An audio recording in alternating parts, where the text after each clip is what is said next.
I just stood and peed in the men's bathroom. Yet it led to a citywide female police manhunt for me. The city's top female detective even joined the investigation personally. It turned out all 3 billion men in the world disappeared overnight. The armies of most countries were almost completely wiped out. Half of the pregnant women, their fetuses in their wombs also mysteriously disappeared. Even the Y chromosomes in national laboratories were all gone. I turned out to be the only man left on Earth. Looking at the news on my phone, I was incredulous. But at the same time, I also felt the burden on my shoulders had become heavier. With the disappearance of men, mankind would inevitably become extinct, and I, who slipped through the net, am not the chosen one to save all mankind? Speaking up to here, I was both nervous and thrilled. Chen, are all the men in the world gone? Are you still there? At this time, my ex-girlfriend suddenly sent me a text message. The pain from yesterday suddenly surged into my heart. I had been licking this goddess for 3 years, but she broke up with me yesterday and said she wouldn't marry me even if all the men in the world died. Today, I couldn't help but sneer. She didn't care about me yesterday, but today she can't reach high enough to get me. But in order not to expose my identity, I definitely can't reply to this text message. With such a big incident happening, I really wanted to go out and see what the world had become. Luckily, I also had a hobby of cross-dressing as a woman. After some tidying up, I walked out the door confidently. There were many people gathered in the community, most with tears on their faces. Sure enough, no one noticed me. After all, it was a world-class event of men's extinction. No one would think there was actually a survivor around them. I got closer and listened. What everyone was discussing was all about men disappearing out of thin air. Up to now, scientists still have not come up with a reasonable explanation. After walking out of the community gate, the world seemed to have become a little quieter without men. As I walked, I felt the urge to pee, so I went into a public toilet. As I was unzipping my pants in front of the urinal, suddenly a woman walked in from outside the door. I was so scared that I quickly put it back. The woman glanced at me and smiled evilly. "Sister, that thing is for men to use, we can't use it. Let's just squat honestly." I OA'd and quickly hid in the stall. Without men, even the men's room has become women's territory. I have to be careful in the future. I almost got exposed just now. "Why did you come to this side when there's no one in the women's toilet over there?" The woman stood outside the stall door and asked me. Curiosity, I answered in a pinched voice. "What do women have to be curious about? There are no men to see here." "Then why did you come over here?" "I'm the toilet cleaner." I didn't continue the conversation, but was worried that this woman was peeping at me, so I didn't dare to pee. After standing for a while, I flushed and left. "Why didn't you pee just now?" The woman looked over very suspiciously when she saw me come out. I sank in my heart. This woman is so smart that she was eavesdropping outside the stall and even heard that I didn't pee. "Couldn't pee? You don't seem right to me," the woman said, suddenly reaching out to grab me down there. "What are you doing?" I reacted quickly and hurriedly walked towards the door. "Stop. You wouldn't happen to be a man, would you?" The woman chased up very quickly as well. "Nonsense, all the men are dead." I increased my speed and ran out of the men's room. "Stop her. She's a man." The woman chased and shouted loudly. When she used to clean toilets, she had caught men disguising themselves to peep in the women's toilet. And my characteristics were very similar to the peeping men she had caught before. The few women who were about to enter the women's toilet also looked over at me strangely when they heard the commotion. I felt this was not good and quickly ran away. However, this run made the toilet cleaner even more convinced of her judgment. She is a man. The toilet cleaner shouted again at the crowd. The 3 women next to her hesitated for a moment, then chased after me. One of them took out her phone while running. 110? I just saw a man disguised as a woman run out of the men's room. A man ran out of the men's room? A man ran out of the men's room? The 110 operator was a little confused when she heard this. "Isn't that quite normal? What man?" After a moment, she suddenly realized something and immediately intensified her tone. "Yes, someone saw him standing and peeing," the woman calling the police answered, panting. "Okay, we'll send someone right away." After getting the location information, the operator hung up the phone and hurriedly reported it. At the same time, in a panic, I fled into a lush park. Luckily, I was very familiar with this area. If I got caught, it would be troublesome. I might even get dissected. After going through the park, I finally escaped back home when no one was around. I heaved a long sigh of relief, but then I thought of something and my heart sank again. There were cameras everywhere now. If they called the police would definitely find this place. By then I would be completely finished. But the city was full of surveillance cameras everywhere, nowhere to escape. What to do? Should I just cut it off myself? That would solve the problem once and for all. Absolutely not, I must leave the last seed for mankind. Then if not cutting it off, was there a way to hide it? With this question in mind, I started searching on my phone, and finally found the answer on a mysterious forum. But according to the forum description, the process might be a little painful. First find some kind of glue women often use, stuff the 2 biological glues into the belly, then use the stretched skin to hide the main body. Finally glue it back together. Visually it would look about the same as the rest of the people still alive in this world. Hurry up and do it, or it'll be too late. At the same time, at the Hwangha Police Department, due to the failed pursuit, all members of the task force were holding an emergency meeting. The suspect's figure is indeed very suspicious.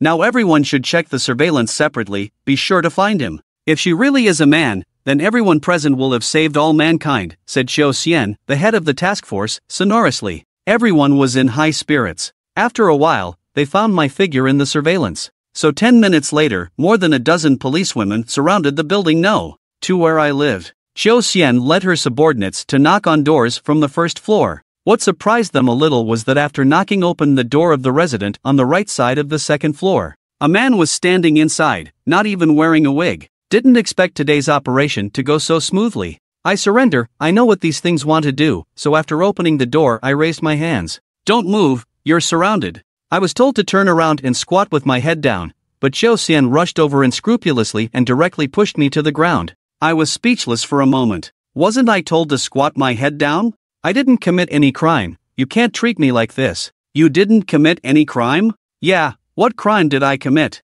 Why are you treating me like this? Are you a man? No, I'm a woman. Who are you fooling? The policewomen all showed looks of contempt. There was faint stubble on my face and I had an Adam's apple. You think we're all fools? Xiao Xian didn't idle around either. She pretended to change her position to control my body, but suddenly reached out to the most important evidence down there. No way, it's gone? Xiao Xian's eyes suddenly widened in shock. Where are you putting your hand, Chief? Did you get my permission for this? Isn't this an abuse of power? I clearly felt Xiao Xian's hand, with a tearful expression. I'm collecting your criminal evidence and tools. Xiao Xian desperately looked for a suitable reason. Well, did you find it? No, Xiao Xian looked extremely depressed. Could this man have already castrated himself? Really nothing there? The other policewomen didn't quite believe it either, and they all reached out to search me, but found nothing. Had enough? Can you let me go now? After you came out of the men's room, why did you desperately try to escape? After letting me go, Xiao Xian continued to question me. If a few people suddenly and inexplicably chase you, wouldn't you be scared? Are you a man or a woman? Tell me the truth. Xiao Xian looked at me carefully, unwilling to give up questioning me. Of course I'm a woman. Let me see your ID. Xiao Xian fell silent for a moment then asked me. I had no choice but to hand my ID to Xiao Xian. She looked at my ID card, and the gender column clearly had the character for male. The other policewomen came over and also saw the character for male.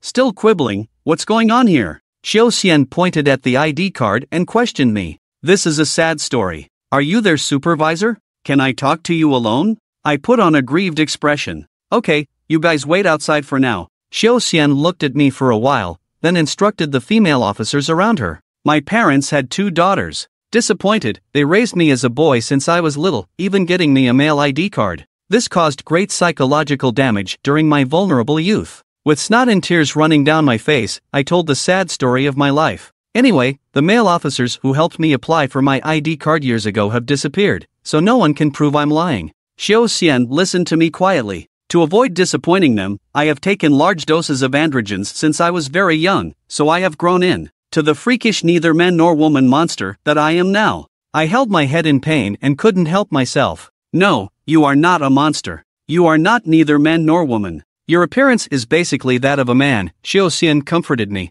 If you don't believe me, you can see for yourself. I looked at Xiao Xian earnestly. She had just examined me so she probably wouldn't want to look again. Okay, but Xiao Xian readily agreed. Seeing is believing, after all. I suddenly wanted to slap myself. Why did I have to add that last sentence? What if she notices something wrong? I had no choice but to find a dimly lit place for Xiao Xian to examine me. She probably also felt the lighting was not very good, so she simply turned on her phone's flashlight to inspect my criminal evidence. It really is a woman. Although Xiao Xian shone her phone's flashlight, she only glanced once to confirm my identity. No problem. Now do you believe me? I put on a very wronged expression as I prepared to get up. Wait, I have to let my colleagues confirm this together, to testify for you, before I can help you get your ID card reissued with the correct gender. Let me call them over. Xiao Xian suddenly spoke up. I don't think that's a good idea. I'm worried there will be too many eyes, and if the spirit gum comes loose, it will be trouble.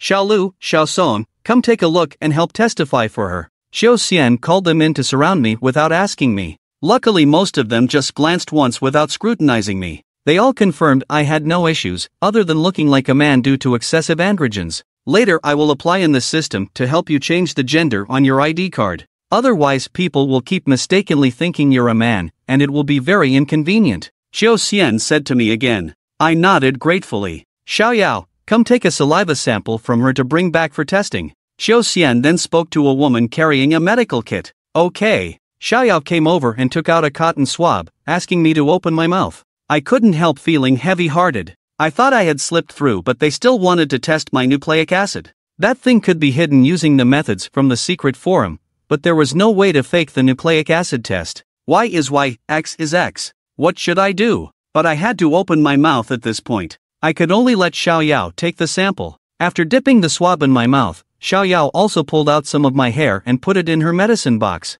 Don't be nervous, this is just a routine procedure. We already believe you are a woman. If you were really a man, you would no longer exist in this world now. Seeing my nervous expression, Xiao Xian reassured me with a few words. Yes, according to the information we have, all men disappeared after that rain last night. Xiao Yao added. After saying that, they packed up and left. It's going to rain again. After going downstairs, Xiao Xian looked up at the sky. I hope it won't be the same kind of rain as last night. Xiao Yao looked very worried carrying the medicine box. What if it's that kind of rain again? Men are already all dead anyway. Female Inspector Xiao Lu said. Don't say that. They're not dead. Maybe they'll all come back someday. Xiao Yao was a little unhappy with what Xiao Lu said. Yes, they must come back. The others were also unhappy with what Xiao Lu said. After all, the missing people were their fathers, brothers, colleagues, and friends. Anyone would feel bad about something like this happening. Also, if all the men on Earth really disappeared, humankind would definitely become extinct.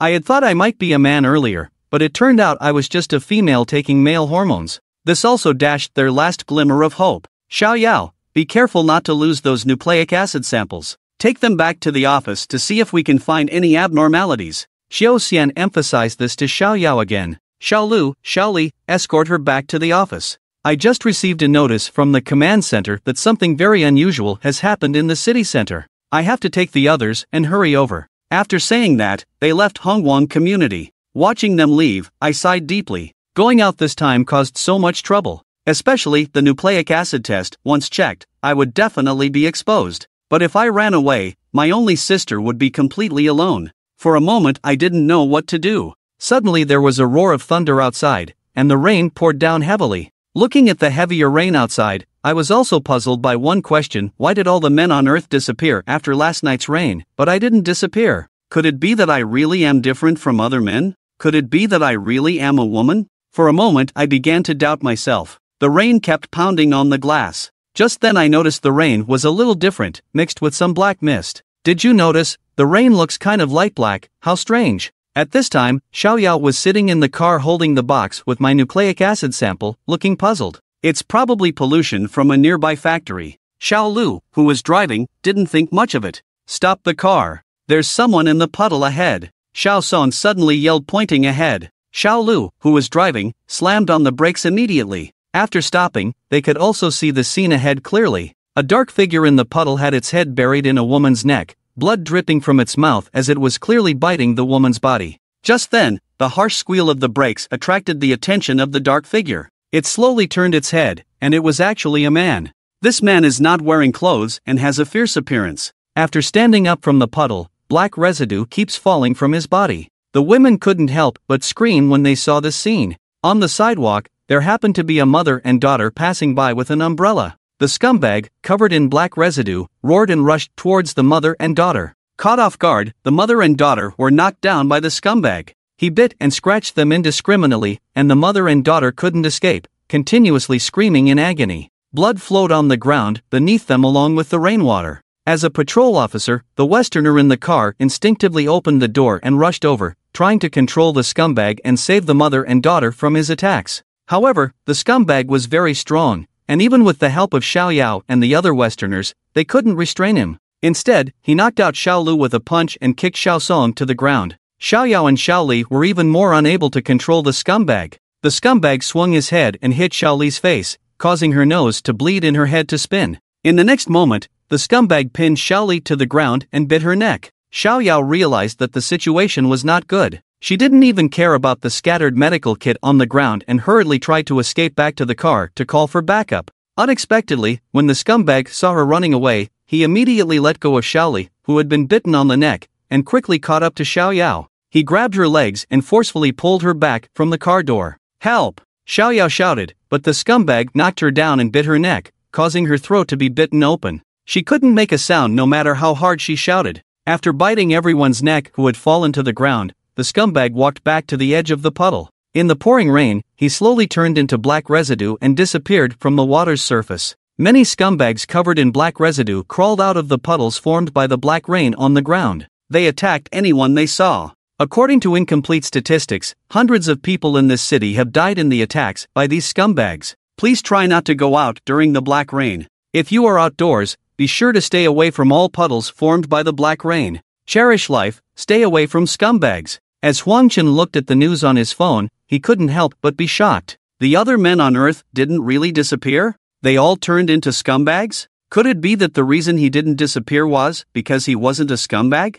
That's impossible, right? There are also many good men in this world. How could there be so many scumbags? Huang Chen was very worried about the safety of his sister, Huang Ying. He was about to send her a voice message when Huang Ying's video call came in first. "Brother, are you okay now? You didn't go out, right?" Huang Ying looked very worried in the video. "I'm fine. Are you okay?" Huang Chen asked. "I'm fine. My classmates and I are staying in the dormitory and haven't gone anywhere. It's good that you're okay. I was worried that you wouldn't listen and go outside." Huang Ying finally felt relieved when she saw Huang Chen. "Don't call me brother anymore. Be careful if someone overhears." Huang Chen reminded Huang Ying. "I'm hiding alone in the bathroom, with the door closed. The soundproofing in our dormitory bathroom is very good, and my voice is very low. But you're right, I won't call you brother anymore. I'll call you sister." Huang Ying pointed to Xiao Zhou and whispered in response to Huang Chen in the video. "I am indeed your sister. There's something our parents have been hiding from you, and I don't want to hide it from you anymore." Huang Chen decided to repeat the lie he had told in front of Qiu Xian to his sister, Huang Ying. The main reason was that he guessed Huang Ying knew he was still alive and the only man on Earth, so she would live in fear and worry all the time. He might as well create a kind lie for her to alleviate her concerns. "What is it?" Huang Ying found Huang Chen's words strange. "I'm actually a woman. Our parents wanted me to be a son, so..." Huang Chen repeated the lie he had told Huang Ying in detail. "No way?" Huang Ying was indeed surprised, and in her childhood memories, it seemed like she had seen her brother as a boy, but she couldn't quite remember. "If you don't believe me, I can verify it with you in a video call, so you can clearly see that I am a woman." Huang Chen gritted his teeth and decided to go all out for this lie. It can't be true. Huang Ying still couldn't believe it. But a few minutes later, she had to believe everything she saw with her own eyes. "I never expected that you, brother, are really a woman. Should I call you sister now?" Huang Ying still couldn't recover from the shock, but the fact was right in front of her, and she had to believe it. What happened to her childhood memories? Could it be the Mandela effect? Think about it, if I were really a man, I would have disappeared last night and become a scumbag today. I didn't disappear last night, and I didn't become a scumbag today, so I must not be a man. Huang Chen continued to convince Huang Ying. That's a good thing. I don't have to worry about losing you anymore." Huang Ying felt like she should be happy, but for some reason, she couldn't quite feel it, and she felt strange inside. Or rather, she couldn't accept it. After comforting each other for a few more moments, Huang Ying was worried that Huang Chen would stay in the bathroom and raise suspicions among their dorm mates, so she didn't say much more to Huang Chen. Shortly after ending the video call with Huang Ying, Huang Chen's phone rang again. This time it was a call from Qiu Xian. "Don't go out. It's very dangerous outside now. There could be scumbags everywhere," Qiu Xian urgently told Huang Chen. Hearing the rain, shouting, and even screams coming from her end of the phone, Huang Chen estimated that she was still outside in the rain. "What's the deal with these scumbags? Have you seen them?" Huang Chen hadn't personally seen the scumbags in the headlines, so she took this opportunity to ask Qiu Xian. "They crawled out of the puddles formed by the rainwater, but those puddles were empty before." I don't know how they appeared. They're all naked men, constantly shedding black scum, but once that black scum falls to the ground, it disappears. They grab and bite anyone they see, and they're very strong, far beyond what we women can handle. We finally managed to subdue one scumbag earlier and were about to take him back for research, but he turned into a pile of black scum that disappeared. The situation is still very urgent. I won't say much more, just remember not to go out. Absolutely do not go out. Xiao Xian reiterated a few more times to Huang Chen. Thank you for being so busy and still caring about me. Be safe out there too. Huang Chen expressed her gratitude to Xiao Xian. When I rushed to your house earlier, because I didn't understand the situation, my actions towards you were rough and excessive. I hope I didn't cause you any psychological harm? It seemed like Xiao Xian's main reason for caring about Huang Chen was an apology. It's nothing, I've always had a strong heart since I was little. You're busy, be careful not to get attacked. Okay. Huang Chen really didn't mind. When they were examining her earlier, it felt like she enjoyed it a bit. Thinking back, her face would still blush and her heart would race. It's a bit regrettable that she hid it. They didn't get to see what they were supposed to see. If she could have shown them normally, it would have been. Oh no, this is not normal. Originally, Huang Chen thought that the rain would stop after a while, just like it did last night. But to his surprise, the rain didn't show any signs of stopping, and it was getting heavier. The puddles on the ground were also increasing. In the past, he had to deliver takeout outside every day, from 6 in the morning until 11 at night, busy to the point where he could only eat one meal a day. But now, he was trapped at home and couldn't go out, feeling bored. He could only go online and read the news from the description in the news. Today's rain is global, almost every corner of the world is experiencing this light black rain. As for the reason, scientists still haven't figured it out. Almost everyone is trapped at home and afraid to go out. Those who are still outside and haven't returned home are mostly unreachable. Huang Chen is watching the news while exchanging various rumors with his sister, Huang Ying, on WeChat. But at a certain moment, the news webpage suddenly couldn't refresh, and the message he sent to his sister also showed as failed to send. Is there no internet? I still have data. Huang Chen frowned. It must be a problem with the communication base station of the mobile company, right? Huang Chen quickly went to Gong Tao's room. Gong Tao does live broadcasting, and his computer is connected to the neighbor's router with an Ethernet cable, paying them 20 yuan for internet fees every month. Now that phones using data can't access the internet, computers connected with Ethernet cables should still be able to, right? Indeed, Gong Tao's computer can still access the internet. After some searching, Huang Chen learned that it wasn't the mobile base station in his area that was broken, but rather that all places using data to access the internet couldn't do so anymore. Experts speculate that certain components in the black rain may be interfering with the transmission of wireless signals. Huang Chen continued to browse for more information, and a local news article he came across made his heart tighten involuntarily. Several universities in Huanghe City, where Huang Chen is located, have encountered scumbags.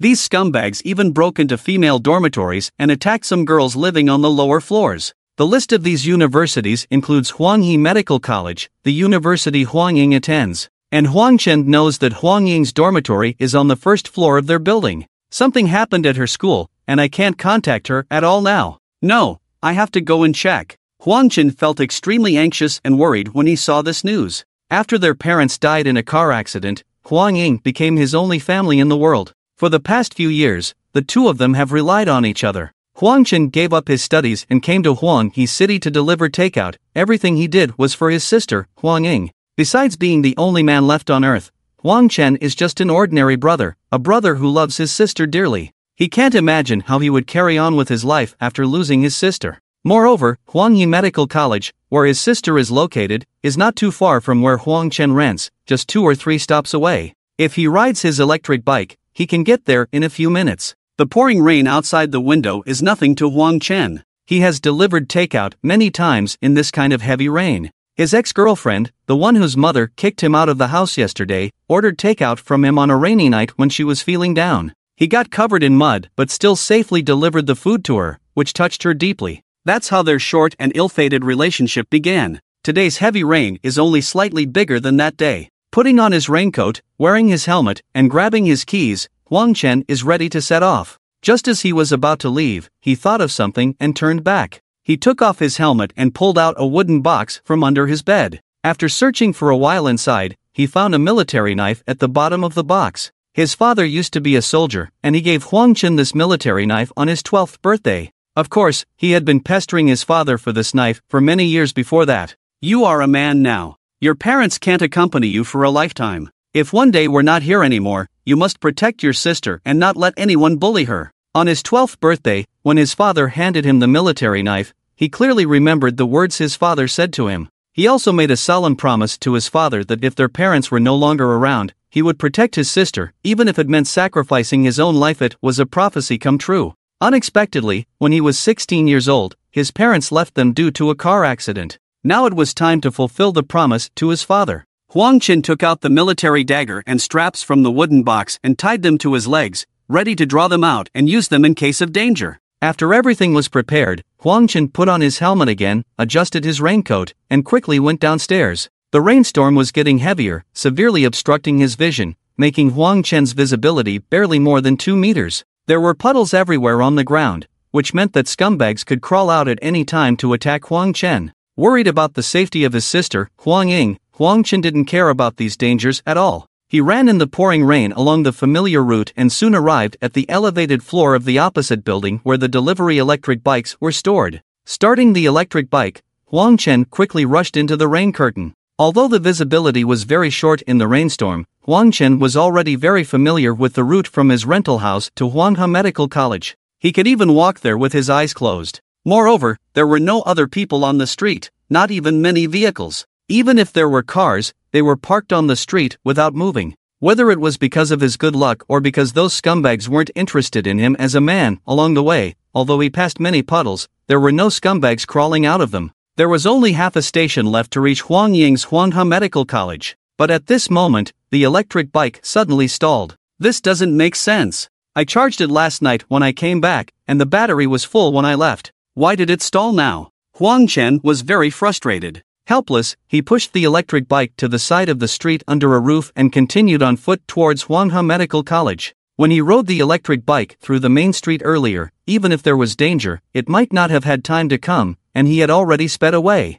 But walking on the street in a raincoat felt very different. Huang Qin hugged the side of the street, trying to avoid larger puddles, and proceeded cautiously. Besides the sound of the rainstorm, there was only the sound of his own heartbeat in his ears. The whole world seemed to become incredibly silent, the kind of feeling where there was not a single living person. When he turned the corner ahead and walked 100 meters further, he would reach the medical college. Just as Huang Qin was about to turn the corner, he heard a dull roar ahead, mixed with some screams for help. The black rain severely obstructed his vision, even the sound transmission, making Huang Qin only able to roughly determine the direction of the sound. Huang Qin quickly moved from behind a car parked on the street to the side of a bus, walking along the side of the bus until he reached the front of the bus, where a scream came from a few meters ahead. Huang Qin quickly crouched down, using the bus as cover, and looked in the direction of the scream. In the pouring rain, 3 black blurry figures were viciously attacking 2 women on the ground next to a black SUV. It seemed that they had dragged the 2 women out of the car.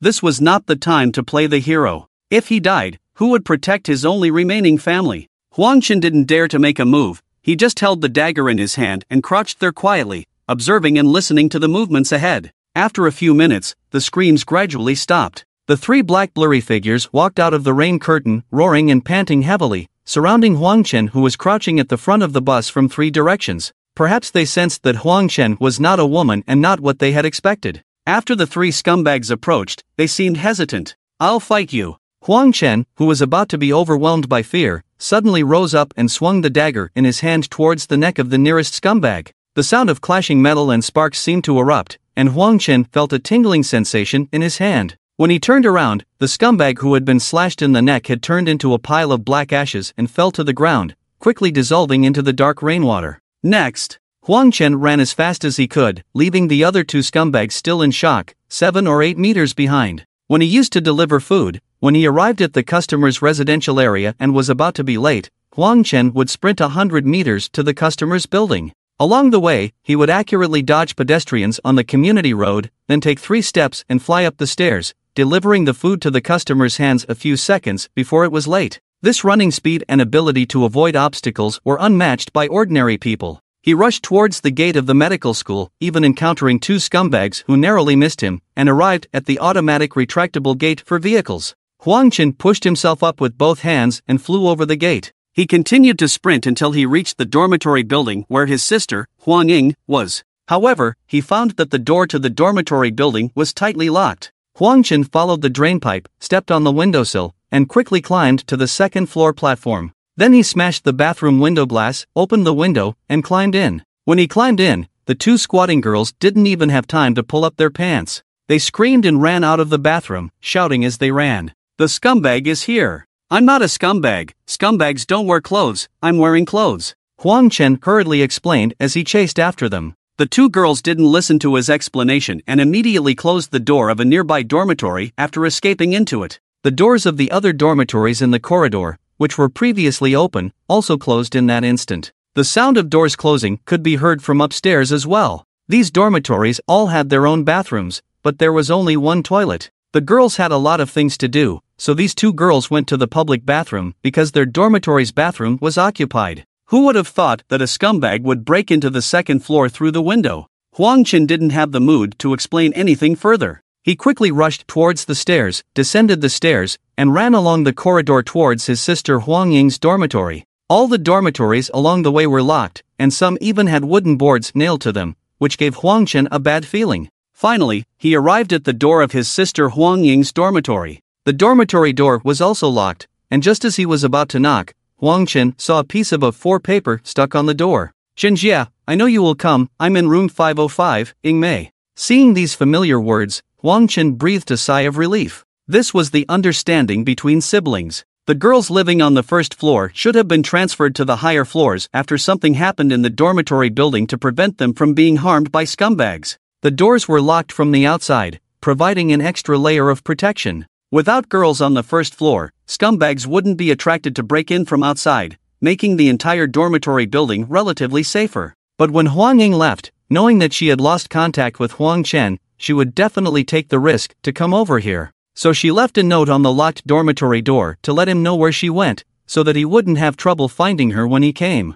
Huang Chen turned around and returned to the stairwell, taking 3 steps at a time, quickly climbing up to the 5th floor. The 5th floor, perhaps having heard the screams of the two girls on the 2nd floor earlier, had also closed all the dormitory doors. He arrived outside room 505. He knocked on the door. "Who is it?" A familiar voice. "It's me." The dormitory door opened, and it was Huang Ying who opened it. When she saw Huang Chen outside, she immediately rushed into his arms, and the two siblings hugged tightly. "I knew you were foolish and would definitely come, but I can't stop you," Huang Ying cried as she spoke to Huang Chen. "It's my responsibility." Huang Chen smiled and quietly put the forgotten dagger back into his belt. The tense nerves finally relaxed. You.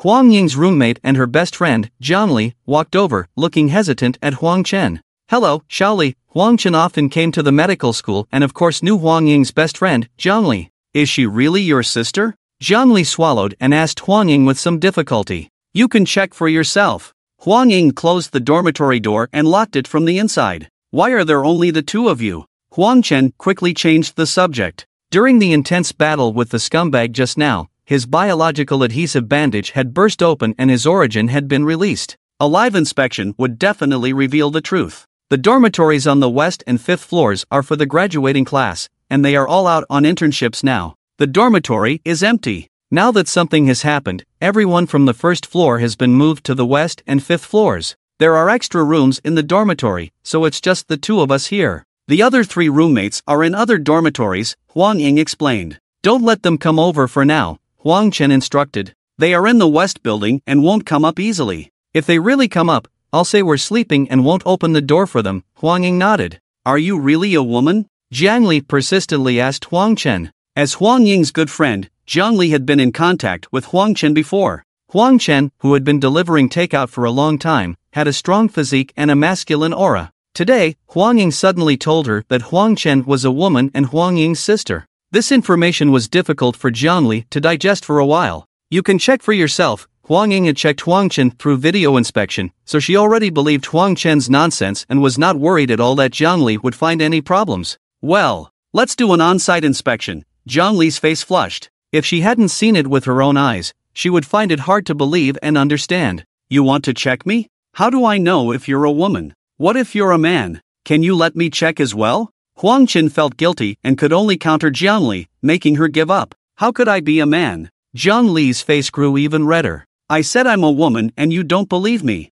You said you're a woman, why should I believe you? Huang Chen continued to counter. Brother, sister, she must be a girl. There can't be any mistake. Huang Ying defended her friend. Have you checked? Huang Chen asked Huang Ying. No, Huang Ying shook her head. If I check and you are indeed a girl, then it's fine for you to check me. What if you're not? Jiang Li spoke again. Right, are you hungry? The dormitory building is sealed off, and there is no one outside on campus. How did you solve your lunch? Huang Chen suddenly felt a bit hungry, so he used this opportunity to change the subject again. We can only make do with snacks for now, endure it for a while. The teacher said in the class group earlier that everything will return to normal once the rain stops. Huang Ying answered Huang Chen. That won't do, I'll go out and find some food for you guys. Huang Chen planned to take this opportunity to slip away and find a place to reapply the biological adhesive he had on him. He could only deal with Jiang Li's inspection after coming back. No, it's too dangerous outside. You can't go out. Huang Ying quickly grabbed Huang Chen. Absolutely not, it's too dangerous. Jiang Li also spoke up to stop Huang Chen. It's not as dangerous outside as you think. If it were really that dangerous, could I have easily rushed here from 2 stops away? Huang Chen pushed Huang Ying's arm. No, I won't allow you to go out. We still have 2 bags of snacks here. We can't bear the hunger anymore, Huang Ying said. Huang Ying tightly held onto Huang Chen. Don't worry about us. We're really not hungry. Jiang Li also tried to persuade Huang Chen. All right. Huang Chen had no choice but to temporarily compromise. I still don't think you can be a girl. Just as Huang Chen had compromised, Jiang Li brought the topic back. How about this? I'll go to the bathroom first, wash up a bit, and then let you check, okay? Huang Chen saw that there was no way to avoid it, so he reluctantly agreed. Otherwise, as he is now, it's really not appropriate to stay in the dormitory with the 2 of them. But he was also worried about Huang Ying's safety, so he had to stay here. Sure, we'll wait for you. Jiang Li blushed again. Brother, do you want to wash up? I'll give you a new towel. Huang Ying took out a new towel from her own luggage and handed it over. It's sister. Huang Chen reminded Huang Ying. I'm used to it. Huang Ying smiled. After more than 10 minutes. It's really true. It's so unbelievable. How is this possible? Sigh. Jiang Li looked at Huang Chen. Her emotions were complicated. Now do you believe me? If she was a man, she would have disappeared with other men last night. Huang Ying sighed. I saw it with my own eyes, of course I believe it, I just find it so unbelievable, how could he be a girl? Jiang Li kept looking up and down at Huang Chen. His face clearly looked like a boy, but the first evidence was that of a girl. There are many unbelievable things in this world, so don't easily doubt others. Huang Chen quickly got dressed. I'm sorry, I don't not believe you, I just find it very unbelievable. Jiang Li apologized to Huang Chen. All right. Huang Chen shrugged, showing a helpless expression. How about this, as we agreed before, after I check you, you can also check me, that way we'll be even. Jiang Li regretfully suggested to Huang Chen. All right. Ha! Huang Chen agreed without thinking, then quickly put on a reluctant expression. No need, right? How could you be a boy? Huang Ying pushed Jiang Li. Jiang Li glanced at Huang Chen. There are many impossible things in this world. Huang Chen thought his sister talked too much. I'm definitely a girl. You'll see once you look. Jiang Li pouted. That way I'll feel more at ease. After all, you're with my sister every day. Huang Chen nodded seriously, then took out his phone. No taking pictures, okay? Jiang Li quickly reminded Huang Chen. The lighting is bad, I'm just using the flashlight, I won't take pictures. Huang Chen explained. All right. After checking each other and confirming that they were both girls, the atmosphere in the dormitory became much more harmonious. It was pouring rain outside, but it was still summer and the temperature wasn't low. The girls in the dormitory dressed more casually, although after dressing casually, Jiang Li felt that Huang Chen's gaze towards her was a bit strange, but considering that Huang Chen was also a girl, she didn't think much of it. There was no internet or phones in the dormitory. Huang Ying and Jiang Li, the 2 girls, were fine. They picked up their books and started studying. But Huang Chen was bored, so he could only lie on the bed and take a nap. He didn't know how long he slept, but he woke up feeling hungry. After waking up, Huang Chen noticed that Huang Ying and Jiang Li were both asleep, probably taking a nap. There were 2 bags of snacks on the table next to him, and Huang Ying had left a note, allowing him to eat the 2 bags of snacks if he got hungry. The heavy rain outside still showed no signs of stopping, and it was making a loud noise on the awning outside the window. Huang Chen put on the raincoat by the door, took advantage of the noise from the awning, quietly walked to the door, opened it, and slipped out. Whether it was because of the nap or because the screams of the two girls earlier scared the other girls, as he walked past, all the doors of the dormitory were tightly closed. Huang Chen went downstairs to the second floor, peeked into the public restroom, and found that there was no one inside. So he turned around and went out the way he came.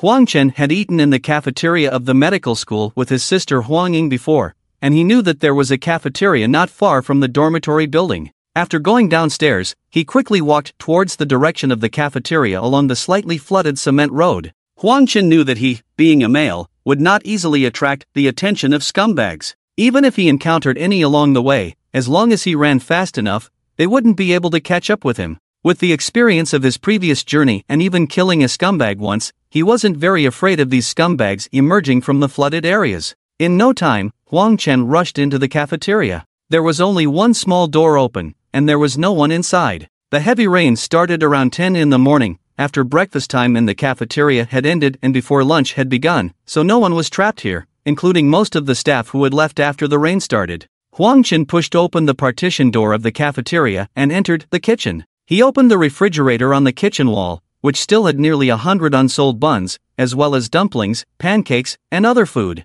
Huang Chen took some plastic bags from the selling counter and put all the food into the bags, double layering each bag to prevent the food from getting wet by the rain. Then he used the plastic bags as ropes to tie all the bags with food together, forming a large package that he carried on his back. Just as he was about to leave, he heard the sound of glass breaking from the kitchen window. A drenched scumbag crawled in through the broken window. Huang Chen immediately put down the package and took out the military knife from the strap. The scumbag glanced at Huang Chen, seeming a bit hesitant, perhaps realizing that he wasn't a girl. But after a moment, the scumbag still roared and pounced towards Huang Chen. Huang Chen felt that it wasn't easy to stab the scumbag in the neck head-on, so he tried to dodge, but the scumbag still managed to grab him and opened his mouth wide, biting towards his neck. Huang Chen quickly twisted his body to avoid his neck, but the scumbag still bit his upper arm. Instantly, the scumbag bit through Huang Chen's raincoat and clothes. A sharp pain came from his upper arm.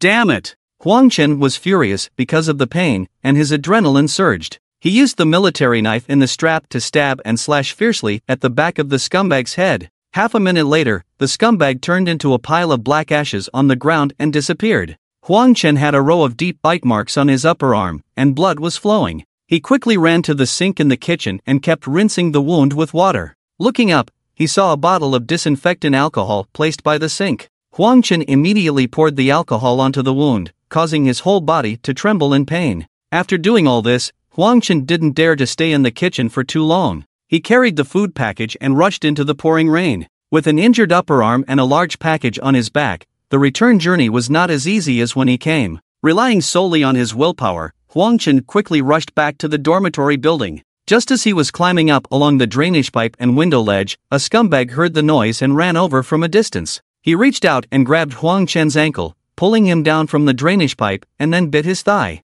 The raincoat and pants were instantly torn. Huang Chen endured the intense pain in his upper arm and thigh, tightly holding onto the drainage pipe. He freed his other foot and kicked the scumbag's head and neck with all his strength. After a few consecutive kicks, he finally knocked the scumbag over onto the flooded ground. Huang Chen used his last bit of strength to climb up a few more times and finally reached the second floor platform. The scumbag didn't seem capable of climbing. He just kept roaring at Huang Chen from below, stumbling and bumping all the way up to the fifth floor. Huang Chen knocked on the door of room 505 and stumbled into the dormitory. Before he could even say a word, he collapsed to the ground. Huang Ying and Jiang Li quickly supported him, took off the package behind him, and helped him to the bedside. "Brother, why don't you listen? Why did you go out? You're so seriously injured. You've lost so much blood." Huang Ying cried. "Don't cry, Xiao Ying. Take off his clothes, let's quickly stop the bleeding and apply medicine." Jiang Li rushed over and took out the first aid kit. Fortunately, this is the medical school, and every dormitory has a first aid kit with various commonly used medications.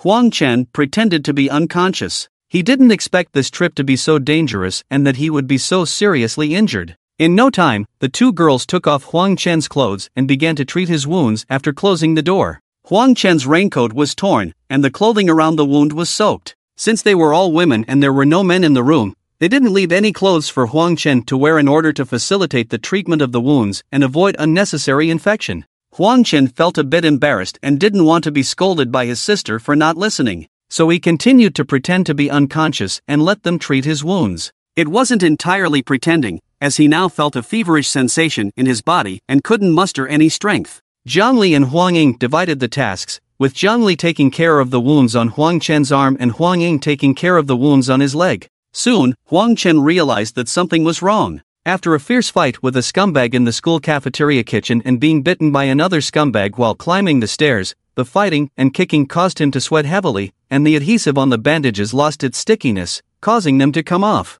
Huang Ying, who was treating the wounds on his leg, was the first to notice that something was wrong. She widened her eyes and after a moment, she realized what was happening. This was something Zhangli must not find out, so she subconsciously reached out to try to hide it and continued to treat Huang Chen's leg wounds. What's wrong? Zhangli noticed something unusual and looked at Huang Ying. He's seriously injured, Huang Ying cried while pretending to be very sad, throwing herself onto Huang Chen's body to block Zhangli's view. Then quickly help him treat the wounds. Now is not the time to cry, Zhangli urged Huang Ying. Okay. Taking advantage of the opportunity to lie down, Huang Ying used her hand to press down on what Huang Chen had temporarily hidden, and then continued to treat the wounds on his leg. The wound on his shoulder is quite large and bleeding heavily. It needs stitches. We don't have needles and thread. Why don't you go out and borrow some? Zhangli frowned as she looked at the wound on Huang Chen's upper arm. You go, I'm not in a good mood. Huang Ying dared not leave at this moment. Huang Chen was unconscious, and if she left and Zhangli discovered his secret, it would be troublesome.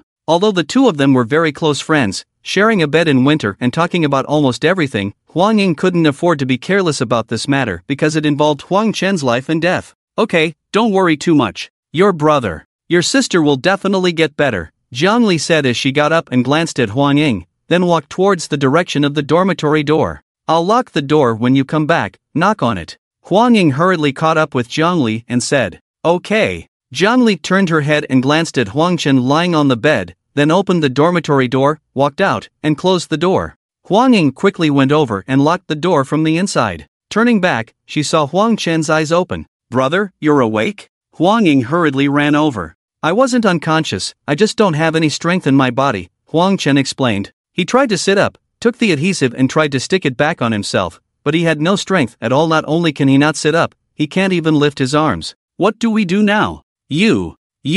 Do you know what happened? It would be troublesome if Xiaoli saw this. Huang Ying was very anxious. I have glue in my pocket, get it for me and stick it back on. Huang Chen pointed to his clothes. Huang Ying quickly found the adhesive from his clothes and handed it to Huang Chen. I can't move my hand. Huang Chen had a painful expression. Then what do you suggest? I'll help you. Hurry up, Xiaoli will be back soon. Huang Ying urged Huang Chen. Well, Huang Chen taught Huang Ying the method from the mysterious forum. Although she was taught the method, she was not very familiar with it and couldn't succeed for a long time. It's getting worse, I can't hide it at all. Huang Ying was sweating profusely from anxiety. Just wait, Rome wasn't built in a day. I'll recite the Tao Te Ching for a while, and it'll be fine. Huang Chen was also helpless. Hurry up, Xiaoli will be back soon. Huang Ying was on the verge of tears. The Tao that can be spoken is not the eternal Tao, the name that can be named is not the eternal name. These two are the same in origin but different in name, both are called mysterious. Mystery upon mystery. Reciting the Tao Te Ching, Huang Chen gradually entered a state of selflessness, and Huang Ying finally succeeded in sticking the adhesive back on Huang Chen. Just as they finished, there was a knock on the door of the dormitory. It was Zhangli coming back. Wait, I'll open the door right away. Huang Ying breathed a sigh of relief and quickly hid the adhesive back in Huang Chen's pocket before walking over to open the door of the dormitory. Luckily, I found needles and thread in Zhuzhu's dormitory. Fortunately, we're in the medical school, so there's everything in the dormitory. Otherwise, it would be difficult to help him with the wound. Zhangli closed the door of the dormitory and walked towards Huang Chen. After coming over, she subconsciously glanced at Huang Chen. Fortunately, Huang Ying had already taken care of everything, and Zhangli didn't notice anything unusual. With the needles and thread, Huang Ying quickly stitched up Huang Chen's wounds. Oh no, he has a fever. It might be a bacterial infection, we need to give him an injection of antibiotics. Zhangli touched Huang Chen's forehead and said to Huang Ying, I have syringes and antibiotics in my medicine box. Huang Ying's voice. You give him the injection, I'll get a wet towel to put on his forehead. Zhangli's voice. Huang Chen only felt their voices getting farther and farther away, and then he didn't know anything. I don't know how long it has been. It seems like a long time. It feels like I've had many, many dreams. They were all very scary dreams. Huang Chen finally woke up. He heard two girls talking in a low voice. He didn't open his eyes, just listened quietly to their conversation, wanting to hear what they were saying. Will my brother, sister be okay? Huang Ying's voice was choked with tears. His temperature has gone down, blood pressure, pulse, and breathing have slowly returned to normal, so he should be fine. Don't worry too much, his body is strong. Like a bull, this little injury is nothing to him. Jiang Li's voice. Do you think we should share some of our food with the other students in our class? They're all hungry. Huang Ying's voice. Your brother, sister exchanged their lives for this food. Why should we share it with the other students in our class? If the rain doesn't stop, and we can't leave, this food will only last the three of us for 2 or 3 days. Jiang Li didn't agree with Huang Ying's point of view. But should we give some to Zhu Zhu and the others? After all, they gave us needles and thread and helped save my brother's life. Huang Ying said again. If we give it to her, should we give it to the others in her dormitory? If we give it to them, the whole class will know, and even the entire dormitory building will know that we have food. If a person is starving, they can do anything. Your sister is still unconscious. What if they come to snatch the food? Do you think the two of us can defend it? Your sister has a big appetite, and with such a serious injury, she will definitely need a lot of food when she wakes up. Can you watch her starve to death? Of course, your sister brought the food back, and the final decision is still in your hands. But I suggest waiting for her to wake up and listen to her opinion. Jiang Li persuaded Huang Ying. You make a valid point, but it's so hot now, and it's raining so heavily. We don't have a refrigerator, so these food items will probably get moldy and spoiled overnight. It might be better to. Huang Ying whispered a few more words. Let's wait for your sister to wake up and decide. I have a bad feeling about this. The rain might last for a long time. If it doesn't stop tonight, there will be chaos in the dormitory building. If it continues tomorrow, some people might go crazy. If we distribute these food items, each person in the class will probably only get one bun, which won't be enough to satisfy them. It might even make them think that we have more food hidden here, and they might resort to crazy means to force us to give it up. When people are desperate and hungry, they can do anything. Innocent people suffer while the guilty go free. You understand this, right? You should consider not only yourself but also your injured sister. Jiang Li continued to persuade. Isn't it that serious? Will we be trapped here forever? Even if it keeps raining heavily, someone will come to rescue us, right? Huang Ying started to feel scared by Jiang Li's words. Rescue? The fire department, the military, the police, the station troops. They're all gone.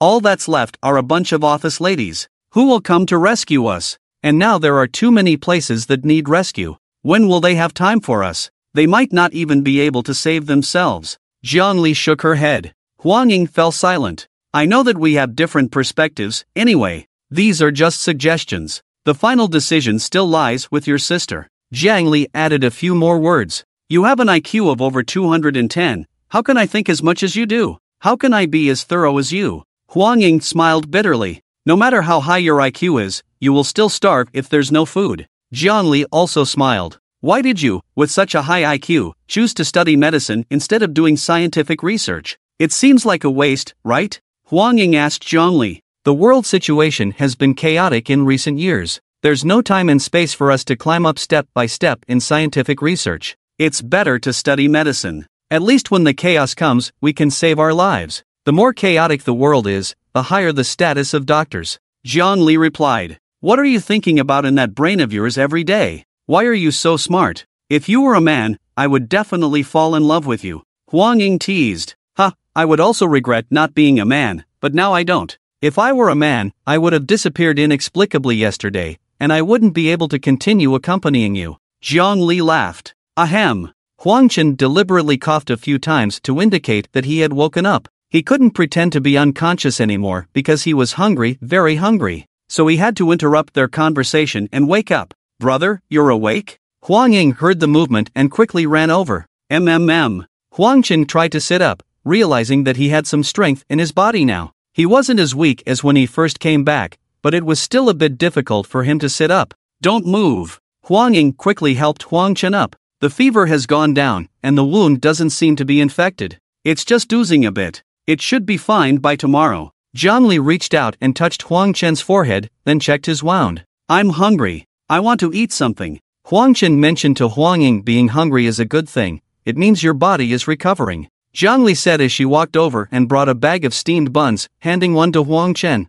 Huang Chen took a big bite, finishing half of it in one go, and swallowed a meat bun in 2 bites. When delivering takeout, he never had time to eat, so he unintentionally developed the habit of wolfing down his food. While others would take a few minutes to eat a bun, he could finish it in a matter of seconds. Eat slowly, don't choke. Let me get you some water. Huang Ying quickly poured some water. Jiang Li handed another bun to Huang Chen, who once again finished it in 2 bites. After devouring 15 buns in one go, Huang Chen finally felt full. How many did he eat? Huang Ying asked Jiang Li. 15. Jiang Li had brought 2 bags, one with 7 buns and the other with 8, and Huang Chen had eaten them all. Brother, aren't you eating too much? Huang Ying looked at Huang Chen with concern. Sister, I didn't have lunch, it's already evening, right? Huang Chen emphasized the term of address. Jiang Li covered her mouth and chuckled. Well, sister, you shouldn't eat 15 buns in one go either. That's too scary. Huang Ying was still worried. Were there really that many?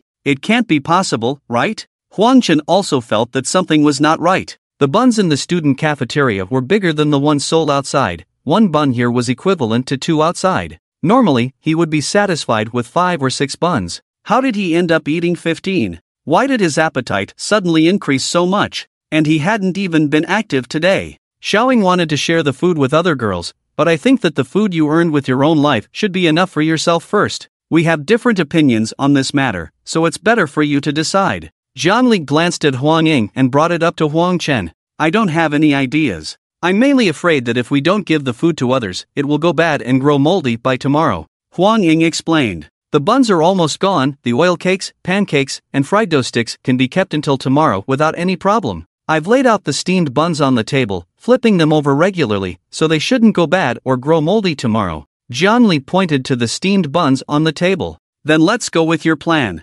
Huang Ying didn't want to argue about this topic anymore. Anyway, whenever she was with Jiang Li always made the decisions. Huang Chen didn't say anything either. He had eaten too much just now and his head was starting to feel dizzy. Brother, sister, why don't you lie down and rest for a while? Be careful not to touch your wound. Huang Ying helped Huang Chen slowly lie down on the bed. Huang Chen closed his eyes. Although he felt a bit stronger after eating the buns, he still didn't feel like moving. The night grew deeper. Huang Ying and Jiang Li whispered to each other. Huang Chen would sleep for a while, then wake up, and unknowingly fall asleep again. It seemed like he had had many dreams, dreaming of crawling out of a puddle of rainwater and shouting at the sky. Then he startled himself and woke up again. There were some arguments and slamming doors outside the dormitory. Jiang Li ran over and pressed her ear against the door to listen carefully. What's going on?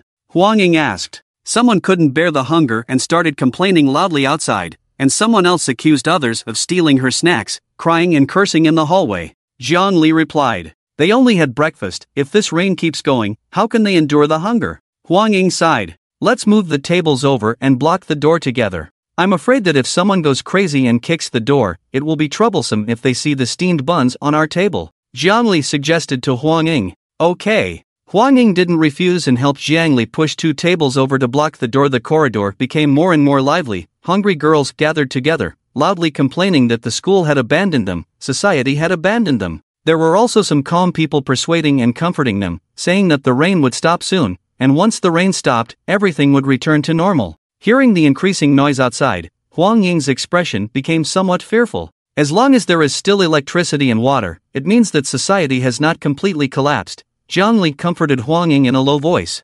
Unfortunately, there is no internet, so we don't know what's happening outside. Huang Ying sighed. We can't do anything right now, so why not continue studying? Don't think too much about other things, it's meaningless, Jiang Li suggested to Huang Ying. Alright, Huang Ying nodded, and the two sat down at the table. Around 10 o'clock at night, Jiang Li and Huang Ying took turns to shower in the bathroom. After Huang Ying finished showering and came out, Huang Chen sat up from the bed. He felt much better, and he had regained some strength. Brother, don't get up, be careful not to touch your wound. Huang Ying hurriedly walked over. Jiang Li also looked over. I'm already fine, thank you for taking care of me. Huang Chen glanced at his wound. Although it still hurt a bit, it didn't look swollen or infected. What are you thanking us for? If this rain doesn't stop, we're still counting on you to protect us. Jiang Li smiled at Huang Chen. I will definitely do it. Huang Chen got off the bed, prepared to stand up, but felt something was wrong, so he quickly sat back down. Where are my pants? Huang Chen asked Huang Ying.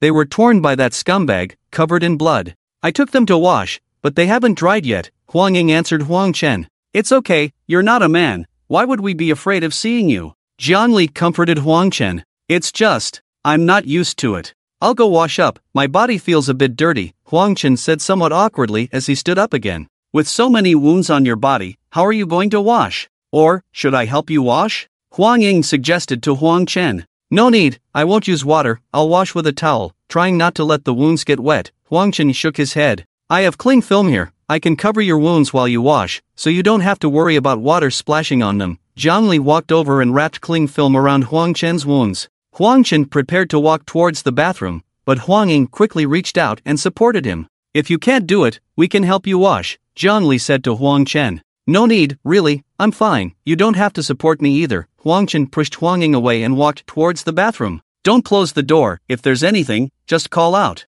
If you fall, we can come over to help you anytime. Jiang Li added a few more words to Huang Chen. Nothing will happen, don't worry. Huang Chen quickly walked into the bathroom and locked the door. It doesn't feel good to be a spy infiltrating the enemy's camp. Taking a step forward, preparing to turn on the water, he suddenly realized that something wasn't quite right. The adhesive tape burst open. It's so uncomfortable to hide. Finally, I can be comfortable for a while, Huang Chen let out a long sigh. Brother, open the door. Huang Ying knocked on the bathroom door from outside. Ha! Huang Chen didn't understand why she wanted him to open the door. During the treatment of his injuries, she had already exposed his lies and knew his true identity, right? And she even helped him hide it. Why did she suddenly want him to open the door? What if Jiang Li saw something? I brought a pair of pants, the stretchy kind, see if you can wear them. Just open the door a crack, I'll pass them in, Huang Ying explained. Oh, okay. Huang Chen opened the bathroom door and reached out to receive the pants Huang Ying handed in. How am I supposed to wear something so small? Huang Chen looked at it after closing the door, feeling both amused and helpless. Wasn't this the pants Huang Ying was wearing? Did she think he didn't have any pants to wear? The problem is, can he fit into them with his body size? However, Huang Chen quickly understood what was going on. Huang Ying pretended to be giving him pants, but actually brought the adhesive over. This little girl is quite clever. She knew I forgot to bring the adhesive. I even forgot about this important thing myself. When I have the chance to go back, I have to bring a few bottles of adhesive with me. This thing is essential, it will be troublesome if I don't have it. After cleaning himself up, Huang Chen began his cover-up work. Everything went smoothly. After applying the adhesive and letting it dry for a while, he felt that it was firmly stuck. Huang Chen was about to try putting on the pants when, boom, bang, a thunderous explosion sounded outside the dormitory building. Although Huang Chen was hiding in the bathroom with the door closed, he was still startled by the loud thunder.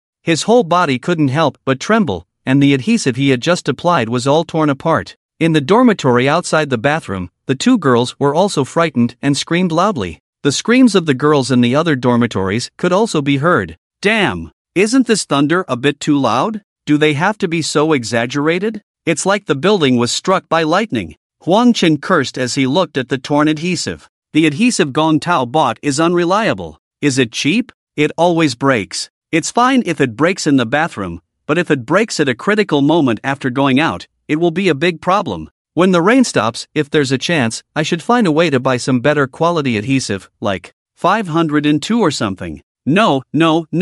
How can I use 502? It will be troublesome if it never breaks again. Boom! Bang! Another thunderous explosion sounded, and the lights in the dormitory went out. The dormitory building was filled with even more desperate screams. This is too much. How can there be a power outage at a time like this? Jiang Li complained loudly after screaming. In the darkness, the two girls hugged each other, trembling. It should be 10:30, the dormitory's power outage and lights off time. Huang Ying reminded Jiang Li in a low voice. The problem is, can there be a power outage in this situation today? Did the school leaders lose their minds? Jiang Li cursed. Maybe it's an automatic program that sets the power outage? Huang Ying speculated. Jiang Li didn't say anything. In the bathroom, after Huang Chen reattached the adhesive, he tried putting on the pants that Huang Ying gave him. Unexpectedly, the pants were very elastic, and he managed to squeeze into them. They were just a bit tight, like wearing a large rubber band. But being tight also had its advantages. It prevented it from breaking. Don't be afraid, I'm here. Huang Chen walked out of the bathroom and came to the two girls, comforting them as they hugged each other. Thank goodness you're here. Huang Ying and Jiang Li let go of each other. Boom! Bang! Another thunderous explosion sounded, and the two girls screamed at the same time, then rushed towards Huang Chen. The three of them hugged tightly. No matter how high your IQ is, you're still afraid of thunder. Huang Chen felt Jiang Li's trembling body and couldn't help but make a sarcastic comment. Did you eavesdrop on our conversation? Jiang Li immediately realized what was going on. When Huang Ying praised her for her high IQ, Huang Chen was unconscious, right? What conversation? I didn't hear what you guys were saying. My younger sister told me before. She said you're very smart, with an IQ of over 200. Huang Chen quickly tried to cover up. What's the point of having a high IQ? I'm still just a weak woman. I've always been particularly afraid of thunder since I was a child, but back then, whenever there was thunder, my dad would come and accompany me, staying with me all night, and then I wouldn't be afraid anymore. It felt really safe. Jiang Li seemed to be lost in her memories. Your dad loves you, you must be very happy, right? Huang Chen asked. Huang Ying wanted to stop Huang Chen, but it was too late unfortunately. When I was 7 years old, he left me forever. Since then, I have had to face thunderstorms alone because my mother never came to accompany me during those times. She always forced me to be brave, saying that I had to walk the future path alone. Jiang Li chuckled bitterly. Oh, I'm sorry. Huang Chen knew he had said the wrong thing. It's okay. If he hadn't left when I was 7, he would have left last night. The longer the time, the deeper the emotions, and I would only be more heartbroken. Now I feel balanced in my heart. The whole world is the same. No one has a father anymore. Jiang Li smiled. That's true, we always have to look forward. You may have lost your father, but you still have your mother. Look at me and Xiaoying, we have nothing left. Huang Chen also smiled. Xiao Li's mother passed away when she was 17 due to illness. Huang Ying had to remind Huang Chen. He regretted not talking more about Jiang Li's situation before. I said the wrong thing again. Huang Chen felt like he had said the wrong thing. Why is this girl so unfortunate? You still have each other. What about me? I really have nothing left. Jiang Li looked gloomy. I told you, you still have me. I am your family. In the future, my brother, my sister will also be your family. We will always be a family, having each other. Huang Ying comforted Jiang Li. Don't be sad, we are your family. Huang Chen also patted Jiang Li's back to comfort her. Yes, you are my family. Jiang Li choked up. Despite their differences in personality, Jiang Li and Huang Ying became close friends who could talk about anything because of their similar backgrounds. Especially for Jiang Li, who was inwardly proud and appeared aloof to others, kind and pure-hearted Huang Ying was almost her only friend. On ordinary days, when the world was still normal, they were considered best friends. Now that the world had suddenly changed and humanity was facing a great disaster, this friendship became even more precious, even approaching kinship. Boom! Bang! The sound of thunder exploded once again.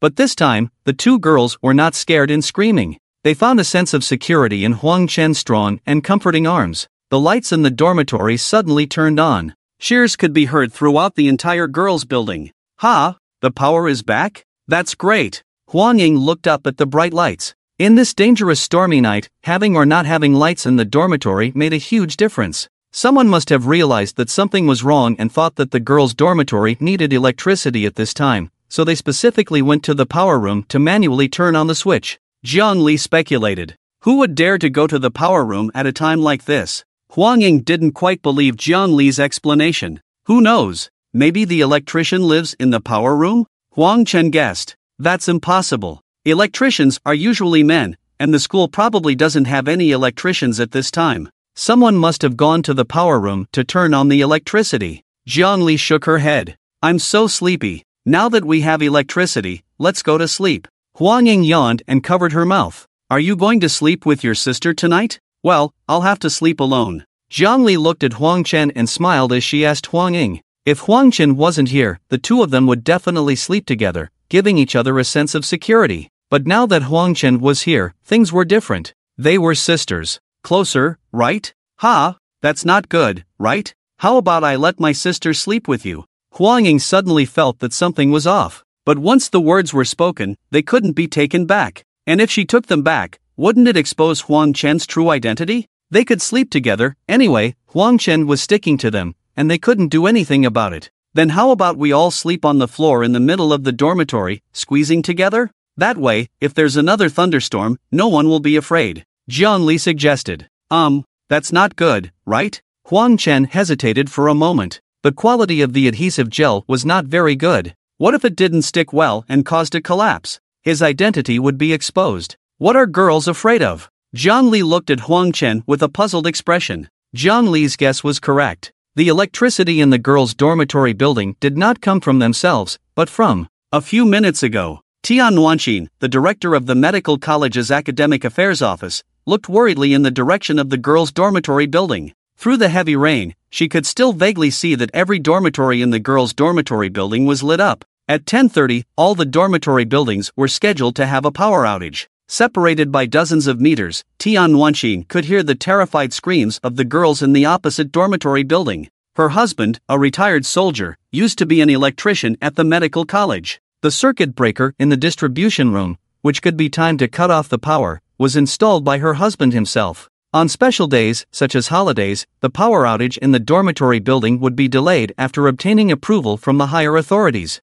And in the event of thunderstorms and heavy rain, her husband would also go to the distribution room in a raincoat after obtaining approval or persuading the higher authorities to delay or cancel the power outage. The rain is too heavy, do you really have to go out? She asked. If the power suddenly goes out at this time, the children will be scared, her husband replied. But it's still thundering, it's dangerous on the road, she worried. Even if it's dangerous, I have to go. Because now I am an electrician, the distribution room is my battlefield, the circuit breaker is my weapon, and it is my responsibility, her husband said solemnly when talking about responsibility, just like when he used to swear to defend the country and the people under the national flag. Even though he had retired, even though he now only had a humble job, he still couldn't forget the responsibility on his shoulders. He didn't disappear last night during the heavy rain like the other men. Half a month ago, when he was playing with his daughter on the riverbank, he saw several teenagers drowning under the bridge. He jumped into the water one by one to rescue them, but he himself was washed away by the river because he was exhausted. When she was sorting through his belongings, she found a notebook. On the first page, it said, "Always ready to answer the call of the motherland." She cried. She knew that was the power of faith. She also knew that if he were still here tonight, no matter how dangerous it was, he would definitely go out, go to the distribution room to turn on the circuit breaker, and bring electricity and light to the dormitory building, driving away the fear and darkness in the hearts of the students. Just like he used to say to her often, "Some of my comrades in arms have already fallen asleep on that snowy mountain. If it weren't for them, I would have fallen asleep there too." The peaceful years are because there are always some people carrying heavy burdens. Mom, where are you going? Tian Wanxin held the flashlight that her husband used to take with him when he went out, put on the old raincoat that her husband often wore, and was about to go out when her daughter Li Baowen rushed out of the room in her pajamas. Mom is going to turn on the circuit breaker. It's raining so heavily, and there's thunder. We're all scared at home. Those children in the dormitory buildings have been hungry all day.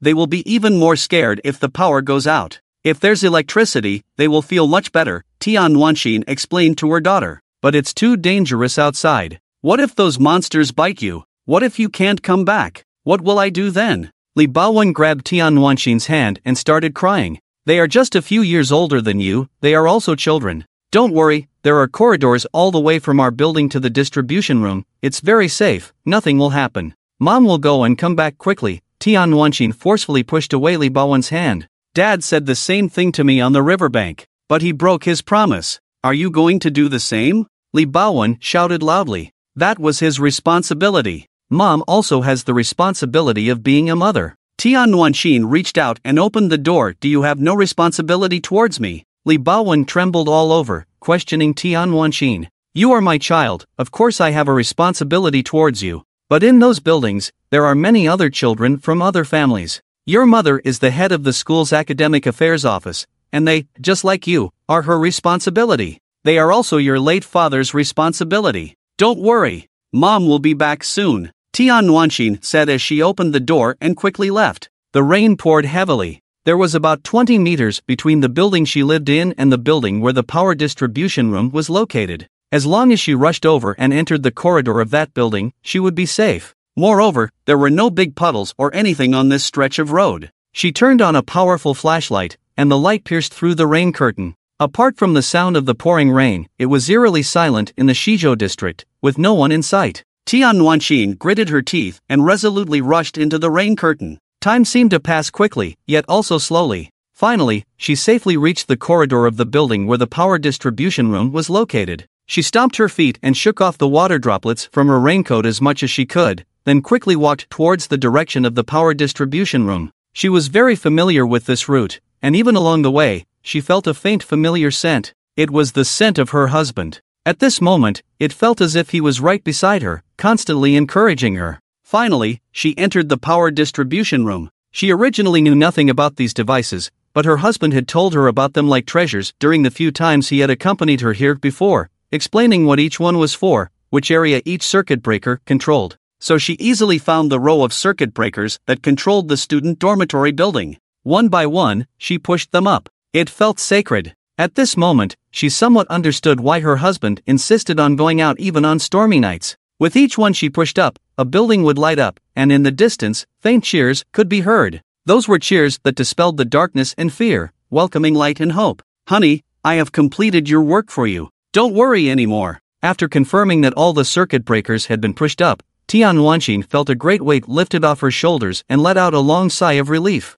"If you were here, you would find a way to send food to them, right? But I don't have enough strength alone. And I still have to take care of Baowen. If it keeps raining like this tomorrow and the day after, I will find a way to organize a rescue team and carry out the rescue. Rest in peace. I'm going back now." Tian Wanxin took a final look around the place where her husband had worked, then turned and left the power distribution room. She walked through the long corridor and once again arrived at the rain curtain. There were only 20 meters left on the way home. She turned on the powerful flashlight, and the light pierced through the rain curtain. Apart from the sound of the pouring rain, it was still eerily silent in the Shizhou district, with no one in sight. "Honey, I know you are by my side, accompanying me. I will be fine, I'll just rush through." Tian Wanxin took a deep breath, then once again rushed into the rain curtain. Just as she was about to step into the iron gate of the residential building, a black figure rushed out from the darkness and tackled her, knocking her down onto the flooded ground in the pouring rain. Tian Wanxin struggled hard, but she was no match for the figure. She only felt a sharp pain in her neck, and her consciousness slowly began to fade. In her hazy state, she seemed to see her husband's face in the rain-filled sky above her. "I promised to go home, but I also let Baowen down. Darling, will you blame me?" Tian Wanxin asked her husband in anguish. Her husband didn't speak, he just gently stroked her face, along with the tears that mixed with the rainwater on her face. "Darling, I have no regrets. Peaceful times exist because, when disasters occur, there are always some people in this world who have to bear the burden and move forward. A peaceful life. No one would think too much about something as small as a power outage at night. And no one would ever imagine that someone would silently pay the price of their life for such a common occurrence." As the rain fell and the sound of thunder faded, the night grew deeper, and almost all the dormitories were still lit. Electricity and light are symbols of a civilized society. Although Huang Chen was reluctant, he eventually ended up sharing a sleeping mat with two girls. Both girls insisted on sleeping with the lights on, and Huang Chen couldn't object. Fortunately, everyone was exhausted and fell asleep without any trouble. But then, Huang Chen was awakened by the urge to urinate. Oh no, the catheter had burst again. There was no choice. It would be strange if a special situation that boys often experience in the morning didn't happen. Luckily, Jiang Li was still sound asleep, occasionally moving her eyeballs as if she was still dreaming. But Huang Chen had some trouble getting up. Jiang Li had unintentionally placed her hand on his stomach, and half of her body was pressing down on his uninjured arm. His entire arm was almost numb from the pressure. He had to find a way to move her hand and push her body aside in order to get up. Would he wake her up? But he couldn't hold his urine any longer. He could only pretend to turn over and forcefully push her away. If he did wake her up, he would pretend to turn over and continue pretending to sleep, facing away from her so she wouldn't see anything unusual. 1, 2, 3. He acted as soon as he made up his mind, reaching his other hand towards her waist and gently pushing her aside like a piece of wood. The wound on his arm hurt. He had to endure it. Fortunately, Jiang Li didn't wake up. She just changed her position and lay on the bed. Huang Chen was finally free from her body. He shook his numb arm and carefully sat up from the sleeping mat, then cautiously gathered his legs to prepare to squat before standing up. But he accidentally pulled on the wound on his leg. The pain made him grimace and gasp for air, but he didn't dare make a sound. After a while, Huang Chen finally recovered. He took a few deep breaths, avoiding putting pressure on his injured leg, and used his other leg to support his body as he stood up on one leg. He found the catheter hidden in his clothes and hobbled to the bathroom. With delicate movements, he closed the bathroom door and leaned against it, gasping for air. As a big and strong man, pretending to be a woman was really difficult. This suffering was unbearable, especially when others treated him as an older sister and slept with him. Every second was torture. But there was no choice. Why was he so unlucky? All the men in the world had disappeared, leaving only him. At this point, he could only face it bravely. He summoned the spirit of fearlessness, not afraid of exhaustion or death. Though millions may oppose me, I will march forward. After finishing his business and reciting the Tao Te Ching for 10 minutes, Huang Chen once again completed his disguise. He quietly opened the bathroom door and returned to the dormitory. Just as he was about to lie back down on the sleeping mat, he saw Jiang Li lying on the floor and couldn't help but freeze. She seemed to have been bitten by mosquitoes, as one of her hands unconsciously scratched her back, pulling down her clothes a bit, lower and lower. This won't do. If she wakes up, will she think I did it? She shouldn't. She sees me as an older sister, right? Older sisters wouldn't do something like this. After thinking it through, Huang Chen calmly returned to his position and lay back down. The thunder outside had stopped, and the sound of the pouring rain was hypnotic. Soon, he fell asleep again. When he woke up once more, Huang Chen found himself lying on his side, facing Jiang Li. Jiang Li had already opened her eyes. He didn't know when she had woken up, but she was blushing and staring at him.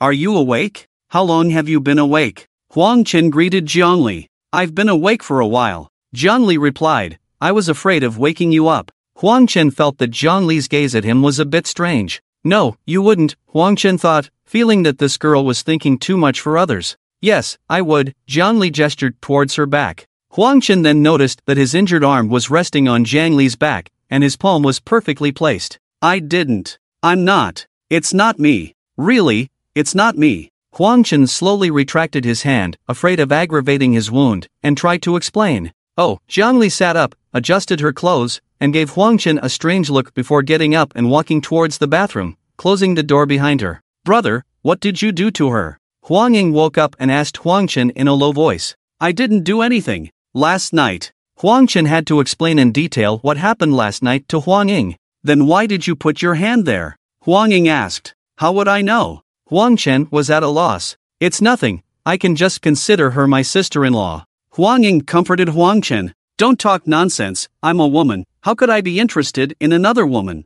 Huang Chen quickly refuted Huang Ying. Sigh. Huang Ying looked helplessly at Huang Chen. This play had already been exposed in front of her. Why continue? Don't you trust your brother's character? I absolutely have no improper thoughts towards her. Huang Chen looked at Huang Ying seriously. Is that so? Then why did you insist on investigating her? And why did you use your phone's flashlight to take a look? At that time, I really thought you were my sister. Isn't that an improper thought? Huang Ying exposed Huang Chen on the spot. That's not it.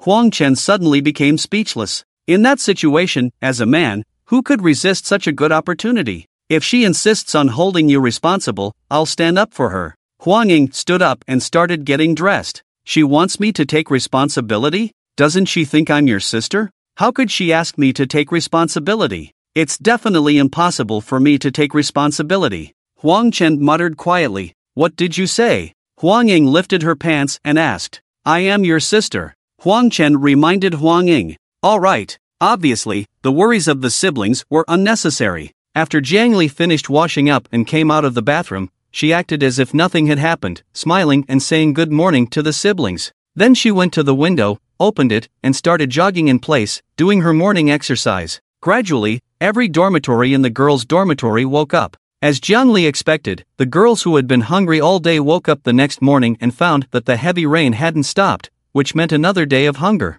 Some of the girls had a mental breakdown. They rushed into the corridor, shouting and blaming each other, even kicking the doors of some closed dormitories for no reason. Then more arguments and insults ensued. After a while, the door of Huang Chen's dormitory was also kicked twice. Fortunately, Jiang Li and Huang Ying had already placed 2 tables against the door. They didn't eat anything to begin with, and they don't know how to conserve their energy. These people will definitely be the first to go. Jiang Li looked disdainfully towards the direction of the dormitory door. Will this rain really never stop? Huang Ying looked worriedly outside the window. Who knows? Jiang Li furrowed her brows. Just then, the dormitory door was kicked twice again. Is anyone inside? Several girls outside the door shouted. Jiang Li made a gesture to Huang Ying, then directed her to quickly put all the dried steamed buns into a plastic bag. The doors of the other dormitories on the 5th floor are all open, except for theirs. There must be a problem. I guess they're hiding a lot of snacks and don't want to share with us.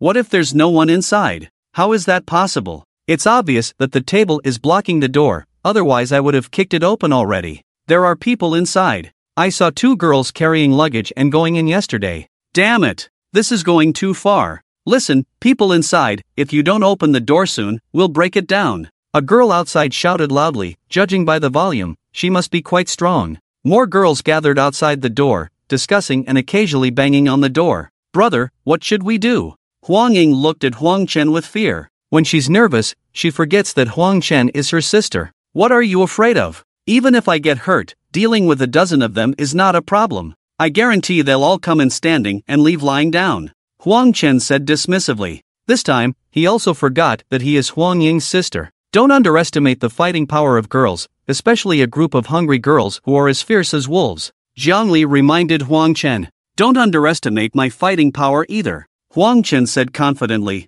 A man who has personally killed 2 scumbags, would he be afraid of a group of girls? Can you guarantee that all of them will leave lying down? But, I've only heard of tired oxen, not ruined fields. Jiang Li analyzed the current situation between the enemy and us rationally. What? Shaoli, what? What do you mean? Huang Ying felt that something was not right with Jiang Li's words. Could it be that she has already figured out that her brother Huang Chen is a man? Huang Chen also looked at Jiang Li, then carefully recalled in his mind when he made a mistake and was caught by her, and saw the truth. Isn't your sister masculine looking? Just follow what I say, and I guarantee we can handle them. Jiang Li whispered to the 2 siblings. Will that work? Should we open the dormitory door ourselves? Huang Ying didn't have much confidence in Jiang Li's solution. Understanding human nature, once you understand that, everything will be solved. Do you trust me, sis? Jiang Li asked Huang Chen. You're smart, I trust you. Huang Chen wasn't really worried anyway. If Jiang Li's plan didn't work, he could always solve the crazy girls outside with brute force. Thank you for your trust, then let's strictly follow what I say later. Jiang Li said as she and Huang Ying walked to the door. Stop banging on the door, we'll open it. Huang Ying shouted towards the outside, then she and Jiang Li moved the 2 tables beside the door. Open the door quickly, stop playing around. The leader outside shouted again. Following Jiang Li's instructions, Huang Chen put on his original clothes, walked to the dormitory door, opened it with his hand, and stood there with his arms crossed, looking down at the girls gathered at the door with a disdainful expression. Everything went as Jiang Li expected. After seeing Huang Chen at the door, more than half of the girls gathered there, screamed and ran away. In an instant, only 3 girls were left beside the leader. It can only be said that the few who stayed at the door were either foolish, slow to react, or shameless. But after most of the girls ran away, the arrogance of the leader at the door diminished. Why did most of the girls run away after seeing Huang Chen? It's not because Huang Chen looks terrifying,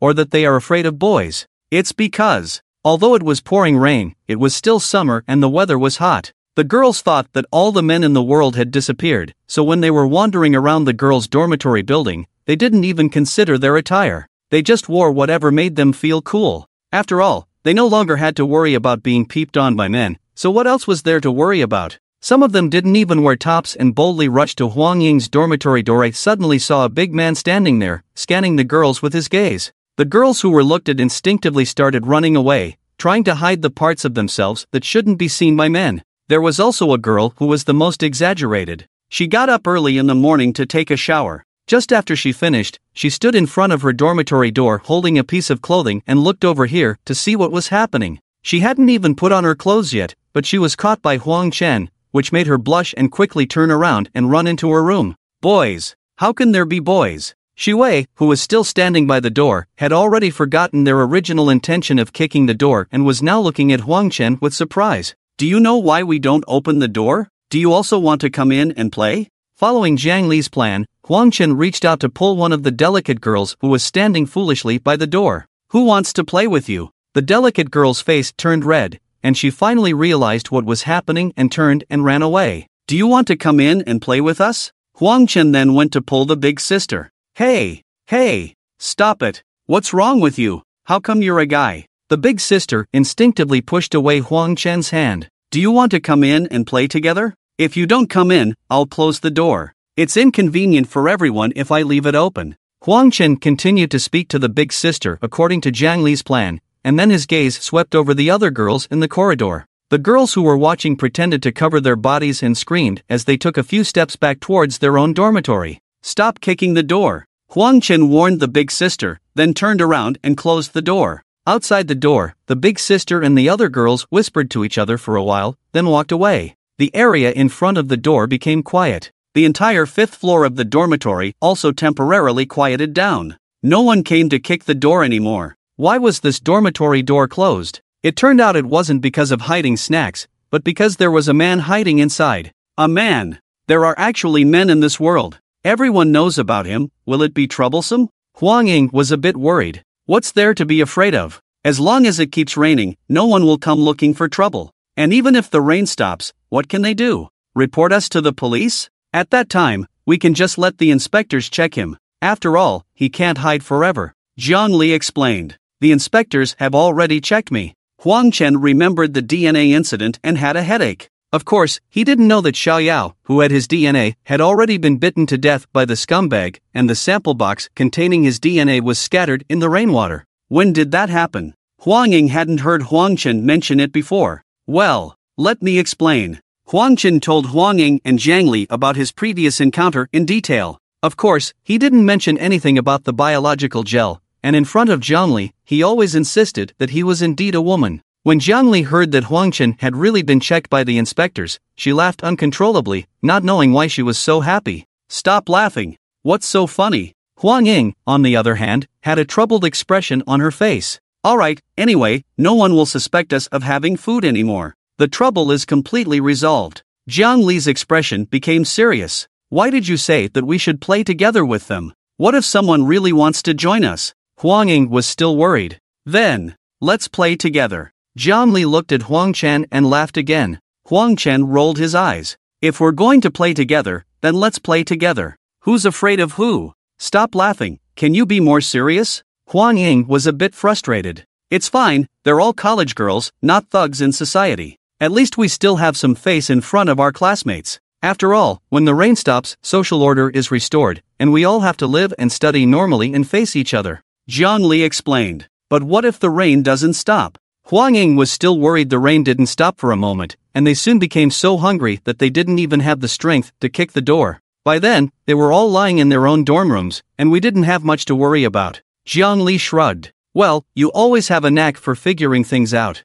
Huang Ying felt slightly relieved when she heard Zhang Li say this. However, Huang Chen felt a little disappointed. Why? Did no girl agree to come in and play together when he invited them? It's really embarrassing, isn't it? On the other hand, it felt great to stand by the door and overlook everything just now. Everywhere his gaze fell, the enemies fled. He also saw many exciting things. Unfortunately, he didn't take any pictures with his phone. Otherwise, he could have posted them on the forum he used to frequent, and there would have been a string of replies from his followers saying, "Big Brother is such a good person. How harmonious and loving." Oh, by the way, that forum must have closed down by now, right? The teachers in our country will also be unemployed. It's really a very sad thing. Taking advantage of the temporary calm outside, the three of them moved a table to block the dorm room door and took out the dried steamed buns to eat. Huang Chen had eaten too many buns last night, so he wasn't very hungry now and only ate 2 steamed buns. The 2 girls took good care of him, often applying medicine and changing his bandages. Today, the condition of his wound had improved a lot, and it would probably be almost healed the day after tomorrow. When he was completely healed the day after tomorrow, if the heavy rain hadn't stopped, he could go down again to look for food. With the experience of the previous 2 battles, Huang Chen felt that if he went down again, he shouldn't be injured by those scumbags. Knock, knock, knock. Just as the 3 of them finished breakfast, there was a knock on the dorm room door. Someone was knocking from outside. No way? Huang Ying frowned. Is there really someone who wants to come in and play together? Huang Chen also frowned. How many people? Huang Chen asked outside. It's me, Yang, a second-year teacher. A gentle female voice came from outside. It's Professor Yang, the youngest associate chief physician in our school. Zhang Li recognized the voice and whispered a few words to Huang Chen. How did Professor Yang end up in the girls' dormitory building? Huang Ying looked surprised. Should we open the door? Huang Chen asked the 2 girls. Yes, we can't offend someone like Professor Yang if we want to survive in the medical school. Zhang Li replied. I heard that Professor Yang seems to be a gynecology specialist. What if? Huang Ying was a little worried. What are you worried about? Zhang Li asked. Nothing. I'm not worried about anything. Huang Ying quickly denied it. She was mainly worried about the purpose of Professor Yang's visit, whether it was to confirm whether Huang Chen was male or female. Huang Chen's hidden techniques might have fooled them, but they probably wouldn't work in front of a gynecology specialist. Then I'll go open the door? Huang Chen stood up. Go ahead. Jiang Li nodded. Huang Chen walked to the door, and considering his injury, the two girls quickly came over to help move the table. After moving the table, Huang Chen opened the dorm room door. Standing outside the door was a woman in her 30s, dressed in branded clothes and wearing some expensive jewelry. She looked like someone who didn't lack money. Her appearance made her look young, so it was hard to judge her exact age. It's not easy to determine the age of a woman of this age. Huang Chen glanced outside and saw that besides Professor Yang, the big sister who had kicked the door just now and some other girls were all standing in the corridor, several meters away. This time, they were all dressed neatly. So after meeting Huang Chen's gaze, they didn't flee again and looked at him with strange expressions. Hello, Professor Yang. Jiang Li and Huang Ying greeted the woman together. Don't call me Professor, just call me Teacher Yang. Can I come in and sit for a while? The woman smiled at Jiang Li and Huang Ying. Teacher Yang, please come in. The three of them let Teacher Yang into the dorm room after Huang Ying and Teacher Yang entered the room. They quickly closed and locked the dormitory door to prevent the other girls from following in. Please have a seat, Teacher Yang. Jiang Li pulled a chair over and placed it next to Teacher Yang. She's a professional, don't let her examine you. Huang Ying took this opportunity to whisper a few words to Huang Chen's ear. Understood. Huang Chen also realized the seriousness of the situation. I heard from my student that there is a boy in your dormitory, so I came to take a look.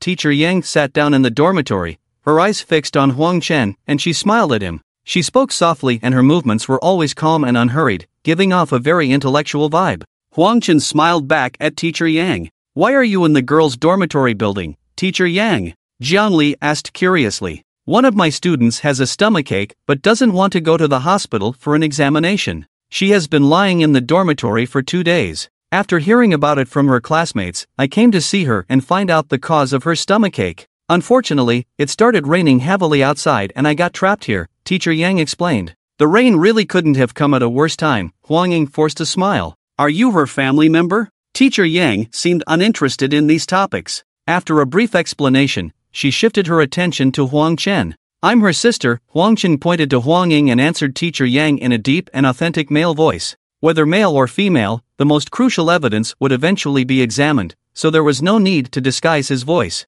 Her sister? Teacher Yang's face showed a surprised expression. Yes, he looks like a boy, but he's actually a girl, Huang Ying added with little confidence. Her face turned red as she spoke, and she instinctively tugged at her own hair. Well, when his parents gave birth to him, Jiang Li retold the tragic story to Teacher Yang on behalf of Huang Chen. It must be said that Jiang Li's storytelling ability was much better than Huang Chen's. When Huang Chen tearfully recounted his tragic background to Qiuxian earlier, Qiuxian had a half-believing expression, mainly because she thought Huang Chen's expression was too exaggerated. But when Jiang Li told the story to Teacher Yang, it seemed very natural. She expressed the appropriate emotions at the right moments, and telling the story from an outsider's perspective made it more convincing. Listening to it, Teacher Yang's sympathy overflowed, and she seemed to have no doubts about the authenticity of the whole story. However, from a professional perspective, she still had many doubts. Could a girl who had been taking male hormones since childhood grow up to be such a strong-looking boy? This was a good experimental sample for gynecology.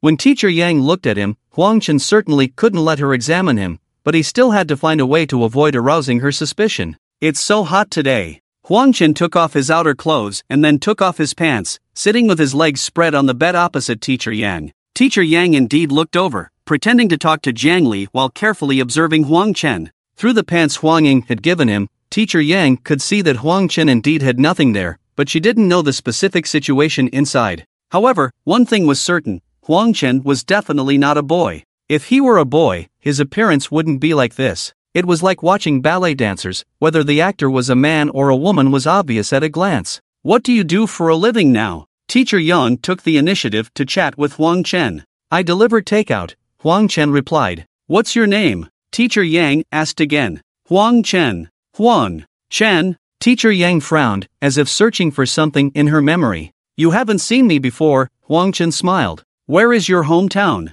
Teacher Yang asked again. Yunfeng City, Huang Chen answered. Are you from Yufeng City? No. One middle school? Last year's graduate? Teacher Yang continued to ask. How did you know? Huang Chen was a little surprised. Your class teacher's surname is Lu. and you were the class monitor, right? Teacher Yang asked again. Can you tell fortunes? Huang Chen felt even more strange. Huang Ying also looked at Teacher Yang with a surprised expression. Your class teacher Lu Hua is a distant relative of mine. Last year, you scored 638 points in the college entrance examination. He recommended you to apply to our medical school, and you were officially admitted. If you could come and register normally, you should be a student in my class. But you gave up when it was time to start school, saying that you wanted to work to support your sister's education? Lu Hua was very regretful about this matter, and even asked me to call and persuade you. I don't know if you remember this? Teacher Yang smiled at Huang Chen. Brother, what's going on?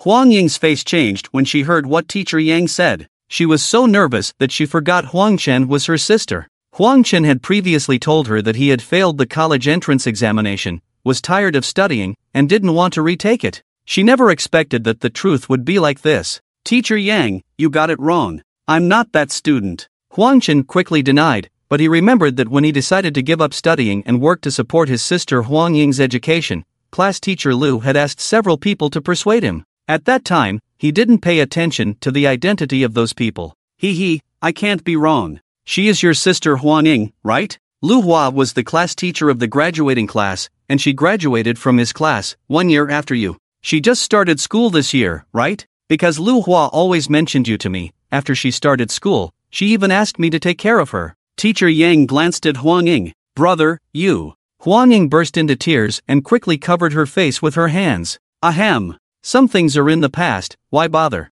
Huang Chen didn't know what to say. He had planned to keep this a secret, and class teacher Lu had also said that he would help him keep it a secret, but he never expected it to be exposed in this way. You kept this from your sister? Sigh, it's my fault for mentioning it in front of her. But you, this child, have been sacrificing yourself too much. In ordinary families, if the economic conditions are not good, it is usually the girls who sacrifice for the boys. But you, for your sister, have resolutely sacrificed your own bright future. Oh, by the way, she is also a girl.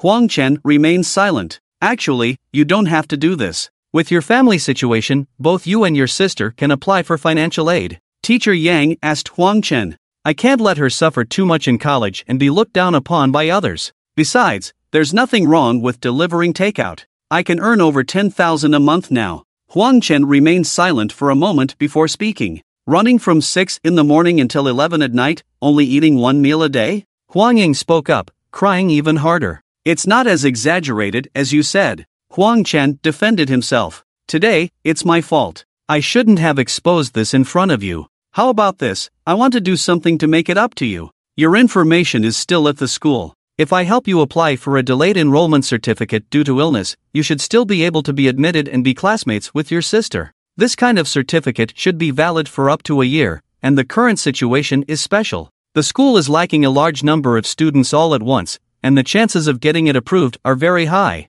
Teacher Yang pondered. With her qualifications in the medical school, the school leaders would definitely give her face. Really? Huang Ying stopped crying and looked at Teacher Yang hopefully. No need, I've forgotten everything I learned a long time ago.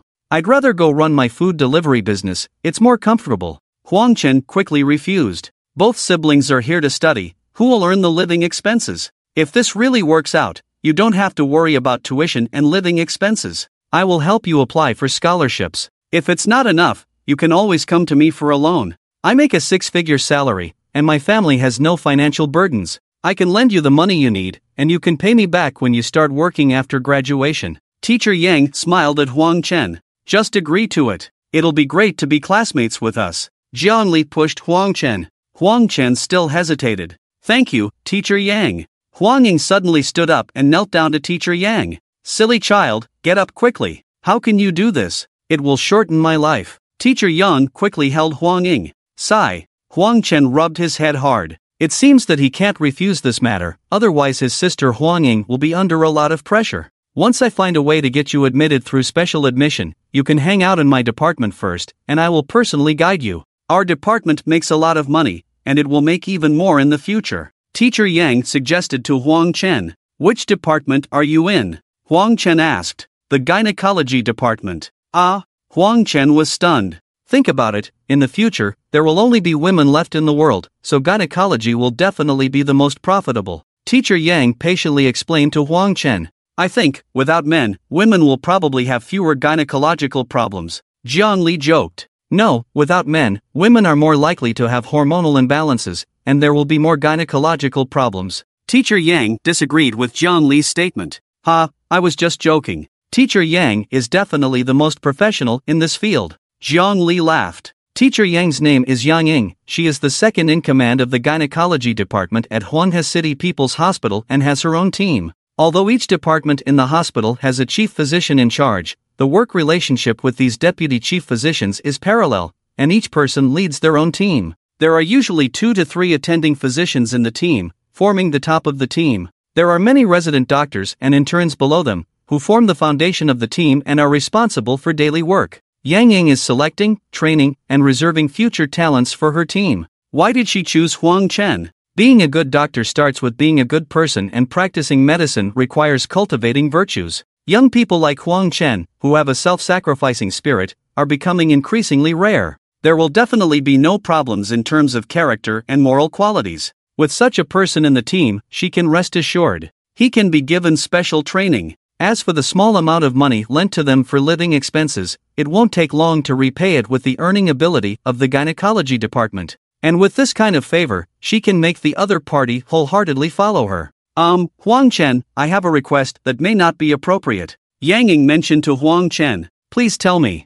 Huang Chen actually wanted to go to college. When he was delivering food and visiting his sister Huang Ying, he often envied those college students. He never thought he would have a chance to return to campus. Now Yang Ying has given him this opportunity. Regardless of the other party's motives, he is grateful in his heart. If Yang Ying's request is not excessive, he will definitely cooperate fully. I am currently conducting research on gynecology, but I have never encountered a special case like you. Oh, I'm sorry, that term is not appropriate. What I mean is, I have never encountered a female who has been taking male hormones since childhood. So I want to study your physiological structure and see how it differs from that of ordinary women. This will help me make up for the shortcomings in my research work in this area. Of course, I'm just observing you externally. I won't conduct any other experiments on you, and I won't harm your body. Yang Ying explained her thoughts in detail.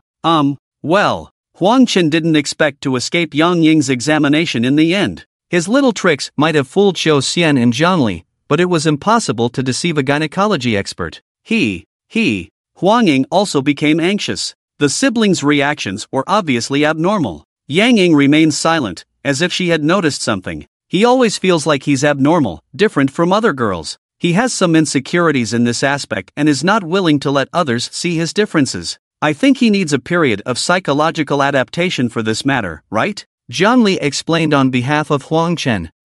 It's not urgent. Let's wait until the rain stops and the medical school returns to normal before discussing it. Yang Ying heard Zhang Li's explanation and no longer doubted anything. Because I'm different from normal people, I've had a heavy psychological burden since I was young. Huang Chen had just stumbled for a moment, but luckily Zhang Li came to his rescue in time. By the way, does Zhang Li know something? Why is she helping him like this? He shouldn't have revealed any flaws in front of her before, right? Don't think of yourself as abnormal. In fact, teachers also have their own secrets. Teachers also look different from other women in certain aspects. When the time comes, the teacher can show you first. After you see it, you will let go of your psychological burden and face everything calmly. Yang Ying reassured Huang Chen a few more times. As a doctor, she knew how to comfort insecure students. As long as she made them feel that she was standing with them, that she was just like them, they would accept her and her views, and treat her as one of their own. Then she would tell them that everyone is an independent individual, with their own unique brilliance, gradually helping them open up and no longer feel inferior. Okay. Alright. Huang Chen was a bit curious. This very intellectual teacher Yang, how exactly was she different from other women? But the price was a bit high. After seeing her, he didn't know how to deceive her when it was his turn to be seen. It's troublesome. And there's the DNA that Zhou Xian took. One day, everything will be exposed. When the truth is revealed, what kind of predicament will he face? He didn't dare to think about it. When everyone was about to continue chatting, gunshots suddenly faintly echoed outside. The gunshots grew closer, accompanied by the rumbling sound of heavy vehicles moving. The students in the girls' dormitory heard the sound and gathered at the windows, trying to look down through the rain to see what was happening below. The rain had lessened a bit at this moment, and it was daytime, so the field of vision was slightly larger than before. Huang Chen and the others also crowded around the windows. In the rain, apart from the gunshots, there were faint shouts. After a while, everyone finally saw what was happening below. Dozens of fully armed female soldiers, holding assault rifles, were shooting at the scumbags from the Western Zhou dynasty who were trying to approach. They were also escorting several armored vehicles towards the girls' dormitory building. The tops of the armored vehicles had machine guns, providing fire support to the infantry. In the middle of the armored vehicles was a bus with improvised steel plates for protection. Finally, the female soldiers escorted the convoy to the entrance of the girls' dormitory building. They broke the lock on the main door and quickly established a safe passage between the bus and the dormitory door. The rescue team has arrived. I told you, the country won't abandon us. That's great. We can finally leave. I want to go home. I'm so hungry. I want to eat something. Seeing the scene below, the girls were excited and tears filled their eyes. Soon, a loudspeaker sounded from the first floor. Attention, ladies. We are now going to proceed with your safe evacuation. 2 temporary shelters have been set up in the school gymnasium and auditorium. Meals will be provided there until the heavy rain subsides. Due to limited bus capacity, only basic toiletries are allowed. We need to transfer as many people as possible to the shelters quickly. Anyone carrying excessive personal belongings will be denied boarding. We are currently under military control. Please obey orders. Evacuation will start from the 2nd floor, and those on the 3rd floor and above should wait for further instructions before coming down. After leaving the dormitory, please line up in the corridor and follow instructions to move. No running, arguing, or making loud noises. Obey our commands. Those who violate the rules will lose their eligibility for evacuation and will be responsible for any consequences caused. The loudspeaker repeated the evacuation instructions continuously. At the same time, dozens of fully armed female soldiers rushed into the dormitory building, maintaining order on the stairs and 2nd floor corridor. The girls on the 2nd floor poured out of their dormitories and, under the shouts of the special female soldiers, formed a queue and began to evacuate in an orderly manner. Who told you to bring things? Drop your backpack. A female soldier guarding the bus door ordered a girl carrying a backpack. I only have some personal clothes for changing. The girl defended herself. I'll say it once. Put down the backpack. Otherwise, go back to your dormitory. The soldier shouted. Is this too much? Why are you talking to me like this? The girl's face turned red as she retorted. Do you know how many lives were sacrificed for this rescue opportunity? Do you know how many people are still waiting for our rescue? Every second you delay, you are depriving others of their chance to survive. It's a matter of life and death. The soldier's eyes turned bloodshot as she forcefully pushed the disobedient girl away from the bus door, restraining her with her hands pressed against the ground. The girl struggled and shouted desperately but couldn't break free. 2 girls in line quickly threw their bags to the ground. The other girls quietly boarded the bus one by one and, under the command of the female soldiers inside the bus, squeezed tightly into their seats. Seats meant for 2 people were now occupied by 6, and the aisle was packed with people. I won't bring my backpack, please let me on. The girl on the ground cried and pleaded. Go to the end of the line. The soldier pulled the girl up from the ground and pushed her towards the back of the queue. The bus gradually filled up, and after no more people could fit even near the bus door, the bus driver finally closed the door and started the vehicle. Under the escort of several armored vehicles and dozens of infantry soldiers, the bus headed towards the gymnasium. A few soldiers stayed by the entrance of the girls' dormitory on the 1st floor. After the convoy left, they immediately closed the door and stood guard to prevent any scumbags from entering. I have a student who is still sick. She lives on the 3rd floor, and I'm afraid something might happen to her during the evacuation. I'll go down to look after her. See you at the gym later, Yang Ying told the 3 people in the dormitory. Okay, young teacher, we'll see you at the gym. Huang Chen and the others quickly got up and saw Yang Ying off, watching her walk towards the stairs. Evacuation operations can always have variables. It's better to evacuate from the 3rd floor earlier, giving us a better chance of survival, Zhang Li muttered quietly. Young teacher isn't as selfish as you think. She went to protect her students. Huang Ying disagreed with Zhang Li's statement. You always think of people as kind, but I always think of them as evil. Zhang Li touched Huang Ying's cheek. Yang teacher is a good person. Absolutely a good person. Huang Ying insisted. Yes, Zhang Li smiled. You 2 go to the gym, I'll stay here. Huang Chen hesitated and suggested to the 2. That's not possible. We stick together, no matter what. Huang Ying firmly rejected the idea. Huang Ying widened her eyes. There are too many people in the gym. I'm not used to it. Huang Chen hinted at Huang Ying with his eyes. The more people there are, the more suspicious they become of him, and the more eyes are on him. making it harder for him to conceal his identity. As long as there is a flaw, he will be exposed. No! You can't stay here alone without eating or drinking, something bad might happen. Huang Ying seemed to understand what Huang Chen was worried about, and tears welled up in her eyes again. You should come with us. After we get there, no matter what happens, we will stick together with you and help you deal with anything, Jiang Li suggested to Huang Chen. Then, Huang Chen glanced at Jiang Li, feeling like she knew something. Xiao Li is very resourceful. If there's anything you can't handle, just listen to her arrangements. Huang Ying didn't want to be separated from Huang Chen again no matter what. Alright. Huang Chen frowned, knowing that the trip to the gym would be a dangerous journey full of unknowns. It would be very difficult to avoid exposure with so many female college students going to the restroom, showering, and living together. But now, he had no choice but to face it bravely. Overall, the evacuation operation went smoothly. If we don't consider the sacrifices and serious injuries of those female soldiers during the evacuation. Under the cover of heavy rain, the scumbags seemed endless, sometimes even appearing suddenly in their ranks, catching them off guard. The most terrifying thing was when a dozen or so scumbags suddenly appeared on the outskirts, attracting most of the firepower, and then one or two would suddenly appear in the middle of the group. In this situation, the machine guns on the armored vehicles were useless, as they were afraid of accidentally injuring their teammates. Most of these scumbags crawled out of puddles, but there were always a few that seemed to appear out of thin air in the pouring rain. Faced with the fall of their comrades and the constant threat of death, the female soldiers did not fear, hesitate, or retreat. Instead, they shouted slogans to encourage, comfort, hold their positions, and continue fighting, repelling wave after wave of attacks from the scumbags. Protecting the evacuation of civilians was their duty, even if it meant sacrificing their lives. Finally, it was time for the students on the 5th floor to evacuate.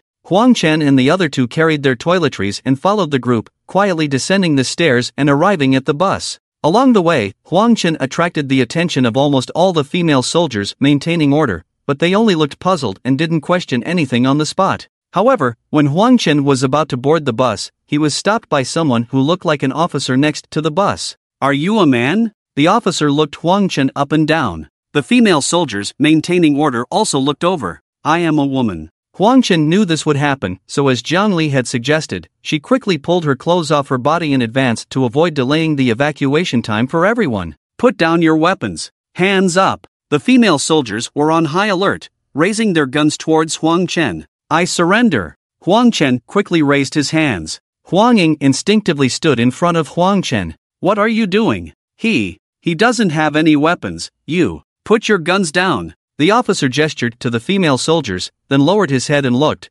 confirming that Huang Chen indeed had no weapons, and asked him to tidy up his clothes and board the bus as soon as possible. Huang Chen breathed a sigh of relief and quickly got on the bus with Huang Ying and Jiang Li. The bus was almost full, with about 7 or 8 more girls behind them in line. In order to avoid making another trip, the female soldiers made everyone in the bus squeeze even more, finally forcing all the remaining girls into the bus. The crowdedness inside the bus was beyond description, not even comparable to sardines in a can. Some of the smaller girls found it difficult to even breathe. Some girls started crying softly. Hang in there, everyone. We'll be there in a few minutes. The female driver in military uniform spoke to calm everyone down and quickly started the car. With several armored vehicles and dozens of infantry soldiers escorting them, they headed towards the sports arena. They hadn't gone far when the armored vehicle in front suddenly stopped. The bus also came to a sudden halt. Gunshots rang out. The bus, with its reinforced steel plates, couldn't see what was happening outside, but they could faintly hear the shouts of the female soldiers, mixed with cries of pain.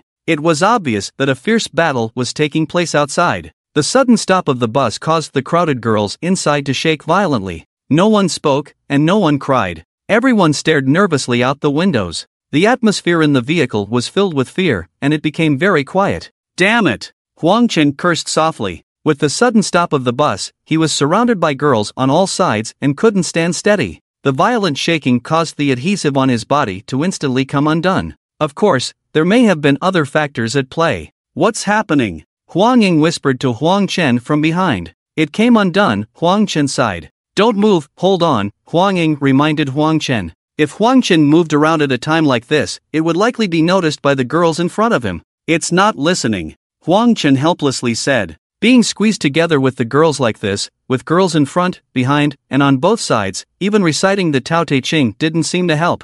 Then slowly turn around, I'll cover for you, Huang Ying suggested. No. Huang Chen felt that it wasn't appropriate. After thinking for a moment, Huang Chen quickly turned to the right towards Jianli. Jianli quickly sensed something and turned her head to look at Huang Chen with a puzzled expression. The Tao that can be spoken is not the eternal Tao, the name that can be named is not the eternal name.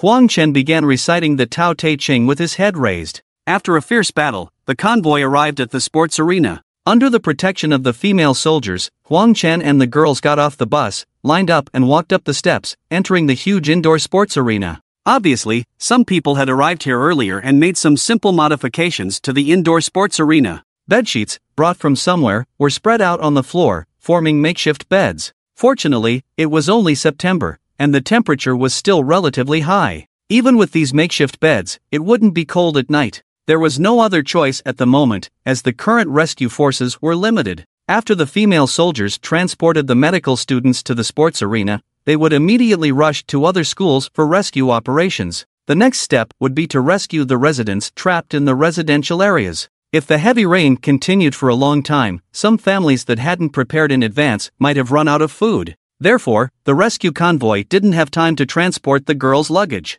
The current situation was to gather at the sports arena, then concentrate on providing food to the students. As long as they didn't starve to death, it would be easier to handle after the heavy rain ended. There were female guards maintaining order in front of the sports arena entrance, and volunteers were distributing cookies and mineral water to each girl entering the sports arena. The temporary kitchen hadn't been set up yet, so they could only eat cookies for now, with each person only allowed to take one pack. After receiving the cookies, many girls immediately opened them and quickly stuffed them into their mouths. They had been hungry for a day and a night, and they couldn't hold on any longer. Huang Chen also ran into someone familiar near the entrance of the sports arena. Sis, you're here? Huang Chen greeted Autumn Xian warmly, who was wearing a police uniform. Ha, what are you doing here? Autumn Xian seemed surprised. I came to find my sister, she's trapped here, Huang Chen replied. You ran here in the pouring rain from home? Autumn Xian remembered clearly that it had already started raining when she left Huang Chen. Yeah, Huang Chen nodded and then opened his shirt, pointing to the wound on his upper arm. Bitten by a scumbag? Xiao Xian immediately recognized the injury. Yes, Huang Chen nodded. Not bad. You managed to escape from the scumbag's clutches. Xiao Xian gave Huang Chen a thumbs up. Where are your teammates? Huang Chen glanced at Shizhou, the other female patrol officers at the scene whom he hadn't seen before. Ah, many of the people I brought over yesterday were previously in non-combat roles. When the disaster struck as they came out from your place, they were caught off guard and most of them sacrificed their lives, Xiao Xian said with a hint of sadness. Ah, Huang Chen also sighed. If you're not busy later, come volunteer with me? Xiao Xian suggested to Huang Chen. Sure. I wanted to hang out with you, sis. Huang Chen's face lit up with joy. Sis likes you too, Xiao Xian patted Huang Chen's uninjured shoulder. That classmate, come over here for a moment. When the female soldiers were preparing to leave, the female officer who had stopped Huang Chen in front of the bus walked over. Do you have something to say? Huang Chen didn't move and asked the female officer. I'm planning to take you back to the base. The conditions there are much better and safer. I can arrange a separate room with a bathroom for you, the female officer suggested to Huang Chen. Don't go. Xiao Xian immediately whispered to Huang Chen.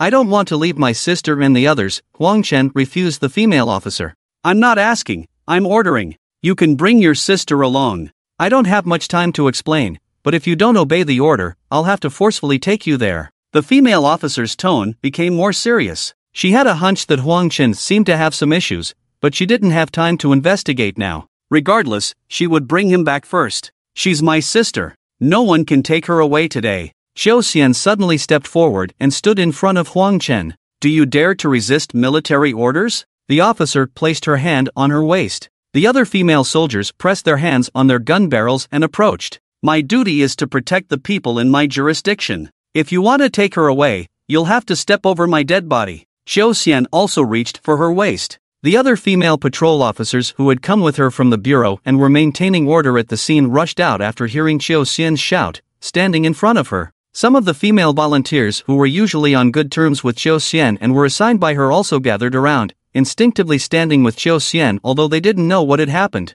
Childish. Ignorant. The female officer glared fiercely at Xiao Xian and then waved her hand, leading the female soldiers into the rain outside the gymnasium. They had too many tasks and too little time, and they couldn't waste any more time here. After seeing the officer leave, Huang Ying trembled and threw herself into Huang Chen's arms. During this time, try not to talk to strangers or leave with them. If anything unusual happens, come find me immediately. Xiao Xian let out a sigh of relief and turned to Huang Chen to give him a few instructions in a low voice. Thank you, sis. Huang Chen expressed his gratitude to Xiao Xian. If he had been taken to the base by the female officer just now, his identity would have been exposed without a doubt, and that would have caused a lot of trouble. No need to be so polite. I'll have someone take you to find a place to rest first. After you've settled down, come find me. Xiao Xian said a few more words to Huang Chen. Her face was quite pale at the moment, as the scene just now had put a lot of pressure on her. Okay, Huang Chen, along with Huang Ying and Jiang Li, followed the female patrol officer arranged by Xiao Xian and walked towards their sleeping area. There were too many people in the gymnasium and too few bed sheets, so Huang Chen and the other two were only assigned 2 bed sheets. The female patrol said she would find Xiao Xian to help them get another bed sheet, but Huang Chen refused. It was already troublesome enough for Xiao Xian earlier, so they shouldn't bother her with such a small matter. 2 bed sheets, 3 people can still squeeze and sleep. Some girls in the gym who had not seen Huang Chen before were curious and puzzled as they looked over here. Is that a boy? How can there be a boy? What are you looking at? What's so special? She's just like you, a girl. Don't mess with her. The big sister who had kicked the door of Huang Chen's dormitory earlier happened to be next to Huang Chen and the others. Seeing many girls looking over here, she shouted a few words at those curious girls. Surprisingly, her shouting was effective, and those girls immediately stopped looking over here and went about their own business. Huang Chen smiled at the big sister who turned around. If he had heard such words a few days ago, it would have felt like an insult, but now it felt different. Zhang Wei, just like you, I've always wanted to be a man since I was young, but I couldn't fulfill that wish. Teacher Yang is the one who brought me to your dormitory, and she told me about your situation. The big sister introduced herself and then reached out her hand to Huang Chen with a sympathetic expression. I feel like you're very manly. You're a real man. Huang Chen shook Zhang Wei's hand. Really? Zhang Wei was very happy. Although she longed to be a man and took on a male name, she still looked like a woman, just a bit taller and stronger than the average guy. Huang Chen was different. His appearance really made her envious. He exuded a masculine aura everywhere. Really? Huang Chen nodded solemnly. That's cool. From now on, you're my buddy. Anyone who bullies you is picking a fight with me. Zhang Wei. Zhang Wei patted Huang Chen's muscular chest with her hand and then opened her arms to him. Good brother. One blanket. Huang Chen and Zhang Wei embraced like men. Good brothers for life. Tonight, let's sleep peacefully and have a good chat. Zhang Wei patted Huang Chen's back happily. Huang Ying turned her head. Jiang Li rubbed her forehead. After settling down, Huang Chen went to find Xiao Xian. Zhang Wei, bored, followed Huang Chen. Huang Chen looked like a real man, and she felt a sense of pride in being with him, as if she had become a real man herself. Xiao Xian arranged volunteer work for them, mainly patrolling and maintaining order in the gym. The medical school's gym was large, with 3 floors, including an indoor basketball court, volleyball court, small soccer field, tennis court, badminton court, and table tennis court, among others. Nearly 2,000 girls were accommodated here. A large number of volunteers were needed to maintain the normal order of the temporary shelter. Zhang Wei was tall and strong, the starting center of the college women's basketball team. Because she came from a wealthy family, she often treated her teammates to drinks and chats after the games, and the girls in the basketball team listened to her. As a result, she became the big sister in everyone's eyes. Of course, she enjoyed the feeling of being a big sister, and with a shout, people would gather. After being assigned the task of patrolling and maintaining order, Zhang Wei immediately called her group of sisters and put on a full display of her big sister demeanor, following behind Huang Chen.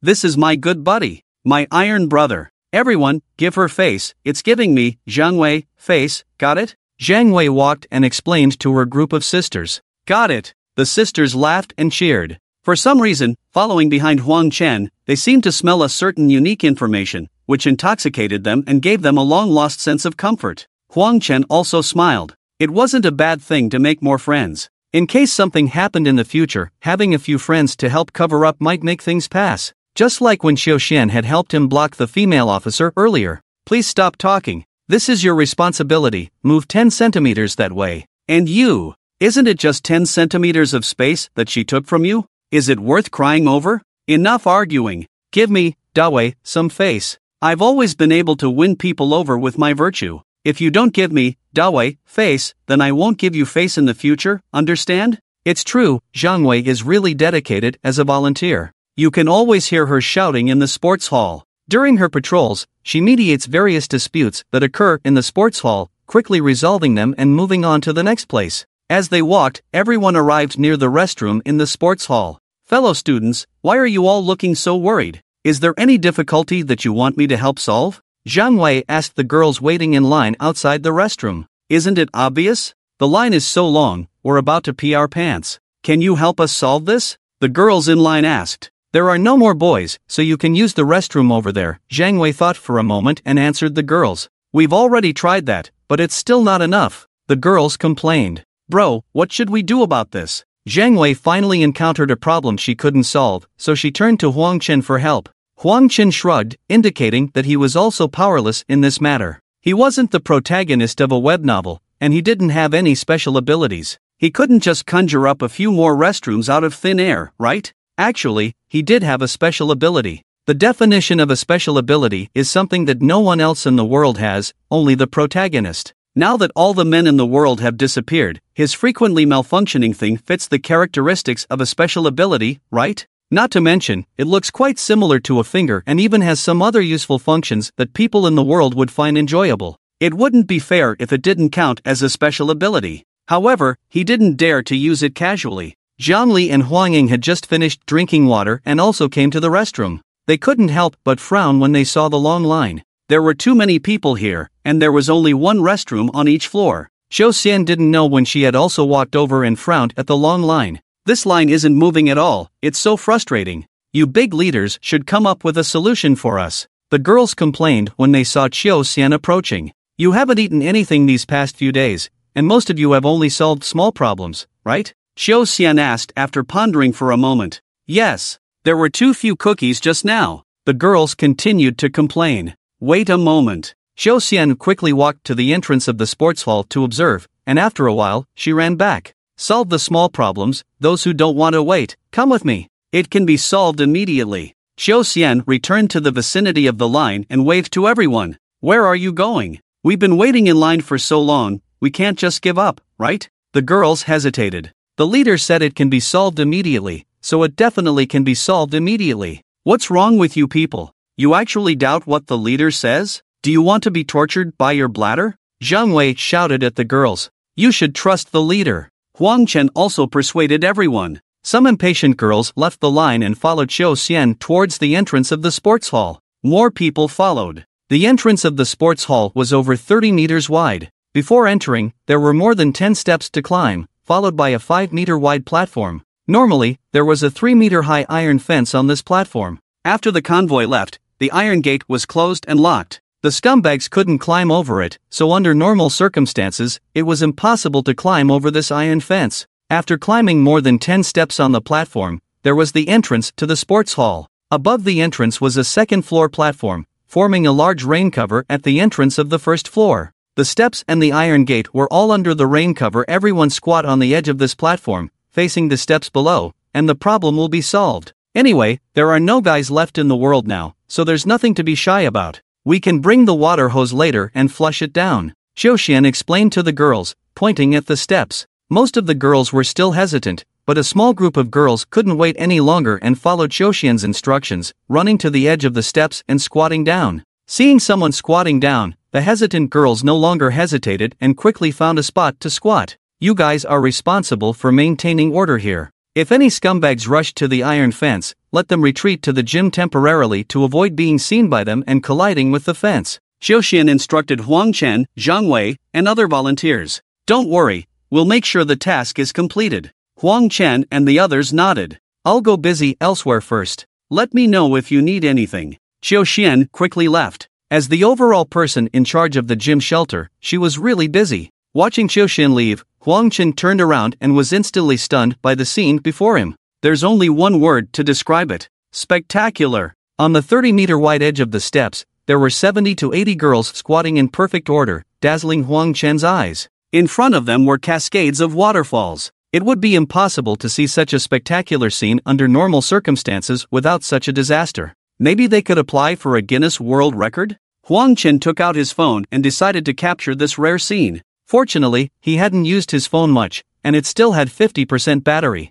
Hey, what are you doing, bro? Zhang Wei asked as he approached. Do you think there might be guys who haven't disappeared and are mixed in with these girls? Huang Chen quickly changed the subject, so Zhang Wei wouldn't see what he was filming. I don't think so. Zhang Wei glanced at the edge of the steps. I think we can't rule out that possibility. If there really are guys mixed in, it would be a great achievement if we catch them. Huang Chen played the thief. Right. Why didn't I think of that? Zhang Wei slapped his thigh. What should we do next? Huang Chen pretended to think and casually put away his phone. It's easy. Since they're all squatting, I think now is a good opportunity to check them. How about this, you go from that side, and I'll go from this side, and we'll go around to the front and check one by one to see if there are any guys mixed in. If we find any, we'll catch them on the spot. Zhang Wei suggested to Huang Chen. That's not a good idea. It will cause public outrage. Huang Chen vetoed Zhang Wei's proposal after thinking about it. If they really did that and didn't catch any other guys, he would probably be the first one exposed. The main problem was that his golden finger wasn't very controllable, and the biological gel was also in a state of breaking apart. If they provoked public outrage and the girls demanded to check him together, and they discovered his golden finger, he would be in big trouble. Yeah, you're right. Hearing Huang Chen's words, Zhang Wei gave up on the plan. Several hours passed. The toilet problem was solved, but it was just a small matter after all. The biggest issue for the shelter was actually about food. With the efforts of the volunteers, a temporary kitchen was quickly set up. However, the rice, noodles, and side dishes that were planned to be transported here were still nowhere to be seen. The black rain blocked all wireless signals, and the fixed telephone in the gym office was the only tool currently available to communicate with the outside world. Of course, this matter was not made public. If it was, the students would definitely rush to contact their families, causing important calls to not be able to get through or come in. Xiaoxian was currently hiding in the office, constantly making phone calls, trying to find out when the rescue supplies would arrive. The temporary rescue center couldn't give her an answer, because once the dozens of emergency teams were deployed, they couldn't be contacted once they left the base. Even drones and satellite phones couldn't be used. Based on the feedback from some of the teams, it seemed like there was an endless supply of scumbags in the torrential rain. No matter how many they killed, the counterattack in the next round would be even fiercer. The rescue center had no real-time information on where the teams transporting relief supplies had gone, or if they had been wiped out, or if the supplies had been sent elsewhere. Each shelter could only wait patiently, hoping that they could understand the difficulties faced by the rescue center and the rescue teams. Patience was easy to say, but not so easy to do. Xiaoxian could understand the hardships faced by the rescue teams outside. She could also understand the anger and complaints of the female college students in the shelter who had only received a pack of biscuits after going hungry for a day and night. But who would understand her situation at this moment? There are only 2 hours left until it gets dark. After dark, the rescue teams will stop operating, right? Xiaoxian asked one last question. Yes, the danger at night in the torrential rain is more than 10 times higher than during the day, the rescue center replied. Everyone, be quiet. Don't make noise. Save energy as much as possible. The more noise, the hungrier you'll get.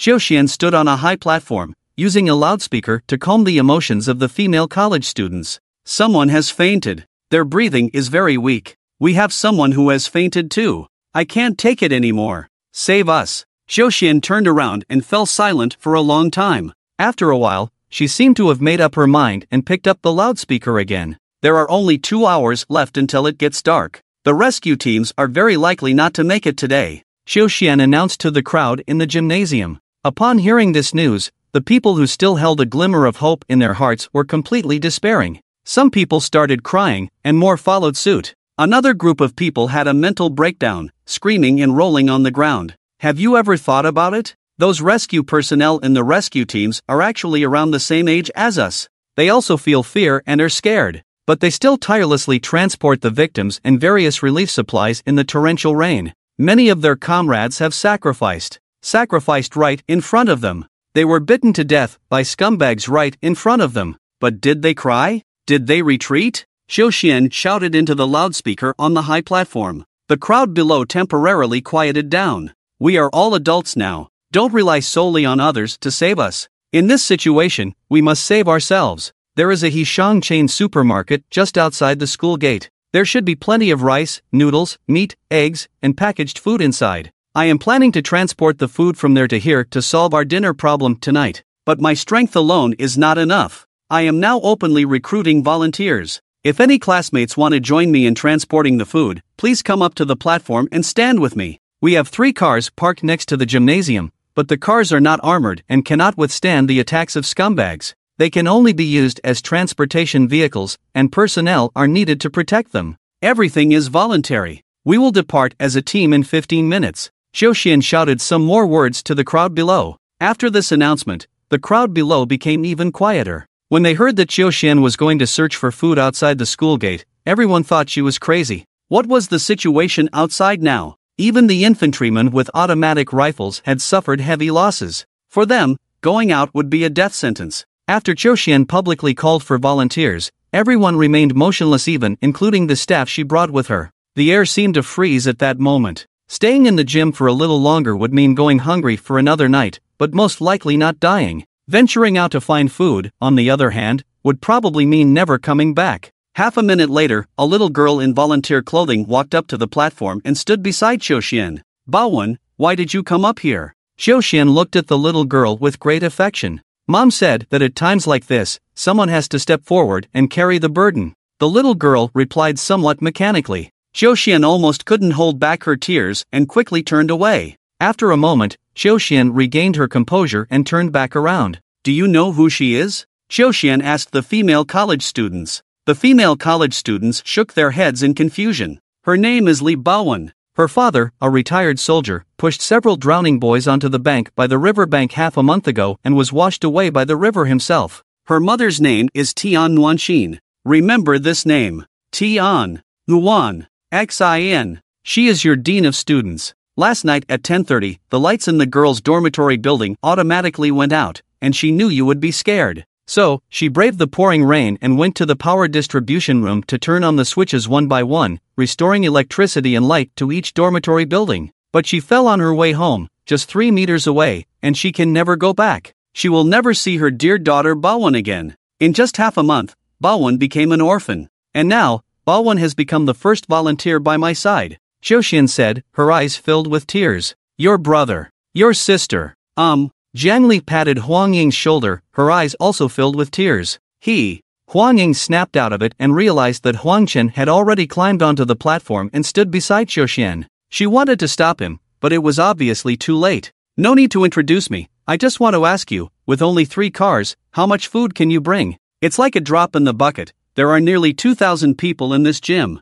Huang Chen whispered to Xiaoxian after getting on the platform. "I know, but I have to give them a glimmer of hope." Xiaoxian frowned. "All right, count me in." Huang Chen didn't say anything more and stood on the platform. Having experienced 2 heavy rainstorms, Huang Chen felt that those scumbags weren't as terrifying as he had imagined. The first time, he ran from his rented place 2 stops away to the medical school and encountered 3 scumbags along the way, but he managed to kill one and escape. The second time, he brought food back to the dormitory from the student cafeteria, and during the battle in the cafeteria, he was too nervous and accidentally got bitten on the upper arm by a scumbag. The injury on his leg was because it was inconvenient to move with a large bag of food on his back, and he was ambushed by a scumbag below. Without carrying any weight, he felt that with his physical condition, even if he couldn't beat the scumbags, he could still retreat unscathed. Once he became weak, he wouldn't have enough energy to search for food. A more selfish thought. After obtaining food, he would definitely prioritize supplying his sister Huang Ying and Jiang Li, ensuring that they wouldn't go hungry. He will have to go out to find food sooner or later. Instead of going alone, it's better to join them as a group for mutual support and to gain some recognition. "No, you're injured," Xiaoxian refused Huang Chen's request. "It's just a flesh wound, not affecting my mobility too much. Besides, I have experience fighting against scumbags twice before," Huang Chen tried to convince her. After trying Jiang Li's stitching technique, the wound should not easily reopen after a day and night. At least it's more reliable than adhesive. Also, he can find a place to relieve himself after going out. There are eyes everywhere here, and there's nowhere for him to pee freely. "Alright," Xiaoxian reluctantly agreed after hearing Huang Chen's explanation. "We have another volunteer joining us. Her name is Huang Chen, Xiaoxian didn't listen to Huang Chen and continued to use the loudspeaker to tell everyone about his tragic but strong, kind, optimistic, and positive background. Everyone present was moved to tears. Whether they knew him or not, they all learned that he was just like them, a rough man on the outside but a woman on the inside. "This child, I didn't misjudge him." Yang Ying sighed from the audience. "I was prepared to be single for the rest of my life. Without a man, it's even more impossible to have children. So, after the rain stops, I'll take the two sisters to go through the adoption process and become their mother. I'll pass on my lifelong knowledge of gynecology to them. This investment will definitely pay off. Yang Ying contemplated. My brother has already gone up. It's time for the basketball team sisters to go on stage. Let's go together. Don't let people look down on us, Zhang Wei said, waving to the group of girls behind her, then confidently walked up to the stage. We're going too. After Zhang Wei went on stage, she told Xiao Xian and walked over to pat Huang Chen's shoulder, standing beside him. You guys? Xiao Xian looked behind Zhang Wei and saw no one. Yes. There are more than 10 of us. Zhang Wei also looked behind her. And there was no one. Oh my god. Where are they? Zhang Wei looked around the audience and realized that the group of girls who usually followed her had left their original place, but they didn't follow her to the stage. What kind of sisters are they? Zhang Wei was surprised. Money can't buy loyalty or genuine affection. They were just a group of friends who ate and drank with her. They followed her when she had money, but who would care about her when she didn't? Are there any more volunteers willing to come up? We have 3 cars, and each car should have at least 10 people. Xiao Xian continued to shout into the loudspeaker. Huang Ying wanted to go up, but Jiang Li held her tightly. Listen to me, you can't go. With your brother's abilities, he might get injured at most if he goes out, but if you go, you'll only hold him back, distract him at critical moments, and make him risk his life to save you again and again. In the end, both of you will die outside, and it won't have any positive effect. Jiang Li advised Huang Ying earnestly. Huang Ying felt that Jiang Li made a valid point and couldn't argue back. Xiao Xian shouted into the loudspeaker a few more times, but the entire gymnasium fell into an awkward silence. I really miss the days when men were still around. Usually, in times like this, many men would step forward without hesitation, even if they knew they would sacrifice. Xiao Xian sounded disappointed. That must be the effect of testosterone in their bodies, Zhang Wei analyzed. Maybe they were forced to because they knew that if they didn't step forward, who would protect their families? Who would defend their homes? Huang Chen laughed. I still have a few boxes of biscuits here. Volunteers can eat their fill before going out. After returning, as long as there is still food, it will be prioritized for volunteers and the 10 friends he designated. If we don't take action now and wait until tomorrow when the rescue still hasn't arrived, we won't even have the strength to go out and search for food. Xiao Xian couldn't recruit volunteers, so she had to increase the rewards for volunteers. We have never received any training. What's the difference between rushing into the rain like this and going to our deaths? A girl standing on the high platform protested loudly to Xiao Xian. Exactly. It's meaningless to talk so passionately if it's just giving away our lives for nothing. Another girl chimed in. We followed the rescue vehicles here because we heard there was food in the gymnasium. But after coming here, the living conditions are worse than the dormitory building. And now there's still no food. Do you think it's fun to deceive us? A girl started to complain. That's right. Why are so many of your colleagues hiding and not doing anything while asking us to volunteer and sacrifice ourselves? Don't treat us like fools. We are all highly educated people. It is your responsibility to rescue us and help us find food. You have a few boxes of biscuits, you should distribute them to everyone. What's the meaning of hoarding them for yourself? Once someone starts protesting and complaining, the seeds of resentment quickly spread. More offensive words floated in the air above the gymnasium. Compared to the silent majority, perhaps only a few people at this time harbored resentment. But since the majority remained silent, these resentful individuals became opinion leaders, dominating the group's thinking. Xiao Xian, holding a loudspeaker, stood on the high platform, unable to say a word. She seemed to have no idea how to face this situation. Just then, 5 girls suddenly walked up to the high platform.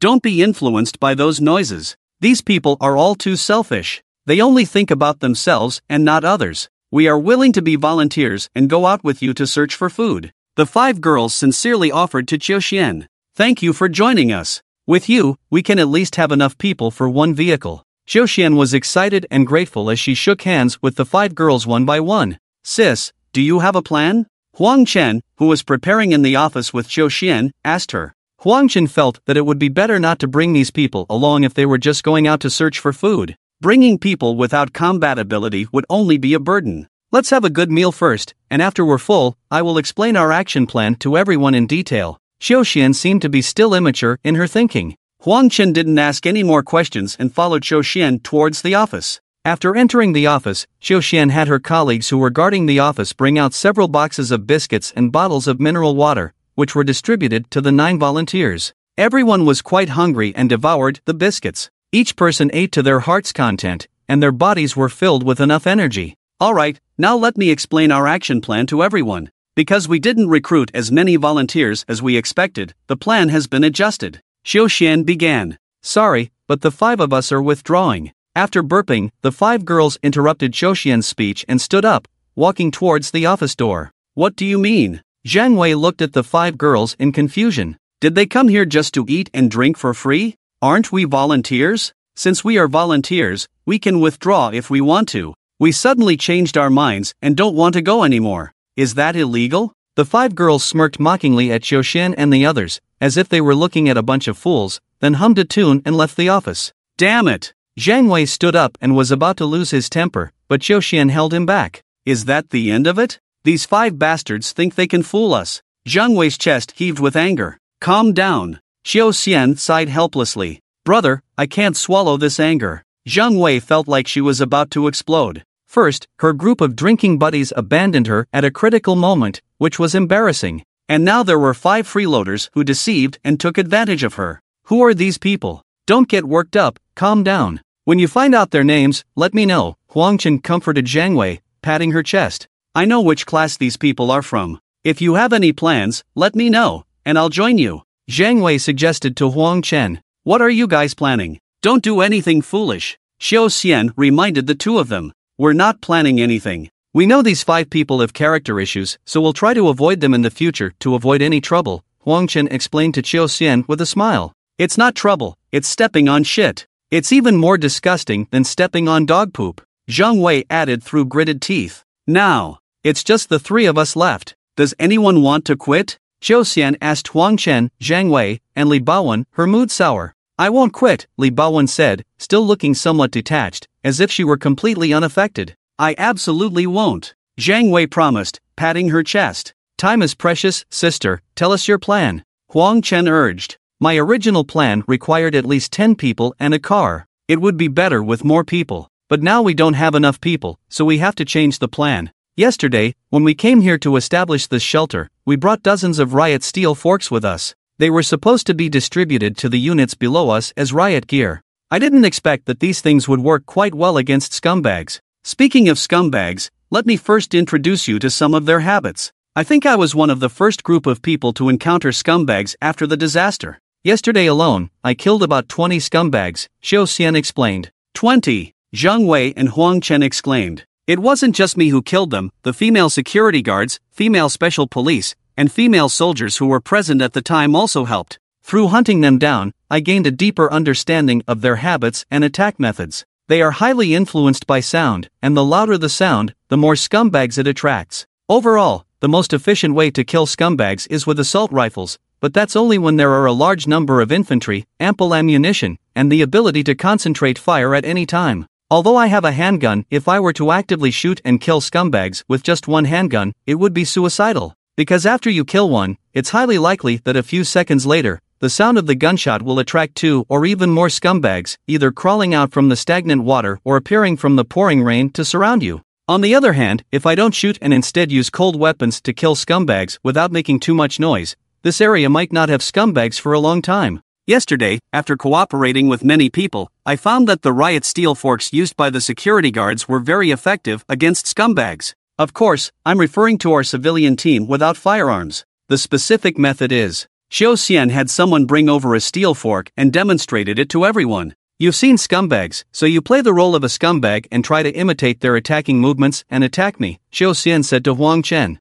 All right. Huang Chen imitated the expression of a scumbag, opening his mouth, constantly tilting his head left and right, and shaking his body as he attacked Xiao Xian. Don't learn so much alike. Xiao Xian couldn't help but laugh when she saw Huang Chen's expression and movements, because Huang Chen learned too much alike. It was incredibly lifelike. Learning to be alike gives a better sense of presence. Huang Chen saw Xiao Xian laughing and knew that she had relaxed. Stop laughing, let's demonstrate formally. Xiao Xian's expression became serious. Huang Chen once again pounced on Xiao Xian, and Xiao Xian inserted the steel fork into Huang Chen's ribs, effectively stopping him. Scumbags have no intelligence. After being stopped, they will continue to charge towards me, trying to bite me. At this time, if someone approaches him from behind and strikes him on the back of the head with a knife, it will finish him off. Xiaoxian completed the demonstration of using the steel fork. Not bad, not bad. Quite fun. Zhang Wei nodded. Not fun at all. My original plan was to recruit more than 30 volunteers, with a dozen people holding steel forks around each vehicle, forming a defensive circle facing different directions. Once a scumbag approaches, several forks will stop him simultaneously. At that moment, I can rush over and deal with the scumbag without attracting the attention of other scumbags. If the car moves slowly and doesn't make too much noise, we can safely reach our destination. But now, without recruiting volunteers, the danger level is much higher with just the two of us, but we can barely form a team. Xiaoxian sighed. Don't sigh, you decide how to allocate, we'll follow your plan. More people have their advantages, and fewer people have their advantages too. Huang Chen comforted Xiaoxian. Although Xiaoxian's tactics sounded perfect, Huang Chen felt that the actual execution might not be so. Dividing more than 30 people into 3 groups neatly surrounding 3 vehicles. Not everyone has the mental resilience of those female infantry. If a few people get scared and throw away their forks and run away when the scumbag charges, the formation will become chaotic, and the scumbag will have a one-sided massacre of the crowd.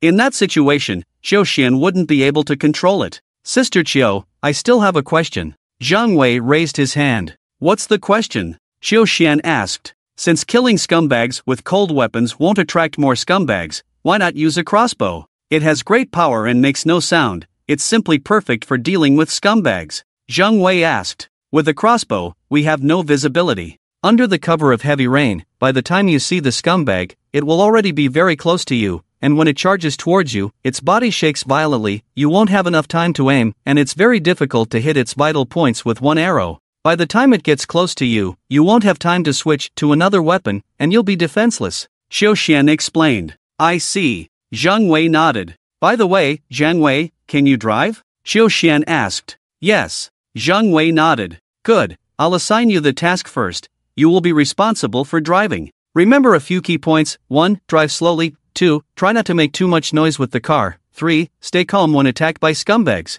Don't try to ram them, because it's very likely to damage the car or stall the engine. Just wait for us to handle it. And the 4th point, which is the most important one, I will mostly stay in front of the car, so while you're driving, pay attention to my gestures and follow my instructions. Can you do that? Xiaoxian asked Zhang Wei. No problem, I've got it covered. Zhang Wei thought she would have to fight under the car, but it turned out that she only had to drive, which was too easy for her. Baowen, you will be in charge of reconnaissance later. I will give you a powerful flashlight. After getting in the car, open the sunroof and stand there, shining the strong light towards the west. If you see a scumbag, it might just be a shadow. Remember not to say too much, just give us a number. For example, if there's a scumbag at 3 o'clock, just shout 3, if there's a scumbag at 6 o'clock, shout 6. Don't make too much noise, we'll hear it. Got it? Xiaoxian assigned a task to Li Baowen. Got it, Li Baowen replied. Chen Mimi, the most difficult task is left to you. Xiaoxian looked at Huang Chen with some embarrassment. It's okay, go ahead. Huang Chen wasn't used to being called Chen Mimi, but she had to accept it. You're in charge of taking the steel fork and protecting the moving vehicle with me. If you see a scumbag approaching, immediately block him with the steel fork. I will rush over and kill that scumbag first. Our team usually doesn't attract a large number of scumbags. If we encounter one, we'll work together and easily take him down. If we encounter 2 scumbags, you just need to block one with the fork, and I'll come to help you after killing the other one. Xiaoxian explained Huang Chen's task. What if we accidentally attract a large group of scumbags? Zhang Wei asked Xiaoxian with some concern. The 2 of us on the ground will run in different directions. As long as we run faster than them, we'll be fine. Those in the vehicle should try to stay quiet and not move around. As long as we don't attract their attention, they won't attack the car doors or windows, so you'll be safe. After we lead those scumbags away, we'll come back to rescue you. Xiaoxian answered Zhang Wei. Then why don't I drive the car and ram them, and then quickly return to the gym? Zhang Wei asked, puzzled. High-speed driving will attract a lot of scumbags. For some reason, they might even appear out of nowhere in front of the car. After hitting them, the black residue on their bodies will seriously contaminate the vehicle and cause various malfunctions. As the number of scumbags in front increases, your car will slow down, and eventually they will cover your vehicle. They will smash the windows and crawl inside. Even if you're driving a heavily armored vehicle, the black residue will corrode and seriously pollute the vehicle, leaving it stranded on the ground. Xiao Xian explained. No wonder the convoy needs so many infantry to protect the armored vehicles. It's to prevent those scumbags from getting close, right? Zhang Wei suddenly realized. So, remember the points I told you, don't act on your own. If you don't follow my orders, we'll really die out there. Xiao Xian emphasized to Zhang Wei again. Okay, I'll absolutely obey orders. By the way, since the car is so dangerous, why don't we ride electric bikes instead? They're more agile, and if we encounter scumbags, we can just go around them, ensuring our speed. Zhang Wei suggested. Electric bikes can't handle heavy rain for long, they'll malfunction and won't start. The specific reason is still unclear. Xiao Xian shook her head. When I rode my electric bike to the medical school, it malfunctioned halfway. I thought it was a problem with my electric bike. Huang Chen recalled what happened yesterday. Chen Nini, your task is the most important and the riskiest. Do you understand? It's not too late to regret and not go. I actually don't want you to go, especially since you have a sister to protect. Xiao Xian looked at Huang Chen. I understand. Don't say anything else. Huang Chen replied. Alright, for safety's sake, I'll play the role of a scumbag now. Chen Nini, try using the steel fork to block me. Practice using it until you're proficient. The more skilled you are, the greater your chances of survival. When it comes to real combat, you may only have one chance to confront the scumbag. If you fail to seize that opportunity, you are likely to get hurt, or even. Xiao Xian didn't continue speaking. Alright, let's do it. Huang Chen took the steel fork and assumed a defensive posture. After more than 10 minutes. You did great. Much better than I imagined. Xiao Xian was very satisfied with Huang Chen's performance. Brother, you're amazing. Zhang Wei also gave Huang Chen a thumbs up. Just average, it'll do. Huang Chen modestly replied. With everything ready, the Westerners put on raincoats, organized their weapons, and prepared to set off. Xiao Xian's weapons were a handgun and a military knife. The military knife was the main weapon, and the handgun would only be used when necessary. Huang Chen's weapon was a riot steel fork, and of course, the military dagger his father gave him was also strapped to his leg, ready to be used at any time. Can you give me a handgun for self-defense? Zhang Wei asked Xiao Xian, eyeing the handgun at her waist. No, that's illegal. Xiao Xian refused without hesitation. But isn't everything in chaos now? What laws are we breaking? Rescue work comes first. Zhang Wei was unwilling. The biggest role of giving firearms to untrained personnel is to be shot in the back by a teammate during intense combat. Xiao Xian glared at Zhang Wei. I'm not a teammate who would do that. I'm not that useless. Alright, forget it. I'll focus on driving. Zhang Wei had to give up. By the way, sis, besides aiming for the scumbag's neck for a fatal blow, are there any other body parts that can be fatal with one strike? Huang Chen asked Xiao Xian for advice. Based on my experience yesterday, killing a scumbag is similar to killing an ordinary man. I don't know the exact reason, but slashing the neck or stabbing the chest are both very effective. Xiao Xian answered Huang Chen. I see. Huang Chen became more confident after hearing Xiao Xian's explanation. In his previous encounters with scumbags, fear had dominated his mind, causing him to perform poorly. If he wasn't afraid and had weapons, dealing with scumbags who lacked intelligence, weapons, and only knew how to bite people with their mouths shouldn't be a big problem. Parking lot at the side entrance of the gymnasium. You heartless bunch. We agreed to live and die together, but when I took the stage, one by one, you all disappeared. Now you have the nerve to come and see me off? Zhang Wei looked angrily at the basketball team's sisters. Don't be angry. We were just scared. Yeah, I'm afraid I won't see my mom again. My mom has already lost her son, and now she'll lose me too. I don't know how she'll live on. Don't be mad at us, Dawei. Dawei, you will always be the hero in our hearts. The basketball team sisters bid farewell to Zhang Wei with a lot of chatter. Forget it, I forgive you all. Sigh, what's the point of not forgiving? I don't even know if I'll come back alive. Anyway, even if I die, you won't be sad. You'll just be concerned about my 10 spots, right? Zhang Wei shook his head. Don't say that. We're already very sad now. I've cried several times just now. I cried too. Brother, why didn't you tell me? Huang Ying cried breathlessly. She was the only one truly crying. I've been through several storms on my own, and this time I have professional Chiojia with me. Don't worry, I definitely won't die. Huang Chen comforted Huang Ying. For us, you must come back alive. No matter when, remember, me and Xiao Ying are waiting for you, we need you. Jiang Li reached out and touched Huang Chen's face. Her voice was gentle for the first time, and her eyes were a little moist. I will. Huang Chen felt a warm feeling in his heart when he heard Jiang Li say the word need. He also reached out and touched the faces of Jiang Li and Huang Ying. then followed behind the others and quickly disappeared into the rain curtain of the heavy rain. The heavy rain seemed to be smaller than yesterday. For some reason, Huang Chen didn't feel scared anymore after entering the heavy rain this time.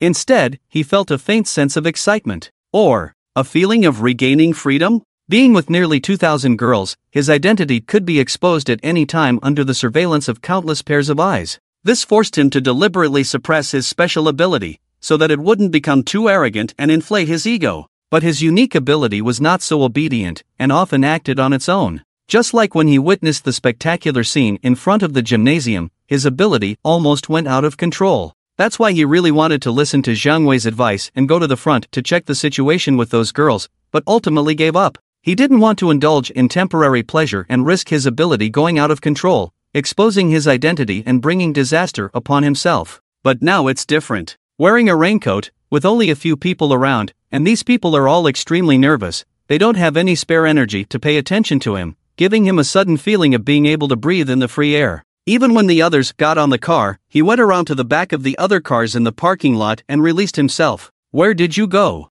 The car was about to leave, and you disappeared. I thought." Xiao Xian anxiously questioned Huang Chen, who had just returned. "I saw some movement over there, so I went to check it out, but it turned out to be the wind blowing against the billboard," Huang Chen explained. "In this kind of situation, you should take me with you. What if it was a scumbag? You are in danger by yourself at any time. Don't run around anymore. Do you understand? I brought you all out, and each one of you is my responsibility. I must ensure that you all return alive. This kind of thing cannot happen again. It's not to be repeated." Xiao Xian scolded Huang Chen angrily. "It won't happen again." Huang Chen smiled and apologized to Xiao Xian. The car started, and Zhang Wei followed Xiao Xian's instructions, keeping the speed very low, quietly following behind her, and controlling the direction of the car according to her instructions. Li Baowen, wearing a raincoat, held an umbrella in one hand and a powerful flashlight in the other, shining it towards Shizhou. The light from the powerful flashlight could penetrate the rain curtain, and combined with her position on the roof of the car, Li Baowen's field of vision was at least 3 times wider than the others. Not long after they left, Xiao Xian suddenly made a stop gesture with her hand. Zhang Wei quickly stepped on the brake and stopped in place. Xiao Xian made a gesture to Huang Chen to be alert and ready for battle, then drew her sword and disappeared into the rain curtain. After a moment, Xiao Xian ran back from the rain curtain and ran towards Huang Chen, making a gesture for battle. Sure enough, just as Xiao Xian passed by Huang Chen, a scumbag roared and rushed towards her from behind. In the blink of an eye, Huang Chen immediately thrust his steel fork towards the scumbag, perfectly intercepting his body. The scumbag's forward momentum was strong, but fortunately Huang Chen was also strong. He squatted down, leaned forward, and was pushed back half a meter but managed to stabilize himself. Xiao Xian seemed to turn around without even looking, and the military knife in her hand drew a silver arc in the air. It not only swept away a large number of raindrops, but also landed on the scumbag's neck. There was a sound of metal clashing, and it seemed to spark a few sparks. The next moment, the scumbag turned into a pile of black ashes on the ground, and then completely disappeared.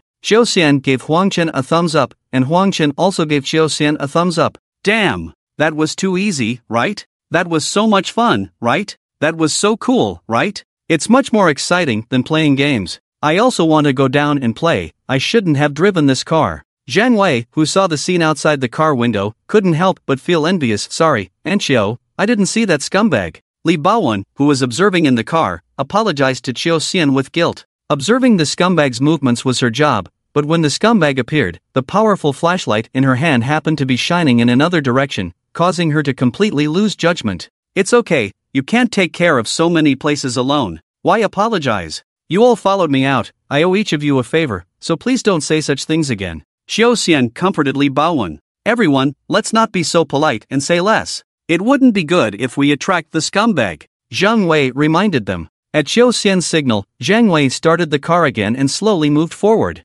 5. After walking for dozens of meters, Li Baowen suddenly reported a number. Zhang Wei immediately stepped on the brake, and Xiao Xian reached out to the 5 o'clock position behind the car. Huang Chen on this side was preparing to bypass the car and point the steel fork towards the 5 o'clock direction, but unexpectedly, a scumbag suddenly rushed out near him. Huang Chen had to immediately turn the steel fork to block this scumbag, and after being pushed back half a meter, he supported his body, preventing the scumbag from advancing further. After Xiao Xian led the scumbag from the 5 o'clock position, she found that Huang Chen had already blocked one scumbag with the fork, so she led the scumbag in another direction with a zigzag. The scumbag tried to move forward with great effort, giving Huang Chen a chance to carefully observe the scumbag in front of him. It was clear that the scumbag seemed to be covered with something like asphalt on the outside, but it was drier than asphalt and somewhat similar to coal slag, so it kept falling off. However, after these slag fell to the ground, they seemed to turn into liquid and quickly disappeared into the accumulated water on the ground without a trace. Observing the scumbag's face carefully, it seemed that a unique appearance could be vaguely seen. Moreover, the scumbag's expression showed a kind of inexplicable pain and sadness, as if he wanted to find some kind of relief. What's going on? Are these scumbags really the other men who disappeared during the storm 2 nights ago? Huang Chen's hair stood on end, feeling a creepy sensation. He tightly held the steel fork with one hand and drew a military dagger from his leg with the other hand. The hand holding the steel fork suddenly loosened a bit, and the scumbag seemed caught off guard, stumbling towards Huang Chen. Just at this moment, Huang Chen swung the military dagger in his hand and fiercely slashed it on the scumbag's neck. Accompanied by a flicker of fire, the scumbag turned into a pile of black slag and disappeared on the ground. Xiao Xian happened to arrive, ready to deal with the scumbag on the steel fork, but Huang Chen had already taken care of it himself. Are you okay? Huang Chen asked Xian.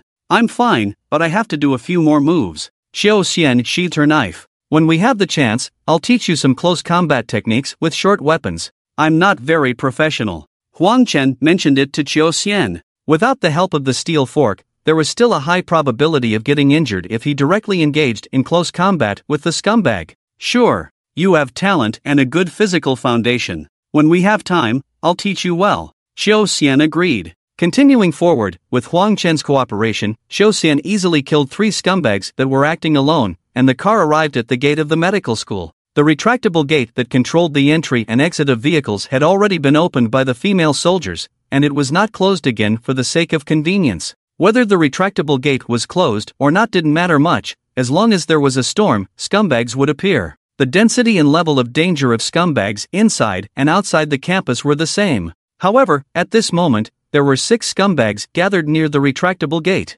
When the car approached, the 6 scumbags roared and rushed towards them. Run! Run as far as possible. The faster, the better. I'll distract them. Xiaoxian's face turned pale. She shouted at Huang Chen and then drew her sword, charging towards that scumbag. Facing the attack of this scumbag, the pressure on Xiaoxian was too great. Yesterday, she hunted down those scumbags with the help of others. The few she hunted down alone were also scumbags who acted alone. There was only one time when she was almost bitten on the neck in a 2-on-1 situation, and she barely managed to kill them in a dangerous and messy manner. But now, suddenly there were several scumbags appearing together, a situation she had never encountered before. If these scumbags surrounded her from different directions, it would be difficult for her to escape unscathed. But she didn't have time to hesitate, she had to rush forward and distract these scumbags. Otherwise, if these scumbags entangled Huang Chen, who had little experience, or started attacking the car where Zhang Wei and Li Baowen were, the trouble would be even greater. The scumbags rushed towards Xiaoxian,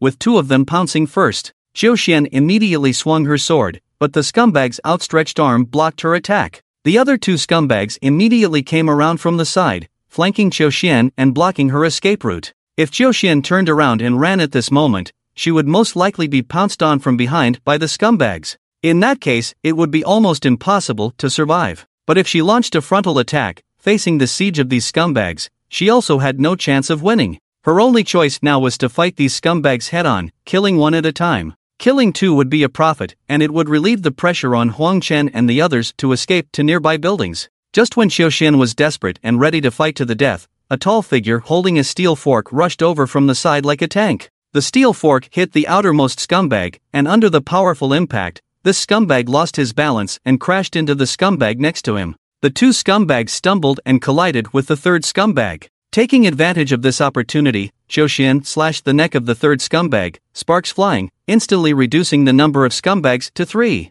The other 3 scumbags also got up, with the scumbag who was stabbed by Huang Chen rushing towards him, while the other 2 still locked onto their original target, Xiaoxian. The scumbag charging towards Huang Chen was once again blocked by him, while Xiaoxian led the other 2 scumbags to circle around the vehicle gate and the pedestrian gate at the school entrance. After circling twice, she still couldn't find a suitable opportunity to kill them. But in the next round, Huang Chen had already dealt with the scumbag and rushed over to help Zhou Xian block one of the two scumbags behind her. Zhou Xian dodged the attack and struck with her sword, cleanly killing the scumbag. At the same time, the scumbag on Huang Chen's side also turned into a pile of black ashes. "I really underestimated you," Zhou Xian said, relieved but still trembling uncontrollably. "Are you okay, Zhou Jie?" Huang Chen asked with concern. "I'm fine, it was so dangerous just now. If it weren't for your help, I would have died for sure," Zhou Xian gasped heavily. "We are comrades fighting back to back now, don't always think about fighting alone," Huang Chen smiled. "No, all of this is my responsibility. You were risking your lives to help me," Zhou Xian smiled bitterly. After this dangerous battle with the scumbags, Huang Chen's confidence grew stronger. He could clearly feel that these scumbags were not that powerful. Why was it so difficult for Zhou Xian, who was so skilled, to fight them? The main reason was the difference in size and strength. If his guess was correct, these scumbags were probably the men who had disappeared. Men are naturally stronger than women in terms of physique, strength, and speed. No matter how skilled a woman is, it is very difficult for her to escape unscathed when facing the crazy and fearless attacks of several men at the same time. But Huang Chen is different. He has always been big in size, and after a year of delivering takeout, his body is stronger than most men. Although he hasn't trained in any martial arts, when facing a scumbag one-on-one, the scumbag has no advantage over Huang Chen in terms of physique, strength, speed, and so on, except for being more crazy. As long as Huang Chen remains calm and handles the situation calmly, coupled with the combat experience he has gradually accumulated, he is actually more than capable of dealing with scumbags than Zhou Xian. Just like his previous savage charge, he charged towards the scumbags from the side like a tank, knocking 3 of them down. A woman like Zhou Xian would never be able to do that, no matter what. She doesn't have the size or the momentum. It's like a lightweight boxing champion facing an ordinary heavyweight boxer. They often have no chance to fight back. One force can suppress 10. No matter how strong the technique is, it is worthless in the face of absolute strength. After leaving the gate of the medical school and coming out onto the street, the scumbags no longer appeared in groups. Those who appeared alone or in pairs no longer posed any threat to Huang Chen and the others. After about 10 minutes, the car safely arrived at the entrance of the Crane commercial chain supermarket. The rolling shutter door of the supermarket was tightly closed and seemed to be locked from the inside. After observing for a while, Zhou Xian gave up the idea of forcibly breaking in. Firstly, they didn't have enough tools to open the rolling shutter door. Secondly, even if they had the tools,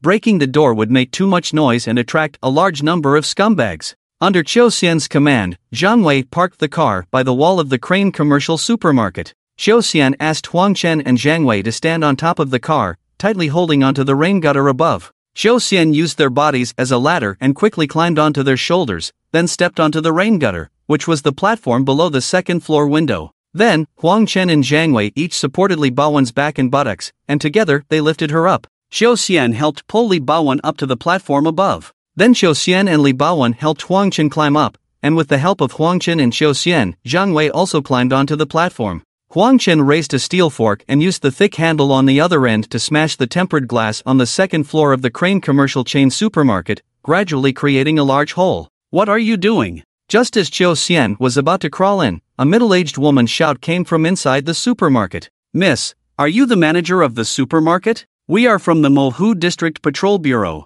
We came to help the students from the medical school buy some food. They have been trapped for 2 days and have nothing to eat." Zhou Xian explained to the middle-aged woman. "The supermarket is not open now. Leave quickly." The middle-aged woman refused Zhou Xian's request. "It won't work. Let us go in and make some purchases. We must bring food back, otherwise the students won't be able to hold on much longer. Many of them have already fallen ill." Zhou Xian continued to explain. "I said it's not open. I have surveillance cameras everywhere. If you dare to cause trouble, I will post your pictures online and sue you to death." The middle-aged woman's attitude was very tough. It's unclear whether it was the sound of Huang Chen breaking the glass or the commotion caused by the middle-aged woman shouting, but suddenly, a scumbag appeared on the platform outside the rainy window. As soon as the scumbag appeared, he roared and pounced on Zhang Wei, who was next to Huang Chen, opening his bloody mouth and biting Zhang Wei's neck. Everyone was shocked, but the platform was narrow, and neither Huang Chen nor Zhou Xian could swing their weapons to attack the scumbag because of Zhang Wei's bulky body.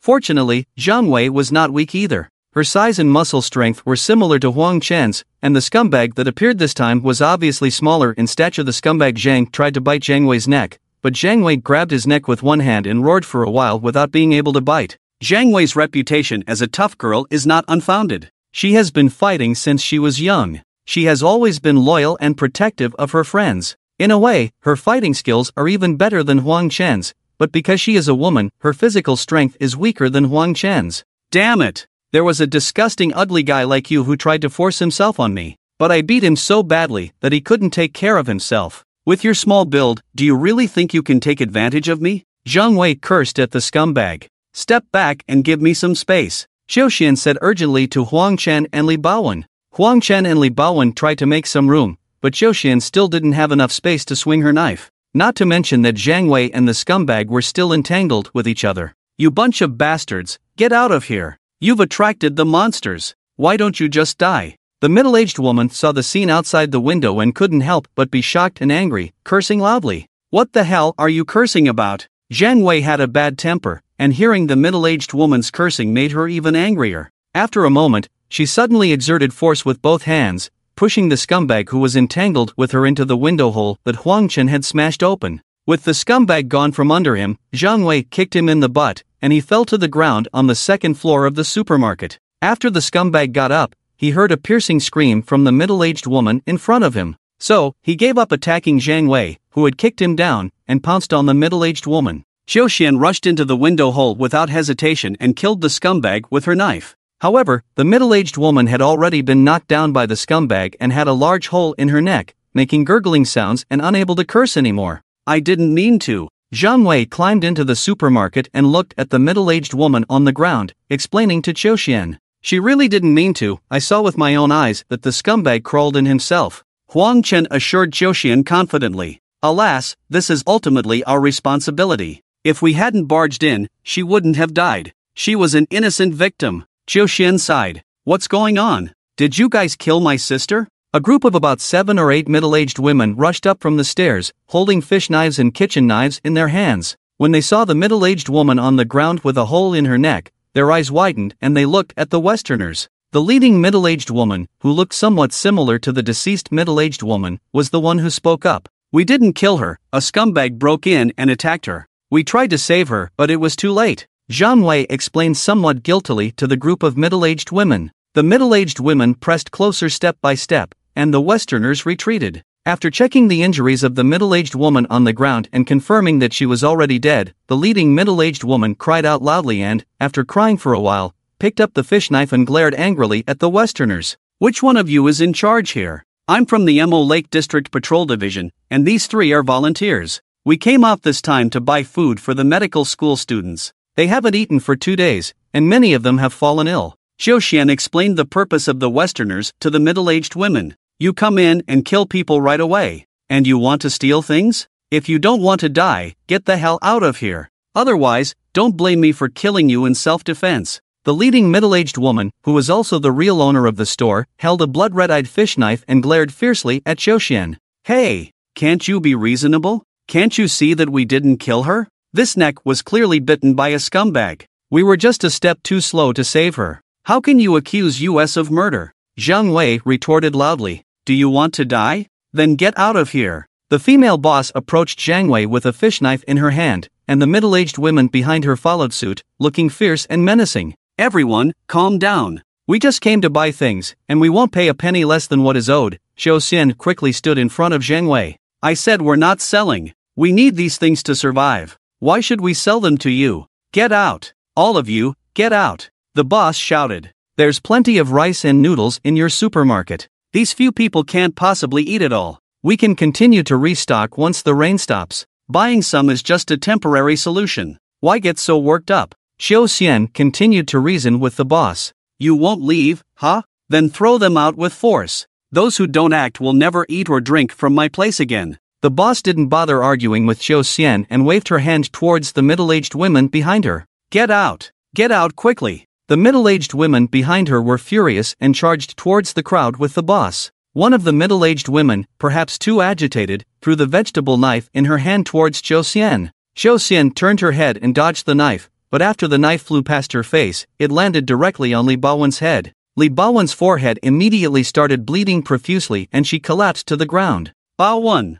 Xiao Xian quickly crouched down and picked up Li Baowen. Sister Qiu, I'm bleeding a lot, my head hurts. Am I going to die soon? Li Baowen weakly tried to open her eyes, but they were covered in blood. No, you're not going to die. I won't let you die. Xiao Xian comforted Li Baowen repeatedly. It's okay, if I die, I can be with my mom and dad. Li Baowen's voice became low, and she stopped trying to open her eyes. Baowen. Tears welled up in Xiao Xian's eyes. You want to kill? You want to fight to the death? Who's afraid of who? Zhang Wei picked up the vegetable knife from the ground and waved it towards the middle-aged women. Xiao Xian carefully placed Li Baowen on the ground and stood up to stop Zhang Wei, looking at the middle-aged women with a cold gaze. What are you looking at? We warned you to leave. You didn't listen, so now you're responsible for everything. The boss shouted at Xiao Xian. I am a patrol officer from the Mohu District Patrol Division. I am currently on official duty, purchasing life-sustaining food for the medical school students in dire straits.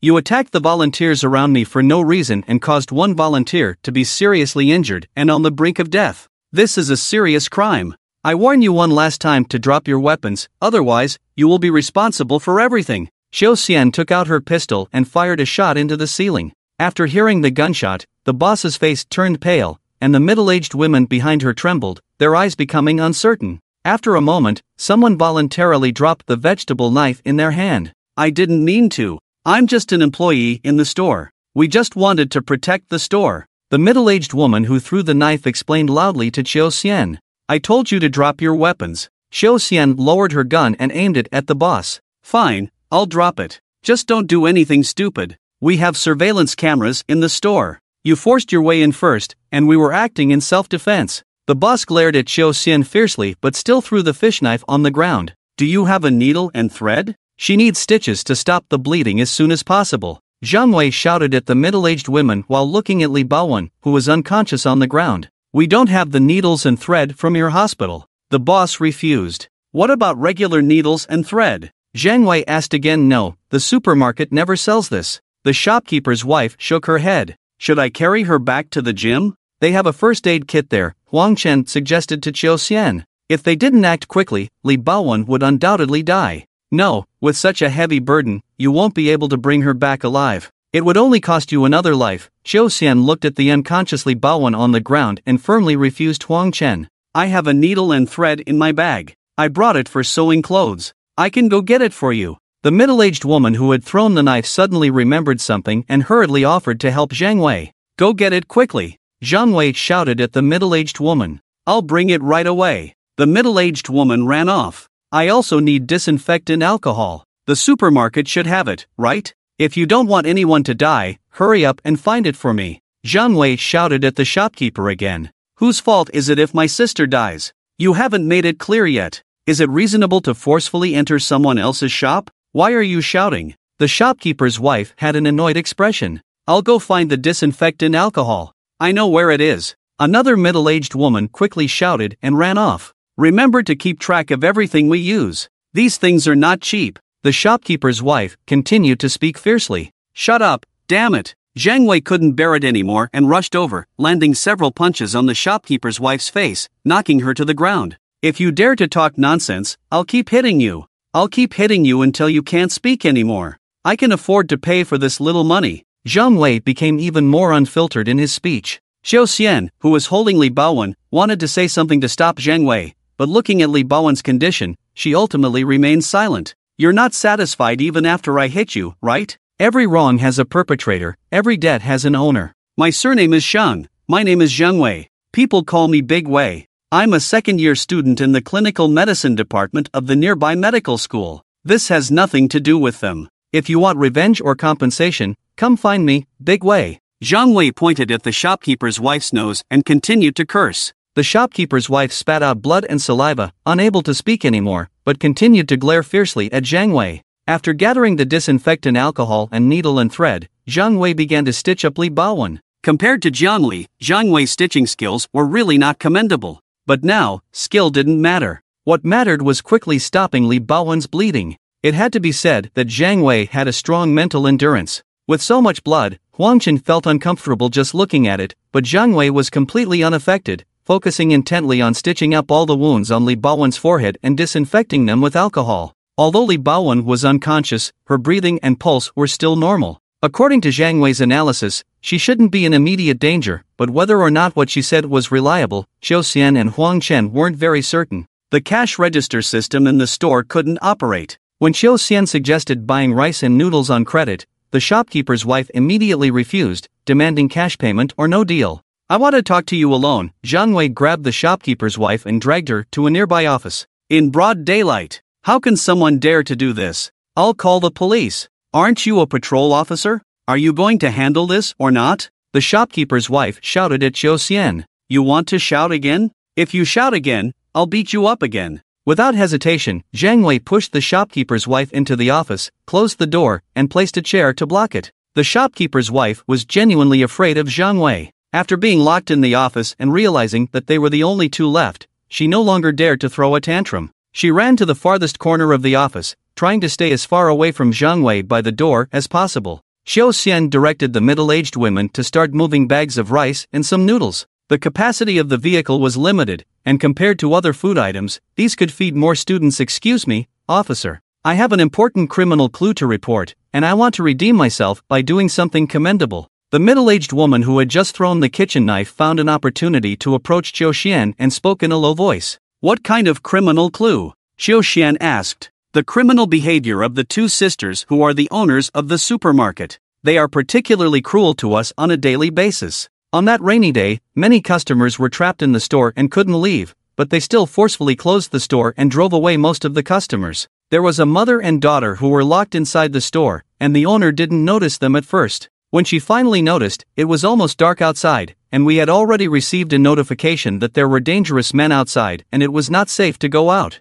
But the owner still forcefully drove the mother and daughter out, and threatened us with the condition that if we didn't obey, she wouldn't give us food and drink and would also drive us out, so we altogether forced the mother and daughter out of the store. Then we saw with our own eyes that a dangerous man attacked and killed the mother and daughter. It was a truly tragic scene. I believe it was murder. If the mother and daughter had stayed in the store, they would definitely still be alive. 2 lives lost at the hands of those two sisters. They are too evil, too wicked. The younger sister deserves to die, and the older sister should also die. We employees all come from the countryside. We have no one to rely on here. She often brainwashes us, saying how powerful the forces behind her are, how well she knows us and our families, and she makes us obediently follow her, otherwise she threatens to make us homeless. We are all afraid of them, but we can't live without them. When she told us to attack you just now, my mind went blank. Maybe I'm just used to performing. I didn't even know how I threw the knife. I have never hurt anyone before, not even a small animal.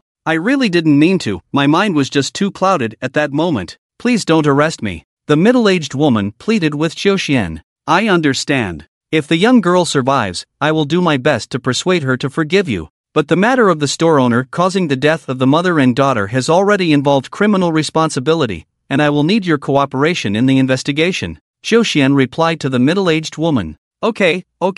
I will definitely cooperate with the investigation. I'm just worried that the store owner will retaliate against me. She has a lot of influence in this area. The middle-aged woman still felt a bit scared. If everything you said is true, I will definitely arrest her and bring her to justice. And her sentence will not be too short. If she has any criminal forces behind her, I will take care of them as well. You don't have to worry about that anymore, Xiao Xian said seriously. By the way, I forgot to tell you something. The surveillance cameras in the supermarket were all turned off long before she targeted the mother and daughter. They were never turned on again. The mother and daughter were forcefully driven out, and she and her sister threatened us not to speak up, so we don't have any video evidence. The middle-aged woman added a few more sentences after thinking for a moment. Don't worry, if you don't want people to know, don't do it. As soon as we start investigating this matter, she won't be able to escape the consequences. Xiao Xian frowned. I've said everything I needed to say. I'll continue moving things now.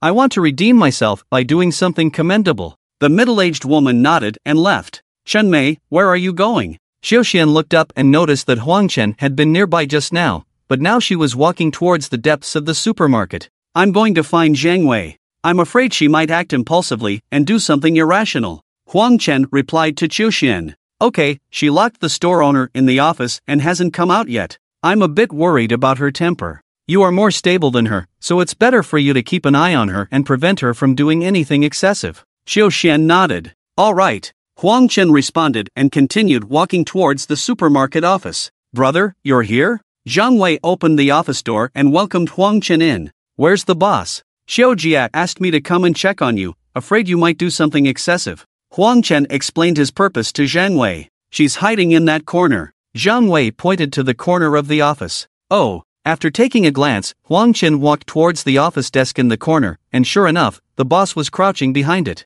What do you want? Seeing Huang Chen approaching, the boss looked wary and puzzled. Why is there a man among these people? Didn't all the men disappear? Officer Chiu is afraid that Xiao Zhang's temper might harm you, so she asked me to come and save you from Xiao Zhang's hands. Huang Chen whispered to the boss. Then take me away quickly. That woman is simply crazy. The boss touched her loose teeth in her mouth. She guessed that these people must be acting, trying to escape punishment, but she was really afraid that Zhang Wei would do something to her again. After all, it was pouring rain outside, and there was no way to hold anyone accountable for a short period of time. You need to cooperate with me, otherwise she won't hand you over to me obediently. Huang Chen continued in a low voice. Okay, I will definitely cooperate with you. Seeing Huang Chen's honest smile, the boss felt that this person was much more reliable than Zhang Wei. And she also remembered that Huang Chen had never lost his temper from beginning to end. Take me to the side door of the supermarket. I have some goods to deliver to the car parked there. Huang Chen said to Zhang Wei as he walked towards the office door.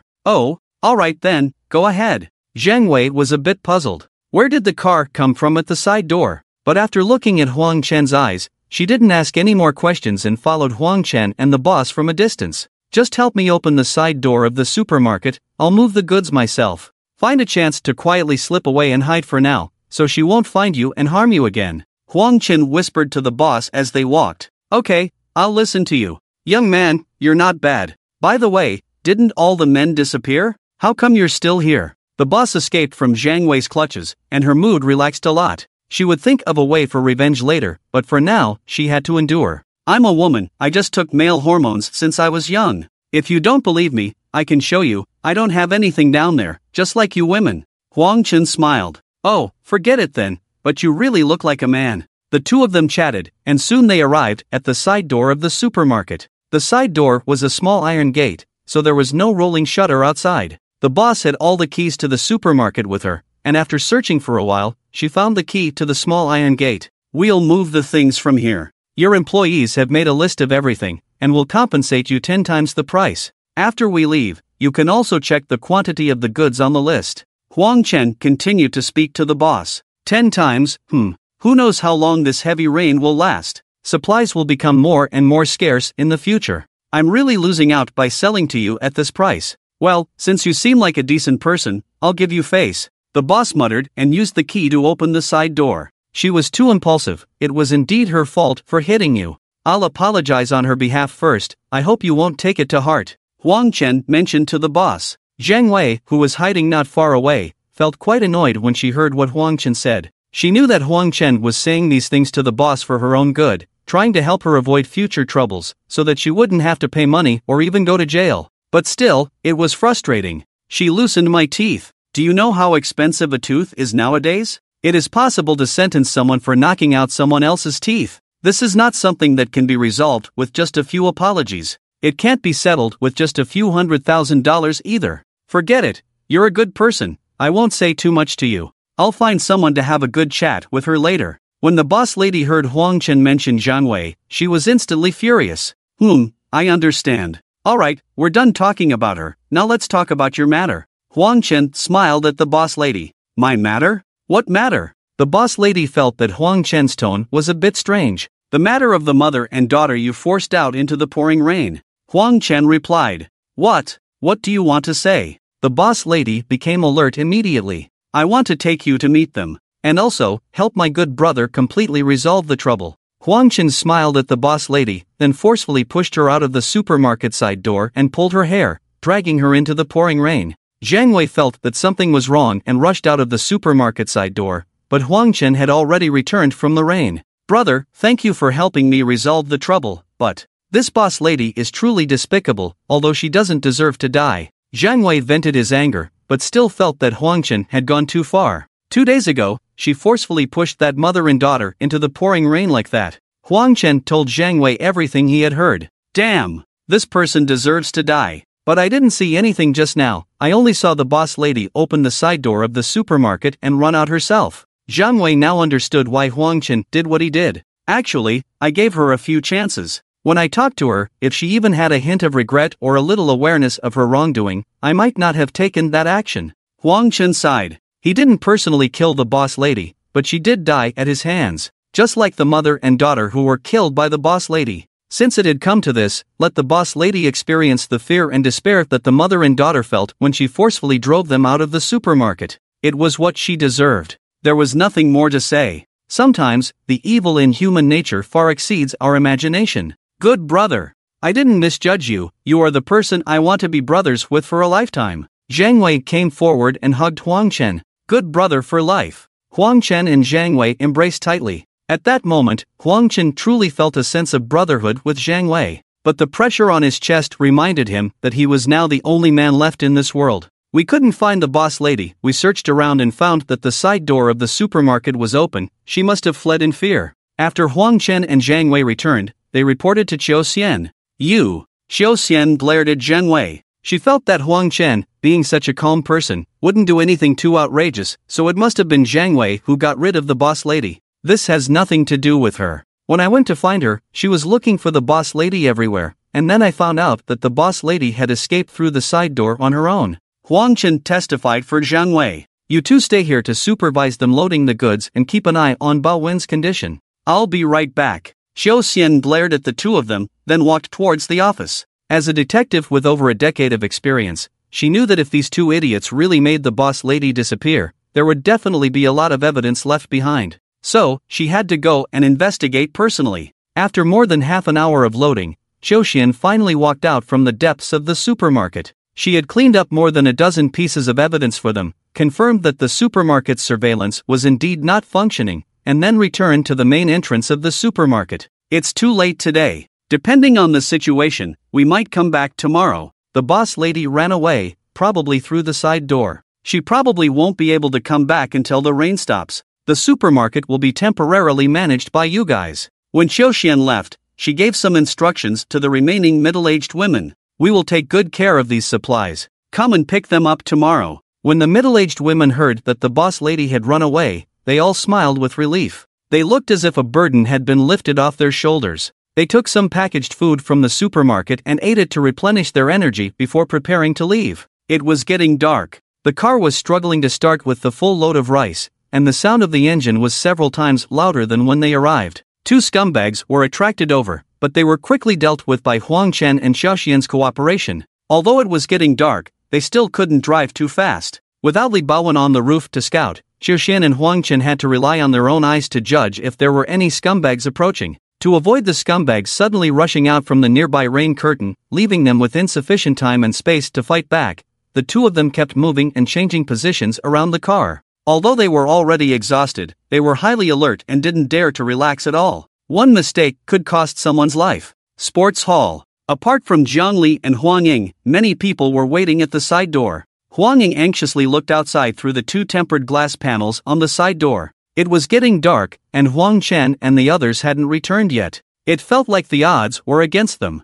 Jiang Li didn't know how to comfort Huang Ying, whose eyes were swollen from crying. Anyway, there weren't many complaints in the sports hall now because they knew that someone might have died outside in the thunderstorm rain while searching for food for everyone. At a time like this, those who still spoke disrespectfully would only anger the silent majority. The people waiting at the side door with Huang Ying were also members of the silent majority. Someone even folded a paper cup and lit a candle they carried with them, praying for the heroic person. Just when it was getting darker and the people waiting by the door were almost desperate, the sound of a car braking came from outside. This time, the car first stopped at the side door parking lot and parked with its tail facing the side door. The waiting crowd quickly opened the side door. The first person to rush in was Jiang Wei, holding Li Baowen. Then Qiu Xian and Huang Chen, who had just killed two scumbags behind the car, followed. On their way back, the two of them encountered more than a dozen scumbags, but fortunately, they didn't encounter the situation where they were together with the previous scumbags. They finally returned to the side door of the sports hall safely.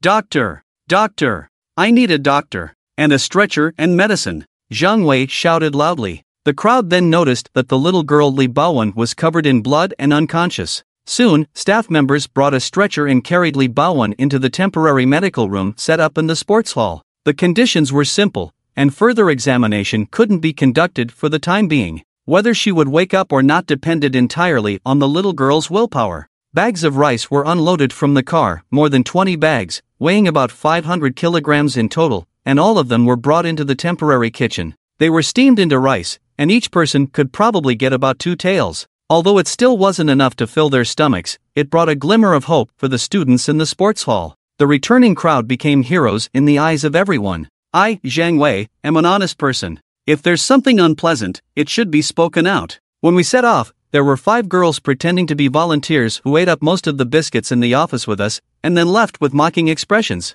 I hereby announce that the rice I risked my life to bring back, they are not qualified to taste it. Zhang Wei stood on the platform, holding a megaphone, and made a few announcements to the crowd. What? Disgusting, isn't it? How can there be such people? Which class are they from? Such a disgrace. They are from our class. It's them, a few of them. Damn, this really crosses the line of being human. This trash doesn't deserve to live in this world. The crowd discussed fervently, quickly focusing their gaze on the 5 girls. What can you do to us? Try touching us. Yeah, it was voluntary in the first place, so what if it became involuntary later? Are you all brainless? Shouldn't they provide us with food? And they even hid cookies? They deceived us to come here. Why shouldn't they give us food?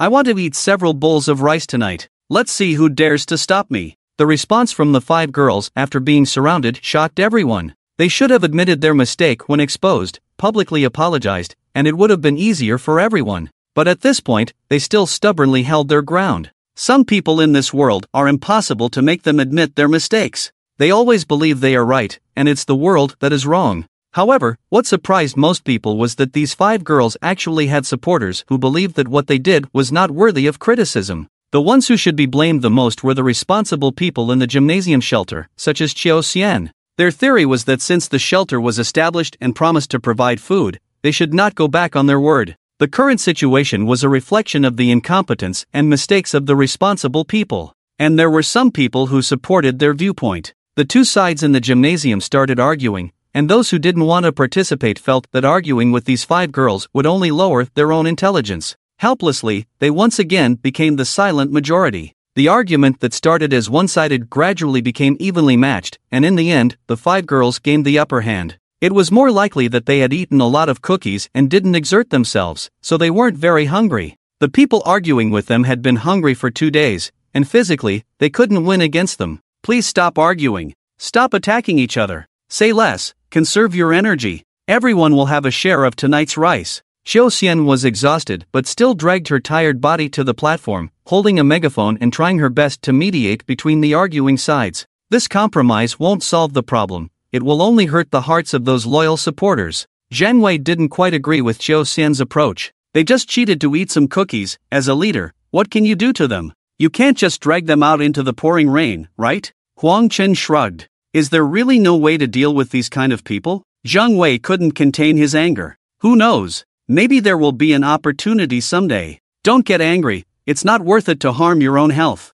Huang Chen comforted Zhang Wei. Sai, you're right, let it go, no point in getting angry. We're all dirty from this trip, let's go take a shower together. Zhang Wei suggested to Huang Chen. Shower? Huh? Where? Huang Chen asked. Over there, at the side entrance where we came in earlier, there's a small internal parking lot, about 100 square meters, it's unused. The early staff members set up a few water pipes on the ceiling and made a simple shower room by drilling holes in the pipes. It can accommodate dozens of people at once, there's no hot water, but the weather can handle it. It's a shelter after all. Can't expect much in terms of conditions. I'll take you to see it. Zhang Wei pulled Huang Chen towards the direction of the parking lot without saying a word. Huang Chen felt that the situation was not good. When he came back, he didn't hide his golden finger in advance because he was about to face intense battles. If Zhang Wei really took him in, Huang Chen would definitely suspect something if he didn't wash. If he did wash, he would definitely be embarrassed on the spot. Not to mention that he didn't hide his golden finger now. Even if he did hide it, if he really went in there, the biological gel would definitely collapse.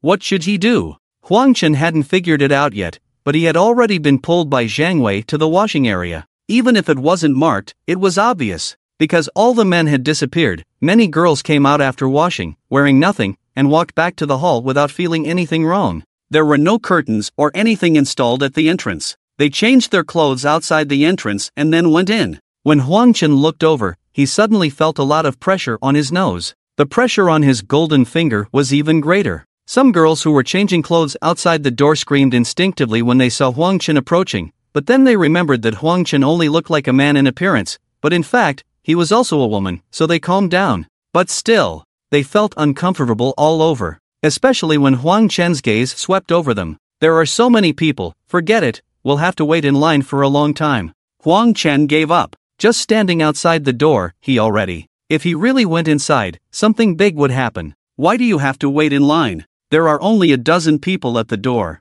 After you go in, you can squeeze in with the people inside and find a spot. Zhang Wei pointed to a certain area inside and said to Huang Chen. There were quite a few people crowded together in that area where the roof pipes were more dense. But when Huang Chen saw this scene, he dared not go in even more. Because he didn't dare to think about what terrifying things would happen if he was squeezed in the middle. You go first, although I am also a woman, I am still a bit different from you guys, a bit abnormal, so I don't want others to see me. Huang Chen could only come up with a somewhat reasonable excuse to refuse Zhang Wei. Who dares to say you're abnormal? I'll beat her up. Don't worry, I'm here. Zhang Wei comforted Huang Chen. It's not that I don't want to go in, you go ahead and wash, don't worry about me. Huang Chen found an opportunity and turned around to run. He couldn't stay here any longer. If he stayed here any longer, he would become malnourished. Where did you go just now? Zhang Li smiled at the disheveled Huang Chen who had just returned. Nowhere. Huang Chen shook his head. He didn't wear much clothes in the summer, so he quickly found a place to sit down to avoid Zhang Li noticing anything unusual.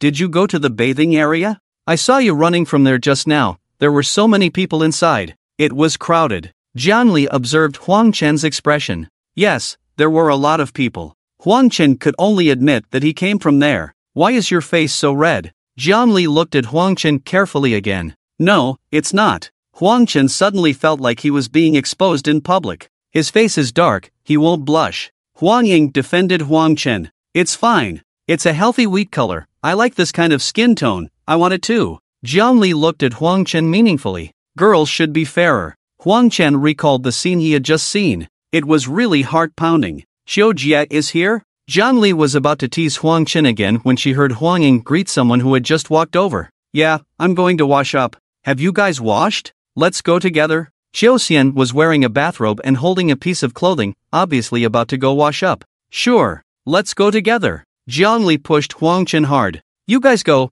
I have something to take care of. Huang Chen quickly refused. What's the matter? So busy? Let's go wash together. I also have something to talk about while washing. Xiao Xian invited Huang Chen. What's the matter? Huang Chen asked. It's not something important, just casual chat. Hurry up, Xiao Xian urged Huang Chen. I'm really tired right now, I want to lie down. Huang Chen lay sideways on the bed and closed his eyes. It's easy for them to notice if he lies facing up, so he can only lie sideways. What's wrong with these people? Why do they have to drag him to wash together? If this happens every day, he will go crazy. Did you get hurt outside just now? Xiao Xian squatted down in front of Huang Chen with some concern, wanting to check his body. Huang Chen opened his eyes and saw Xiao Xian squatting down. Oh my god, she's not wearing anything under her robe? And she's so close to his face, trying to kill him? Huang Chen's heart pounded, feeling like he was suffocating. He noticed that Zhang Li was looking at him, so Huang Chen quickly closed his eyes again. You look really uncomfortable. Are you running a fever?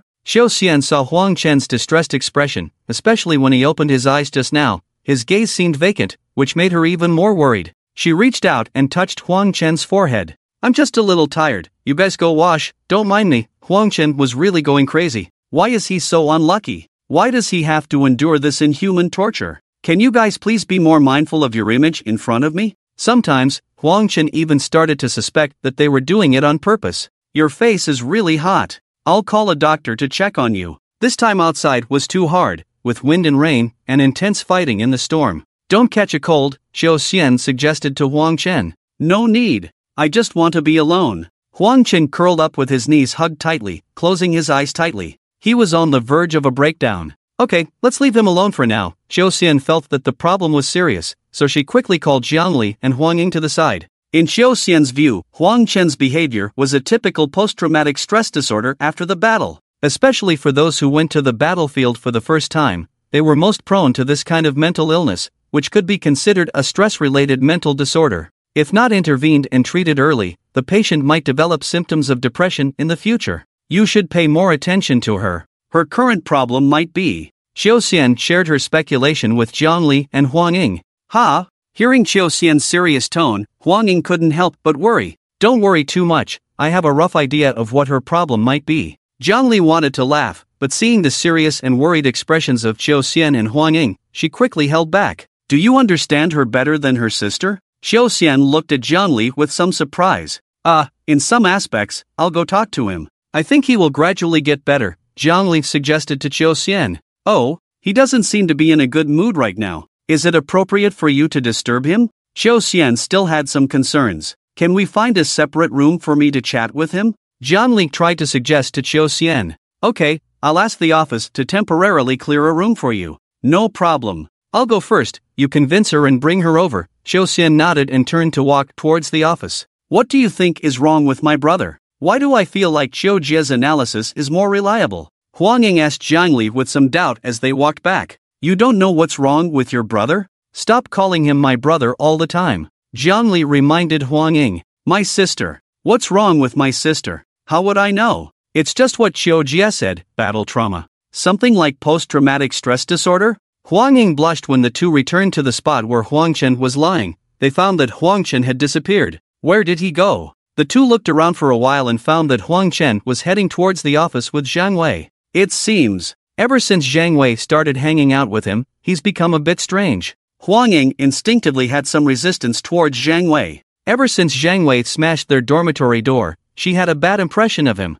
She was worried that her brother Huang Chen would have a conflict with Zhang Wei, but they ended up hanging out together. Now they were inseparable. Especially just now, Huang Chen didn't want to talk to anyone, but now he followed Zhang Wei. They're so close, something is bound to happen sooner or later. Jiang Li frowned, looking unhappy. Huang Chen was indeed taken to the office by Zhang Wei. Huang Chen told Zhang Wei that he didn't want to wash in a public place because of his physical deformity. So Zhang Wei went to the office and explained Huang Chen's situation to the office staff. The office staff knew that these two were heroes risking their lives to find food for everyone, so they didn't consult their leader Qiu Xian and immediately helped them solve this problem. They connected a water pipe in the office bathroom, giving Huang Chen a separate space to wash. This was exactly what Huang Chen needed, so he happily went with Zhang Wei. Do you want me to come in and wash with you? Brother, I don't care if you're deformed or not. Zhang Wei suggested to Huang Chen. No need, I prefer to wash alone. Huang Chen politely declined Zhang Wei's offer. You still don't trust me, huh? Do you have some secret you don't want others to know? If you really have a secret, I promise to keep it confidential. Even if I die, I won't tell anyone. If I do, let me be a woman in my next life. A woman for eternity. Zhang Wei made what she thought was the most poisonous oath to Huang Chen. I trust you completely, we're already like brothers. Doesn't the incident at the supermarket side entrance prove my trust in you? Huang Chen reminded Zhang Wei. Right. Since that's the case, what secrets could there be between us? Zhang Wei looked at Huang Chen unwillingly. I'm afraid it will scare you. Huang Chen sighed. What could be scarier than you killing someone? Zhang Wei said halfway before Huang Chen covered her mouth. There are no cameras, this room is soundproof. And we killed the person together. Muffled by Huang Chen's hand, Zhang Wei said sadly. Alright, I'm going to wash now. You're my best brother, I trust you immensely, unconditionally. Don't think too much. Huang Chen emphasized to Zhang Wei. That's good, if you really don't want to wash with me, I won't force you. But we must sleep together tonight, you can't refuse this, right? Zhang Wei asked Huang Chen. Okay, we'll sleep together. Huang Chen could only agree. After washing, it took over half an hour for the rice to finally steam. In order to make the rice stretch as much as possible, the staff added more water while steaming, almost turning it into porridge. Even so, each person only got a small spoonful. Huang Chen, Zhang Wei, and Qiu Xian ate in the supermarket and didn't eat again. Li Baowen woke up and, persuaded by Qiu Xian, ate a small bowl of rice. According to the doctor, the force of the knife when it struck her was probably weakening, so she probably only had external injuries and didn't hit her skull, otherwise she wouldn't have woken up at this time. But Li Baowen's mood was clearly not very high. Qiu Xian even felt that she had a tendency to seek death, so she had to instruct several staff members to keep a close eye on her, chat with her at the right time, and comfort her emotions. Li Baowen was somewhat resistant to the staff that Qiu Xian had brought in, hardly saying a word. It wasn't until Huang Qin came with Jiang Li and Huang Ying to visit her that she reluctantly spoke a few words. Jiang Li and Huang Ying understood Li Baowen's current mood very well, and their words gradually made an impact on her, improving her mood slightly. Seeing this, Huang Qin didn't disturb them anymore. The night grew deeper. There was no internet in the gym, and the girls who had eaten a little rice had no phones to browse, so after washing up, most of them lay down. There was no other choice, they were hungry. They had no energy left in their bodies. Now that it was late at night, almost everyone had laid down. "Ah, when will this rain stop?" a staff member complained. Xiao Xian, Huang Chen, Jiang Li, Huang Ying, Zhang Wei, and others, as well as some staff members who had finished their day's work, stood by the railing outside the office, looking down at the girls lying in the sports arena in a disorderly and dense manner. "Xiao Jia, will this rain continue like this?" Zhang Wei asked Xiao Xian. "There is no accurate information from above. The heavy rain has blocked all signals, even satellite cloud images cannot be seen. If we could see the satellite cloud images, it would probably be a terrifying scene," Xiao Xian sighed. "If this rain continues like this, humanity will definitely be extinct." A staff member chimed in. "Whether it rains or not, if all men are gone, when all of us women die of old age, there will be no more human beings on Earth," Xiao Xian said with a bitter smile. "That's true. I can't figure out why this rain made all men disappear, it's scientifically inexplicable." A staff member raised a question. Everyone present had the same doubt. Huang Chen's biggest question was why all men had disappeared, leaving him alone to suffer in this world. He didn't really like this large collective life, although there were occasionally spectacular scenes to enjoy, but after enjoying them, there was only endless trouble left. It was too uncomfortable to be stared at by countless pairs of eyes, without even a bit of personal space. Perhaps it's just a snap of Thanos? Xiao Xian couldn't answer the staff member's question, so she could only make a joke. Most likely it's a female Thanos, one who particularly hates men, otherwise she wouldn't make all men disappear, Zhang Wei deduced based on Xiao Xian's joke. That's not necessarily true. I think it's a male Thanos. He snapped his fingers and made all men disappear, leaving only himself as the last man in the world. Isn't that satisfying for him? Xiao Xian countered Zhang Wei's viewpoint. What's satisfying about that? Huang Chen, based on personal experience, didn't quite agree with Xiao Xian's view. All the women in the world can only love him. Xiao Xian replied. I feel like this is terrifying. I think women are very selfish when it comes to emotions. They have a strong possessiveness. As long as a few powerful and influential women have the idea of destroy if they can't have him, he's doomed. Jiang Li spoke up and then glanced at Huang Chen. Yes, women's possessiveness is terrifying. If there's only one man in the world and people find out about it, he will have nowhere to hide. Huang Ying quickly added. She had dealt with Huang Chen a lot these past few days and was worried that Huang Chen wouldn't be able to control herself and expose her true identity, so she took this opportunity to remind Huang Chen a few more times. I don't think it would be like that. I believe that if there really is such a man, he would definitely be treated like an emperor or a rare animal, heavily protected, and no woman would have the chance to harm him. After all, he is the only hope for humanity not to be extinct. Xiao Xian refuted Jiang Li and Huang Ying. Definitely not that good. I think there's a greater possibility of him being treated as a guinea pig for dissection. Huang Ying worried that Huang Chen wouldn't be able to control himself after hearing Xiao Xian's words, so she took the opportunity to remind him again. Ha ha. There's only one man left in the world, why not protect him instead of dissecting him? What's the point of dissecting him? Are we going to stir-fry and eat him? You're so funny, Xiaoying, Xiao Xian laughed. You keep talking about men.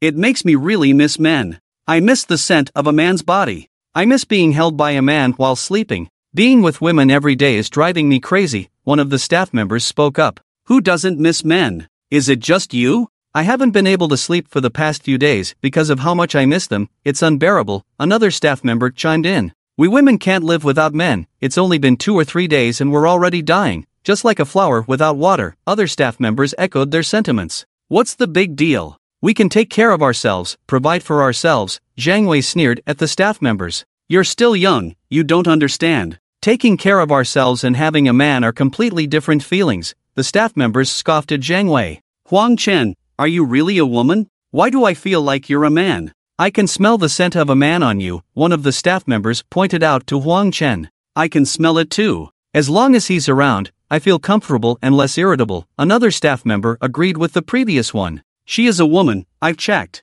Are you all going crazy thinking about men? Xiao Xian laughed. Really? How did you check? Several staff members laughed as well. I checked with my own hands and eyes. That day, my colleagues also checked her. Unfortunately, they're no longer here. Jiuxian remembered her colleagues and couldn't help but feel sad. Are you intentionally hiding something for him? I still think he's a man, a real man. A woman can never look like him, at most. Look like Zhang Wei, the staff members continued to question. Xiaoxian's words were too suspicious. She checked? Her colleagues also checked? And coincidentally, her colleagues are no longer here? What are you trying to do? Huang Ying felt that something was off and wanted to pull Huang Chen away. We're not trying to do anything, we're just curious about him and want to confirm with our own eyes whether he's a man or a woman. Several staff members stared at Huang Chen like hungry wolves. Earlier, he went to the area where we were washing. He looked around but didn't dare to come in. I happened to be changing clothes outside the door, and when I noticed him looking at me, something was off in certain areas.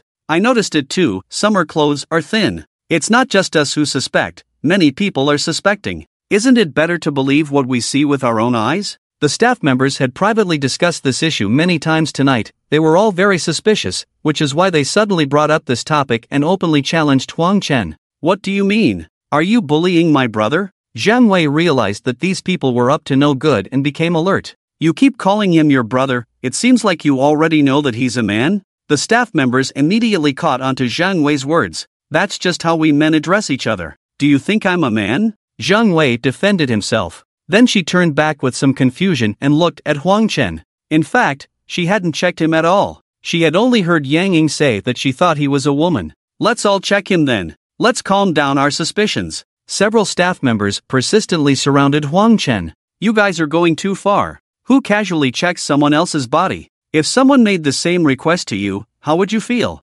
Huang Ying quickly tried to resolve the situation for Huang Chen. If he wants to check us, it's also fine. I don't mind him checking, I won't resist. When I was getting ready to shower, he was already giving me several glances at the door. The staff members retorted to Huang Ying. Glances? Huang Chen recalled, but had no recollection. It was all a blur. How could he distinguish who was who? But continuing to remain silent was not an option. Do you really have to check me? Huang Chen asked the staff members. We can't force you, but since so many people suspect you, it would be better to calm our doubts. One staff member answered on behalf of everyone. Alright, on the principle of reciprocity, if I have no issues, then I also want to check all of you in the same manner. Is that fair? If you don't agree, then I won't cooperate. Huang Chen proposed. Here we go again. Not willing to take any loss. Jiang Li rolled her eyes. No problem. Your request is fair and reasonable. The staff members thought Huang Chen might be trying to scare them off by saying that,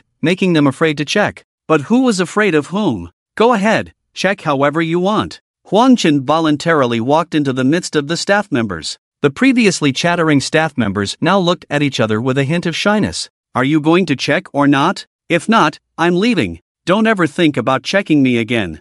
Huang Chen urged them. Of course we will check. One staff member, who seemed more outgoing, reached out and carefully inspected Huang Chen from head to toe. This is too much. Are you intentionally taking advantage? Jiang Li was a bit unhappy and muttered under her breath. Why do I feel like he's enjoying this? Zhang Wei looked at Huang Chen's expression with confusion. Huang Ying, on the other hand, looked worried, wondering if her brother had hidden everything properly. Really? There's nothing. When that staff member reached the crucial evidence, they couldn't help but widen their eyes and repeated the inspection several times, still finding nothing. Other staff members also gathered around, repeatedly verifying. Indeed, there was nothing. Don't be too excessive. How much advantage have you taken from me? You better return it all to me later. Huang Chen reminded them. Everyone laughed. Seeing is believing. I think we still need to witness it with our own eyes to fully believe you. Yes, this whole thing feels strange. Without seeing it firsthand, it feels like magic tricks.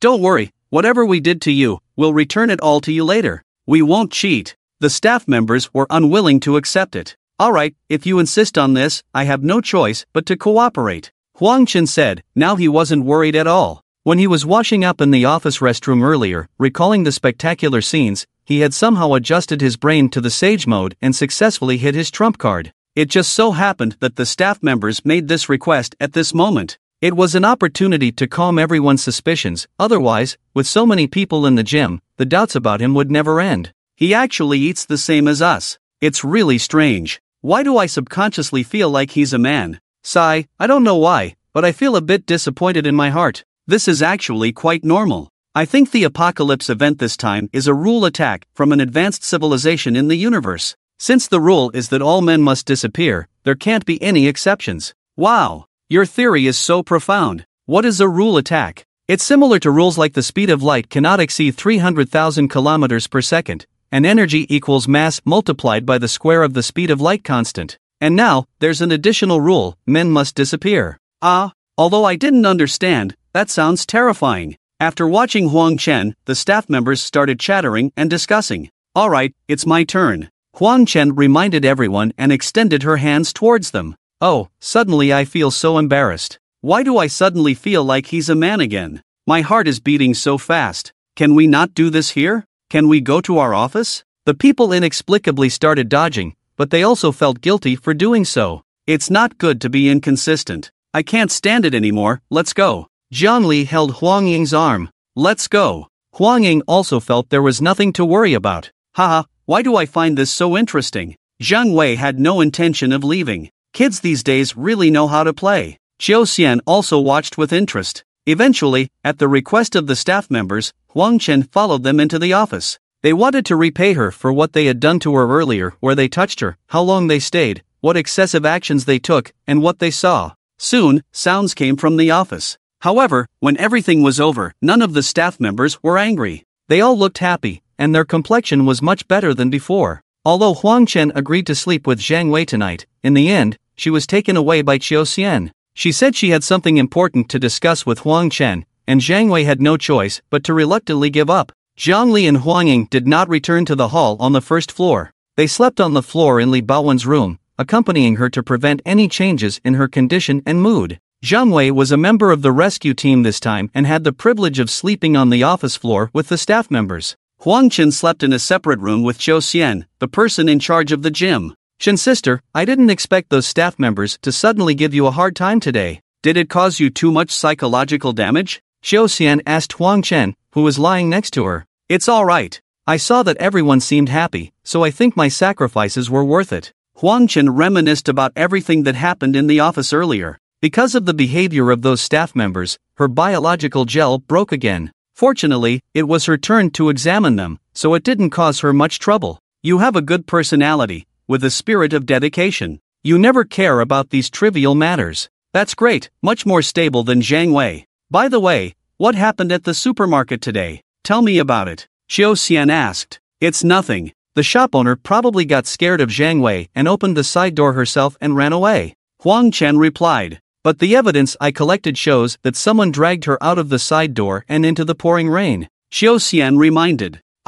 Is there such a thing? Were there other people in the supermarket? It couldn't have been just the two of us, me and Zhang Wei. Huang Chen expressed surprise. In this world, if you don't want others to know, you shouldn't do it yourself. Fortunately, I went and eliminated that evidence in time. Qiu Xian sighed. This was the first time she had done such a thing in her life, and it also violated the oath she made when she joined the job. Huang Chen let out a long yawn. Some things look different when you're in a different position and perspective. Like the boss lady, you all think she's unforgivable and deserves to die. But from where I stand, even though I heard the person report about the boss lady evicting the mother and daughter, resulting in their deaths, I still have to consider certain factors, like the possibility of the informant lying for their own benefit. Even if there's only a 1% chance that the informant lied, but you've already passed judgment on the boss lady, it could lead to someone being wrongly killed. Do you understand this logic? Qiu Xian reminded Huang Chen. This is your professional matter.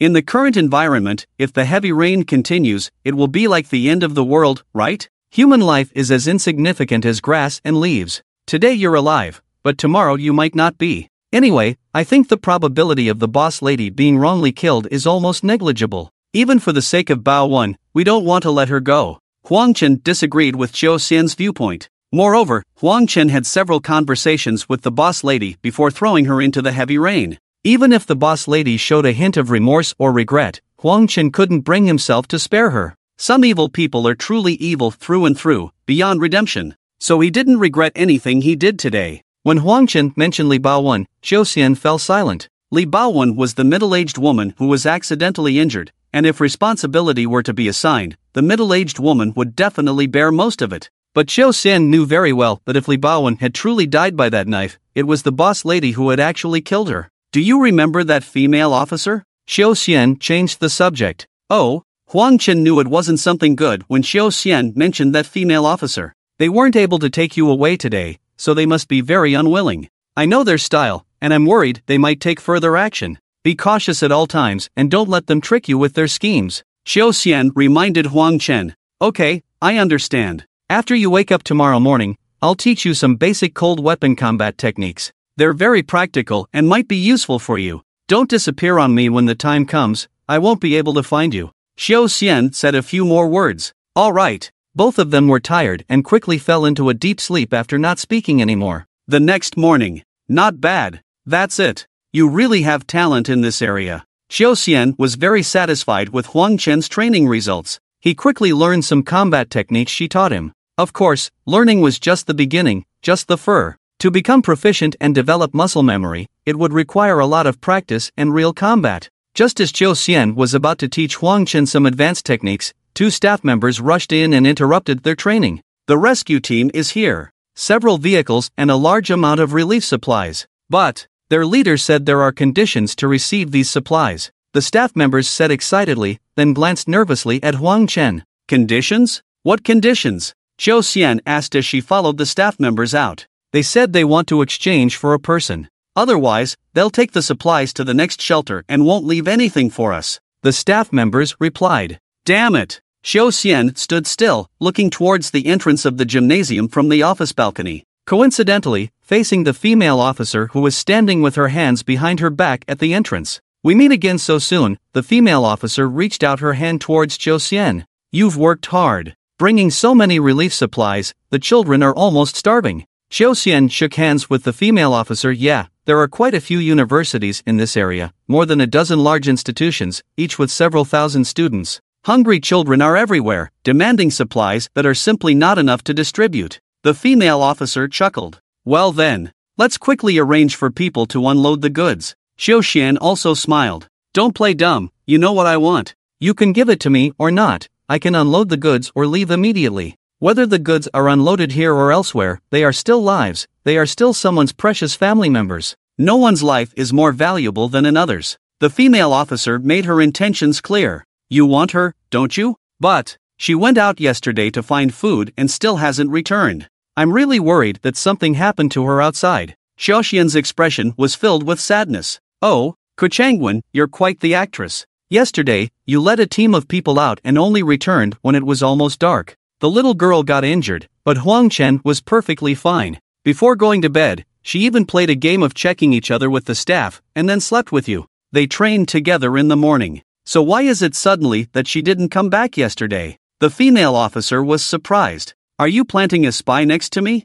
Xiao Xian couldn't help but get angry. Being constantly monitored by someone was an uncomfortable feeling. You think too highly of yourself. Even if there is a spy, it's not planted next to you. The female officer sneered. Xiao Xian fell silent. Compared to the power of the base, her own power was too weak. Don't talk to me about stepping over your dead body. It's too childish, too ridiculous. I'll give you 10 minutes. If someone comes, we'll unload the goods. If no one comes, we'll move on to the next unloading point. It's as simple as that. The female officer finished speaking and walked out of the gym, leaving Xiao Xian alone in the wind. What happened? Huang Chen asked when she saw Xiao Xian return to the office. It's despicable. She used several trucks of supplies to blackmail us and wanted to take you away. I told her you weren't here, but I didn't expect that her spies were all around us. She knows everything about our shelter. Xiao Xian sighed. Those staff members? They suddenly demanded to inspect me last night. It must have been her secret arrangement, right? Huang Chen pondered.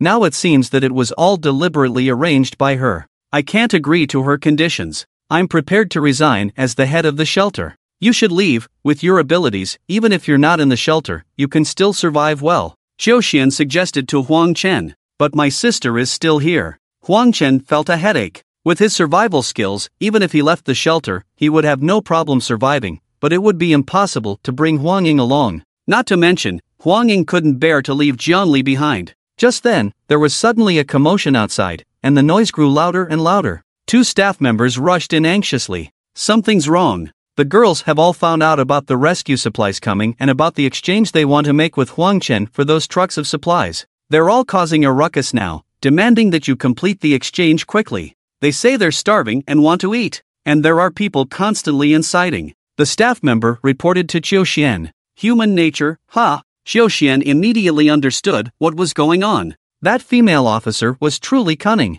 She knew that Qiu Xian might not let Huang Chen go, so she arranged for her people to leak the information. The girls spread the news like wildfire, knowing that the rescue convoy with several trucks of supplies was outside. As long as Huang Chen went with the convoy, the gymnasium would receive those trucks of supplies and everyone would be able to eat their fill. It was such a good opportunity, but Qiu Xian single-handedly blocked it. Naturally, the crowd was furious. For the sake of one person, do they want to starve all of us? It's too much. Sure enough, when Qiu Xian and Huang Chen arrived at the outdoor platform, the 5 girls who had tricked them into eating cookies yesterday had become the opinion leaders of everyone. They were now standing on the high platform, holding a megaphone and complaining bitterly to everyone about Qiu Xian's evil deeds of wanting to starve everyone. They finally found the best opportunity to bring down Qiu Xian, and they themselves had truly become the opinion leaders of the girls. The expressions on the faces of these 5 girls were full of pride at this moment. When they noticed Qiu Xian and the others looking at them from the second-floor platform,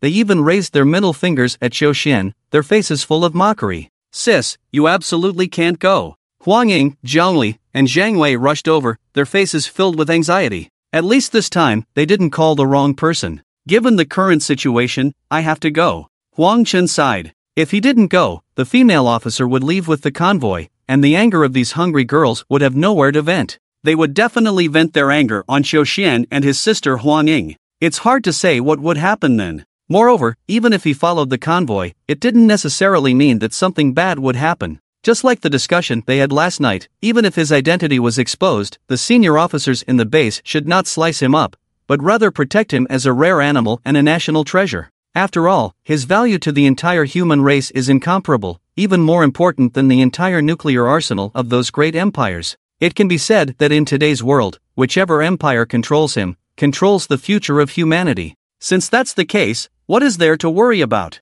Even if there are billions of people, I will go. No, you can't go. If you were a real man, I wouldn't worry about you. They would definitely treat you like a precious treasure and provide you with good food and drink, Qiu Xian persuaded Huang Chen. Hearing Qiu Xian's words, Huang Chen felt even more at ease. I can't let you all be blamed just for my sake. Huang Chen replied firmly to Qiu Xian. Sigh. Qiu Xian sighed. Those 5 people are too much. Qiu Jie, can I go down and beat them up? Zhang Wei couldn't bear to hear the instigating remarks from the 5 girls below with the megaphone. Don't be impulsive. Qiu Xian quickly stopped Zhang Wei. I will be fine, don't worry about me. You know me, once I settle down and confirm that there is no danger, I will arrange for someone to bring you over. Huang Chen pulled Huang Ying aside and whispered a few words in her ear. But what if? Huang Ying still worried. Your brother is a real man, a national treasure, and the hope for the future survival of humanity. No one would dare to harm me. The more disciplined a place like the base is, the less likely someone would dare to have any ideas about me,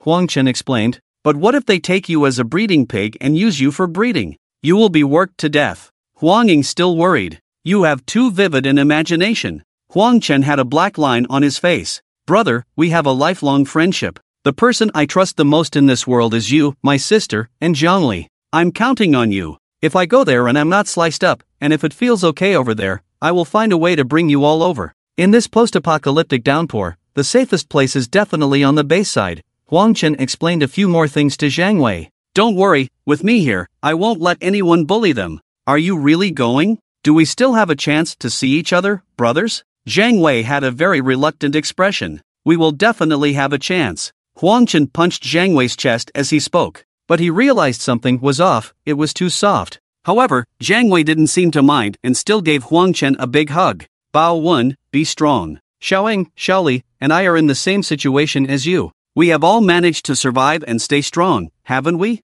In life, don't try to be like those big trees, always wanting to stand taller and see farther than others. Learn to be like a small grass. Even if you don't have shelter, even if it's tough, you must still live on with resilience. Huang Chen knew that Li Baowen had been through a series of setbacks and her will to survive was wavering, so he made sure to give her some encouragement before leaving. Yes, we must live on with resilience. Li Baowen looked at the tall Huang Chen and inexplicably thought of her own father. This person in front of her, just like her parents, selflessly sacrificed themselves in the rain and darkness so that everyone in the gymnasium could have food to eat. When we meet again, I hope you can be happier. Huang Chen said a few more words to Li Baowen. Although he wasn't familiar with this girl and they hadn't spoken much, her family made Huang Chen respect them deeply. Can you hug me? Li Baowen reached out her arms to Huang Chen. Huang Chen lifted Li Baowen up in his arms, and she rested her head on his shoulder, gently closing her eyes, feeling as if she was back in her father's warm embrace. Xiao Jie, don't resign.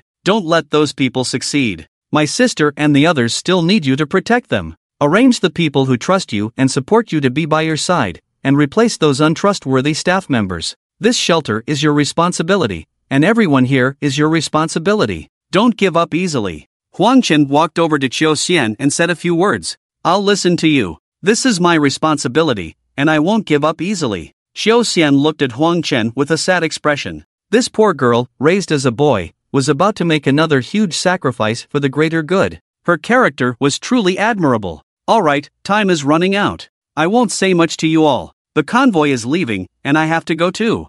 Huang Chen waved to everyone and turned to leave. The wind howled, and the water of the Yi River was cold. Once a hero departs, they never return. Take this knife, and this. Qiu Xian caught up with Huang Chen and handed him her military knife and especially made extendable riot steel fork. She even made a strap for it, so it could be conveniently carried. Finally, I see you again. At the entrance of the gymnasium, the female officer looked at Huang Chen with a serious expression. Huang Chen remained silent. What's wrong? Are you afraid of me? Worried that I'll eat you or slice you up? The female officer rolled her eyes. Obviously, many of the private conversations between Huang Chen and others had been recorded and reported to her. Huang Chen still remained silent. Don't worry. Your concerns are unnecessary. After you arrive at the base, your body will be examined to see if there's anything special. It's just a routine check, and it won't harm you. Even if you have something special, our laboratory will only study your genes and internal structure with instruments,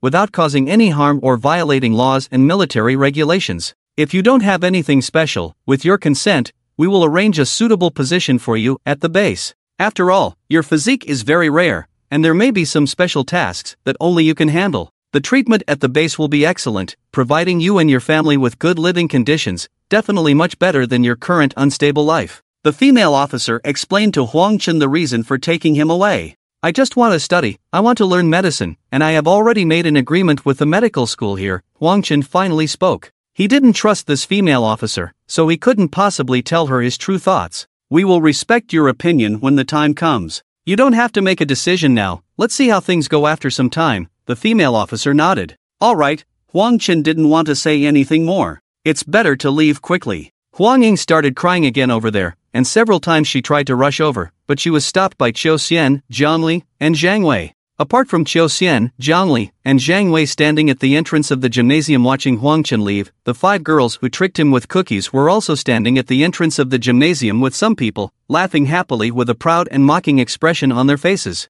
Driving Huang Chen away was the biggest blow to Qiu Xian, Zhang Wei, and the others. However, there are still some things I need to tell you beforehand. The female officer didn't seem to be in a hurry to leave. What things? Huang Chen asked. Our convoy still has a rescue mission to complete. If the rain doesn't stop, we might be busy over here. You can't follow us. I will arrange the best armored vehicle and an elite squad to escort you back to the base. If you have any family or friends who want to leave with you, they can also go this time. But my suggestion is to wait until you settle down there. After the heavy rain stops here, then bring them over. After all, this journey is still very dangerous. My elite squad will definitely prioritize your safety in critical moments. The protection of your family and friends will be secondary, and we may even have to abandon them on the way. Of course, whether to bring them along this time or not, it's all up to you. The female officer glanced at Huang Ying, Zhang Li, and Zhang Wei. She already knew that these 3 were the people Huang Chen was closest to and cared about the most. Is this journey really that dangerous?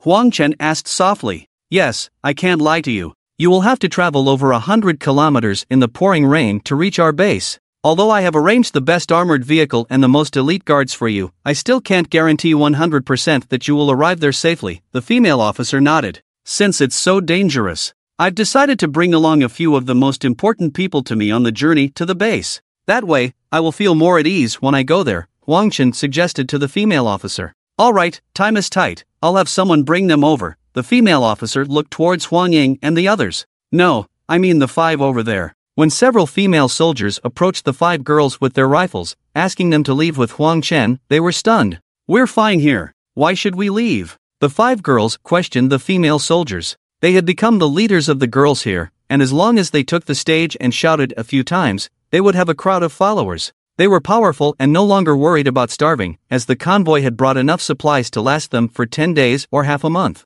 Why would they suddenly leave with Huang Chen? Enter that pouring rain? Even if they got into the armored vehicle, it wouldn't be safe. And they weren't stupid. If leaving with the convoy was a good thing, why were Qiu Xian and Huang Chen so reluctant to go? They tried every means to stay in the gymnasium shelter. So, leaving with the convoy definitely wasn't a good thing. This is not a request, it's an order. The female officer walked over, explained a few words, and then gave the order to the female soldiers to take action. The female soldiers immediately took action. Several more female soldiers ran over and, together with the previous ones, each took charge of 2 girls. They quickly controlled all 5 girls and escorted them towards the armored vehicle. Without Qiu Xian's interference, any struggling or protesting from the girls became meaningless. Although they were the leaders of the girls' opinions, the other girls in the gymnasium did not come out to speak up for them when they saw them being taken away. Opinion leaders were opinion leaders, and it was enough to cause trouble together, put pressure on Qiu Xian to sell Huang Chen in exchange for food.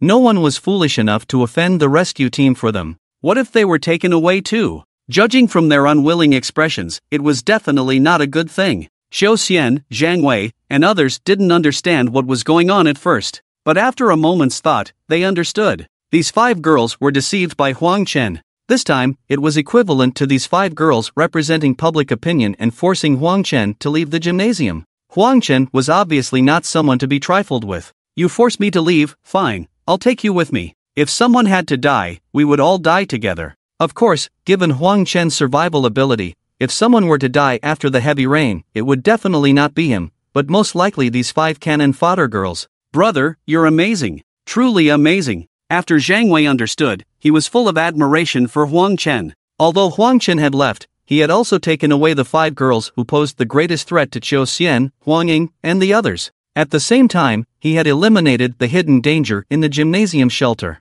It was truly killing 2 birds with 1 stone. The unloading was complete, and the convoy was about to leave. I hope you can listen to my advice. Firearms are not suitable for fighting against scumbags. Riot batons and cold weapons like knives are currently the most appropriate way to fight, Qiu Xian earnestly persuaded the female officer. She had given similar advice to the officers stationed here before, but no one listened to her. For those who had long been dealing with firearms, they always believed in the iron and blood of concentrated firepower. Qiu Xian's advice was not accepted, so she had to give up. But now, the safety of this convoy, especially the safety of the armored vehicle team, was related to Huang Chen's safety. She had to make another effort to persuade the female officer. "Put away your theoretical knowledge. We don't need an amateur to guide us on how to fight." The female officer scoffed at Qiu Xian's advice. "This is not theoretical knowledge. It's practical experience I gained from real battles." Qiu Xian argued. "Real battles? How many real battles have you experienced?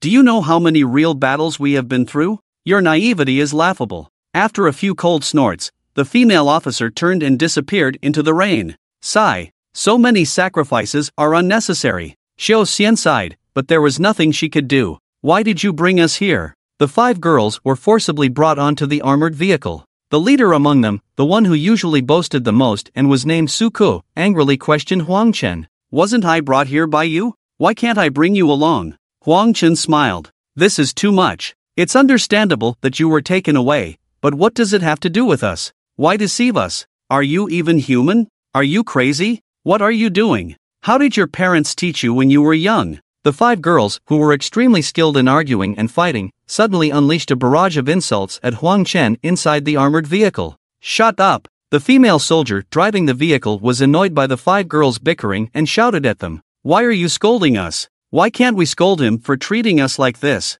It was you who invited us up here, not that we wanted to come ourselves. And now you're telling us to shut up? Do you really think we're easy to bully? Do you want us to expose you?" The group of 5 girls had never lost an argument before, and they weren't about to back down now. Making a fuss will attract the attention of scumbags and put everyone in the convoy in danger. I'll say it again. Shut up. If anyone causes any more trouble, don't blame me for being rude. The female soldier stepped on the brakes and pointed her gun at Suku's forehead. "Do you dare to kill me? Suko was scared, but she still put on a tough front, not wanting to lose face in front of her companions. When your noise affects the safety of my comrades outside, I won't hesitate to pull the trigger. The female soldier angrily stared at Suko, her eyes filled with murderous intent. You're ruthless. I'll keep my mouth shut then. Suko realized that the other party wasn't just joking around and had to temporarily back down. Huangchen couldn't help but laugh when he saw this, but of course, he didn't laugh out loud for safety reasons. He's really crossing the line.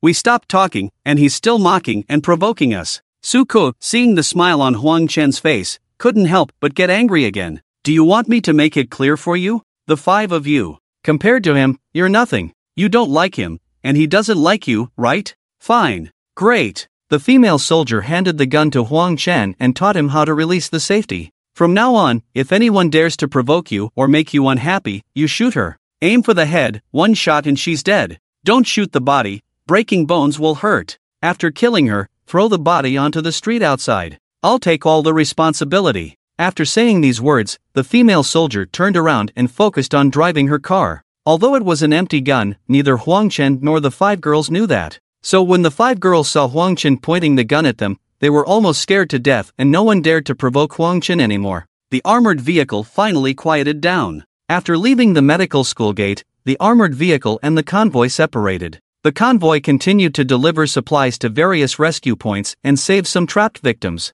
The armored vehicle team that Huang Chen was in was protected by 6 female soldiers and headed to their base. One female soldier was responsible for driving the armored vehicle, one was on the roof for lookout and operating the roof-mounted machine gun. The other 4 female soldiers hung on the outside of the armored vehicle, one on each corner, ready to respond to any abnormal situations. The armored vehicle slowly moved through the rain-soaked streets, trying not to make any noise. After the 5 girls stopped arguing, Huang Chen looked out through the window of the armored vehicle. The rain limited the visibility of the female soldiers, but the powerful fog lights on the roof of the vehicle had strong penetration and could illuminate an area tens of meters away. With more than a dozen fog lights, the armored vehicle had a good field of vision. If any scumbags appeared, they wouldn't be able to hide from the vehicle. The post-apocalyptic world was cruel, but human technology in modern society was not weak. After the armored vehicle quieted down, the outside quickly became lively. A scumbag appeared in front of the armored vehicle and immediately rushed towards it upon seeing it.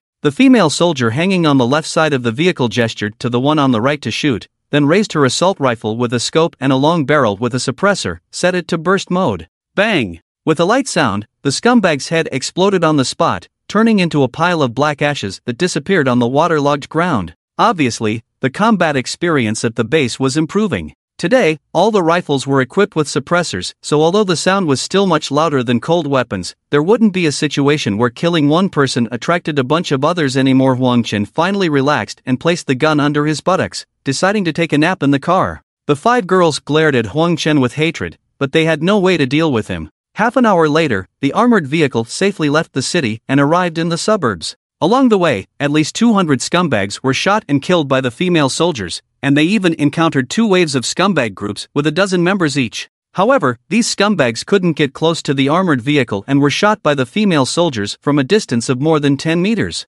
Their efficiency was far beyond that of Huang Chen and Xiu Xian, surpassing them by more than 1 order of magnitude. After the armored vehicle arrived in the suburbs, the heavy rain in the sky seemed to have lessened a bit. However, a female soldier hanging at the front of the vehicle frowned after catching some rainwater with her hand. Oh no! It's black rain! Turn back quickly! After examining the rainwater in her hand, the female soldier immediately signaled the driver inside the armored vehicle to turn around and leave. The driver, who had already noticed that something was wrong through the windshield, turned pale and quickly turned the vehicle around, accelerating to escape the area. What's happening? Huang Chen was awakened by the sudden turn and acceleration of the armored vehicle. Sensing that something was wrong, he quickly asked the female soldier driving the vehicle. It's black rain, terrifying black rain. The female soldier's face looked grim. Isn't rain supposed to be black? Huang Chen was puzzled. The rain you've seen is only a light black color. What we're encountering now is a deep black rain.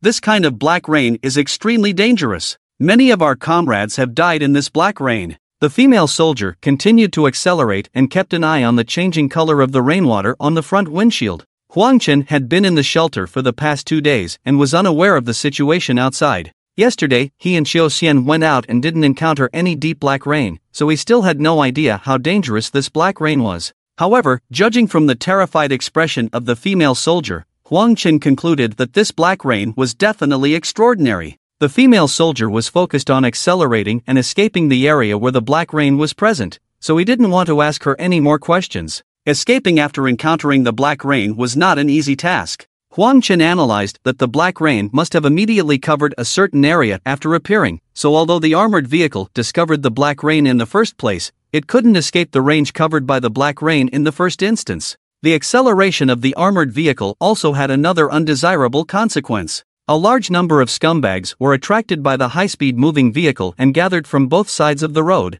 blocking the path of the armored vehicle. The assault rifles in the hands of the female soldiers were no longer enough to withstand the attacks of these scumbags, so the machine gun on the top of the armored vehicle had to be activated. The deafening sound of gunfire, made Huang Chen and the others in the armored vehicle cover their ears. The powerful firepower of the machine gun shredded all the scumbags attempting to approach the armored vehicle, but the side effects were also evident. The loud noise created by the powerful firepower also alerted more scumbags, and they converged on the armored vehicle from all directions. Under the influence of the black rain, these scumbags became even darker, and a thick layer of black scum formed as effective protection, allowing them to withstand at least a dozen bullets and continue to approach the armored vehicle fearlessly. Their running speed in the black rain also increased several times compared to before. They relentlessly chased after the armored vehicle, but the vehicle itself was heavy and had to dodge the vehicles on the street, so its speed couldn't reach its maximum. In a short period of time, a large group of scumbags caught up with the rear of the armored vehicle, presenting a terrifying scene in the backdrop of the black rain, resembling a post-apocalyptic scenario. Huang Qin couldn't help but feel his heart pounding when he saw everything from the window. Once these scumbags caught up with the armored vehicle, the female soldiers hanging outside would undoubtedly be bitten to death instantly. These people are hiding inside the sturdy armored vehicle. Perhaps they won't be harmed by the scumbags for a while, but if they are trapped inside the vehicle without rescue, the end result will still be death. Just at this moment, the two female soldiers at the back of the vehicle stopped shooting at the same time. Without the sniper fire, the scumbags chasing from behind were getting closer and more of them were gathering. The machine gun on the roof of the vehicle continued to spew out flames, clearing the path ahead. However, the machine gun barrel had turned red hot, and even pouring rain couldn't cool it down in time. The female soldier in charge of the machine gun had to stop shooting. The female soldier driving the armored vehicle also stepped on the brakes at this moment, bringing the vehicle to a slow stop. "Why aren't you shooting?" Huang Chen saw the dense crowd of scumbags gathering in front, behind, and on the sides of the armored vehicle, feeling an unprecedented pressure. He couldn't help but ask the female soldier driving the vehicle. The female soldier sat motionless in the driver's seat, as if she hadn't heard Huang Chen's question. The atmosphere in the vehicle became incredibly quiet, with only the sound of heavy rain hitting the vehicle and the scumbags screaming wildly from near and far. The five girls were already scared silly, huddling together trembling. Boom, boom, boom, boom. Several consecutive muffled explosions shook the vehicle violently. For a moment, Huang Qin felt his ears ringing loudly and his vision became somewhat blurry. Through the window, he could vaguely see intense flashes and several huge fireballs appearing on the armored vehicle Zhou. Then came the raining black debris. When the fireballs went out, the dense crowd of scumbags that had gathered from all directions in the west had disappeared, replaced by a continuous downpour of black rain from the sky. The black rain washed everything away, as if nothing had happened just now. Huang Chen's hearing and vision finally returned to normal, and he noticed that the female student named Ximing, hanging on the armored vehicle Zhou, had already switched her assault rifle for an infantry rocket launcher. They had just launched a round of rockets to wipe out the nearby scumbag crowd. If this round of attack doesn't solve the problem, we're done for. The female soldier driving the armored vehicle finally spoke, then she started the vehicle and accelerated forward, trying to quickly get out of the range covered by the black rain. Damn it! We're done for. After driving at full speed for half a minute, the female soldier driving the armored vehicle suddenly cursed loudly. Then there was a dense sound of gunfire outside the armored vehicle. With the help of the broken fog lights on the roof, it was clear to see that the west side of the armored vehicle was once again flooded with endless scumbags, this time in greater numbers and a wider range than before. The rocket launchers mounted on the outside of the armored vehicle were single-shot and would not be easily used unless absolutely necessary, as they would be useless after being fired. Faced with a new wave of scumbags, the female soldiers outside the armored vehicle could only use their assault rifles to prevent the scumbags from getting closer. Quick, let them hide inside the vehicle. The female soldier driving the armored vehicle shouted to the female soldier operating the roof machine gun. Get in quickly. I'll cover you. The female soldier operating the machine gun on the roof controlled the gun, spewing out flames to suppress the approaching scumbag crowd. But just as Shi Ming, the female soldier hanging outside, was about to open the door and get inside the vehicle, a large number of scumbags suddenly appeared near the vehicle's body, forcibly pulling them down. Let them go. The female soldier operating the roof machine gun tried to turn the gun to save her comrades, but the machine gun barrel couldn't aim low enough. We can't save them. Get in quickly. The female soldier driving the armored vehicle shouted to the female soldier operating the roof machine gun. But that soldier was clearly blinded by rage and didn't hear the shout from the female soldier driving the vehicle. Several scumbags jumped onto the roof from behind her and pinned her down. The female soldier driving the armored vehicle quickly got up and closed the roof hatch door, locking it. She then made a should gesture to the people inside the vehicle, turned off the engine, and shut down all the equipment inside the armored vehicle. Without her gesture, Huang Chen had already remained silent in the face of such a situation. The 5 girls were scared out of their wits and dared not speak or move. The heavily armored vehicle continued to shake under the push of the scum outside. The windows were completely blocked by the scum's body, and the inside of the vehicle was pitch black, unable to see anything. After more than 10 minutes, the scum surrounding the armored vehicle gradually dispersed. Another 10 minutes passed, and the black raindrops in the sky gradually lightened, becoming the usual dark gray color of the past few days. The female soldier in the driver's seat finally couldn't hold back anymore and collapsed on the steering wheel, crying uncontrollably. Our escort mission has failed. Take us back to the medical school. Among the 5 girls, Suko was the first to recover and couldn't help urging the female soldier. The female soldier wiped away her tears, said nothing, and tried to start the vehicle. After more than a dozen attempts, the female soldier announced some unfortunate news to everyone. The vehicle had been severely corroded by the black scum on the scum's body, and the internal equipment was completely damaged, rendering it useless. You knew it was so dangerous, yet you forced us to leave the shelter. Are you out of your mind? Suko cursed, but when the female soldier turned around and gave her a cold glance, she immediately fell silent. From the look in the female soldier's eyes, Suko felt that if she dared to continue cursing, the female soldier would kill her on the spot. We're trapped here, unable to contact the outside world. I can only go on foot to find rescue. Don't go anywhere in the car, I'll bring help to rescue you and take you away. After sitting in the driver's seat for a while, the female soldier said to everyone. Then she picked up her equipment, asked Huang Chen for her empty gun, loaded the magazine, and left the driver's seat, opening the car door. You're just digging your own grave. Why did you drag us along to die with you? Suko complained again when she saw that Huang Chen no longer had a handgun. This is so despicable. We have no grudges against you. Why did you harm us like this? Do you have any moral standards? How were you raised by your parents? This is really too much. You look like a pig and act like a stupid pig. You're too scared to even speak, feeling guilty, huh? After the other girls recovered from extreme fear, their anger turned into various insults towards Huang Chen. Huang Chen was about to say something when gunshots were heard from outside. Then the female soldier in the driver's seat came back, shooting at the scum while trying to escape to the armored vehicle. However, before she could reach the car door, she was caught up by 3 scum behind her and knocked to the ground. In front of everyone, the 3 scum tore the female soldier's neck apart, then walked around the armored vehicle, trying to get inside. The 5 girls finally fell silent again. Each of them had a look of despair in their eyes. The female soldier who went to find help had already died, so who would come to rescue them? After more than 10 minutes, the 3 scum left the vicinity of the armored vehicle. The 5 girls resumed their various insults towards Huang Chen, perhaps realizing that Huang Chen dared not talk back or lay a hand on them, so the more they insulted, the more they enjoyed it. Since they had nothing else to do, insulting Huang Chen was a way to relieve their fear and anger. Another 10 minutes passed. The girls were tired of cursing, their mouths dry, but there was no water to drink in the car. Perhaps there was some in the trunk, but no one dared to get out of the car to fetch it. Huang Chen, who was scolded by them, wasn't angry at all. After the carriage quieted down, he looked outside the window, stood up from his seat, packed his belongings, and opened the door. Where are you going? Suko realized that something was wrong and quickly asked Huang Chen. Anywhere is fine, I just don't want to be with you guys. Huang Chen smiled friendly at the 5 girls, closed the door for them, and disappeared into the rain. The 5 girls left in the car stared at each other, not knowing what to do next without their target for insults. What is he doing down there? Isn't he afraid of death? Is there no one to help us now? Where are we? Have we left the city? This should be the suburbs. Will there be any rescue?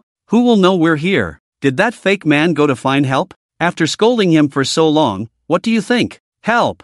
I'm scared. Huang Chen guessed that the female soldier in the driver's seat was probably responsible for driving before and had no experience in fighting in heavy rain. When she asked Huang Chen for her gun and loaded it, Huang Chen was about to say something. But at that time, he didn't realize that she was inexperienced and didn't want to be seen as a novice commanding an expert, so he didn't expect her to be so inexperienced that she would lose her life so quickly. Judging from the gunshots, she probably only encountered a scumbag at first. But her pistol wasn't silenced, and after firing, she didn't hit the scumbag but attracted 2 more scumbags instead. In a panic, she turned and ran, wanting to escape back to the armored vehicle, leaving her back to the 3 scumbags. As a result, she sacrificed herself. Huang Chen even felt somewhat guilty about her sacrifice. If he could have reminded her a few words when she got off the car, maybe she wouldn't have sacrificed so quickly. But since she had already sacrificed, it was meaningless for Huang Chen to stay in the car. In this world where all wireless signals were interrupted, no one knew where their armored vehicle had an accident, so it was impossible to wait for rescue. If Huang Chen was trapped in the car, it would be even more dangerous at night. As for what kind of danger it was, Huang Chen had never been out at night, so he wasn't very clear. So without hesitation, he took his equipment and got out of the car, ready to find a safe place nearby, figure out where he was, and then consider how to return to the medical school. Scumbag! Why does this rain turn all men into scumbags? Why didn't I become a scumbag? Huang Chen observed to the west while thinking. Forget it, this profound question is beyond my intellectual comprehension. I'd better find something easier to do. Huang Chen suddenly turned around and used the steel fork in his hand to stop a scumbag who was trying to attack him from behind. With a swift swing of his other hand's combat knife, he dealt with the scumbag. Scumbags make a certain special noise when they move in the rain. After staying in the rain for a long time, as long as I hear that noise, I know that a scumbag is approaching and from which direction, and I can even tell how many scumbags there are. The difficult ones won't, and the ones who can won't find it difficult. If these scumbags don't act as a group, there's really nothing to be afraid of. Huang Chen sheathed his knife, and at that moment, he suddenly felt like an ancient lone swordsman. 10 steps to kill one person, 1,000 miles without leaving a trace. What did you do when you were alive? Why did you choose to be a scumbag instead of being a decent person? Do you find it amusing to look at me like this? Why do you like biting my neck? Huang Chen stopped a scumbag with his fork and tried to communicate with him. The scumbags always have a painful expression on their faces, the kind of expression that is so painful that they want to be relieved. No matter what Huang Chen says, the scumbags' expressions do not change at all. It seems that these scumbags have lost the ability to communicate with the outside world. If the scumbags can be successfully captured, research institutions should be able to study something from them. But according to the information revealed by Qiu Xian, as long as these scumbags leave the heavy rain, they cannot survive for long and will soon turn into a pile of black residue. After the black residue falls to the ground, if it is not in the rainwater, it will turn into a black mist and drift towards the Western Zhou dynasty.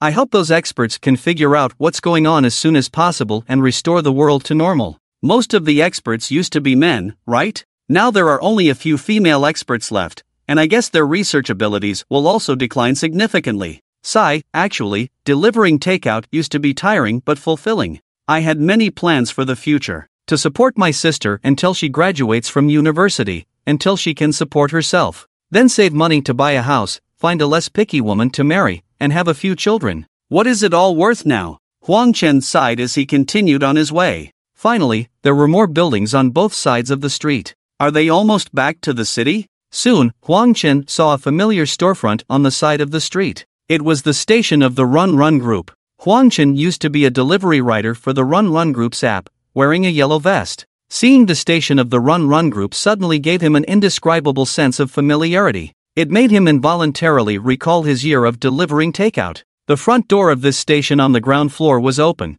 and the lights were still on inside. Is anyone here? Huang Chen walked in and shouted inside. No one responded. He went up to the second floor from the stairs behind the storefront and took a look. This should be where the owner of the station lived, but there was no one here now. However, on the table by the bed, Huang Chen saw something very useful. A laptop, with an Ethernet cable connected to the router on the table. After the heavy rain, all wireless signals were interrupted, but wired signals could still be used normally. Fortunately, the computer had not been completely changed to wireless signals, otherwise he would have been staring at the router helplessly. Sometimes, technology is too advanced, and it may not be a good thing. Huang Chen quickly opened the laptop and tried it out, and sure enough, he could access the internet normally. Finally, he could find out what the outside world looked like now. The whole world was in the midst of heavy rain, but there was no satellite cloud map to view, and no one knew what the sky above looked like. The cause of the heavy rain, the reason for the disappearance of men, there is still no authoritative explanation. Online, there are posts everywhere seeking help, and everyone is desperate and afraid. Many temporary shelters have been set up in the country, and rescue teams have been organized everywhere, mainly composed of soldiers, police, and firefighters, to transport various supplies to residents trapped at home and students trapped in schools. However, the rescue teams have suffered heavy casualties, with hundreds of people on the first day and only half of them left on the second day. Compared to the situation in the country, the situation abroad is even worse. There are no rescue teams at all, and the trapped residents and students can only wait to die. As he scrolled through one news after another, Huang Chen's mood became heavier and heavier. If the heavy rain doesn't stop, humanity will be extinct faster. But he really can't do anything about it. Of course, if the heavy rain stops and in order to prevent the extinction of humanity, he is really pulled to be a breeding pig, he would accept it. In life, one must always have some awareness and spirit of dedication. He opened some novel websites and surprisingly,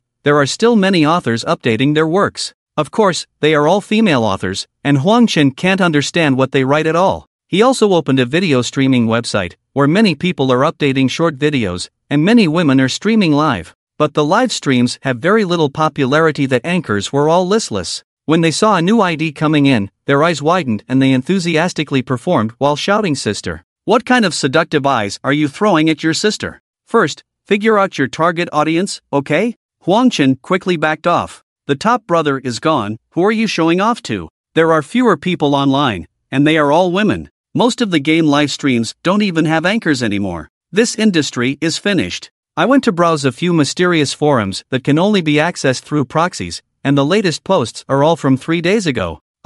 It seems that the teachers in this country are all unemployed too. It's better to go back to the gym quickly, where you can casually watch the live version. Occasionally, there is a chance to get close and inspect.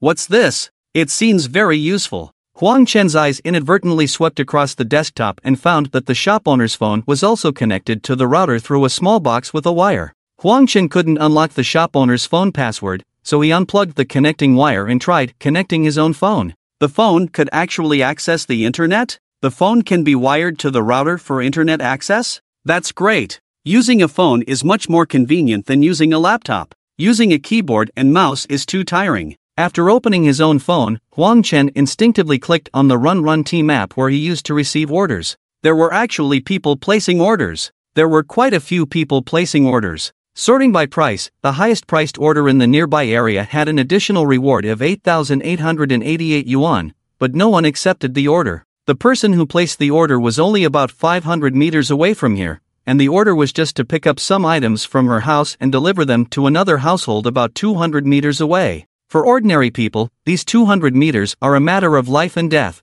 and no one dares to step out of their house. But for Huang Chen now, it was a simple task. It seems like a good money-making opportunity. In the past, delivering takeout and running errands, he had never received such a high reward. The heavy rain might stop at any time, so why not take this opportunity to earn more money? Save enough for living expenses and tuition fees, and after the rain stops and school starts, there will be no need to borrow money from Yang Ying. Let's do it. Huang Chen clicked on Accept Order. The app humanely extended the time to complete the order to 5 hours. It probably knew that it's not easy to complete this kind of order in the heavy rain, right? There were several sets of yellow Run team uniforms in the post office. Huang Chen chose one that fit his body and put it on. He also put on a matching raincoat. Delivering takeout, running errands, were the most professional. Holding a machete and a fork, wearing a helmet and a mask, Huang Chen plunged into the rain curtain. On the way to the customer's house, he passed several restaurants and a small supermarket.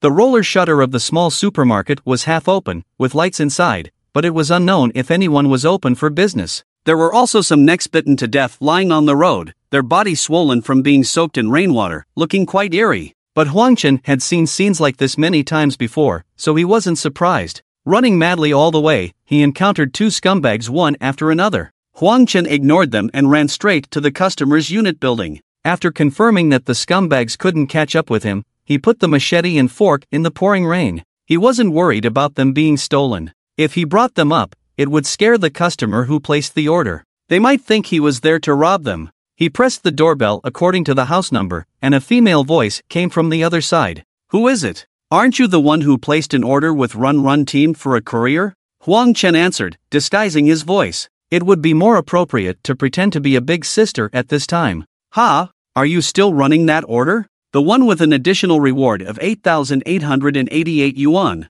Huang Chen asked. "Yes, I am. I'll open the door for you, hurry up," the voice from the other side said, and indeed the door of the building was opened. Taking the elevator to the third floor, the door of the apartment was already open, and the customer who placed the order was standing by the door. "You're from the delivery team. I thought no one would take the order anymore. Come in quickly." The customer was pleasantly surprised, handed Huang Chen a shoe cover, and asked him to wait inside for a while. There will always be brave men under great rewards. Huang Chen laughed and bent down to put on the shoe cover. The customer who placed the order was an old lady, who looked to be in her 70s. How could an old lady of this age still order online? Strange. Judging from her demeanor, she seemed to be an intellectual. The house was quite large, around 150 square meters, and it seemed like she lived alone. There used to be two people, but the other one must have only left behind photographs. The overall decoration style of the house was quite luxurious. Intellectuals usually have a higher pension, so this old lady's quality of life should be quite high, otherwise she wouldn't be so generous with the reward.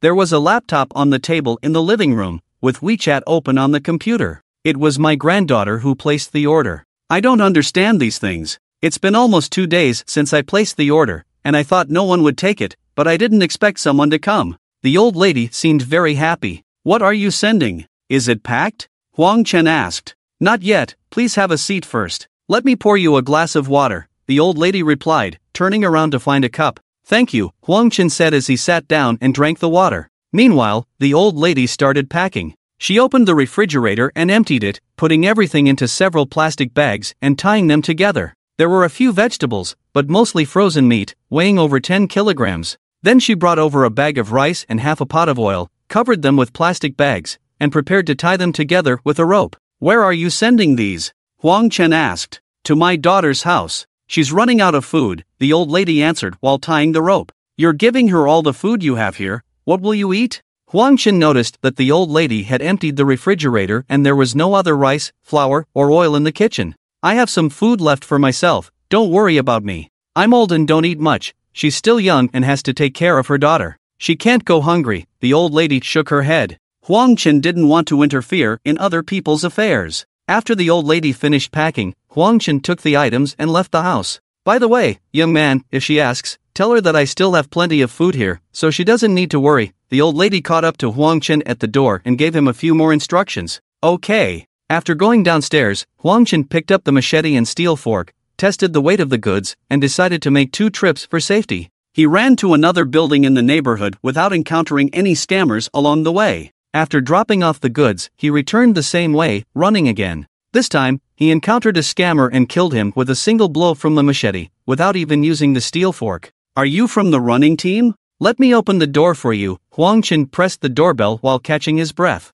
Soon, a voice came from inside. It seemed that the daughter had already communicated with the old lady through WeChat and knew that he would come. He took the elevator to the 7th floor, knocked on the door, and a middle-aged woman in her 40s and a young girl of 18 or 19 stood by the door. "You've worked hard. Running errands at this time, come in and have a drink." The middle-aged woman took the items from Huang Chen and invited him inside. "No need, I already had water at your mother's place. Come in and have a seat. Let's chat for a while, and I'll confirm the order." The young girl also invited Huang Chen. "Okay." Considering the 8,888 yuan reward given by others, Huang Chen put on shoe covers and entered the house. "What's the situation in the heavy rain? We heard in the WeChat group that anyone who enters the heavy rain never comes back. How dare you run around in the heavy rain?" The mother and daughter asked Huang Chen curiously. The residents of the neighborhood were trapped in their homes, waiting for rescue. When they ran out of food and couldn't wait any longer, some residents took the risk of entering the heavy rain to buy supplies.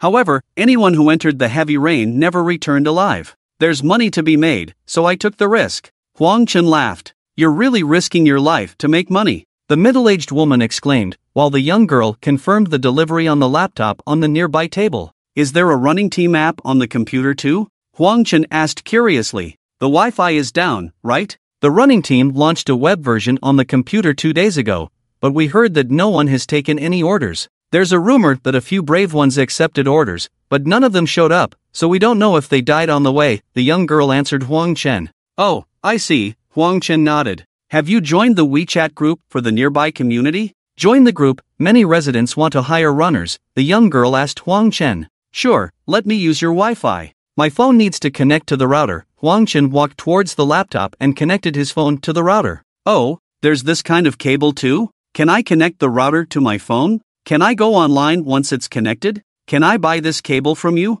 The young girl looked at the cable with great interest. She was used to using her phone and didn't want to use a computer if she didn't have to. I only have this one cable, Huang Chen smiled. How much do you want for it? We have money at home. The young girl thought Huang Chen wanted to sell it at a high price. I really only have this one cable. I need it for myself too. If I come across this kind of cable in the future, I'll contact you, okay? Huang Chen felt a bit helpless. Okay. After connecting to the internet on her phone, Huang Chen saw that the 8888 delivery fee reward had been deposited into his account. Making money was too easy. I just added a delivery master to the group. He can help with deliveries. He just successfully completed a delivery for my family on the delivery app. But the delivery prices are a bit high, so if any of you have delivery tasks, you can chat with him privately, the young girl introduced Huang Chen to everyone in the group. Alright, I won't disturb you. Contact me if you need anything. Huang Chen finished his business and prepared to leave. Wait, I have a question to ask.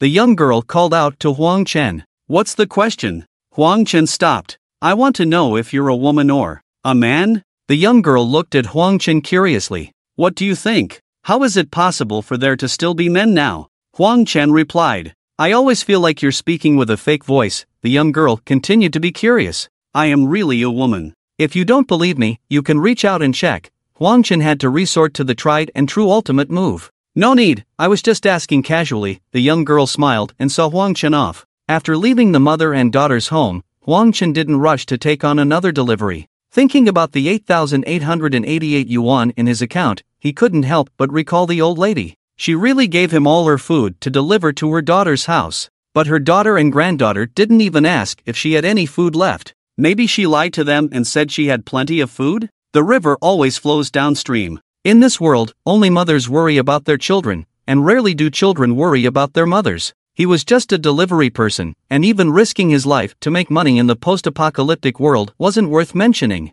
But after accepting the money, Huang Chen still felt a bit uneasy. When he passed by the half-open roller shutter door and the lit-up small supermarket, Huang Chen slipped inside. Is anyone here? I want to buy something. Huang Chen called out a few times into the small supermarket. No one responded. He searched inside carefully, called out a few more times, but still no one responded. The roller shutter door was half open. Huang Chen deduced that after the heavy rain, the shop owner should still be inside the store, but for some reason, they ran out of the store and were bitten to death by a scumbag outside. One of the bodies on the street was probably the shop owner's. That's why the supermarket had its lights on and the door half open. Huang Chen took some packaged food to eat, then took a photo of the store's QR code and planned to make the payment when he had internet access. After hesitating for a while, Huang Chen took a bag of vacuum-sealed rice from the store, then quickly rushed to the residential area where he had made the previous delivery. A scumbag appeared near the entrance of the residential area. Huang Chen put down the bag of rice, effortlessly killed the scumbag with a steel fork and a machete, then picked up the bag of rice and rushed into the residential area.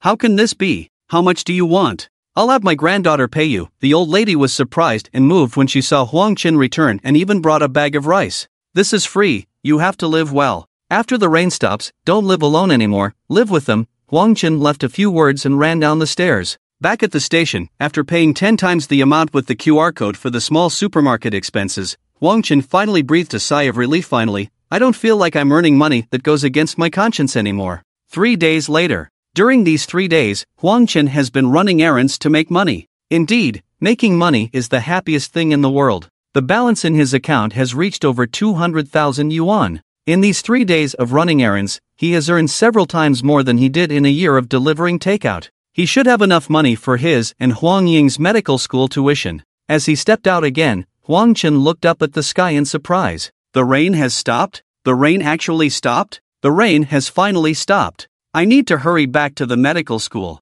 I don't know how things are there. His phone rang, and Huang Chen took it out to find that it was Huang Ying calling. Right, the rain has stopped, and the network signal has returned to normal. Sis, are you okay? Huang Ying's voice was filled with urgency. I'm fine, really fine. Are you and Xiaoli and Wei okay? Huang Chen asked. We're all together. We're all fine. Xiao Jie said you had an accident on the road and that the rescue team was looking for you, but there was no news. We've been so worried these past few days. Huang Ying cried tears of joy. Your sis here is tough. How could I easily give up? Huang Chen laughed. Xiao Jie said the same thing. She said as long as there's still someone alive in the car, it must be you. Huang Ying cried and laughed. Indeed. Huang Chen thought of those 5 girls. He didn't know if they had survived these 3 days and nights. If they did, he hoped they would learn some lessons and not be so clever in the future. If they didn't make it, it was their own doing. Where have you been these past few days, sis? How did you make it through? Huang Ying asked again. I did my usual job, taking orders and running errands for people. I earned over 200,000 yuan in these 3 days. Our tuition and living expenses are taken care of. Huang Chen replied. Sis, Sai, why do you care so little about your own life? How am I supposed to talk to you? Huang Ying was completely speechless. She really was willing to risk her life for money. Those scumbags aren't as terrifying as you think. I've killed at least 70 or 80 of them these past few days, and have come out unscathed. Huang Chen sounded somewhat proud. Do you think this is a game? Coming out unscathed. If you're injured, you're dead. Huang Ying said angrily. Ha ha. Huang Chen forced a smile. Come back quickly. We're all waiting for you. Zhang Li's voice also came through the phone. Yeah, I miss you all too. Huang Chen couldn't wait to go back at this moment. By the way, Yang Laoshi just told us that if you come back, she'll let you temporarily stay in our dormitory. After the school resumes normal operations, she'll help you with the procedures for tuition and living expenses so that you don't have to worry about working anymore. Zhang Li added. Okay, please thank her for me. She also said that she's single now, with no children of her own, and she wants to adopt you and Huang Ying as her goddaughters. She asked me to ask for your opinion. Zhang Li continued. Let's talk about it when I get back. Huang Chen had a black line on his face. Brother, you haven't forgotten about me, right? Zhang Wei's loud voice came through the phone. How could I forget? I've missed you guys so much. Huang Chen laughed. Forget it, it's not convenient to talk about intimate matters over the phone. Come back quickly. We'll have a good celebration. Celebrate that damn rain finally stopping. Zhang Wei continued in his loud voice. Yeah, we should definitely celebrate. Huang Chen responded. Hang up. Call us when you get back. We're going to volunteer to clean up the campus. Okay. After hanging up the phone, Huang Chen looked around on the west side of the street. There were many corpses on the street, as well as a lot of scrapped cars. It would probably take some time for the traffic to recover. However, he quickly found a small yellow carry, unlocked my phone with a QR code and rode towards the city center along the street. This is the suburbs, and the medical school is quite far from here. It would probably take 1 or 2 hours of riding to get there. The scenes that happened in the medical school a few days ago seem like a distant memory. The spectacular scenes at the entrance of the gymnasium and in the shower room, I guess it would be difficult to see them again, right? Speaking of which, I do miss them a bit. But living in the girls' dormitory, there should still be many exciting moments, right? After all, they all treat her as a girl. By the way, I wonder how that female officer is doing now. I also don't know if she will come looking for him again after the rain stops. How is Zhu Xian doing now? I forgot to ask Xiao Ying and she didn't call him either. I guess she must be very busy with a lot on her plate, too busy to find time to call him. He shouldn't disturb her now, he'll wait until she's done with her work. With living expenses and tuition, he can finally fulfill his dream of going to college. The future is full of expectations. Hopefully, everything will be safe and sound, and there won't be any more heavy rain. With all the men gone, humanity has already suffered enough, so please, God, don't make things worse. 2 hours later, Huang Chen finally returned to the medical school after being away for several days. It wasn't easy to get here. Along the way, there were a large number of corpses, scrapped cars, and many deep craters caused by shells. The road was cut off, and the nearby buildings were reduced to ruins. It was evident that the battle at that time was extremely fierce. Teams of female soldiers, female inspectors, female firefighters, as well as cleaning staff and volunteers, came to the streets to repair the scarred city. As a whole, humanity is not so easily defeated. No matter how great the injury or how much pain in their hearts, they always have to look forward and move on. When Huang Chen entered the campus of the medical school, the campus had already been cleaned up. It was lunchtime, and the cafeteria was open. Some students were carrying their utensils and heading to the cafeteria to eat. When he arrived in front of the girls' dormitory building and took out his phone to call Huang Ying and the other two happened to walk out of the dormitory building's entrance. Brother! Huang Ying ran towards Huang Chen like crazy and hugged him tightly. It's sister. Huang Chen quietly corrected Huang Ying in his arms. Passing female students looked curiously at Huang Chen and soon understood. Oh, it's her? Wasn't she sold to the motorcade in exchange for food? Why did she come back? Brother, don't just think about your sister. Come on, give your brother a hug too. Zhang Wei reached out and put his arm around Huang Chen's shoulder. Hugging is too awkward. When brothers meet, they should give each other a kiss. Huang Chen turned around and hugged Zhang Wei. Don't. I can't handle this. I have normal preferences, not that kind of interest. Help! Due to Zhang Wei's desperate struggle, Huang Chen couldn't successfully kiss him in the end. After all, their physiques were similar, so it wasn't easy to force it. It would be easy with Zhongli, but Huang Chen wouldn't do that. He could joke like this with Zhang Wei because they were like brothers, but not with other girls. Huang Chen was not a playboy, he just hadn't seen them for a long time and genuinely wanted to hug and kiss them, expressing his longing for the past few days. The group of people went to the cafeteria, making noise and having their meals. The prices of the cafeteria's food had tripled compared to before. When asked about it, the staff claimed that even with triple the price, they were still losing money, and it would take 5 times the price to break even. The school didn't allow them to raise the prices too high, so they had no choice but to set this price. The high prices were because now every household was rushing to stock up on supplies, fearing the arrival of the next heavy rain. This was not surprising, as the previous heavy rain caught everyone off guard. Many families without stockpiled supplies couldn't even have a meal after the heavy rain. Even if they had money, there was nowhere to buy, and even if they bought, there was no one to deliver. The experience of almost starving to death made these people deeply fearful. It's not difficult to understand why they frantically stockpile supplies after the rain stops. Xiaoli, do you have enough living expenses? I earned over 200,000 in the past few days. If your living expenses are not enough, I can lend you some. Huang Chen found a chance to talk to Zhang Li alone and asked her softly. It's enough. I have scholarships and student loans. Besides, I found a tutoring job nearby. If conditions are suitable, I can find another one. I am very capable of taking care of myself. I don't need your help.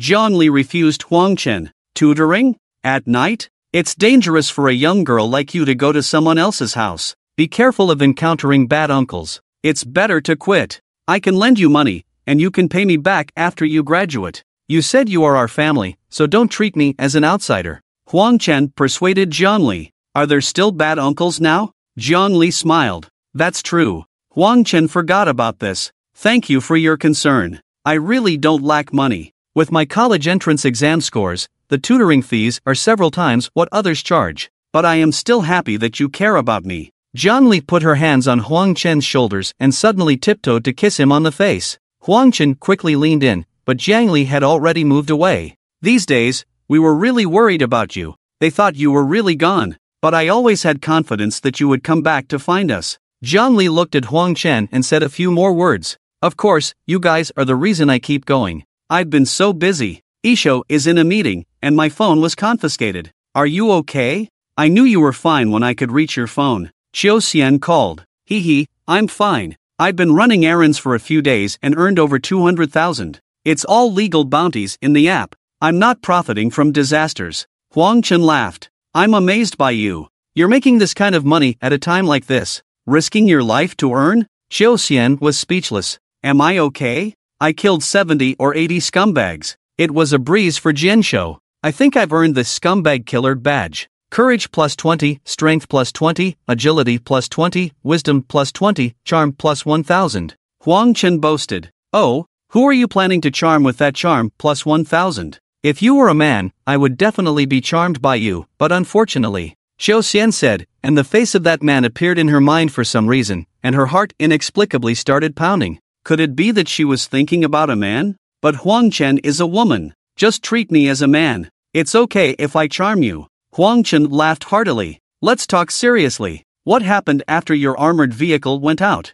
Tell me. Qiu Xian changed the topic to avoid thinking about unhealthy things between her and Huang Chen. It was really sinful. After we left that day, Huang Chen began to tell Qiu Xian, "Xiu Jia, do you think that officer will send someone to capture me again?" After a few minutes, Huang Chen finished telling the story. She sacrificed. Xiu Xian's tone was somewhat sad. Huang Chen fell silent. Although we didn't really like her, after the disaster, she fought on the front line without resting for a day. Yesterday afternoon, her convoy encountered the Black Rain. She had a chance to escape, but she insisted on staying with her female soldiers and commanded them to break through and evacuate. Over 10 female soldiers survived, but Qiu Xian sighed. Huang Chen continued to remain silent. In this disaster, her convoy saved at least tens of thousands of lives. They are the guardians of the people, the hope of humanity. No matter what grievances I had with her before, she is still my hero, a true hero, Xiu Xian continued. If she had listened to you earlier and used your tactics, maybe she wouldn't have sacrificed herself.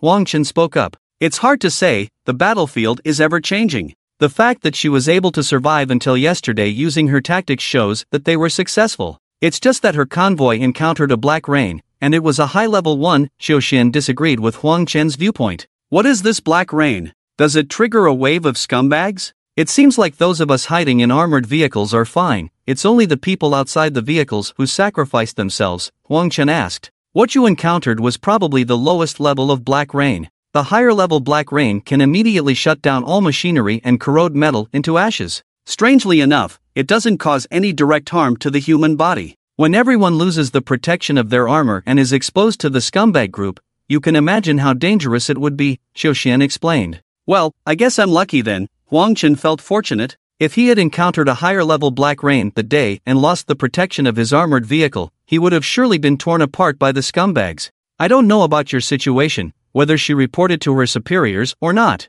If it was just her own impromptu decision without reporting to her superiors, then maybe no one will bother you for the time being. However, when they investigate your armored vehicle, someone might come to talk to you and take your statement. Be prepared in advance, think about what you can say and what you can't. Xiu Xian gave Huang Chen a few instructions. Okay, I understand. By the way, Xiu Jia, you've attended so many meetings, is there anything special? If it's inconvenient to talk about, then don't. Huang Chen knew that Xiu Xian and the others had internal meetings where they discussed secrets about the disappearance of men and the rain disaster that he couldn't access. Knowing some inside information in advance might help him better deal with the future situation. The government will take major actions next, preparing for the next rain that could come at any time, building safe passages between buildings, and expanding underground shelters centered around subway lines. But the main problem now is the lack of men, especially qualified and experienced construction workers. It's really a mess everywhere, with a shortage of manpower. I'm already getting a headache just thinking about it, and those higher-level leaders must be even more troubled, Xiu Xian sighed. Are there any further research results on the Black Rain? Huang Chen asked again. There might be, but my level is not high enough to access that information. If I find out anything, I'll let you know. It's better if you know it yourself and don't mention it to too many people. Xiu Xian seemed to have guessed the purpose behind Huang Chen's inquiries. Okay, Xiu Jia, you're busy. I won't disturb you anymore. When you have time, let's have a meal together and chat.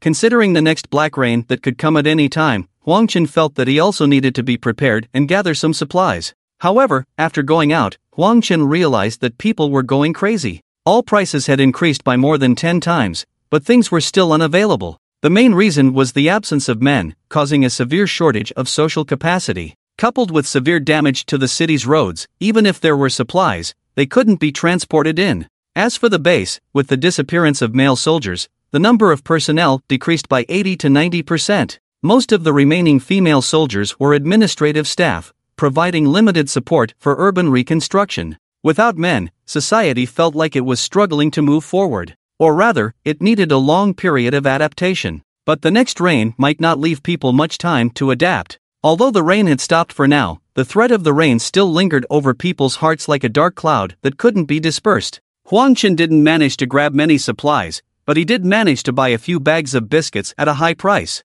While wandering around the western area, he stumbled upon a useful storefront. It was a small storefront in a narrow alley, where an old lady had set up her sewing machine. She made clothes, curtains, and the like. Business was slow at the moment. After Huang Chen made a trip to the nearby public restroom to prepare himself, he entered the old lady's storefront. "Granny, do you make underwear?" Huang Chen asked in a disguised voice. "Ha? You're a man?" The old lady, who was mending a shoe sole, looked up at Huang Chen. No, I'm a girl. I just have a larger build than most girls, so I can't find underwear that fits me properly, Huang Chen explained. I do make underwear here, but the prices are higher than usual, the old lady replied. That's not a problem. I just have some specific requirements. The fabric for the bottom part needs to be very elastic and tight, Huang Chen mentioned to the old lady. I see. Let me see if I have something like that. The old lady searched through a few fabric boxes inside the storefront for a while. This is a postpartum binder for pregnant women.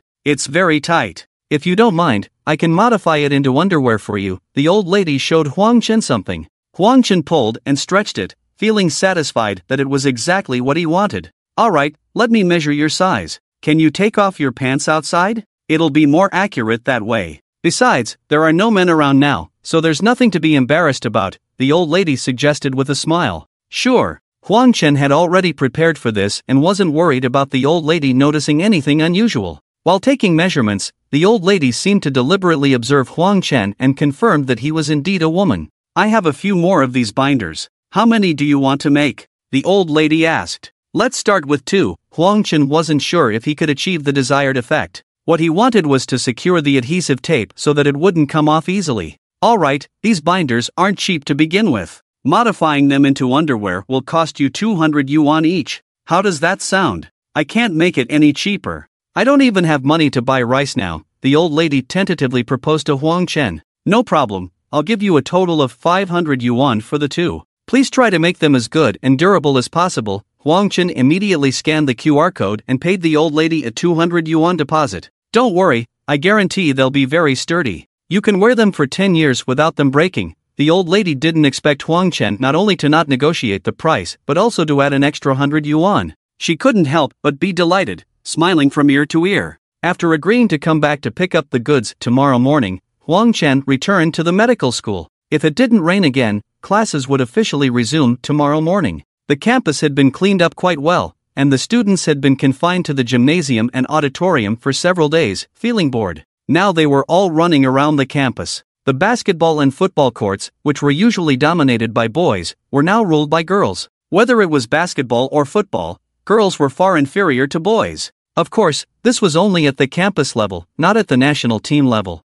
At the national team level, it was the opposite, with the women's team outperforming the men's team by a long shot. But they would never be disgusted by the men's team again, as those guys who ate sea cucumbers had all disappeared. Huang Chen was also in high spirits and joined in the game, regardless of whether he knew the other players or not. The girls in the shelter at the auditorium didn't know Huang Chen, but almost all the girls in the shelter at the gymnasium knew him. So now, half of the girls in the medical school knew Huang Chen, and they didn't initially resist him joining their game. However, Huang Chen had too much of an advantage. He took all the basketballs, and he knocked everyone down one by one in football. The girls couldn't enjoy the game anymore, and in the end, he was forcibly driven out of the field just as he was thinking about where to go next. His phone rang. It was a call from Huang Ying, saying that Yang Ying was looking for him. Huang Chen hurried over and, after meeting Yang Ying, she told him that there shouldn't be any problems with his readmission procedures. Now he needed to take him to resubmit some documents, fill out some forms, and provide a copy of his ID card.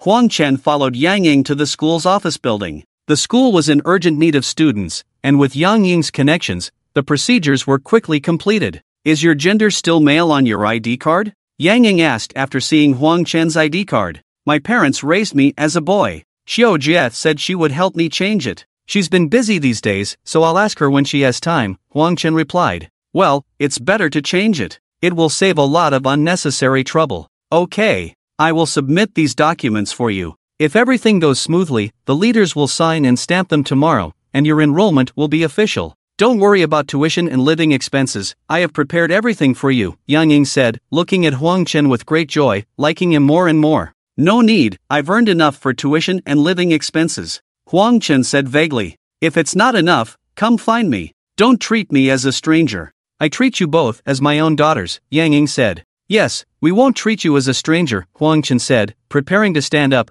but he had been filling out the forms for a long time, and his feet felt numb, so he couldn't stand up immediately. Are your feet numb? Yang Ying asked. Ha? Huang Chen didn't expect Yang Ying to call him mom so quickly. Are your feet numb? Yang Ying thought Huang Chen didn't hear clearly and asked again. Mom. Because Yang Ying had helped fulfill his dream of returning to school, Huang Chen didn't want to hurt her feelings, so he reluctantly called her Mom. What? Are your feet numb? Now it was Yang Ying who didn't understand, so she raised her voice. I already called you Mom. Huang Chen spoke even softer. Oh, I see.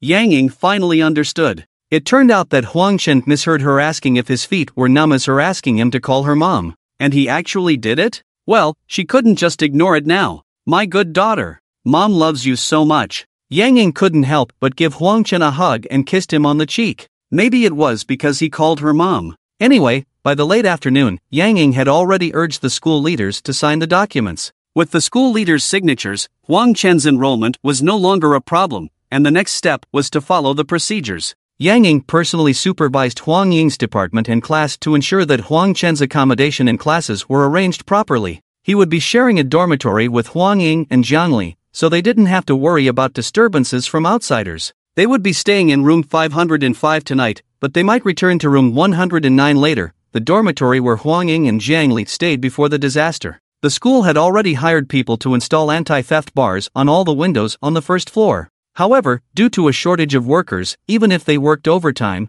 it would probably take another week to complete the installation. The other three roommates who originally shared the dormitory with Huang Ying and Jiang Li were all male students, and it was unlikely that they would return, so the male dormitory was also converted into a female dormitory. First and second year students still lived in their original dormitory building, but half of the students no longer lived there and were moved to other dormitories. Third and fourth year students moved to the male dormitory building. The dormitory capacity was doubled, and the living conditions for the female students were greatly improved. Huang Chen felt a bit regretful, thinking that a crowded dormitory would be more lively and offer more beautiful scenery. However, it also meant that he would be at a higher risk of exposure. Comparing the two, it was still more reassuring to live with Huang Ying and Jiang Li with Jiang Li's personality and her close relationship with her siblings. Huang Chen estimated that even if he was exposed, Jiang Li would probably not betray him. After dinner, Zhang Wei also came to the dormitory 505. Brother, don't kiss me anymore, don't kiss me on the mouth, I really can't handle it. Zhang Wei was a straightforward and honest person, and he was still a little scared when he saw Huang Chen. Can't even take a joke? I was just teasing you, I wouldn't really kiss you. Huang Chen noticed that Zhang Wei was genuinely scared, so he made a few promises to her. I know you were joking, but I reacted, so I feel uncomfortable. Zhang Wei was indeed honest, saying such things in front of everyone. Huang Ying blushed a bit and pretended to read without hearing. Jiang Li once again rubbed her forehead and sincerely admired Zhang Wei for being so honest. What kind of reaction? Huang Chen pretended not to understand. I'll go out with Xiao Ying for a while, you guys can discuss it slowly. Jiang Li couldn't sit still anymore and got up, pulling Huang Ying with her. This topic was really not suitable to continue listening to. Who knows what more outrageous things these two would say behind her back. No, don't leave. I'm scared if you leave. Zhang Wei quickly grabbed Jiang Li and Huang Ying. You're not smaller than her, what are you afraid of? Jiang Li asked. She's strong. You don't know how strong she is. Zhang Wei recalled the scene where Huang Chen tried to forcibly kiss her. She still had lingering fear. She never thought that Huang Chen would be so strong. She always thought she was quite strong among girls, but compared to Huang Chen, she was completely defeated. At that time, she really struggled to resist and almost couldn't escape Huang Chen's clutches. My brother. My sister is not that kind of person, he won't do anything to you. Huang Ying comforted Zhang Wei. I know, I'm just afraid that I can't control myself when I'm alone with her. It's really sinful. Zhang Wei explained. I can't listen to this anymore. Jiang Li pulled Huang Ying and ran away, closing the dormitory door for Huang Chen and Zhang Wei. The strong men and women left in the dormitory looked at each other. Don't stare at me like that. Zhang Wei felt uncomfortable under Huang Chen's gaze and quickly lowered her head. Brother, what's wrong with you? You don't look right. Huang Chen continued to scrutinize Zhang Wei with some curiosity. You know I have a normal orientation, I'm not interested in you, but after you did that to me, I kept thinking about it all day, and then I realized that I'm actually interested in you. It's really scary. Zhang Wei explained to Huang Chen. What did I do? Let's be more careful in the future, not to make mistakes we shouldn't make. Huang Chen also felt a bit scared. She thought Zhang Wei had a cheerful personality and really treated her as a brother, so she made that kind of joke, but she didn't expect such a big reaction from her. Sigh, I'm so conflicted now. I want you, but I'm afraid of you. If my mom finds out that I have feelings for a girl, she'll beat me to death. Zhang Wei scratched her head in frustration. let's talk about some healthy topics and shift our focus. Huang Chen suggested to Zhang Wei. Okay, I actually wanted to tell you something. It's been bothering me for a few days. Are all the students going crazy? Tomorrow afternoon, at 2:30, the basketball team from the neighboring School of Geology is coming to play a friendly match with us. The school leaders are paying attention to it and said they will arrange for live broadcasting and organize all the students and teachers to watch it. I am the captain of the school basketball team. The basketball team from the School of Geology was our defeated opponent in the last official match, but the strength of both sides is similar. If we don't perform well, we might lose. So I want you to come to the sidelines tomorrow and cheer for me. I'll be excited when I see you, and I'll perform better. Zhang Wei suggested to Huang Chen. What's the problem? I will definitely come to cheer for you. Huang Chen replied. Huang Chen didn't expect that he would become Zhang Wei's stimulant. Ha, I'm so happy. Why do I enjoy being with you so much? Zhang Wei looked at Huang Chen shyly and noticed that Huang Chen was looking at her. Feeling embarrassed, she lowered her head, but after a while, she raised her head to steal a glance at Huang Chen. Huang Chen was speechless. He figured that this silly girl probably hadn't had any enlightenment before. She always acted like a loyal brother with the people around her, treating herself as a boy. As a result, Huang Chen's unintentional action today awakened some things that she should have realized long ago, causing her to suddenly feel at a loss and unable to face her own changes. This silly girl is really cute. I think I should go back to the dormitory, Zhang Wei said. Zhang Wei couldn't help but glance at Huang Chen, and whenever she did, she would recall the scene from earlier in the day. These strange thoughts made her feel guilty. She couldn't sit still anymore and felt that it would be better for her to escape back to the dormitory. Alright, let's have a goodbye kiss then, Huang Chen said, knowing that Zhang Wei couldn't resist being teased, but seeing her like this, he couldn't help but want to tease her. No! Zhang Wei tightly closed her eyes but sat there motionless, as if waiting for something. You look so absent-minded. What are you thinking about? Jian Li asked Huang Ying. I'm worried about my brother and Zhang Wei. I'm afraid something might happen to them, Huang Ying replied. What can two women do to each other? Jian Li glanced at Huang Ying's eyes. It's because they're two women that I'm worried. If it were a man and a woman, it would be normal. Huang Ying realized she almost slipped up and quickly corrected herself. Don't worry, even if two women fool around, they won't get pregnant, Jian Li laughed. Huang Ying frowned. That's exactly what she was worried about. If Zhang Wei got pregnant, Huang Chen would be completely exposed and unable to escape. She hoped that no one would harm him and that he wouldn't be forced into being a breeding pig. He would be exhausted. If he died, she would lose her brother. Huang Ying's worries were clearly unnecessary. Zhang Wei had already escaped from room 505. With her eyes closed, she felt Huang Chen getting closer and closer, so close that she could feel his breath. In that moment, she felt that if Huang Chen really kissed her, she wouldn't be able to resist doing even more terrifying things with him. But how could that be? So, at the last moment, she shouted and fled from the dormitory. Zhang Wei didn't know that Huang Chen was even more uncomfortable than her. A normal man was assigned to live in a girl's dormitory. Every day, he was exposed to intense visual stimulation, and the key was that he could look but not touch. Who could resist that? It was almost like being tortured. The next day, after breakfast, Huang Chen followed Huang Ying and Jiang Li to the classroom. He was originally looking forward to the medical class, but after it started, Huang Chen felt extremely bored and wanted to sleep. Maybe it was because he had been running deliveries outside for a year, his heart had already gone wild. Suddenly returning to the classroom, Huang Chen couldn't bring his heart back to the classroom at all. He even started to miss the days when he was running errands in the pouring rain 3 days ago. It was full of danger and excitement, and he could see his bank account balance skyrocketing. At the same time, his skills in hunting down scumbags became more and more proficient. He felt a great sense of accomplishment. And now, sitting in the classroom, he couldn't muster any interest at all. However, Huang Chen felt that this should be related to the teacher's teaching style. It was too outdated. Just showing a PowerPoint and lecturing, not only Huang Chen,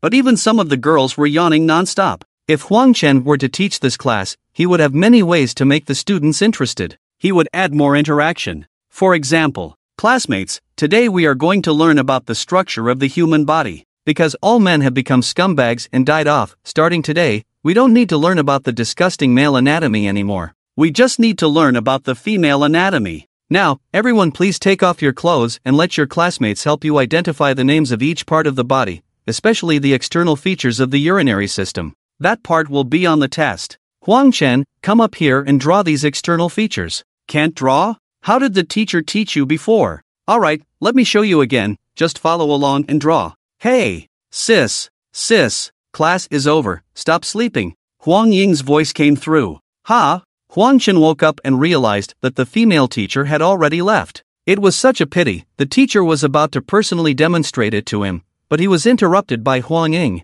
After lunch, Huang Chen left the school and found the old lady who made the shorts yesterday. The old lady had already finished making the 2 pairs of shorts. Huang Chen tried them on and they felt really good. Even with intense exercise, the protected and compressed biological gel wouldn't easily break. With this magical item, the chances of exposing his identity would be much lower. Of course, there were also side effects. It was quite uncomfortable. But it was a trade-off. A little discomfort from the tightness was better than easily breaking. Then please make 2 more for me. After settling the bill, Huang Chen ordered 2 more pairs. In the afternoon class, Huang Chen forced himself to listen. Slowly, he regained some of the feeling of listening in class. If he really wanted to study medicine, he had to master these basic knowledge. He had missed a lot of courses before, but it didn't matter. When he returned to the dormitory, he would ask Jiangli and Huang Ying to help him catch up. Following Huang Chen's teaching method, it should be more interesting and efficient to learn. In the afternoon, the inter-school basketball match officially began.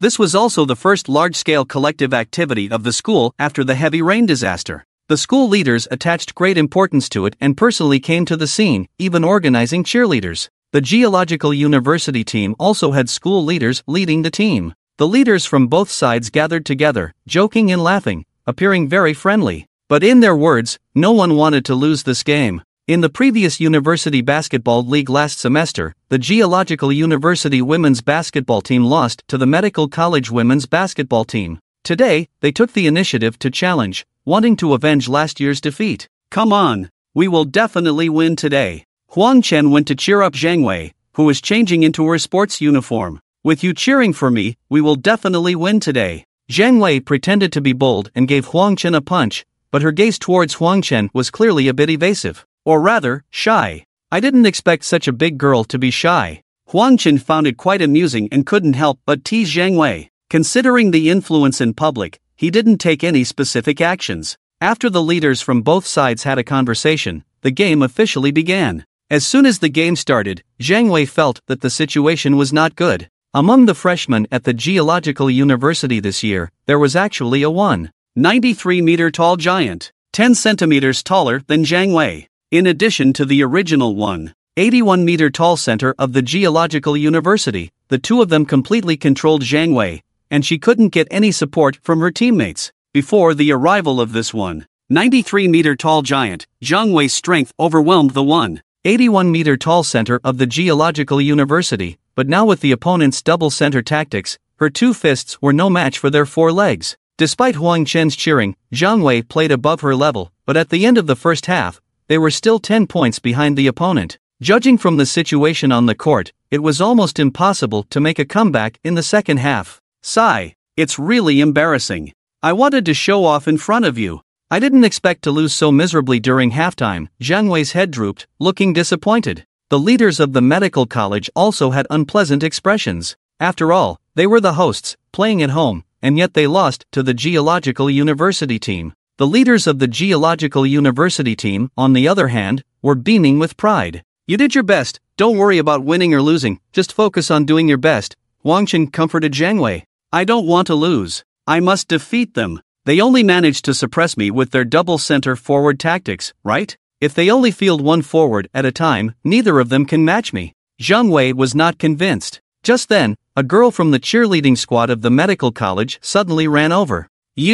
I've seen you on the field, you can play too, right? Are you a student at our medical college? The cheerleader was deeply impressed by Huang Chen's performance yesterday, as he completely dominated the game and they couldn't even touch the ball. Have you completed your enrollment procedures? Zhang Wei asked Huang Chen. He has, he's attending classes with us today. Zhang Li answered for Huang Chen. Can you play basketball? Zhang Wei asked again. I played in high school, for the school team, but it's been a year since I last played, so I'm a bit rusty, Huang Chen replied. He can play, he was bullying us girls yesterday. He's amazing, we couldn't even get the ball. Since we're going to lose today anyway, why not let him try? The cheerleader encouraged Zhang Wei. What do you say? Brother, come and fight alongside me in the second half? With your physique, even if you're a bit rusty, just standing there will take a lot of pressure off me. They won't be able to handle it. Zhang Wei looked eagerly at Huang Chen. Don't go on the court, what if something goes wrong? Huang Ying whispered a reminder to Huang Chen.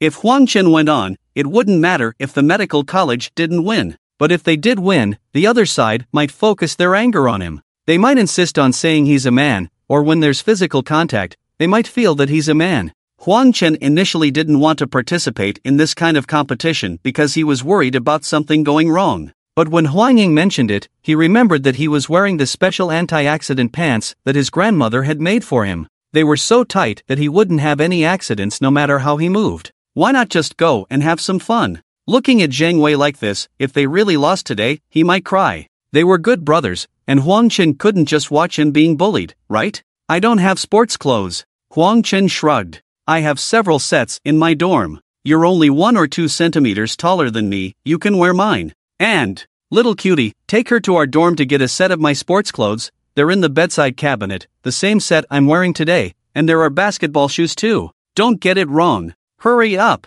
The second half is about to start. Zhang Wei called over a girl from his dorm and gave her a few instructions. Follow me. The girl, whom Zhang Wei called Little Cutie, pulled Huang Chen and ran towards the dormitory building. The two quickly rushed into the dormitory building and, after entering Zhang Wei's dorm room, Little Cutie found the same set of sports clothes in Zhang Wei's cabinet and handed them to Huang Chen. Then she stood by and watched as Huang Chen changed his clothes. Especially when Huang Chen took off his long-sleeved shirt, she immediately focused her gaze on the place she was very suspicious of. There's nothing there, do you want to try with your hand? Huang Chen knew what she was curious about, so he approached her and showed her. There really is nothing. Little Cutie reached out and checked for herself. Are you really checking? Huang Chen glared at Little Cutie. You said it. Little Cutie defended herself. Then let me check you too, to see if you're a boy pretending to be a girl. Huang Chen reached out his hand. No, don't. I'm definitely a girl. Little sweetie quickly retreated. You check me, but you won't let me check you. Taking advantage of me. Huang Chen expressed dissatisfaction. No way. I just feel. You're so strange. You don't have it, but you look like. What's so strange? I've always been a woman. Huang Chen stopped wasting time with Little Sweetie and quickly put on the sports uniform, then started putting on shoes. But the shoes were a size too small. Forget it. I was going to wear my own pair of sneakers anyway. Huang Chen gave up Zhang Wei's sports shoes. Although they were similar in height, Zhang Wei was still a woman, and her feet were much smaller than Huang Chen's. After changing into the sports uniform, Huang Chen and Little Sweetie quickly ran towards the competition venue. By the time they arrived, the second half had already started. The medical school was now 6 points behind, adding to the 10-point deficit from the first half, making a total of 16 points behind. The students on the medical school's side were feeling discouraged. Although they were still shouting words of encouragement, they had already lost hope in their hearts. Being so far behind, the situation was extremely passive, and it seemed impossible to turn the game around. The cheerleaders from the Geological University who had come over were extremely excited, cheering nonstop. They cheered when they made a shot, and they cheered when the medical school made a mistake. Even their leader, who was leading them, had an extremely proud expression on his face. The leaders from the medical school who came to watch the game had wanted to sneak away a few times pretending to have something to do, but they were always stopped by the leader from the Geological University. They had no choice but to stand there awkwardly, watching their school score fall further and further behind. Time out. When Zhang Wei saw Huang Chen coming over, she quickly shouted to the coach on the field. The coach called a timeout and, as requested by Zhang Wei, replaced a player and put Huang Chen in. Is this a boy? No way. He definitely looks like a boy. He has an Adam's apple, but no aggression. How come there are boys in the medical school? Didn't the rain wash him away? After seeing Huang Chen on the court, the cheerleaders from the Geological University couldn't help but discuss among themselves. How can there be boys in your school? How can boys participate in girls' games? The leader of the Geological University team protested to the leader of the medical school. How could there be boys? She's a girl. Many teachers and classmates on our side have checked. And think about it, all the men in the world have disappeared. How could there still be one left? Explained the leader of the medical school. He's a boy? The players from the Geological University also questioned Zhang Wei on the court. 100% girl. What? Are you scared? Zhang Wei taunted. Who's scared of who? Come on. Let's continue. Even if she comes on, we'll still beat you easily.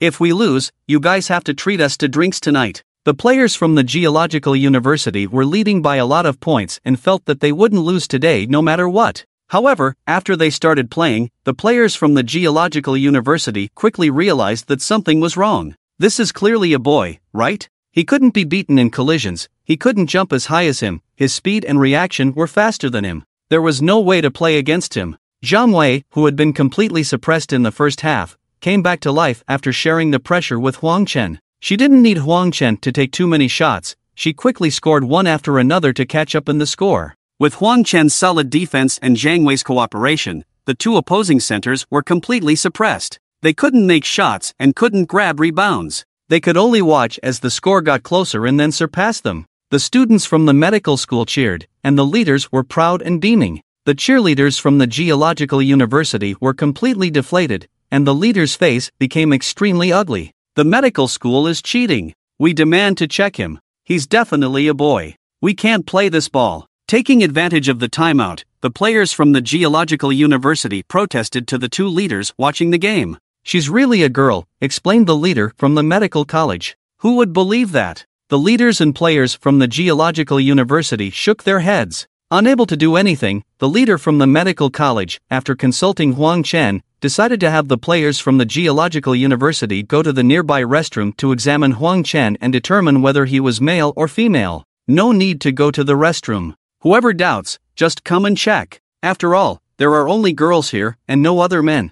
I don't mind. Huang Chen took this opportunity to let everyone present, including those watching the live broadcast, witness this scene firsthand. In the future, there would be fewer people doubting him. Moreover, in front of so many people and with the live video broadcast, they wouldn't dare to examine too carefully, right? If they really went into the restroom and were meticulously inspected, who knows if any flaws would be revealed. Alright, as you said, then I won't be polite. Li Yu, one of the centers from the Geological University, a girl, walked over and reached into Huang Chen's sports pants for an examination. Damn! She's really a girl, Li Yu said with frustration after the examination. Let me see too. The female leader from the Geological University was also curious about this matter, so she personally came over to examine Huang Chen. Alright, she is indeed a girl, the female leader concluded after the examination. Some players, including those from the medical college, were curious and came over to examine as well, and the conclusion was naturally the same. There was nothing,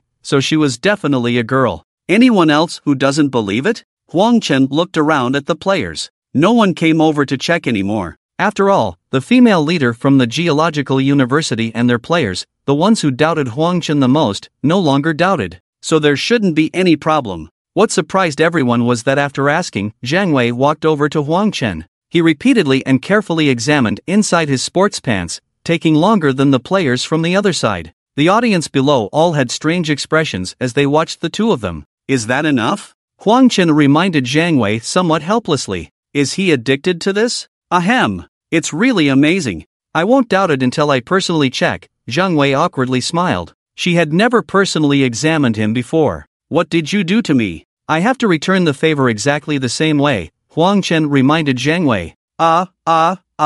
Alright, let's talk about it. After winning this game, Zhang Wei quickly escaped. Since Huang Chen's identity was not in question, the interrupted game resumed. Huang Chen slowly regained the feeling of playing basketball in high school. Coupled with the speed and reflexes he had developed from delivering takeout and hunting down scumbags over the past year, and after cooperating skillfully with Zhang Wei, the Geological University basketball team was completely powerless. In the end, they came from behind and won by more than 20 points. The students from the medical college were extremely excited, and the leaders were especially happy. Huang Chen became their hero, and now everyone in the medical college knew about him. Everyone also knew that he was indeed a girl. I could have beaten you, but I lost to her, Li Yu, the center from the Geological University team, said resentfully to Zhang Wei. They were old rivals, having played many matches between schools, with victories and defeats on both sides. This time, the Geological University recruited a tall girl who was 1.9 meters tall in their freshman year.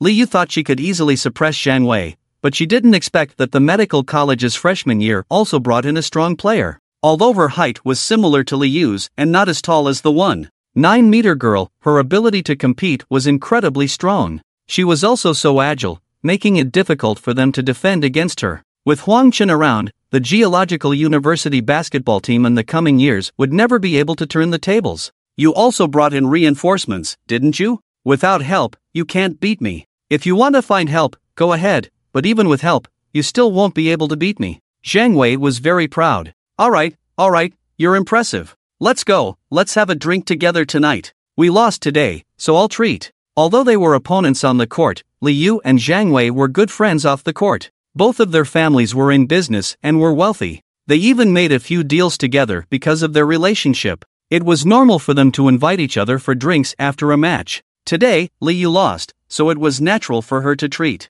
Huang Chen is now also a member of the basketball team, so he naturally couldn't miss out on the drinking tonight. Both Zhang Wei and Li Yu had cars parked at the school, but there were too many people today and the 2 cars couldn't fit everyone. They called a few more cars using their phones and gathered at the school gate before heading off in a grand procession. What Huang Chen didn't expect was that their first stop wasn't a hotel or restaurant, but a bathhouse. It was Li Yu's family's bathhouse. In the past, there might have been some shady business going on here, but now it had become a genuine and pure bathhouse since that kind of business couldn't be done anymore. Huang Chen wanted to come up with an excuse to slip away, but he was afraid of arousing their suspicion, so he could only grit his teeth and follow them inside. They started with soaking in the hot springs, then took showers. After about a dozen people entered the changing room, they all effortlessly took off their clothes. Huang Chen had no choice but to take off his clothes and compression shorts as well. Now he could only rely on the adhesive to hold up. However, after glancing at Xiang Shizhou, he felt that the adhesive might not hold up tonight.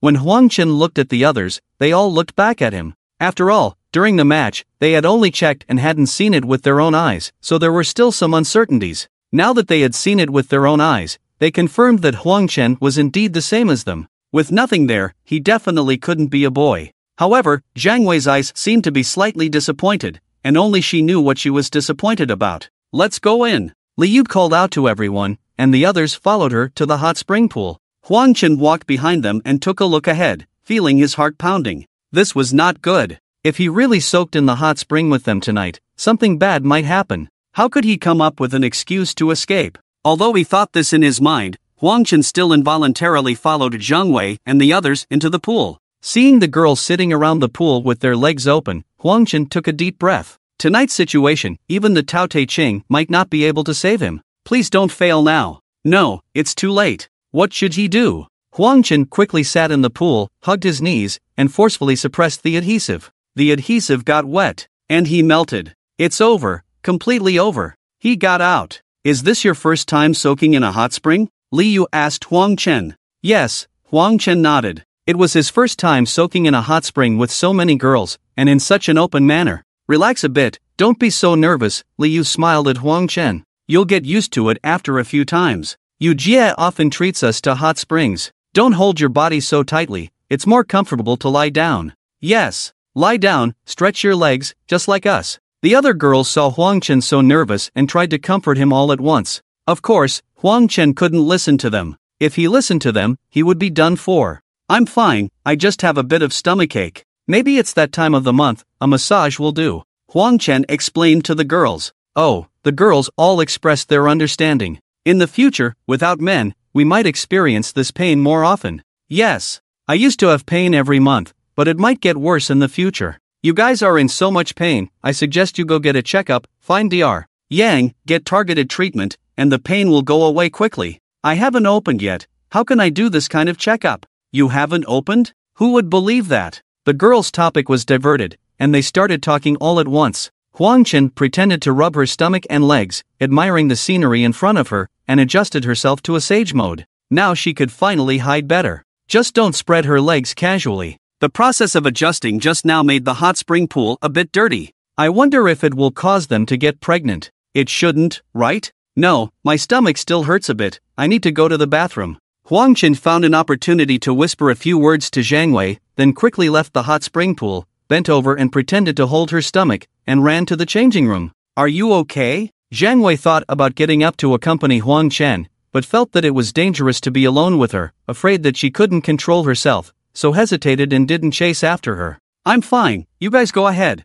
I'll wait outside for you. Huang Chen turned her head and left, running back to the changing room and sitting down, finally heaving a sigh of relief. Are you okay, little sister? A young female attendant standing in the distance hurriedly approached, warmly asking Huang Chen, and then looking her up and down. When Huang Chen came in with the other girls, she noticed her and later took the opportunity to observe her when Huang Chen changed clothes, and found out that Huang Chen was a girl, but she was still curious about her. After all, in a world without men, suddenly there was a girl who looked like a man, which would definitely attract the attention of women. "I'm fine, you can go back to work." Huang Chen quickly dismissed the attendant. There were eyes everywhere. It was too dangerous not to wear protective pants. "Do you want me to take you to the shower room?" the attendant asked again. "Are there private rooms?" Huang Chen glanced at the attendant. "Yes, this way please." The attendant made a gesture of invitation. Huang Chen picked up her clothes to cover herself, and then followed the attendant towards the direction of the shower room. In the changing room of the shower room, there were several social women sitting and chatting, still not wearing clothes. When they saw Huang Chen coming over, they screamed one after another, trying to cover themselves. "Don't be afraid, she's a woman. There are no men left in the world now, right?" the attendant quickly explained to them. "Impossible, right? Clearly a man. With stubble and Adam's apple, but no aggression. Do you say she's a woman? This is too much, we've all been seen by him." The women protested. "I'm not interested in any of you now." Sage Huang Chen rolled her eyes at the women and then rushed into a private shower room. "How can you talk like that?" The social women were very dissatisfied with Huang Chen's attitude. "Ladies, don't get excited. How is it possible to still have men now? If there were really men, they would have been taken away by the authorities long ago, and you wouldn't have seen them." The attendant explained to the women. "Just because you say she's a woman, she's a woman? Have you checked? She clearly covered herself with clothes." Several social women didn't listen to the attendant's persuasion. "We don't have the right to check customers' bodies. Although I haven't checked, I have seen her changing clothes, entering and leaving the hot spring pool. It can prove that she is indeed a girl." The attendant continued to explain. "No, we have to personally confirm whether she is a man or a woman, otherwise today's matter won't be over." Several social women insisted. "What's going on here?" The voices of Li Yu, Zhang Wei, and others came over. They saw Huang Chen running out of the hot spring pool in pain, worried that something was wrong with Huang Chen's body, so they didn't continue soaking, and after coming out, they didn't see Huang Chen. They asked the attendant and found out that Huang Chen had gone to take a shower, just happened to hear the noise from the shower, so I ran over before I even had time to put on my clothes. The waiters present quickly explained to Li Yu and the others. "You guys are so rude. She came with us, of course she's a girl. How can you guys be so troublesome?" Zhang Wei noticed that someone was bullying Huang Chen and immediately got angry. "What are you talking about? Just because you say she's a girl, she's a girl? We see him and he's a boy." Both sides refused to back down and continued to argue. Huang Chen had already put on his anti-leak pants and clothes and came out of the shower. He saw a group of girls and women standing outside the shower room, arguing without wearing anything. The Sage mode was almost prematurely terminated. If this happened every day, it would really lead to malnutrition. "Stop arguing. If you suspect that I'm a man, then use your hands to check. You'll know with just one check." Huang Chen walked over and said a few words to the social girls. "It's better to resolve this peacefully, causing a big scene wouldn't benefit him at all. Why should we check them? They're just looking for trouble. Call the police. Let the patrol arrest them." Zhang Wei got angry and refused to let Huang Chen suffer. "We were planning to call the police too. Come on. Who's afraid of who?" The social girls immediately took out their phones and dialed the police hotline, not even paying attention to Huang Chen, who was still standing next to them. "What? A man broke into the women's bath? That's impossible. There are no men left in the world." "It's true, it's too much. They saw us naked and they're still looking. Hurry up and come arrest him." "Alright, I'll inform the nearby patrol to go and take a look, but right now we have a severe shortage of police force, so you might have to wait a bit longer." The operator's tone was helpless. These women must be going crazy for men. At a time like this, if a man still looks at you, it's like winning the lottery. You should be happy. The operator transferred the case to the local police station, but there were not enough personnel there, so it was transferred to the Mohu District Bureau, and finally to Chiu Xian, who was now the deputy director of the Mohu District Bureau. However, there were not many soldiers available for patrol under her command. Could it be Huang Chen? Isn't he in the medical school? It's unlikely that he would have the leisure to go to a bathhouse. Forget it, I was just about to go to the medical school to find him and give him the new ID card I helped him with. I happened to pass by the bathhouse, so I'll handle this dispute as well. Xiu Xian calculated in her mind and dialed the caller's phone number to confirm the information. Right now, there is a severe shortage of police resources, so please don't make false reports. Wasting police resources is also illegal. Xiu Xian warned the caller. How are we making false reports? The bathhouse must give us an explanation today. The caller's tone was strong. Alright, I'll be there soon, probably, in about 10 minutes. The bathhouse. In front of the shower rooms, there were more than a dozen girls who were not wearing anything, confronting a few social girls who were also not wearing anything. Huang Chen stood there wearing only a pair of shorts, looking left and right. It turned out that something happened to Huang Chen, but looking at her expression, she didn't seem angry or anxious at all, as if what happened had nothing to do with her. She was just watching the commotion. You guys say she's a man? Where's the evidence? Xiao Xian didn't want to waste time and went straight to questioning the social girls. She originally thought it wasn't Huang Chen, but when Xiao Xian arrived, she immediately saw Huang Chen. So there was nothing more to say. She first asked the caller for more details. Do you still need evidence? Look at his stubble, Adam's apple, and the airport. Even a fool can tell he's a man. The social girl replied. Oh, are you calling all of us fools? Xiao Xian was not happy. Hey, how dare you, patrol, speak like that? Did I call you a fool? The social girl defended herself. Not only did you scold her, but you also scolded all of us. We all heard it. Zhang Wei glared at the social woman angrily. So what if I scolded you? Is it reasonable for a man to enter the women's bathroom? If the bath center doesn't compensate for the mental and physical damages today, this matter won't be over. The social woman became even angrier. Of course, in the end, it was all about wanting the bath center to pay some money. She had seen similar news online, and in the end, the bath center always ended up paying, starting from 2000. With the soaring prices now, they should at least pay 5,000, right? Show me your ID card. Xiao Xian walked towards Huang Chen with her back turned. Ha! Huang Chen was stunned. Alright, let me see. Xiao Xian magically produced an ID card. Take a good look, it clearly states on her ID card that she is female. If you continue to cause trouble, I can only bring you back to the station for investigation on charges of disturbing public order. Xiao Xian handed Huang Chen's ID card to the social women to look at. Just because it says female on the ID card means she is female? He is clearly a man. Is there no justice left? The social woman still refused to give in after looking at the ID card. If you don't even recognize the ID card, then what do you think has legal effect? Xiao Xian was speechless. Anyway, he is a man, and I will never admit otherwise. The social woman could only resort to being unreasonable. Huang Chen remained silent, secretly admiring this social woman for being so perceptive, the only person at the scene who saw the truth. What a pity! Those who hold the truth are always lonely. Alright then, if you insist on this, come with me to the station. Xiao Xian made a pleased gesture to the social woman.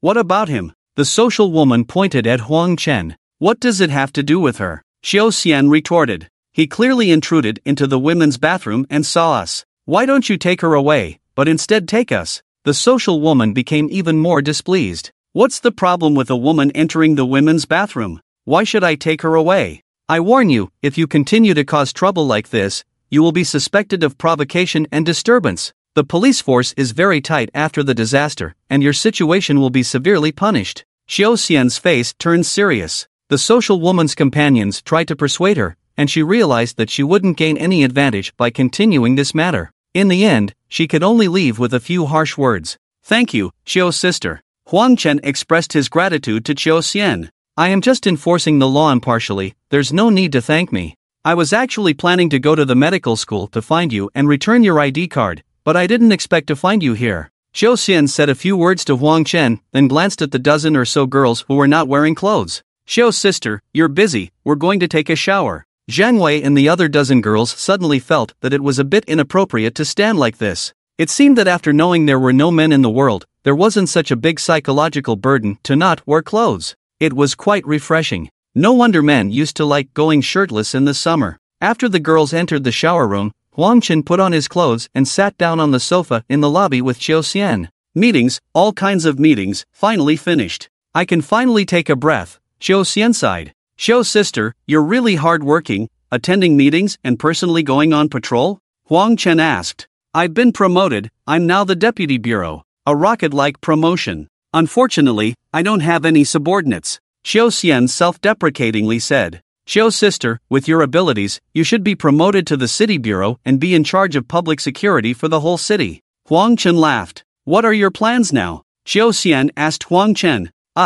I'm studying at the medical school now. Huang Chen replied. Are you used to it? Xiao Xian asked again. I'm a bit unaccustomed. I used to be out and about all the time, and now suddenly sitting back in the classroom, I feel like I can't learn as well. It's a bit of a waste for someone like you to continue studying. Why don't you come to my office first, work as an assistant for a few months, find an opportunity for you to make a contribution, and then you can become a regular employee. After that, you can work with me. There are vacancies everywhere now, and it's easy to get promoted. I can take you to the city bureau together. Xiao Xian proposed to Huang Chen. It's hard to find such an excellent subordinate who can fight, has a good mind, and has a calm and gentle personality. Well, that sounds good, but what about Dr. Young? Huang Chen hesitated. It won't affect your studies too much. How about this? I'll put you on the list of assistants, pay you a salary, and when you have free time on Saturdays and Sundays, you can do some tasks to accumulate experience.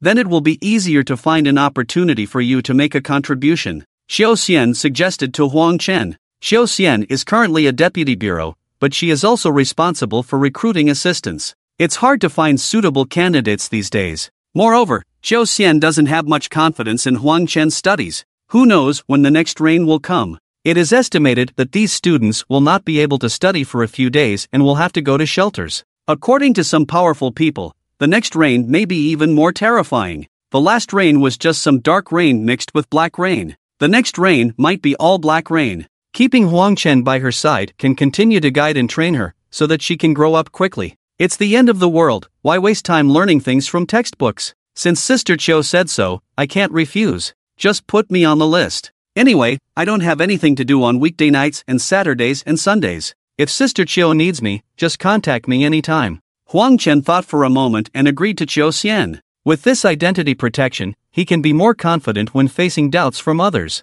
After Zhang Wei and a dozen other girls changed their clothes and came out, they invited Xiao Xian to have a drink together. Xiao Xian politely declined their invitation. After all, she still had work to do. Just as everyone was about to leave the bath center and get into their cars, the crowd on the streets suddenly became chaotic, and everyone started running in panic. Huang Chen looked up at the sky. Damn! It's raining again! Everyone, immediately retreat to the bath center. Xiao Xian shouted at everyone. Actually, she didn't need to shout, everyone had already instinctively retreated to the bath center. After Huang Chen returned to the bath center, he immediately tried to call Huang Ying. There was still a signal on his phone. Huang Ying said she and Jiang Li were still in the cafeteria hall and had just heard that it was raining outside. They were about to call Huang Chen. Huang Chen told them not to run around and that he would find a way to find them later. Huang Ying assured Huang Chen that they wouldn't run around and that they would take care of themselves, asking Huang Chen not to take any risks and to take care of himself. The other girls in the hall also called their families to report their safety to each other. Strange, this rain. Xiao Xian walked to the entrance of the bath center and reached out to catch the falling raindrops. Is it ordinary rainwater? Or is it dark rain? Huang Chen and the others also walked over. You all go back. Don't come over. Xiao Xian ordered the other girls, only allowing Huang Chen to stay by her side. It's not ordinary rainwater, and it's not dark rain. It's red rain. Blood red rain. Xiao Xian looked at the raindrops in her hand, feeling a chill. After so many meetings today, the news from the higher-ups was that the next rain would be dark. But never did they expect that this time, the rain would be blood red. What does this mean? Each drop of rain, falling into the palm of her hand, revealed faint blood streaks, as if foreshadowing that this round of rain would be even more dangerous. Soon, the rain became heavier. It turned from a drizzle into a downpour. Although the rain falling into the palm of the hand only appears as a faint red color, when it forms puddles on the ground, it becomes incredibly eerie, like blood. Even the people sitting in the hall can clearly see the blood water all around. It feels like being in a horror movie. It's different from last time. There's still signal on my phone. Zhang Wei approached and provided information to Xiao Xian. Last time, there was signal on the phone when the heavy rain just started, but then the signal was cut off. Xiao Xian replied to Zhang Wei. Yes, I was able to talk to you too. Huang Chen confirmed Xiao Xian's statement. In this red rain, what unknown dangers will there be? Xiao Xian was extremely worried. Don't just rush into the rain to test it out. The powerful and influential people above should release information about this red rain soon.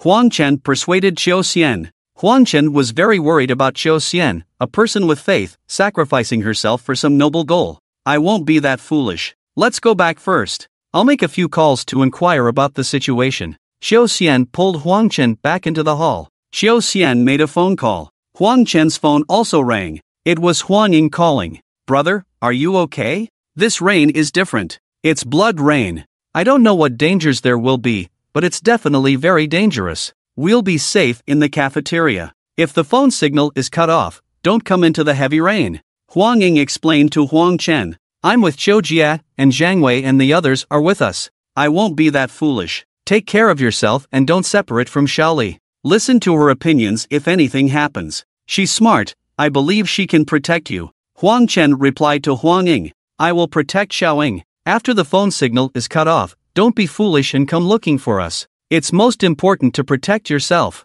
Zhang Li took Huang Ying's phone and shouted a few sentences to Huang Chen. Okay, thank you, Xiaoli. Don't say that. No scumbags have been found in the blood rain, and no other monsters have appeared for now. After making a few phone calls, Xiao Xian informed everyone. I have a feeling that this heavy rain will be even more terrifying than last time. Zhang Wei speculated. I think so too. This unknown horror is even more chilling. Li Yu agreed with Zhang Wei. I wonder if many people will die this time. Hard to say, the blood water all over the ground is definitely an ominous sign. The other girls were also discussing. We haven't had time to study the black rain yet, and now there's blood rain. Sigh, what mysterious force wants to exterminate humanity? Qiu Xian sighed. Not exterminate, but torment. Huang Chen corrected Qiu Xian. Yes, torment. With the power of this mysterious force, it would be as simple as snapping fingers to exterminate humanity. Qiu Xian agreed with Huang Chen's statement. After torment, then extermination. It's truly despicable. Zhang Wei was angry. The rain became heavier and there were many puddles on the streets. After about 10 minutes, the heavy rain subsided a bit, and the visibility gradually improved. But no one dared to leave the buildings and go out onto the streets. With the experience of the last heavy rain, pedestrians on the streets had already taken shelter in nearby buildings as soon as the rain started, and now the streets were empty. There were no cars either. The people were trapped in the lobby of the bath center and couldn't go anywhere. Fortunately, the phone signal and internet were still working. So they were all on their phones, keeping up with the official news and collecting rumors to share with each other. Look at this. This woman is completely crazy. Li Yu came across a trending video on Douyin and shared it with everyone. In the video, a female anchor was standing in the middle of the street, holding an umbrella and constantly looking around while looking around and talking non-stop. She conducted the premiere to the audience. She used her phone to film, which was fixed on a stand in front of her, with an umbrella above the stand.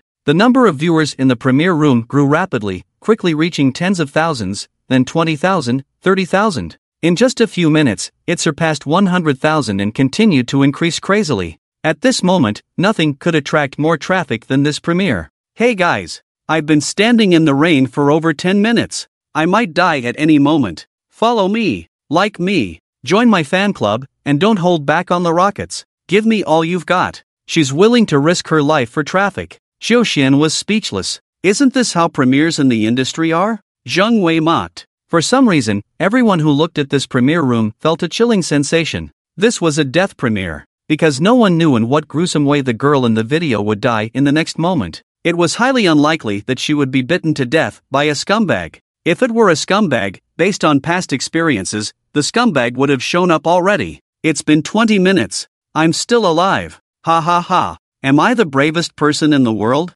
Don't just stand there. Like and follow me, guys. Rockets. I want big rockets. The female anchor shouted while looking left and right. Occasionally, she would approach her phone to check the number of viewers in the premiere room, as well as the latest barrage and rewards. Judging from her expression, it was impossible for her not to be afraid, but she persisted. Girl, go back quickly. Stop fooling around. Xiu Xian kept sending barrage messages to persuade the female anchor. However, her messages were immediately drowned out by other barrage messages. More barrage messages said, throw away the umbrella. I'll give you a big rocket right away. 10 rockets. Whoever sends 10 big rockets, I'll throw away the umbrella immediately. After seeing the barrage messages, the female anchor shouted at the phone screen. Swoosh, swoosh. These two are a deposit. If you throw away the umbrella, I'll send 8 more. 1 rocket per minute. I'll do what I say. 2 big rockets soared into the sky, accompanied by flashing barrage messages.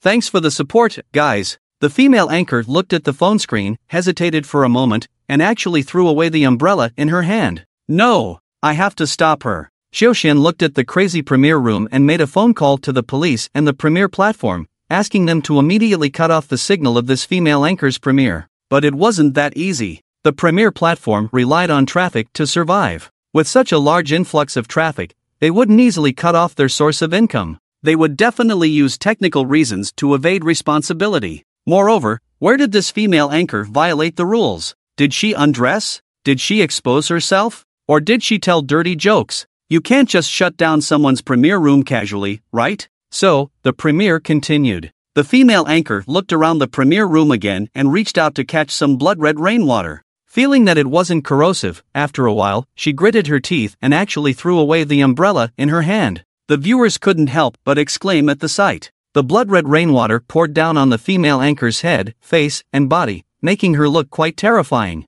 It must be said that blood-red rainwater had a terrifying effect on its own. At this moment, anyone standing in front of the camera covered in blood-red rainwater would instill an inexplicable fear in the hearts of those who saw it. Hey guys, I'm going all out. Don't forget the big rocket from that lady. The female anchor wiped the blood rainwater off her face and shouted at the phone screen. 1 minute later, a big rocket arrived as promised, reigniting the atmosphere in the premiere room. The barrage messages in the premiere room became even more crazy. Some people followed suit and sent small rockets and other rewards. The female anchor was also invited to sing, dance, and pose in the blood rain. Unknowingly, 8 minutes had passed. That dude really keeps his promises. He didn't miss a single shot with the big rocket, firing one every minute. Just as the female anchor was about to retrieve her umbrella, a terrifying scene unfolded. Where's my umbrella? Where is it? Damn it! Could it have been blown away by the wind? After a while, the female anchor returned to the screen, her face filled with horror.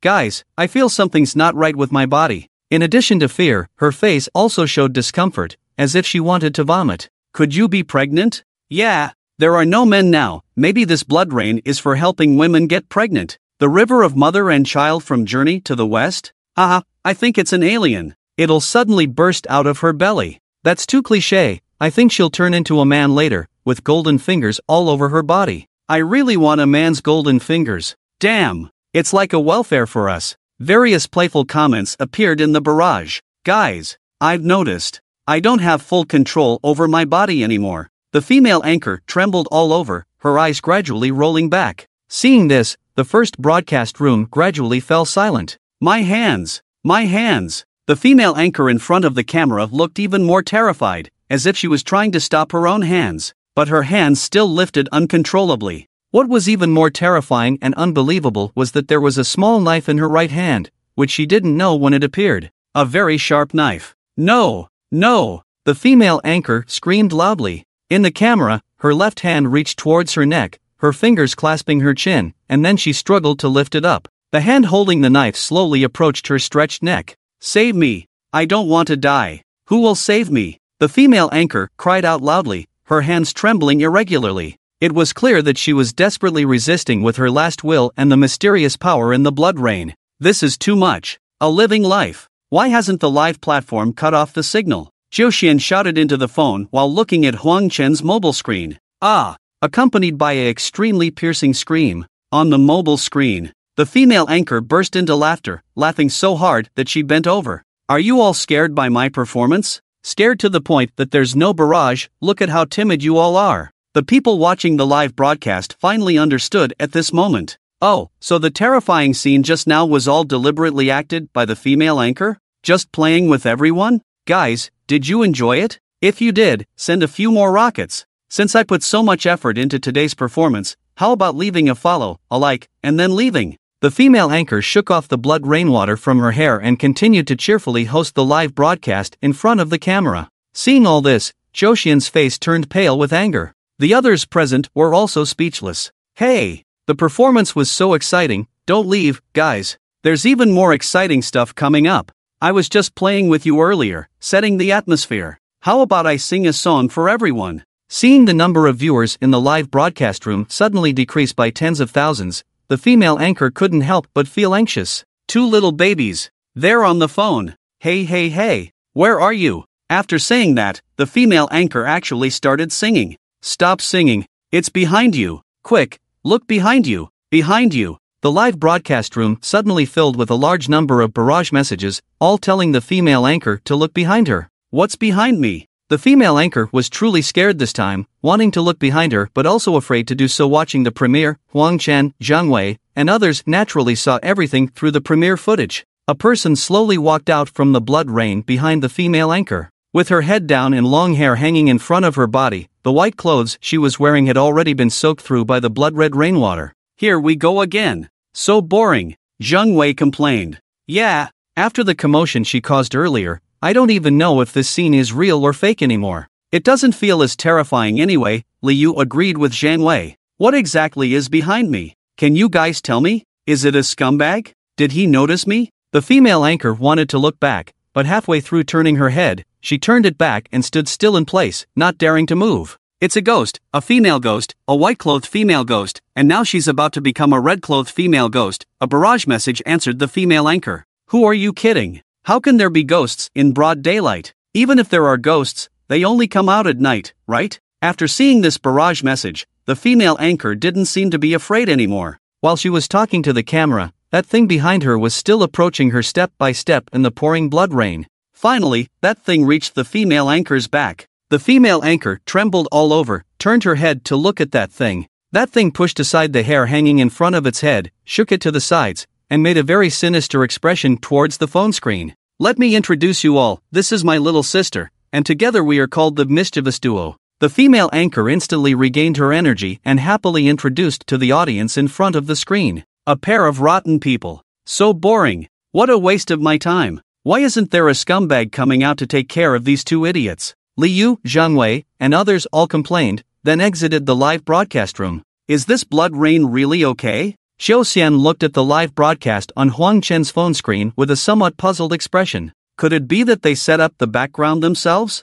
Huang Chen speculated. "It shouldn't be. It would take a while to set up such a big scene, and the color of this red rain is similar to what we have here." Xiao Xian shook her head. Everyone continued to browse the internet, and more similar live broadcasts of people seeking death were exposed. These anchors' reckless behavior actually served as a real-life experiment for scientists regarding the red rain. Videos from abroad were also transmitted. There were more people seeking death abroad, and they were even more daring. Some people drove convertible cars into the red rain, some rode motorcycles into the red rain, and neither the vehicles nor the people were affected in any way. Some people even safely traveled from one place to another, a considerable distance apart, all under the cover of the red rain, but they were unharmed. It seemed that the red rain did not pose any harm to the human body, and there were no scumbags crawling out of puddles in the red rain. During the previous black rain, many people had already fallen victim to the mouths of scumbags after such a long time. But so far, the internet had not been cut off, and all kinds of wireless signals were functioning smoothly,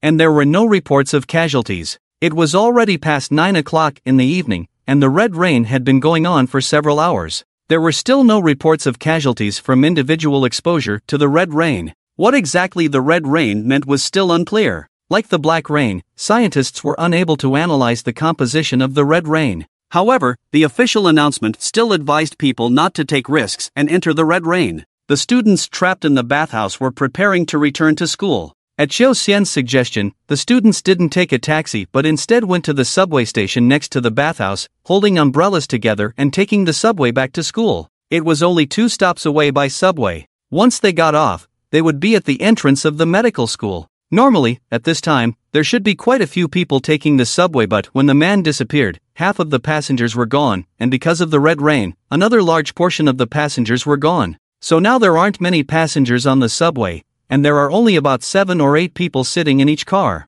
After Huang Chen and the girls got on the subway, they each found a seat and sat down. Most of the people are in the same car. Of course, there are also some other passengers mixed in with the girls. These passengers have been busy outside all day, and when they encountered the red rain and found out through the internet that the red rain was not harmful, they hurriedly took the subway home. They were tired and sleepy, and when Huang Chen and the others got on the train, they were already dozing off in their seats. I always feel like things aren't that simple. Xiao Xian anxiously chatted with Huang Chen. Last time, during the black rain, Xiao Xian was busy from start to finish, and even after the black rain stopped, she didn't rest. Just as she caught her breath, the red rain came again. If there is any danger, she will once again be one of the busiest people in Mohu district. If this red rain continues, the danger will eventually reveal itself. Huang Chen speculated. Could it be a virus? Xiao Xian asked. If the red rain carries a virus, then none of us can escape. Liu interjected. Indeed, if it's a virus, and a highly lethal one at that, humans will be wiped out from the earth. Zhang Wei agreed. Just as everyone was talking, a middle-aged woman who was dozing off in her seat across from them suddenly slipped and fell to the floor of the subway car. Fortunately, the two girls sitting next to her reacted quickly and reached out to support her. "Are you okay, ma'am?" "Ha, ma'am?" The two girls helped the middle-aged woman back to her seat, but she showed no signs of waking up and continued to sleep soundly. The two girls had no choice but to lay her down on the seat and checked her breathing and heartbeat. Her breathing and heartbeat are a bit fast, and she seems to be dreaming. "Ma'am, wake up! Wake up! This isn't normal." After checking, the two girls informed the others. The others also gathered around, and they could see that the middle-aged woman's breathing was becoming increasingly rapid, her eyes were moving faster, but no matter how the others called out to her, she showed no response. Later on, her face showed a terrified expression, as if she was having a very scary dream. No, her heartbeat and breathing are getting faster and faster. If this continues, her body will overload.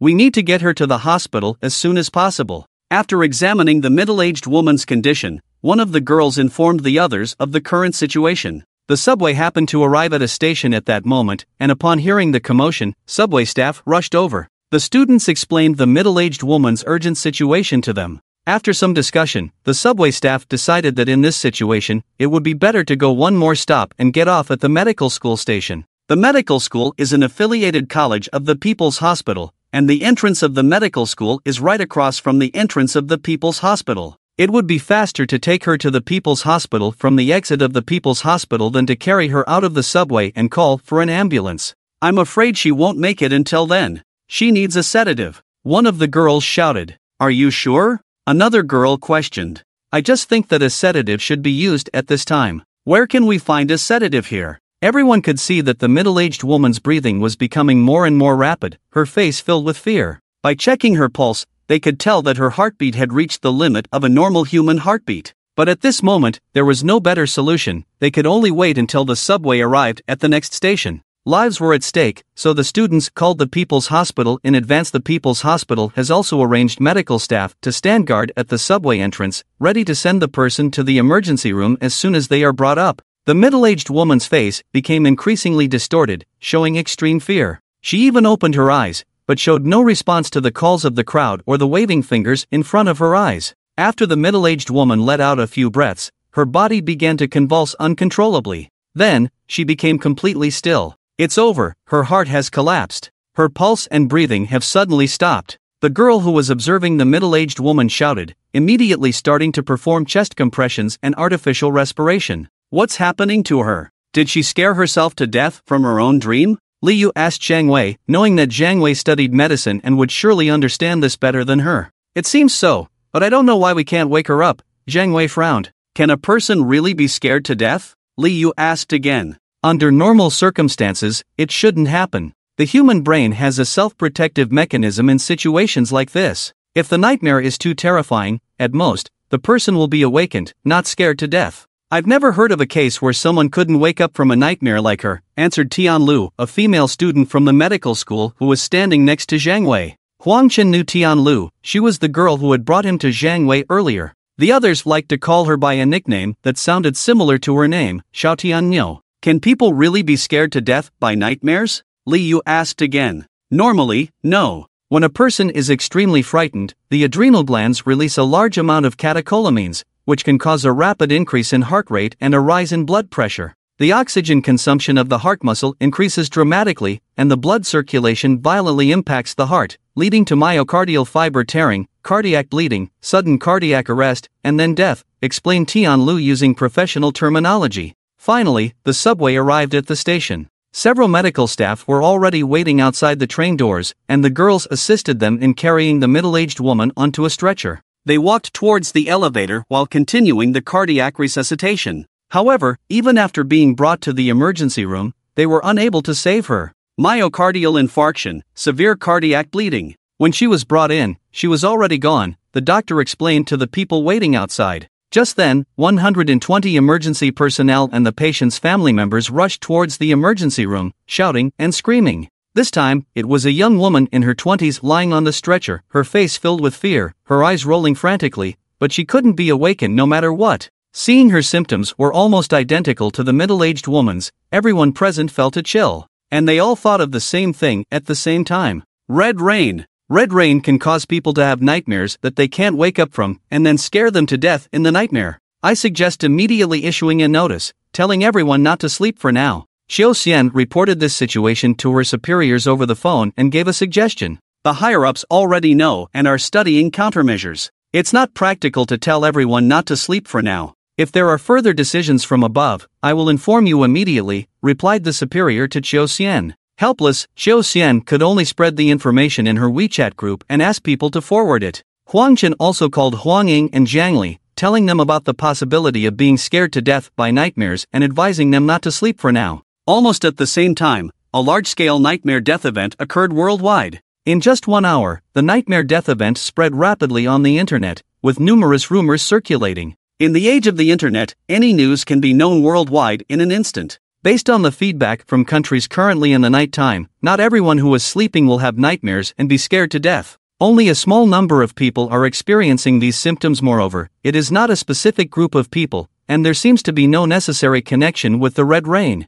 Some people who have these symptoms have never been in contact with the red rain indoors. And most of the people who have been in contact with the red rain can sleep normally and be awakened normally. After separating from Qiuxin, Zhang Wei, and others, Huang Chen returned to room 505 and met with Zhang Li and Huang Ying. I think this should still be caused by the red rain. These raindrops are not a medium of transmission, but rather a kind of hint. When this hint appears, it means that something terrible will happen. Black rain means that men disappear and all become scumbags who bite people, while red rain means nightmares that cannot be awakened. Zhang Li analyzed. You're smart, and what you say must be right. Huang Chen agreed. What should we do now? Huang Ying asked, and it was clear that she was very scared at the moment. The key is those who fall asleep and die in nightmares. There is no way to tell what they have experienced in their nightmares. Otherwise, we can try to find a way to relieve this inability to wake up nightmare. Zhang Li continued to browse the news on her phone, trying to find some clues for analysis.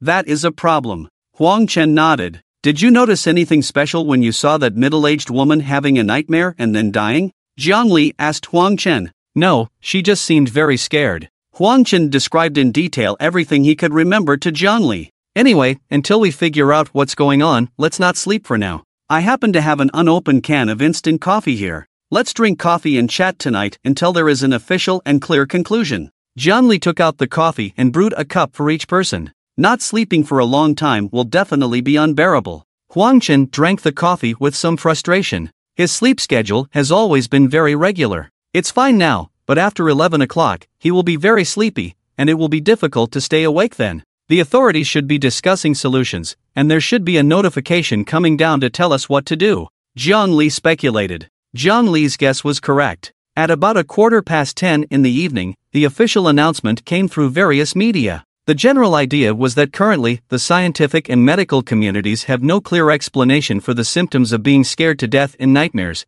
and the connection between these symptoms and the red rain is also uncertain. These symptoms have been temporarily named nightmares by experts. Feedback from countries abroad that are currently in sleep and from overseas students who have returned indicates that the incidence of nightmares is not too high, but there are definitely more hidden cases that have not been included in the statistics. The current situation is that there is a certain probability of experiencing nightmares when sleeping, probably less than 1 in 100,000, or even lower, but whether this probability will increase significantly after waking up in those countries that are in sleep is uncertain. Not sleeping will definitely be fine. Therefore, the official recommendation is to try not to sleep and wait for the experimental results from those countries that are currently in sleep. If you can't resist, then decide for yourself whether to sleep. But you have to bear the consequences of your decision. And the consequence is, it is very likely that once you fall asleep, you will never wake up again. Even 1 in 100,000 is too risky to sleep. If you encounter that 1 in 100,000, it's 100% for yourself. Zhang Li shook her head. Let's supervise each other. If anyone shows signs of drowsiness, the other two will wake them up together. Huang Ying suggested. Okay. The other two agreed. The night grew deeper. Most of the instant coffee had been consumed. The three of them had run out of things to talk about and could only browse their phones to stay awake. When Huang Chen looked at the screen of his phone, he felt his eyelids getting heavier and heavier. Sis, bro, why are you falling asleep? Huang Ying saw Huang Chen sitting next to her suddenly leaning to the side, and she quickly supported him and shouted loudly, "Wake up! Don't fall asleep." Jiang Li also quickly got up from her seat and came over to support Huang Chen. But Huang Chen showed no response. "What should we do? What should we do? We can't wake him up. It's obviously a nightmare. Let's quickly take him to the hospital." Huang Ying panicked, her face pale. "Don't panic, if it's really a nightmare. Taking him to the hospital won't help, and it will only bring unnecessary trouble if the doctors see something unusual. If it's not a nightmare, he will naturally wake up when he's ready." Jiang Li calmly explained to Huang Ying. "Do you know something?" Huang Ying felt that Jiang Li had something to say, but she didn't ask further. "I know he's different from us, his body is somewhat deformed. Your sister definitely doesn't want others to see his deformed body. If we take him to the hospital, the doctors will definitely be curious when they try to save him, causing unnecessary trouble," Jiang Li explained. "Oh, right, but what do we do now? Just watch him like this? Will he die?" Huang Ying, relieved that Jiang Li didn't know Huang Chen's secret, but still worried that he might die in his nightmare. "Let's keep a close eye on him. The symptoms of a nightmare are obvious fear, increased blood pressure, accelerated heartbeat. If he doesn't show those symptoms, maybe he'll be fine." Jiang Li comforted Huang Ying. "Ah, how did this happen? We agreed not to sleep. Why did he fall asleep? It's all my fault, I didn't watch him closely just now." Huang Ying was very worried, but she knew that taking him to the hospital now would be useless. They could only follow Jiang Li's advice and closely monitor Huang Chen's condition. Huang Chen didn't want to fall asleep either. Nightmares can kill people, especially when they die in their dreams. He didn't know what he dreamt about, but it sounded terrifying. He forced himself to stay awake while using his phone. But with the excessive energy expenditure during the day, playing basketball and soaking in the hot springs to adjust his wise man mode, his body was exhausted. It was tough to live in such a restricted manner, surrounded by so many girls who didn't wear clothes, unable to touch them. So, when he was using his phone just now, he accidentally fell asleep. Or rather, just as he felt his body tilting downwards, he quickly reacted and straightened himself. But when he opened his eyes, he realized Huang Ying and Jiang Li were gone from the dorm room. What the hell? Where did they go? Could it be that he fell asleep and they went out? That doesn't make sense. It's so late, they wouldn't randomly wander around. And they wouldn't leave him alone in the dorm without saying anything. The sound of dripping water came from the bathroom. Oh, they must be taking a shower, right? Did they go together? What kind of interesting things would two girls do when they shower together? Huang Chen couldn't help but be curious. So he walked quietly towards the bathroom. When he reached the bathroom door, he found it slightly ajar. It was quiet inside, only the sound of dripping water was clear, as if each drop was as heavy as it fell on his heart. Huang Chen pushed the bathroom door open a little more. Finally, he could see what was happening inside. A girl was standing there, completely naked, with her back facing Huang Chen. She lowered her head, her hair hanging in front of her, standing there motionless. Was it Xiaoying? Doesn't look like it. Was it Xiaoli? If it's not Xiaoying, then it should be Xiaoli. Why is she standing there so foolishly? Although he had checked Xiaoli before, he had never seen both of them completely naked. "Ah, who are you? I didn't mean to look at you. Why didn't you respond when I called you?" Huang Chen asked the girl. The girl remained standing with her back towards him, motionless. "If you don't speak, I'll come in." Huang Chen threatened the girl. The girl still didn't move. "I'm coming in." Huang Chen really walked in. Then he crouched down, preparing to carefully observe whether this girl was Xiaoli or not. He had previously checked Xiaoli and even pretended to take a photo with his phone. Later, he carefully admired it a few times on his phone, so he was quite familiar with Xiaoli. By crouching down and observing for comparison, he could confirm whether this girl was Xiaoli or not. A small detail can reveal the whole picture. Huang Chen felt that he was really clever. His eyes rolled, and he started dreaming. Jiang Li and Huang Ying observed Huang Chen's situation. "It's over. If he's dreaming, he must have been caught in a nightmare, and he will undoubtedly die." Huang Ying was about to cry.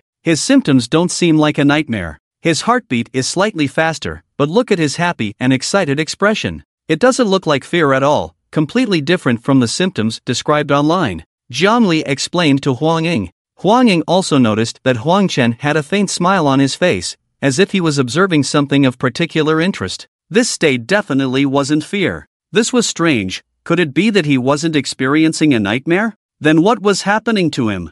Huang Chen bent down to observe for a while, but because the girl was standing, it wasn't easy to observe what he wanted to compare. Just as Huang Chen was bending down to look up, the girl suddenly turned around. It was an instant movement, as if a movie had skipped a frame. At the same time, the lights in the bathroom started flickering and making a buzzing sound. The girl, with her head lowered, locked eyes with Huang Chen. Seeing her face twisted in anger and the gruesome wound on her neck, Huang Chen instantly understood. Damn! Could this girl be a female ghost? Staring at the face of the female ghost, Huang Chen felt a bit familiar. It seemed like one of the 5 girls trapped in the armored vehicle. The one who led them, the one who cursed at him the most. What was her name again? Right, Su Ku. Her name was told to him by Zhang Wei before he left. It seems that after they were trapped in the armored vehicle, unable to bear thirst and hunger, they ran out of the vehicle and were bitten on the neck by a scumbag. Why would there be a female ghost in the dormitory? Huang Chen's thoughts quickly turned, and he soon understood. Could it be that I fell asleep and entered a nightmare? Am I dreaming? Am I in a dream world? And my consciousness is very clear? Damn! This is too freaking awesome. Everything in the dream is not real, it's all imagined by me. I am the master of my dream world. Things that I dare not do in the girls' dormitory during the day, can't I do them as I please in the dream? And I don't have to worry about being caught red-handed. Of course, after seeing the female ghost Suko, many thoughts flashed through Huang Chen's mind. Just as he was thinking about what to do next, Suka suddenly lowered her head and opened her mouth to bite Huang Chen. Huang Chen, who had killed nearly 100 scumbags in the Black Rain, would not be frightened by her actions. Although he didn't have a riot baton, almost at the same time Suko lowered her head to bite, Huang Chen instinctively reached out his right hand and grabbed her neck instead of the baton. This caused Suko's face to stop less than 10 centimeters away from Huang Chen's face, and she tried to bite him, but couldn't reach. She could only make strange sounds of ha, ha. What do you want to do?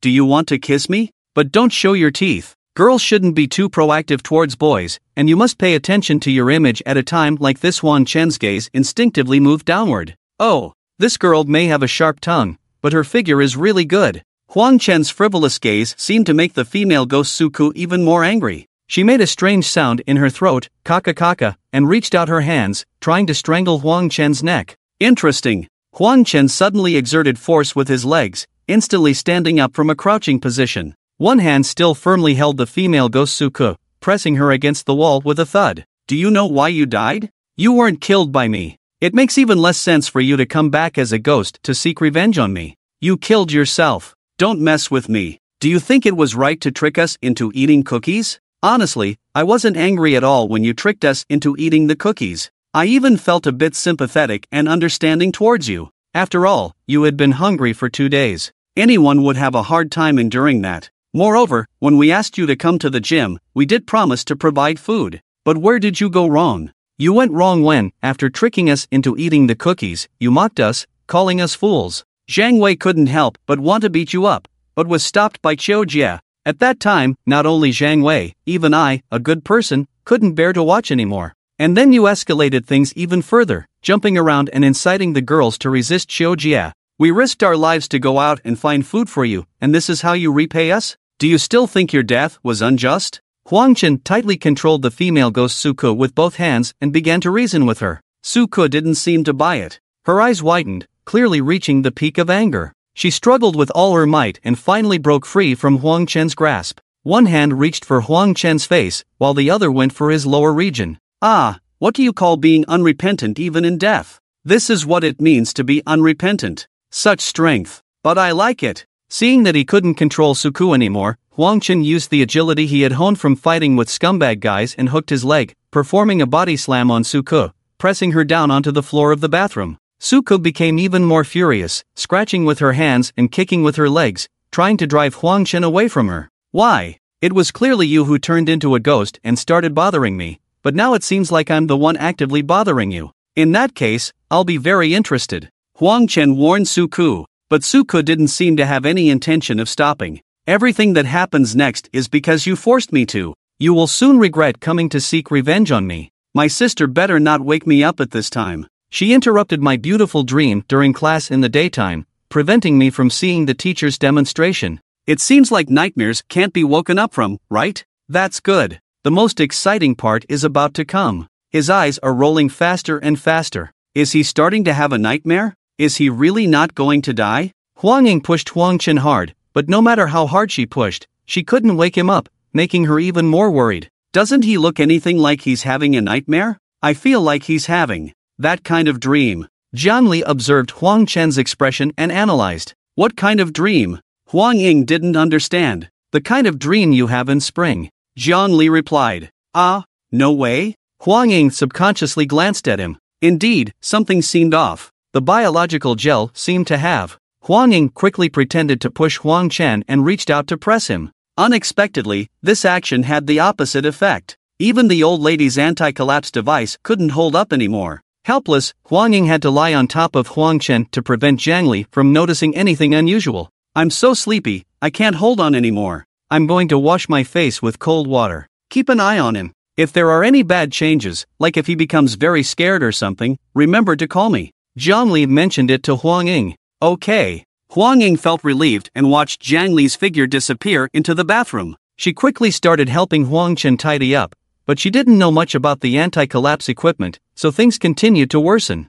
The more she tried to organize, the more troublesome it became, and it eventually became completely uncontrollable. At a loss, Huang Ying saw that Jiang Li was about to finish washing her face and hurriedly grabbed her own blanket, covering Huang Chen with it, and then placed a few clothes on top. It felt a bit obvious, but given the situation, she couldn't think of a better solution. Why are you using a blanket to cover him when it's so hot? Jiang Li came back from the bathroom and looked at everything Huang Ying had done, with a strange expression on her face. If he falls asleep, of course he needs to be covered. If he doesn't cover himself, he might catch a cold from getting chilled. Huang Ying explained. A cold is caused by a cold virus, not by getting chilled. If there's no cold virus, you won't catch a cold no matter how much you get chilled. We're studying medicine, we should believe in science, Jiang Li corrected Huang Ying. Then, just cover his stomach, the stomach shouldn't get chilled. Huang Ying had no choice but to uncover the blanket on Huang Chen's body and pile it near his stomach. That works, Jiang Li nodded. Huang Chen was indeed sweating profusely,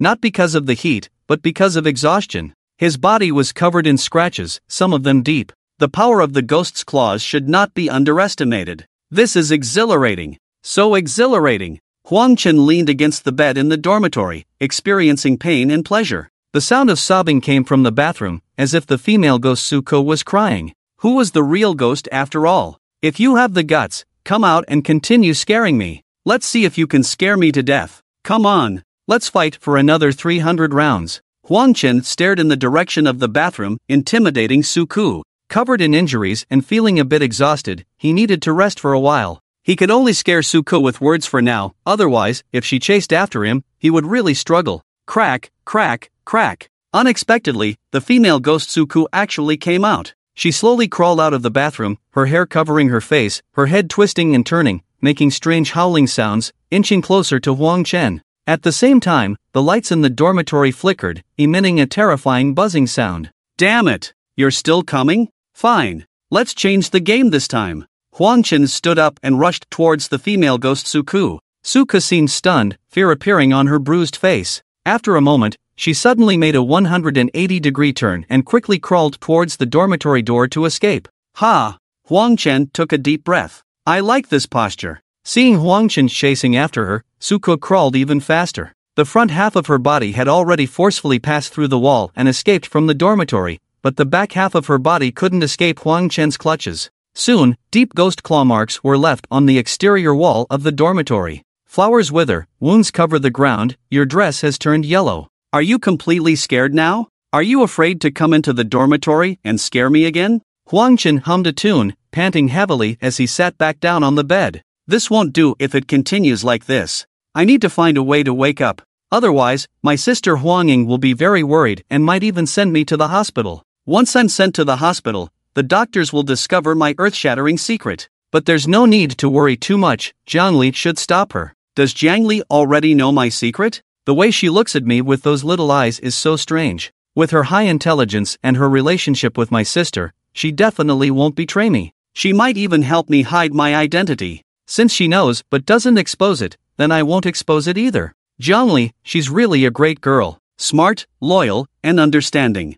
Huang Chen couldn't help but take out his phone and carefully admire the photo of Jiang Li. Beauty on the outside, beauty on the inside, and even more beautiful internally. She's simply captivating, never tiring to look at. In the next moment, a hideous ghost suddenly appeared on the phone screen. Huang Chen was caught off guard and was so startled that he threw his phone away. Damn it! Again? You dare not enter the dormitory, so you hide in my phone to scare me? Even my good mood of appreciating the beautiful scenery has been tainted. Am I scared by you, my grandpa? This is going too far. Huang Chen was thoroughly infuriated. He decided to go out and see where Suku had escaped to and what tricks she had in store next. If I continue to fight with her, I might end up exhausted. By then, scientists studying nightmares will have another strange case. This person didn't die from being scared. He died from exhaustion. Who would believe that someone could be exhausted to death in a dream? Huang Chen complained as he walked towards the dormitory door. After hesitating for a moment, he forcefully opened the dormitory door and quickly took 2 steps back to avoid Suko ambushing him at the door.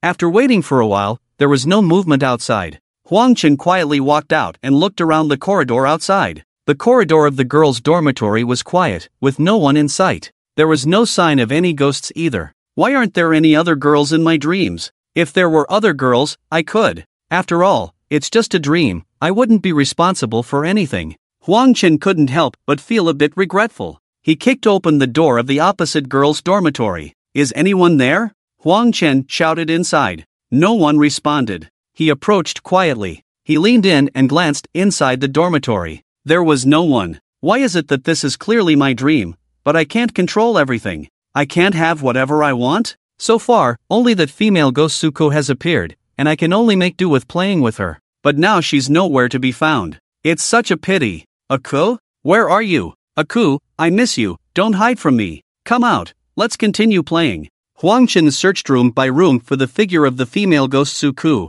In theory, at this time, she should be hiding behind which door and suddenly appear to startle him. But she didn't give him any face. They said nightmares would scare people to death, but now there wasn't even a ghost in sight. What a joke! Ako, stop messing around, come out, and I'll be gentler with you next time. You hiding like this, I feel so bored and lonely, Huang Chen said as he approached the dormitory's female public restroom near the stairs. The sound of dripping water came from the restroom. There was also the creaking sound of the wooden door when it opened and closed. The lights in the corridor began to flicker, making a buzzing sound. Finally, you show yourself. Huang Chen was overjoyed and kicked open the door of the restroom, looking inside. There was no one inside. Ako? Is that you? Don't hide. Huang Chen had no choice but to push open each cubicle door to see if Suko was hiding inside. The first one, no one. The second one, no one. There were a total of 6 cubicles. The third one, no one. The fourth one, no one. Just as Huang Chen was about to push open the door of the 5th cubicle,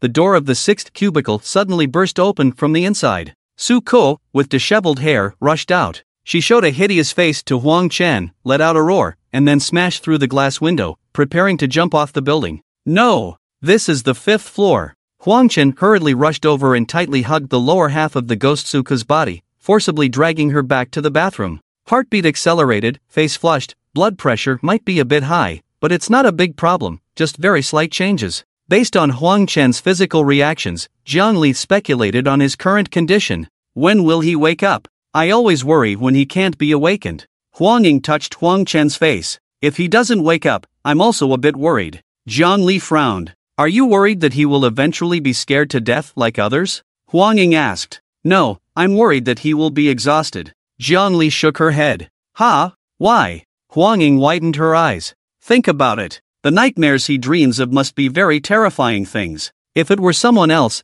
they would be scared to death. But your brother is not afraid. I think with his personality, it's very likely that he will have intense battles with those ghosts, and ghosts are immortal. After several rounds, he may become physically exhausted and eventually. Jiang Li explained. What can we do then? I don't want him to be exhausted to death. Huang Ying became anxious after hearing Jiang Li's explanation. Don't worry, you stay here and watch over him. I'll go out for a while, I'll go to the hospital and get a few glucose drips to replenish his energy. As long as he has energy supply, he won't be exhausted to death. Maybe he can exhaust those ghosts to death. After thinking for a while, Jiang Li came up with a solution. Okay. Huang Ying nodded quickly. I'll go and come back quickly. If there's any abnormal situation, don't take matters into your own hands. Call me anytime. Jiang Li instructed Huang Ying. Okay, I'll follow your instructions. Huang Ying watched Jiang Li leave the dormitory and quickly lifted the blanket to check Huang Chen's condition. The trouble is even bigger now. What exactly has my brother encountered? Why is the trouble so big?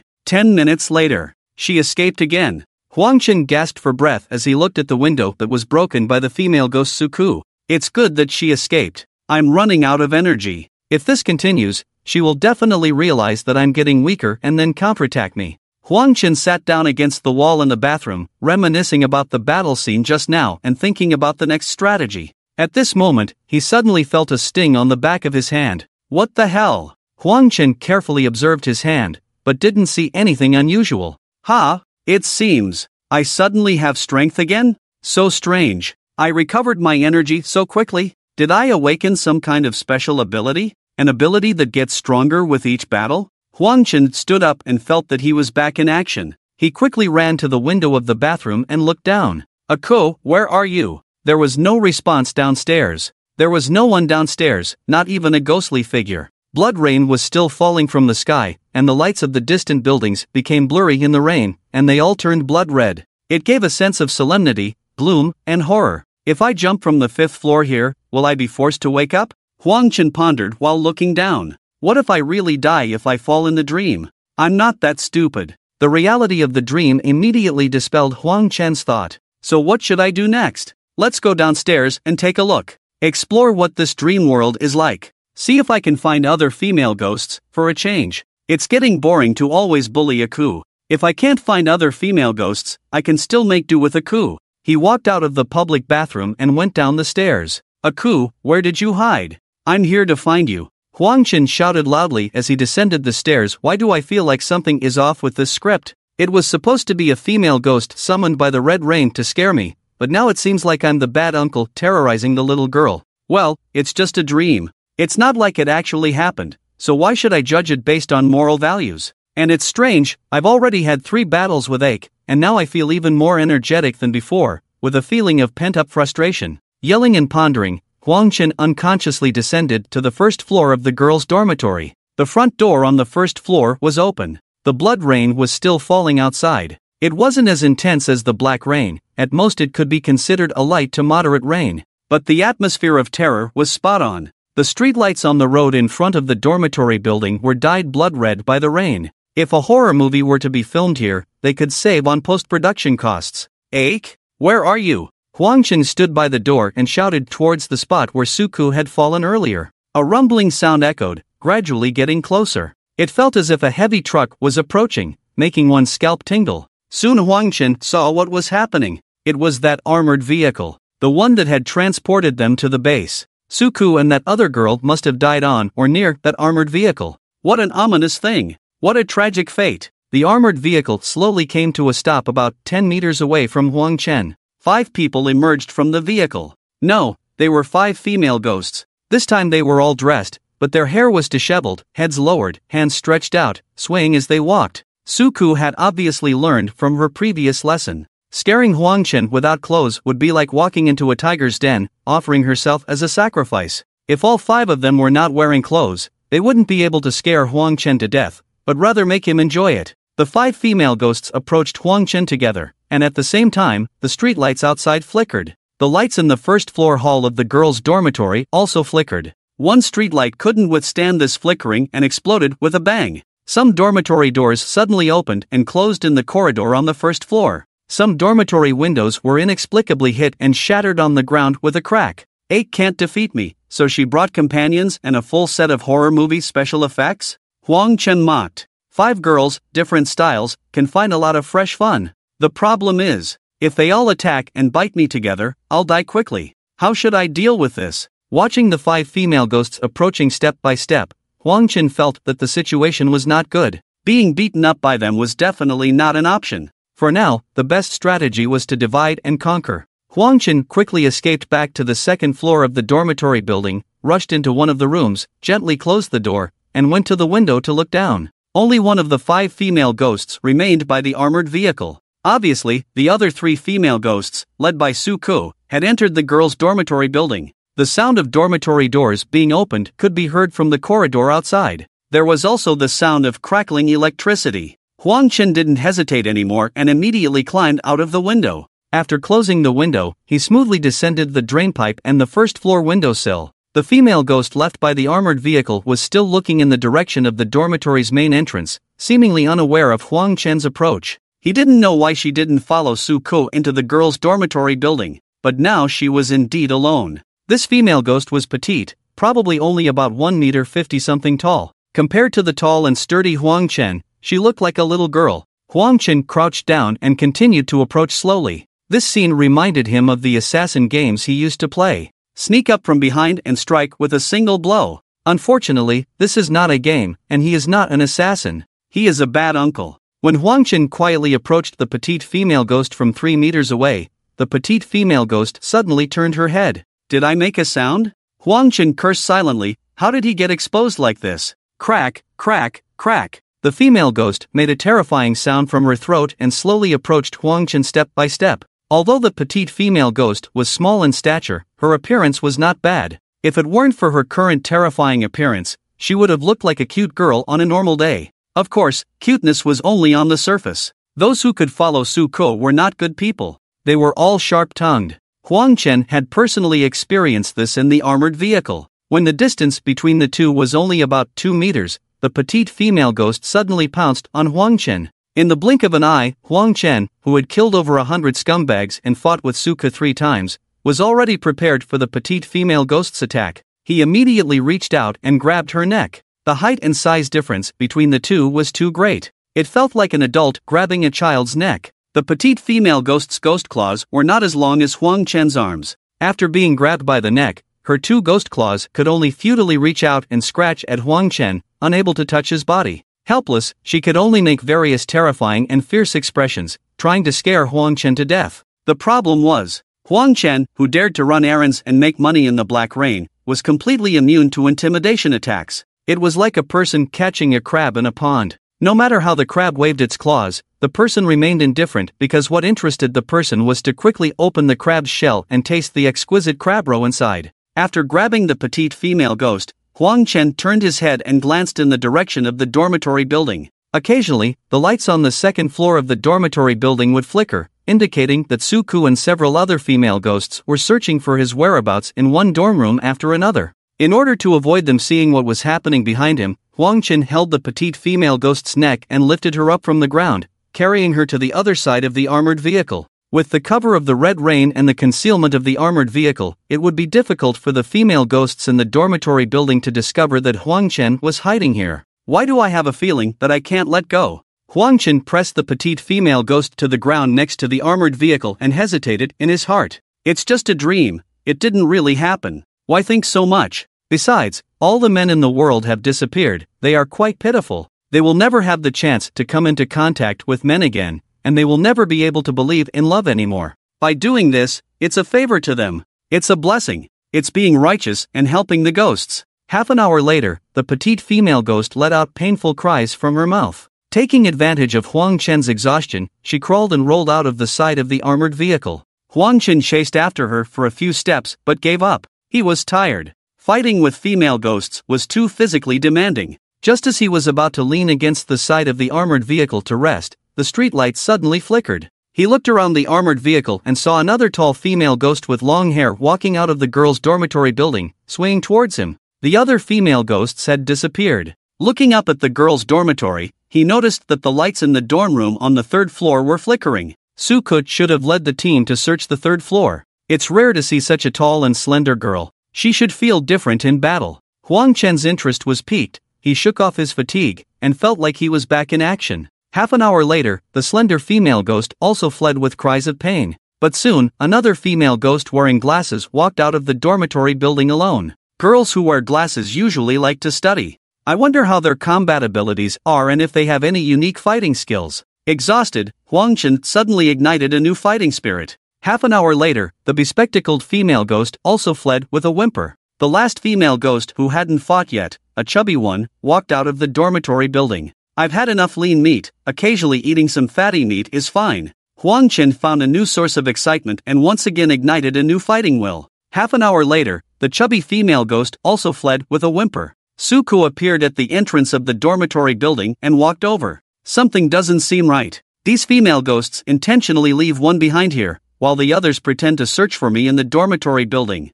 They know I'm not easy to deal with, so they act dumb. In reality, they're implementing a war of attrition against me, taking turns to wear me down. If one round doesn't work, they'll start the second round. For them, it's a free ride, but for me, it's a constant expenditure of energy and effort. In the end, I'll be worn out to death. Suko is too cunning. I've been fooled. I've been completely fooled. Huang Chen suddenly had a moment of enlightenment and understood many things. He couldn't continue fighting in such a confused manner. He had to find a way to escape this nightmare. Otherwise, he would either be scared to death or eventually die from exhaustion due to malnutrition. How could he put an end to this nightmare? These female ghosts were simply indestructible. Huang Chen had already tried multiple times before. It wasn't surprising. Ever since the beginning, ghosts were always depicted as invincible. Although these ghosts had weak combat abilities, a ghost was still a ghost, no matter how weak. Why do they always leave one ghost near the armored vehicle? The armored vehicle is the ominous object that caused their death and turned them into ghosts. It's the object their souls are attached to. If I destroy the armored vehicle... Huang Chen wasted no time. He rushed out and looked at the female ghost. Suko hesitated for a moment, then suddenly rushed over and pulled her towards the side of the armored vehicle. Half an hour later, Huang Chen left satisfied and rushed back into the dormitory building, searching room by room. Finally, in one of the female dormitories, he found a lighter and a few books. With so many girls, there were bound to be a few smokers, so he had no trouble finding a lighter. Returning to the side of the armored vehicle, Suko was nowhere to be seen. This time, a petite female ghost was guarding the vehicle. Do you think I'm stupid? Trying to wear me down with a war of attrition? I won't fall for your tricks again. Huang Chen glared at the petite female ghost with hatred, then pressed her down on the ground next to the armored vehicle. Half an hour later, the petite female ghost escaped. Huang Chen stood up, panting heavily, opened the door of the armored vehicle, tore out the dry pages of the books that hadn't been soaked, and set them on fire before throwing them into the vehicle.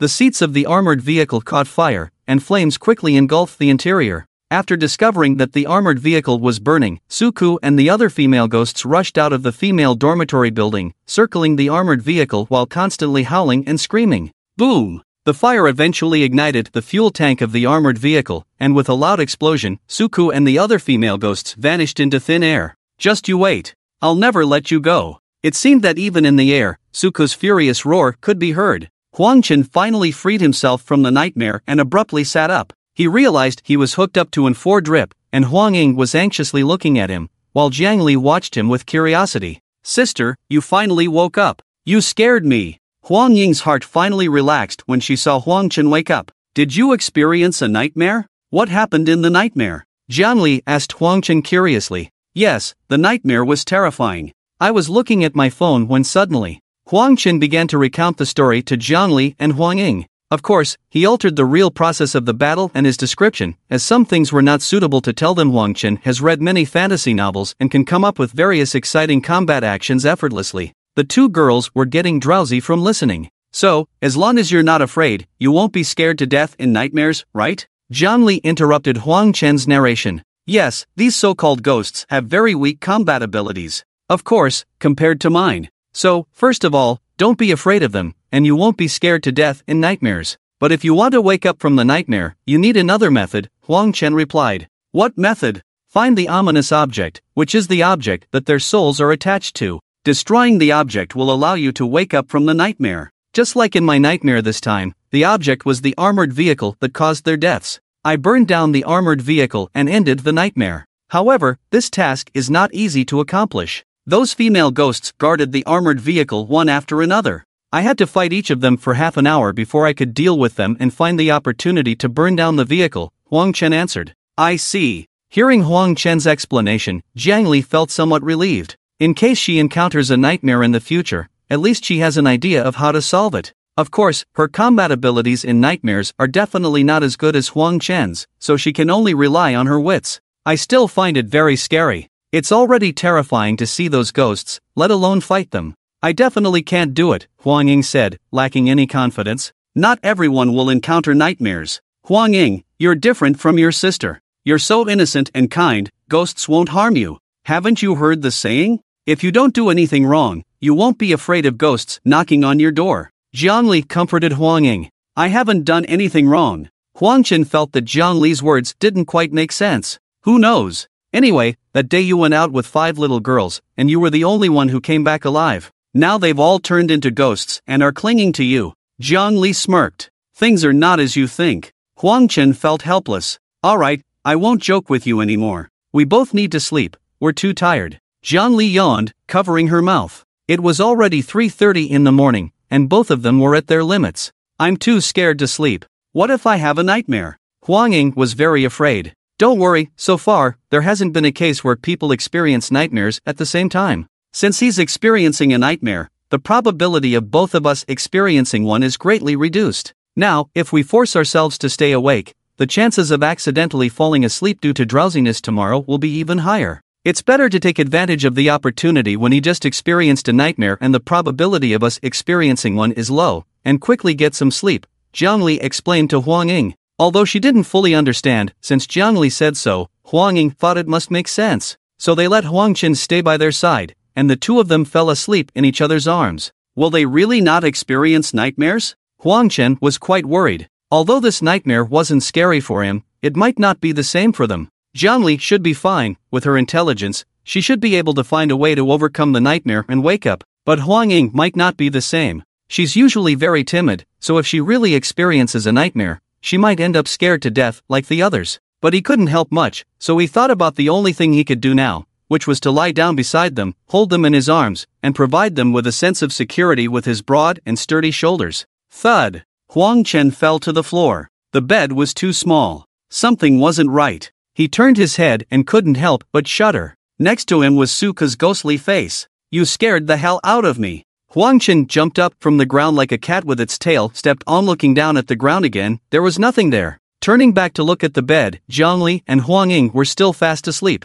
Have I really woken up from the nightmare now? Huang Chen pondered a question as he sat down by the bed. After a moment, Huang Chen walked to the window and looked outside. The red rain was still falling, and the streetlights in front of the dormitory building were all dyed blood red. It was exactly the same as the scene in the nightmare. But Jiangli and Huang Ying weren't in the nightmare. Could it be that he hadn't woken up, and they were both trapped in his nightmare because they were asleep too? That would be too terrifying, wouldn't it? If this isn't a nightmare, then what was with Suka's ghostly face when he fell to the ground earlier? For a moment, Huang Chen couldn't confirm whether he was in reality or in a dream. He walked to the bathroom in distress, wanting to splash some cold water on his face to wake himself up. As he approached the bathroom door, he heard the sound of dripping water from inside. Huang Chen's hair stood on end, and he inexplicably became nervous. Had he really not escaped the nightmare yet? Was Suku inside? Before, when it was just Huang Chen, a single guy, he wasn't afraid of anything. But now that Jiangli and Huang Ying were here, he had ties and couldn't be fearless anymore. But he still had to bravely face everything. Huang Chen suddenly opened the bathroom door. Inside, there was no one. The faucet wasn't tightly closed, and water was dripping from it. Huang Chen let out a sigh of relief. He went to the sink and looked at himself in the mirror. His face was a bit dark, perhaps due to exhaustion. He splashed cold water on his face and instantly felt much more awake. After wiping his face with a towel, he looked at the mirror in front of him again. On his shoulder in the mirror, there was a malicious face of Suku. Damn it! Huang Chen suddenly turned around in a circle. But he didn't see anything. Am I really being haunted by that female ghost? I thought I didn't have to take responsibility for everything I did in the dream. Suku is so annoying. Damn it! Huang Chen was quite frustrated. So this is what they call being possessed by a ghost, right? But it's just occasionally showing me a scary face. I'm not afraid. What can she do to me? If she wants to possess me, then possess me. If she dares to come into my dream again, come as many times as she wants, I won't be able to do anything to her. After a while, Huang Chen felt calm again. I haven't done anything wrong, so I'm not afraid of ghosts knocking on my door. Everything went as John Li expected. She and Huang Ying were indeed fine, sleeping until after 10 o'clock in the morning and waking up normally. After it was fully bright outside, Huang Chen, who had been suspicious, finally became certain that he had indeed escaped the nightmare. The reason he could still see Suko was probably because Suko's obsession had strongly influenced his thinking. It was what they commonly referred to as being possessed by a ghost. But as long as he was strong enough, Suko couldn't harm him. Due to the red rain, many students didn't dare to sleep last night. As a result, the school couldn't hold classes as usual. News came from abroad that the incidence rate of nightmares was only 1 in tens of thousands of people. Even so, the number of people scared to death in nightmares was not small. Some people claimed to have entered nightmares and woke up alive because they weren't afraid. They even recorded video evidence. But most people didn't believe these videos and thought they were staged. The domestic authorities confirmed that the red rain had no harm to the human body and there would be no scum men inside. During the day, social order returned to normal. Pedestrians walked with umbrellas on the streets, and there were many cars driving on the roads. If society lost its normal functioning order because of the red rain, there would only be more deaths. After lunch, Huang Chen received a call from Yang Ying. Son, did your school suspend classes? Yang Ying asked Huang Chen. Yes. Huang Chen felt strange hearing the term son. Did Yang Ying really treat him as her daughter? It was really awkward to call her mom that day. She helped him with his school registration and treated him so well. It wouldn't hurt to acknowledge her as his godmother, since he wouldn't lose out anyway. It's probably going to take a while for this class to recover. The world has changed, and there are all kinds of unexpected things happening. I think you medical students will focus more on practical training in the future, and you'll have to make time to catch up on the basic knowledge. Yang Ying suggested to Huang Chen, why don't you come to my clinic? I can give you some early guidance and let you familiarize yourself with the daily operations in gynecology. It's better than doing nothing right now. Huang Chen hesitated. Today, the flight attendants from Yunhang Airlines have scheduled their medical examinations at our hospital. We are seriously understaffed, so it would be great if you could come and help us. There will be compensation for your time. Yang Ying continued. Do the flight attendants' medical examinations include gynecological checkups? Huang Chen suddenly became interested. Yes. This kind of collective examination doesn't require too much specialized knowledge, but it can quickly improve your practical experience as students. You don't have to worry too much because we will be the ones performing the procedures. You just need to assist. Yang Ying reassured Huang Chen. Okay, should I go now? Huang Chen asked. The examinations are about to start soon, so you can come now. Yang Ying replied. Huang Chen opened his umbrella and left the school gate, arriving at the People's Hospital across the street. Sure enough, there were many flight attendants in high heels, uniform dresses, or uniform suits walking and chatting in the hospital lobby, creating a beautiful scenery. However, the examinations here hadn't started yet because all the departments were severely understaffed, so the staff had been temporarily reassigned to assist in other departments. Change into some clothes and follow Xiao Sun and Xiao Kai to familiarize yourself with the hospital first. There's no rush to start working. Yang Ying received a phone call and had to attend a meeting, so she called 2 nurses to take care of Huang Chen for the time being. After arranging everything, Yang Ying hurriedly left. Are you a man? Nurse Sun curiously looked at Huang Chen. Nurse Sun's name was Sun Xiaomei. I think he is a man. Nurse Kai observed Huang Chen's Adam's apple and stubble and came to a conclusion. Nurse Kai's name was Kai Yun. Why don't you check? Huang Chen pointed at himself. Sun Xiaomei smiled and didn't move, but Kai Yun actually reached out to check.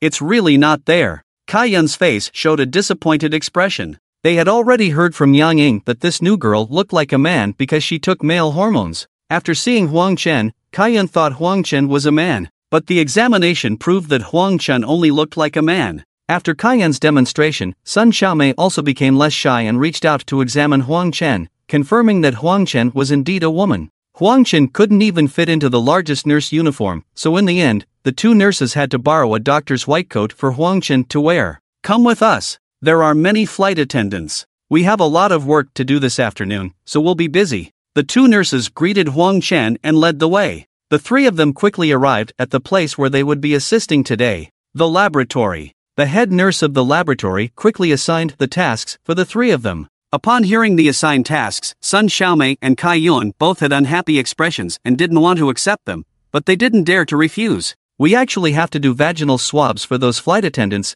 taking samples one by one with cotton swabs. Kai Yun complained. Why don't the flight attendants collect the samples themselves? Huang Chen was puzzled because he remembered that when he had his medical examination, he had to collect the samples himself. It's the requirement of the airline company. They're afraid that the flight attendants might cheat or hide their medical conditions, so the samples must be collected by our hospital. Kai Yun answered. How do we collect them? Huang Chen asked. They were all lying there one by one, and then you take a cotton swab. Kai Yun felt that this super annoying job should be given to the newcomer, even though there was suspicion of taking advantage. But weren't they all like this in the beginning? Should I go and get it? Huang Chen hesitated. Of course it's you. We'll help you maintain order on site, Kai Yun and Sun Xiaomei said in unison. All right. Huang Chen reluctantly agreed. Soon, the flight attendants lined up in front of the 3 of them. Kai Yun and Sun Xiaomei maintained order, and the first flight attendant was called in. She looked to be around 20 years old, tall, and had her hair tied in a ponytail, giving off a professional vibe.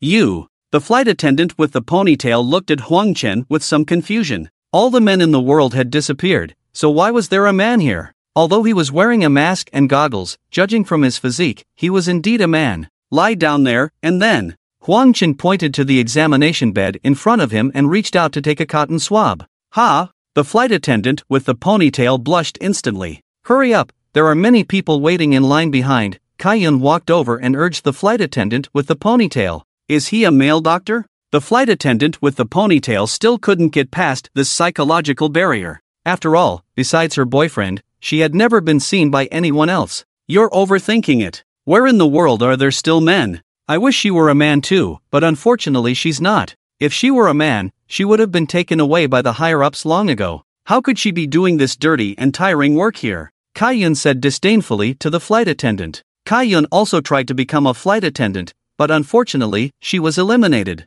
So when she saw these flight attendants, she felt very resentful. You must have given the examiners some benefits in private, or maybe you offered something. Otherwise, why can you be a flight attendant and I can't? Humph. Although you flight attendants earn more than us nurses, and each one of you is glamorous and enviable, now that it's my turn, you have to lie there naked. All right. The flight attendant with the ponytail turned around and looked at the line outside, hesitated for a moment, forcibly suppressed some indescribable feeling, reached down from her waist, and then lay down in front of Huang Chen. Huang Chen extended one hand to support her, and with the other hand holding the cotton swab, he carefully observed before starting to take the sample. No, it's the upper part, not the lower part. Sun Xiaomei covered her mouth and laughed, quietly reminding Huang Chen. This silly sister is really silly, she can't even tell which is which. First year of medical school? That makes sense, she probably hasn't learned this lesson yet. Oh, did I make a mistake? Huang Chen changed the cotton swab and moved it down, causing the flight attendant with the ponytail to take a deep breath and almost lose her composure.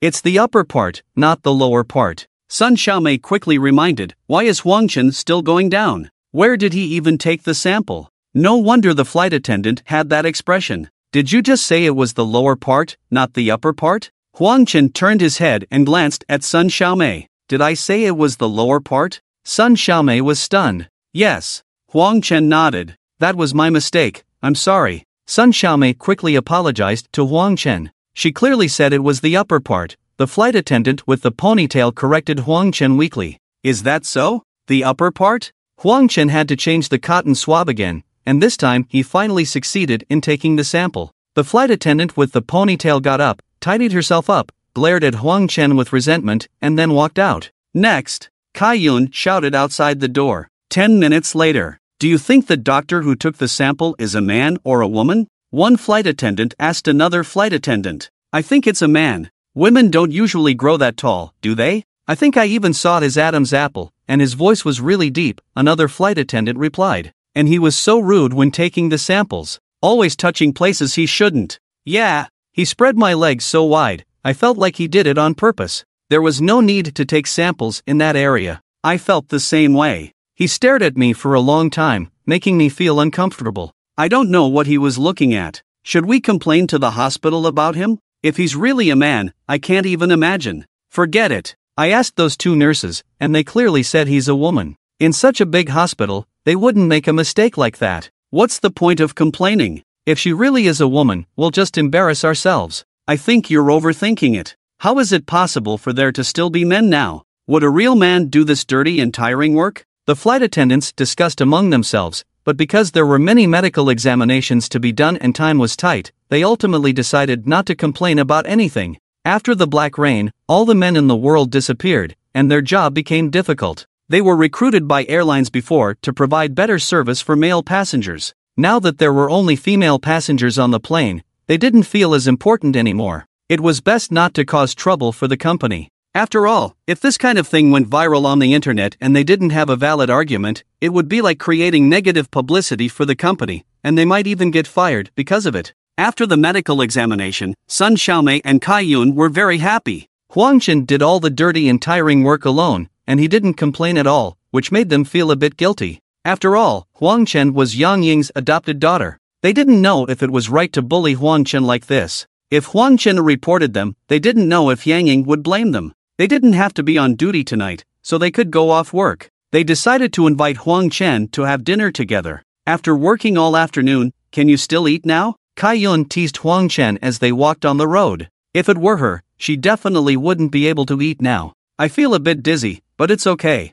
Huang Chen closed his eyes, and all he could see were those things swirling in front of him. It made his eyesight blurry. But at that time, he was focused on observing those things and didn't pay much attention to the cotton swab, so he didn't feel too uncomfortable. You have a good attitude. Sun Xiaomei gave Huang Chen a thumbs up. The three of them sat down at a table in front of a restaurant next to the hospital and ordered 3 dishes. They chatted while eating. Our former department head was a male doctor named Qi. He was handsome and had excellent medical skills. He was very popular among female patients, and we all liked him. But unfortunately, after that reign, he disappeared along with other men. Sun Xiaomei brought up a topic. A male doctor in your department? That doesn't seem appropriate, right? Huang Chen felt that the work he did today was already nerve-wracking. If he had to face this kind of work every day, no matter how much meat and eggs he ate, he would still suffer from malnutrition, right? Yeah, what's so strange about it? He had a lot of patience, even more than Director Yang, Sun Xiaomei replied.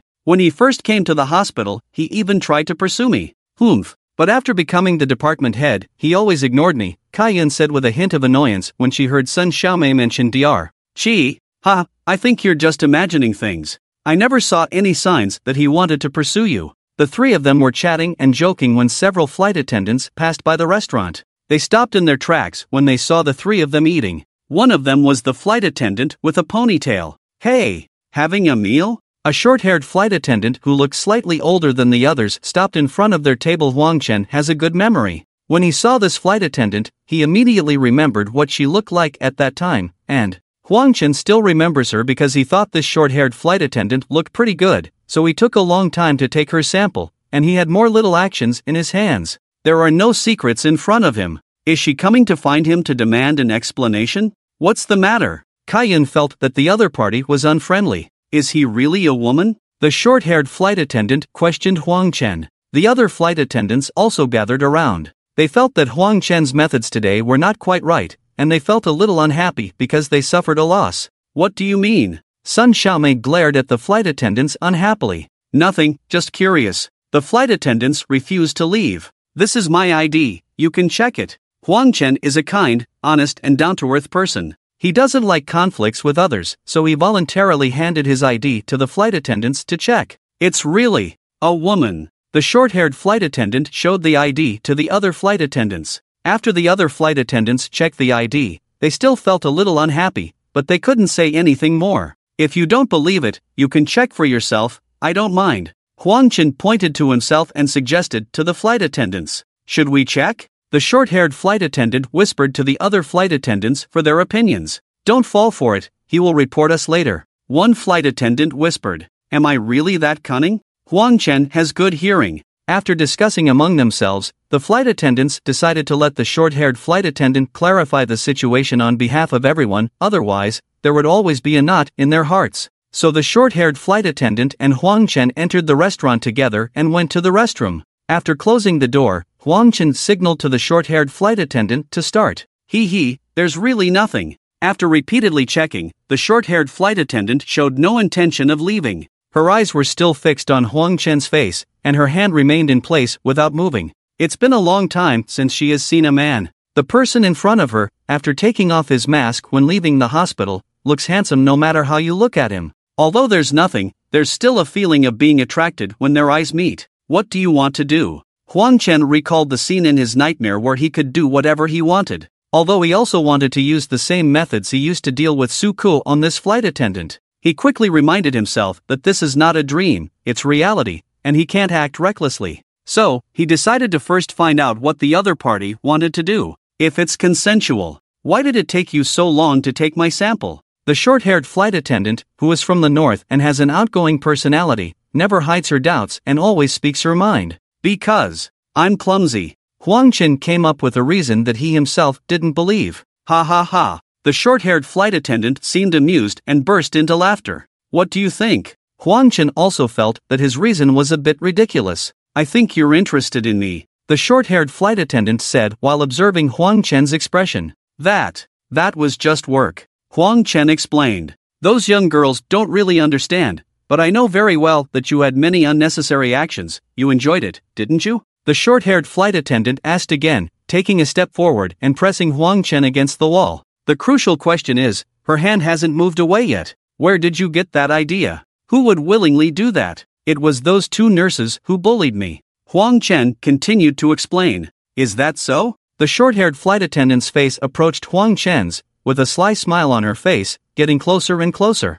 Her hand was also quite restless. Huang Chen's heartbeat started to accelerate. What does this flight attendant want to do to him? Has it been a long time since you've seen a man? Now that you see him, he really looks like a man, so you can't help but want to be with him. Do you want to exchange contact information later? The short-haired flight attendant whispered in Huang Chen's ear. Sure. Huang Chen didn't refuse. My heart is beating so fast right now. The short-haired flight attendant continued to whisper. Mine too. Huang Chen was an honest person, inexperienced and afraid to make any moves. Do you think we should? Just as the short-haired flight attendant was about to say something else, she suddenly saw something in the mirror behind Huang Chen. Her eyes widened in fear, and then she turned around and ran out of the bathroom. What's wrong? Huang Chen turned around and looked at the mirror behind him, feeling confused. He didn't see anything. When Huang Chen walked out of the bathroom and arrived outside the restaurant, the flight attendants had already left. What's the situation, Li Jie?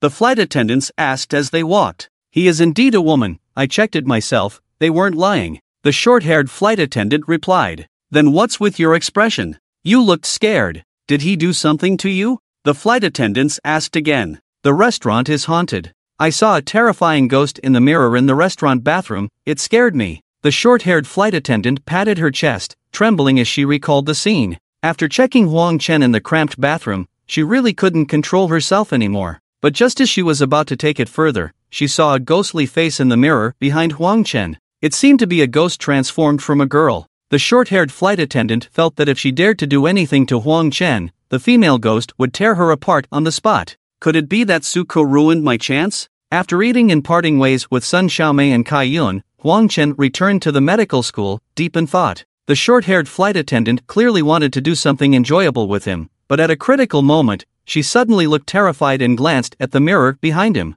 Besides this possibility, Huang Chen couldn't think of any other reason that would cause the flight attendant to react with such fear. This is bad. In the future, whenever he wants to do something with another woman, will that Suku ruin it? He needs to find a way to get rid of her. How can he do that? Should he find a professional ghost hunter? Before the Red Rain, there were no ghosts. Those so-called ghost hunters were just frauds. Now that there are real ghosts, those frauds probably don't have the ability to drive them away. They're just after money. He needs to find a scientific method to get rid of her. He should search online. Maybe he can find some useful information. Back in the dormitory, Jiang Li and Huang Ying were studying. Zhang Wei and Tian Lu were there too, but they weren't studying, they were on their phones. The two of them came to find Huang Chen, and when Jiang Li heard that Huang Chen was interning at the medical school, she didn't call him. You're back? Did you learn anything from Director Yan? Jiang Li looked up and greeted Huang Chen. I learned how to do gynecological examinations. Do you want me to do one for each of you?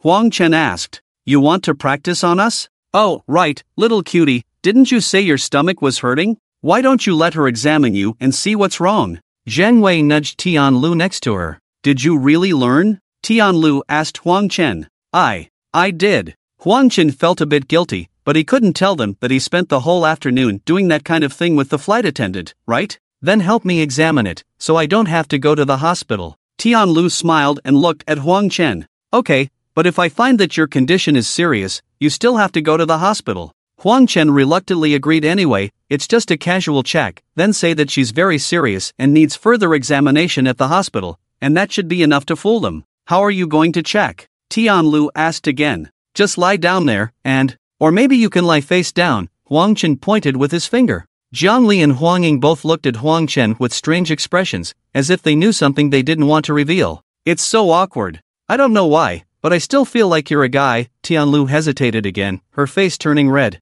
Do you blush and have a racing heart when you face her? I do too. Zhang Wei quickly asked Tian Lu. This matter had been bothering her for several days. Apart from not having that thing, he looks just like a guy. It's been so long since I've seen a man, and when I see him, I do blush and have this indescribable feeling. Tian Lu nodded generously. I'm not alone anymore. I thought there was something wrong with my orientation. It's been such a burden on me. Zhang Wei sighed in relief. There are no men left in the world, so maybe in the future, families will only be formed by women and women. Even if your orientation is a problem, it doesn't matter. Tian Lu comforted Zhang Wei. Are you going to check or not? Huang Chen asked Tian Lu. The topic was getting further and further away. Forget it, I'm afraid something will go wrong. Tian Lu blushed again. I'm a woman, and an honest person, I won't do anything to you, what are you afraid of? Huang Chen wondered. Hearing what Huang Chen said, Zhang Li couldn't help but roll her eyes. I'm afraid something will go wrong with me, that would be embarrassing, ha.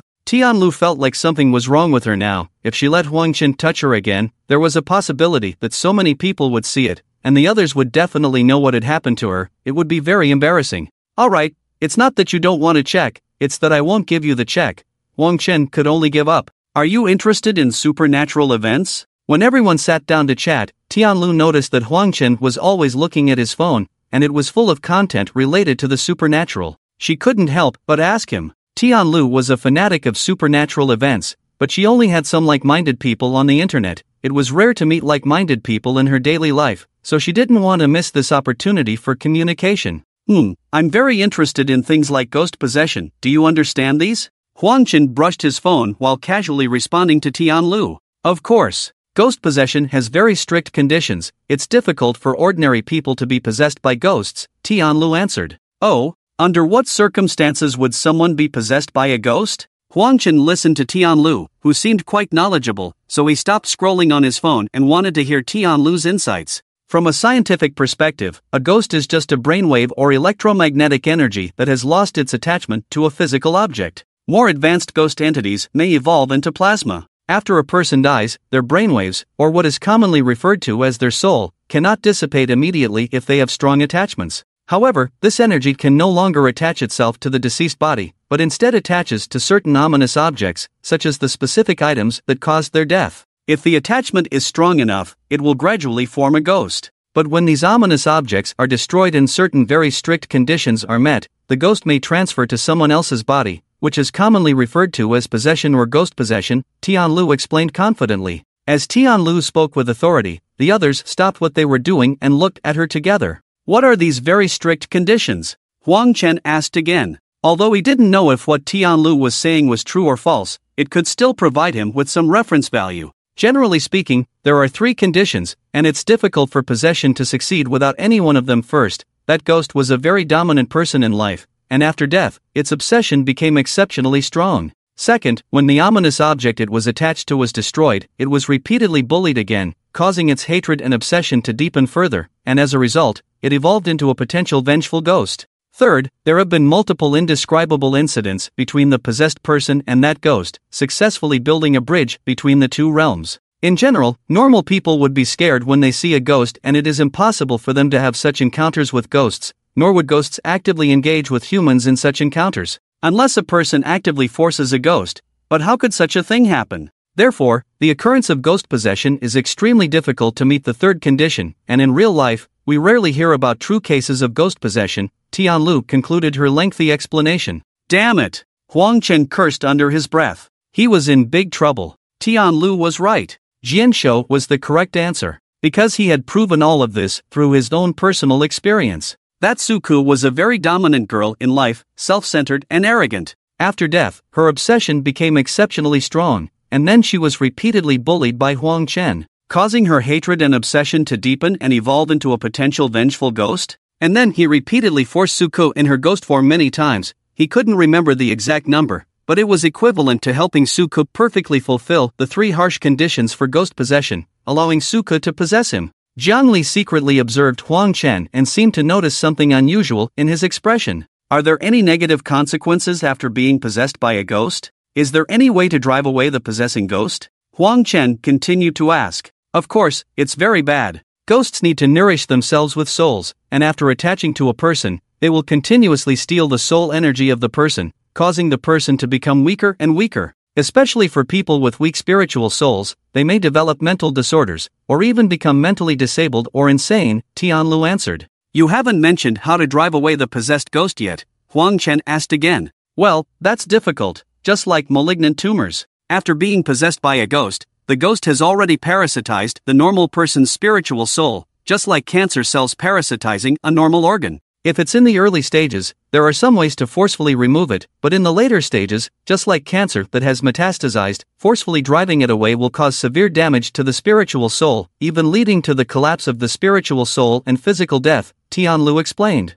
What are the ways to forcefully remove it in the early stages? Huang Chen quickly asked. He was feeling extremely frustrated at this moment. He only thought about having fun in the nightmare, but he didn't expect the consequences to be so severe. It was no different from having a terminal illness. No wonder ancient books warned against having such encounters with ghosts. The ancients were not deceiving me. It's like gambling with your life, right? The method of removal is to use a ghost to control another ghost of similar strength to the one possessing the body, and let them fight each other. If they both end up severely injured and their souls dissipate, then the possession can be successfully removed, Tianlu answered. What if they don't both end up severely injured? What if one side defeats the other? Huang Chen asked further. If the possessed ghost fails, the powerful ghost will kill the possessed body to prevent the possessed ghost from resurrecting. The possessed body is essentially gambling its own life without successfully driving away the ghost. If the possessed ghost wins, it will devour the energy of the defeated ghost, becoming even stronger and more difficult to expel, Tianlu answered. Damn it! So if the unsuccessful removal results in a ghost that becomes stronger and stronger, what will happen in the end?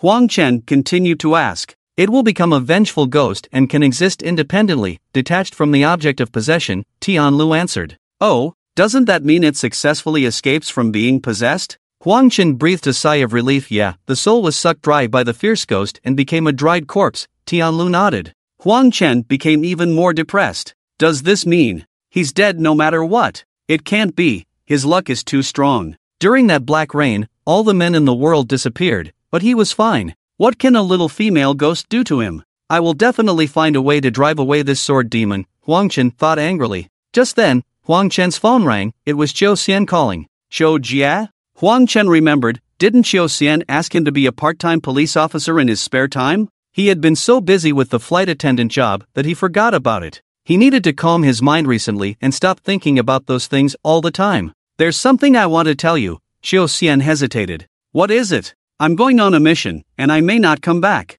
We've been through life and death together these days, and I consider you as family, so I decided to let you know, Qiu Xian finally said after a moment of silence. Ah, what mission? Huang Chen asked. He had long realized that Qiu Xian was a person willing to sacrifice herself. He had worried before that she would do dangerous things regardless of her own safety during the black rain, but he didn't expect her to take on such a mission. Here's the thing, my former comrade, a comrade who risked her life, her name is Lu Su. She is a scout in the investigation team, often infiltrating the enemy, risking her life. She fell into a nightmare last night and has been in it for more than a day now, becoming weaker and weaker. I plan to enter her nightmare and fight alongside her, find a way to defeat her nightmare and rescue her, Qiu Xian replied. You're going into her nightmare? Huang Chen couldn't help but be surprised. Can you really do that? Oh, I forgot to tell you, this is a relatively confidential matter, but it can't be kept secret forever. Sooner or later this will spread. When someone falls into a nightmare, as long as someone else holds them tightly, the tighter the better, and falls asleep, there is a great chance of entering that person's nightmare. My comrade Lu Su fell asleep last night and hasn't woken up since. It's clear that she's struggling inside, so I want to help her. This kind of thing is very risky. Once I go in, I may not be able to come out, so I wanted to let you know in advance and say goodbye, Qiu Xian explained to Huang Chen. Do you know how to defeat the nightmare? Huang Chen asked Qiu Xian. I have obtained some internal information. It says that as long as we find the ominous object that the nightmare is attached to and destroy it, we can defeat the nightmare and save Lu Su. My comrade fell asleep last night and she doesn't know about it, so I want to enter her dream and tell her this solution, and then find a way to destroy the ominous object together, Qiu Xian replied. Where are you? I want to go to the scene and see you guys, Huang Chen suggested to Qiu Xian. Huang Chen was possessed by that female ghost Su Ku. This problem needed to be solved as soon as possible, otherwise it would develop into a terminal illness. Huang Chen felt that he needed to figure out what the nightmare was all about as soon as possible in order to find a more effective way to exorcise the ghost. I'm at Lu Su's house, you can come over. There's only her daughter here, a girl in her teens. She's a bit scared. If you're here, you can give her some courage, otherwise I'm also worried that something might happen to her. Qiu Xian thought for a moment and agreed. Okay, send me the location, I'll come over now. After knowing what Huang Chen was going to do, the girls present unanimously requested to go with Huang Chen to take a look. Zhang Wei and Tianlu were bored. Zhangli and Huang Ying had been studying all day and wanted to go out and relax. Huang Chen thought about it and agreed, so he took them all with him. Zhang Wei had a car, a spacious SUV, and it could fit all 5 of them in just over 10 minutes. The car arrived downstairs at the home of Qiu Xian's comrade. Knocking on the door and entering the house, Xiaoxian had already changed into her pajamas and was preparing for the nightmare. There was also a 13-year-old girl in the house, the daughter of Xiaoxian's comrade Lu Su. She didn't seem to be in a good mood. Tianlu was good at talking and comforting children. She took the initiative to chat with the little girl, finding topics that interested her, and managed to improve her mood a bit. If I can't come out after going in, there's no need to take us to the hospital. Going to the hospital is meaningless. Doctors can't save nightmares. We've tried everything, both domestically and internationally. The only way to end the nightmare is to enter it and defeat it. There is no other way. When Xiaoxian was about to sleep with her comrade in her arms, she gave some final instructions to everyone. Don't you have anything to say to your loved ones? Is there anything we can help you convey? Huang Chen asked Xiaoxian. I grew up with my father. As for myself, I'm single. I was actually going on blind dates recently, but I haven't found the right person. Now I won't be able to find a blind date anymore. Hee, so as someone who has no attachments, I'm most suitable for this rescue mission. Xiaoxian smiled and answered Huang Chen. Xiaojie, you. Huang Chen wanted to say something but couldn't find the words. Speaking of attachments, maybe you all are my last attachments. Seeing that all of you are safe at a time like this, I have nothing to worry about.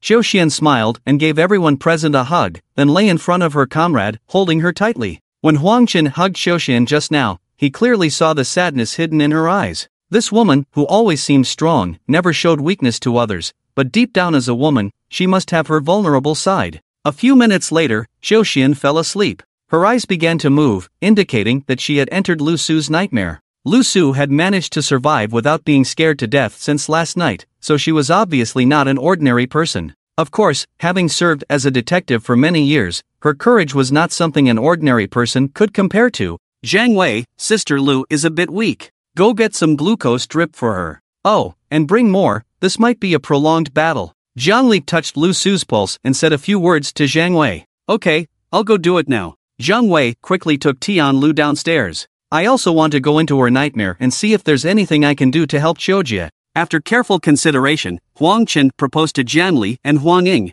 No way. It's too dangerous. Huang Ying quickly shook her head. Lu Su and those traffickers had been fighting for many years, so one can imagine how dangerous the dream world could be. What help could Huang Chen, a delivery driver, provide by running in? He would only risk his own life in vain. Xiaojie has been so good to us. I can't just stand by and not help her. It doesn't sit right with my conscience. Huang Chen continued. Of course, he also had his own ulterior motive. According to Tian Lu, in order to get rid of the female ghost attached to him, he had to find an opponent of equal strength to make them both perish. This had to be done as soon as possible. If it was delayed until later, like a malignant tumor that had spread, it would be impossible to remove it. In the end, he could only watch Suku turn into a vengeful ghost and suck him dry. Moreover, this time Xiaoxian and Lu Su, two experts, were accompanying him. It should be the best opportunity to get rid of Suku. Huang Chen was never one to sit and wait for death, so it wasn't surprising that he made this decision. If you want to go in, then go ahead. Just don't exhaust yourself. Jiang Li seemed to have something else to say. With you handling logistics outside, I feel at ease. Huang Chen smiled at Jiang Li. After hugging Huang Ying, he forcefully hugged Jiang Li, but his attempt to bid her farewell with a kiss was rejected. Alright, I'm going. Huang Chen took off his clothes and lay down beside Lu Su. Then he tightly hugged her, ready to enter her nightmare after falling asleep. It's so cold. Huang Chen woke up from a deep sleep, shivering, and instinctively hugged himself. He looked around. It wasn't raining. It's really not used to it. The surroundings were pitch black. There was only one street lamp high above. It was ridiculously high, feeling like the electric pole was as tall as a dozen floors, causing the light to be dim when it shone on the ground. With the dim light from the lamp, Huang Chen looked back. Behind him was a bus stop platform. There was also a sign next to it. He didn't recognize any of the place names on it. Huang Chen tried to walk into the darkness, but quickly came back. The darkness was pure darkness, unable to see anything when entering it, only able to see the faint light from the street lamp when turning back, and then returning to the bus stop platform. This is probably similar to the game world, where some places are not open and not textured, right? Huang Chen analyzed. The human dream world is mostly built on the accumulation of scenes observed by human vision during the day, and then processed again. This is Lu Su's dream. Perhaps she just glanced over here when passing by on a bus one time, and then remembered this bus stop. The street lamp that was as tall as a dozen floors may have been imagined by her, or maybe the window next to her had a distortion effect, causing this strangeness. So, has only a very small independent memory space been formed here? The problem is, Huang Chen clearly came in while holding her body, so why is he trapped in this small independent memory space? It's so cold. Huang Chen searched for a while in the west of the bus stop platform but couldn't find a place to keep warm. He could only squat down and curl up his body as much as possible.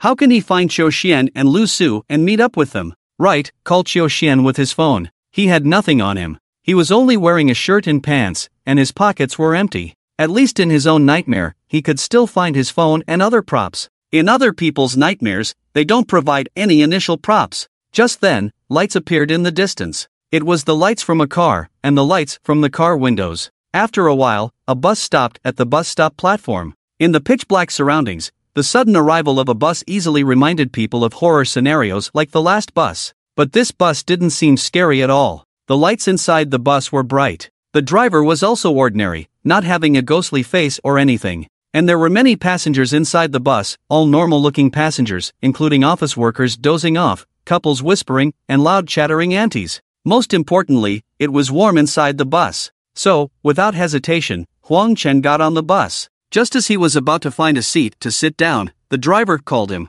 "Buy a ticket." Huang Chen searched himself for a while, but found nothing. He could only stand there awkwardly. "Young man, didn't bring your phone? Let me swipe my card for you." A big aunt sitting by the door saw this scene and came over to swipe her own bus card for Huang Chen. Only then did the driver start the bus and continue driving forward. "Thank you." Huang Chen expressed his gratitude to the big aunt, then sat down on the empty seat behind her. When you're away from home, you always encounter difficulties. It's alright. The big aunt waved her hand at Huang Chen with a nonchalant expression. It seems that not all the aunties in this world like to dance in the square, and not all of them are so annoying. It was not as cold inside the carriage as outside, making Huang Chen feel much more comfortable. Sitting in the seat, he looked out the window outside the car window. It was pitch black and nothing could be seen. Looking back at the station, only a faint light from the street lamp remained, quickly swallowed by the darkness of the night. Turning his head, Huang Chen took another look inside the carriage and quickly realized that something was wrong.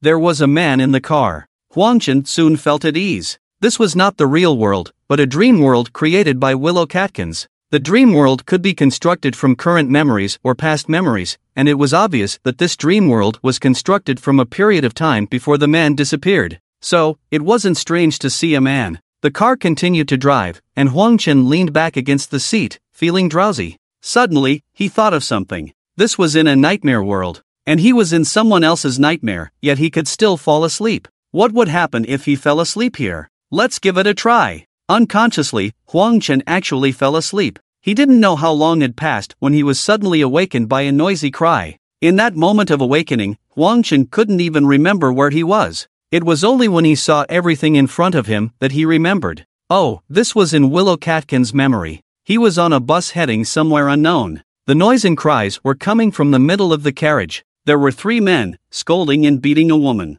These 3 men had a fierce appearance, with shaved heads and tattoos, resembling ex-convicts who had just been released from prison. The woman was beaten bloody, her clothes torn apart, crying and pleading for help from the other passengers in the carriage. After listening for a while, Huang Chen quickly understood what was going on. One of the men, the leader, was sitting next to the woman and had touched her leg while she was asleep. When the woman discovered it and scolded him, it angered the man, who then called his 2 companions to brutally beat her. Although the other passengers on the bus disapproved of what the 3 men were doing, they only whispered their disapproval and didn't dare to intervene. After all, these 3 men were strong and menacing, clearly not good people. No one wanted to get involved. "Please, save me." The woman, with her head covered in blood, crawled towards Huang Chen. Huang Chen looked at the 3 men. "What are you looking at? Do you want to interfere with my business?" One of the men who was being looked at rushed towards Huang Chen, shouting at him. "You guys continue fighting and playing. I'm just here to watch the show."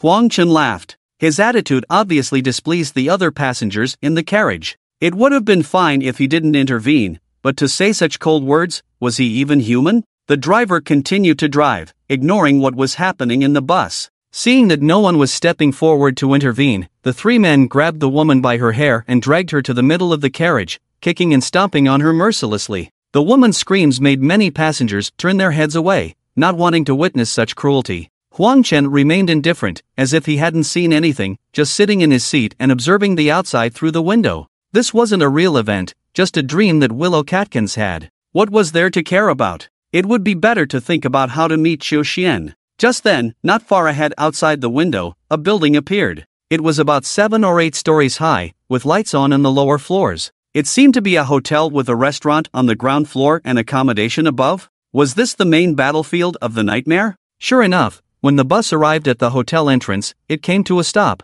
Without hesitation, Huang Chen got off the bus and walked into the hotel in front of him. The ground floor was a large restaurant, filled with dining tables and many people sitting around them. The interior of the restaurant is decorated in a festive manner. There is a couple standing by the door, welcoming guests. When Huang Chen enters, he is warmly welcomed by them. Huang Chen carefully observes the couple and confirms that the bride is not Lu Su. He also realizes that he doesn't know these two people at all, so he continues to walk towards the wedding venue. A waiter approaches him and without asking anything, leads him to one of the tables. The wedding host is speaking on stage, while children are running and playing in the background. The whole wedding scene is lively and heartwarming, with men and women, making Huang Chen feel like he has returned to a complete world from the past. The table in front of him is filled with drinks and high-quality cigarettes. The waiter is serving food to each table, and from the dishes on the table, Huang Chen can tell that this wedding banquet is quite expensive. Huang Chen continues to search through the crowd, observing every face,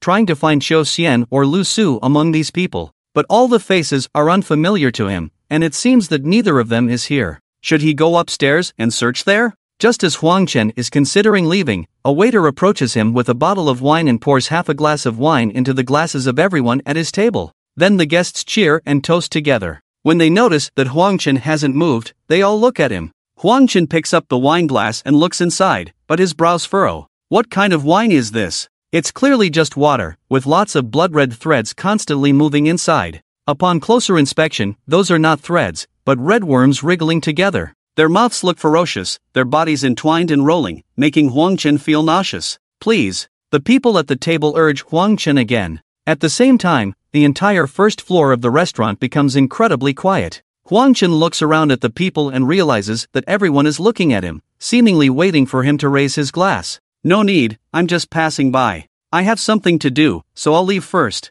Huang Chen puts down the wine glass and turns to leave. But the guests in the restaurant have already left their seats and surrounded Huang Chen. Drink it! Drink it! It's a wedding, you have to drink. Drink it quickly. If you don't drink, you won't be able to leave. It seems that many people are urging Huang Chen to drink. But when Huang Chen looks at them, he realizes that everyone has a blank expression, their mouths not moving at all. I don't know any of you, why should I drink your wedding wine? Get out of my way. Huang Chen turns around and rushes towards the crowd blocking him. His strong body instantly knocks down several people in front of him, but others immediately close in and countless hands grab onto his body. At the same time, the glass of blood-red wine is brought to him and placed at his lips. Thanks, but I won't drink. Huang Chen struggles but eventually stops resisting. Although he says he won't drink, those people don't seem to be willing to let him go. Someone reaches out and tries to pry open Huang Chen's mouth. Huang Chen clenches his teeth tightly, refusing to let them open his mouth.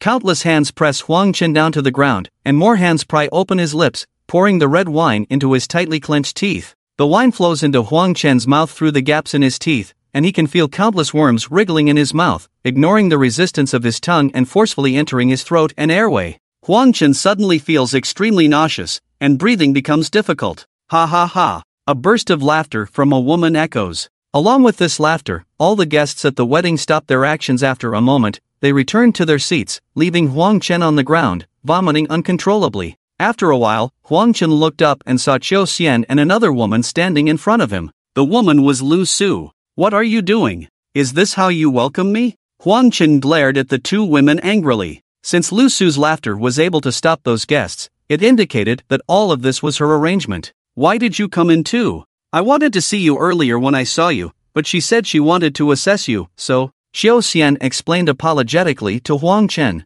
Assess what? Huang Chen got up from the ground and looked at his vomit. There was nothing. This quickly reminded him of something. This Lu Su was not ordinary. She seemed to be able to manipulate dreams. She said you are a young man with a strong sense of justice, wise, and brave, so I arranged 2 scenarios to test you. The result was on the bus, 3 thugs were assaulting a woman, and you didn't react at all. I didn't see where your sense of justice and passion were. I also arranged this wedding to test your wisdom, but I didn't expect you to enter the banquet without any precautions and be trapped by these guests, completely defenseless. I didn't see your wisdom and bravery anywhere." Lu Su shook her head, looking very disappointed in Huang Chen. "He came here to save us regardless of his own safety, which has already proved his passion, courage, and wisdom," Xiao Xian retorted. "That just means he's reckless. What kind of place is this? It's an extremely dangerous nightmare. Even with my skills and years of experience in solving cases, I'm trapped here. It's understandable that you came in to save me, your skills are a great help to me. But what's the point of him running in? We have to divert our energy to protect him at a critical moment. For us, he's just a burden, a liability." Lu Su glared at Huang Chen dissatisfiedly. "Woman!" Huang Chen was very dissatisfied with Lu Su's words and raised his middle finger at her. "Do you want to get beaten up?" Lu Su became furious. "Stop it. What are you doing? Are we going to fight among ourselves before the enemy arrives?" Xiao Xian quickly stood between the two. "Forget it, he came in with good intentions after all, even though he's a burden. It's my fault for really competing with him." Lu Su calmed herself down. "She's actually a woman, don't be fooled by her appearance. She just looks like a man because of taking male hormones, but she looks the same as us down there." Xiao Xian reminded Lu Su. Obviously, after staying in this nightmare world for a long time, Lu Su had forgotten that there were no men in the real world. "Oh, that's right, how could there be men?" Lu Su slapped her forehead and looked at Huang Chen up and down. "That's not necessarily true. In the real world, I can't become a man, but this is a dream world. I've already imagined it for myself. Do you want to take a look?" Huang Chen straightened his body forward. Although it was someone else's nightmare, it still belonged to the realm of dreams, so there was no need to hide anything here. It was reasonable to say that everything was imagined. "Really?" Xiao Xian looked very interested and walked up to Huang Chen, reaching out her hand. "It's amazing." Xiao Xian widened her eyes. "I want to try too," Huang Chen added jokingly. Of course, it was just a joke. But Xiao Xian took it seriously. She looked a bit shy and expectant as she looked back at Lu Su, seemingly wanting to hear Lu Su's opinion, and forgot to take her hand back. Lu Su shrugged and made a helpless expression. "Anyway, this is just a dream, none of this is real, so it doesn't matter, right?" Xiao Xian said, blushing, lowering her head. "It seems like it was said to Huang Chen and Lu Su, but it also seems like it was said to herself." "Xiao Jia, you're right, there's no need to worry so much in dreams," Huang Chen encouraged Xiao Xian. "I didn't expect there would be such benefits in entering this nightmare, and I didn't expect Xiao Jia to have this side to her. What do you think, Lu Jia, should we go together or?" Xiao Xian looked at Lu Su again. "Xiao Xian, you've changed." Lu Su looked at Xiao Xian with a gloomy expression. Xiao Xian felt embarrassed by Lu Su's words. "My husband and I are very loving. Although he and other men disappeared in that rain, I would never do anything inappropriate with other men." Lu Su looked at Xiao Xian seriously. "I'm different. Before the disaster happened and all the men disappeared, I was still single and going on blind dates. But I can't," Xiao Xian explained. "Besides, she's not a real man, and this isn't the real world." Xiao Xian added a few more sentences. "Do as you please, I won't go with you anyway." Lu Su walked to the entrance of the restaurant and looked outside. "Should we still?" Huang Chen turned to Xiao Xian and asked. "Don't let anyone else know about this, or I'll be socially dead." Xiao Xian approached Huang Chen. "No one will know." Huang Chen pushed Xiao Xian down to the ground. "In reality, what's going on?" Huang Ying widened her eyes as she looked at the scene in front of her. Huang Chen hugged Lu Su from behind because he was about to enter her nightmare. Now their eyes were rapidly moving, indicating that they were trapped in the nightmare. However, just now, Huang Chen, who was sleeping, suddenly turned over and pressed down on them, and then Xiao Xian also joined in. "What's wrong with them?" Lu Su's daughter also noticed that something was off. "Mom and aunt, along with sister, are fighting desperately with the enemy. You should stay out of it for now." Zhangli quickly pushed Lu Su's daughter out of the room and started telling her a fairy tale. "I don't listen to fairy tales anymore. I'm going to my room to read a novel." Lu Su's daughter waved her hand at Zhangli and went to her own room, closing the door behind her. "Rebellious phase," Zhangli commented, then turned and walked back into Lu Su's room. Everything in the room was truly shocking. Fortunately, they were all dressed, so everything was just appearances, without substance. But Huang Ying and Zhangli still felt a bit dry-mouthed, so Zhangli went outside and brought back 2 cups of water. In the dream, Lu Su, standing by the entrance of the restaurant, felt that something was off. Clearly, those 2 people were talking inside, so why did she feel so strange? It was as if she was mixed up with them. It made her almost lose her balance. She wanted to find a place to pee. Could it be because she was envious? After discussing for so long, should we get to the point? Huang Chen asked Xiao Xian. It's better to seek the other person's opinion on this kind of matter. After all, they will be seeing each other all the time. You decide. Xiao Xian could hardly speak. Here it comes, Lu Su shouted. What's coming? Xiao Xian was startled and quickly put on her clothes. Those bastards. Get ready for battle, Lu Su said, and a gun appeared in her hand out of thin air. She ran to the window of the restaurant and observed outside. Among the guests who were getting married in the restaurant, some of them transformed into the appearance of police officers, each holding a gun and hiding near the restaurant door. Xiao Xian focused her energy and after a moment, a battle knife appeared in her hand, the same one she gave to Huang Chen. Where did you get your weapons? Let me borrow one. Huang Chen came over without bringing anything, feeling a bit uneasy with just his bare hands. To make a long story short,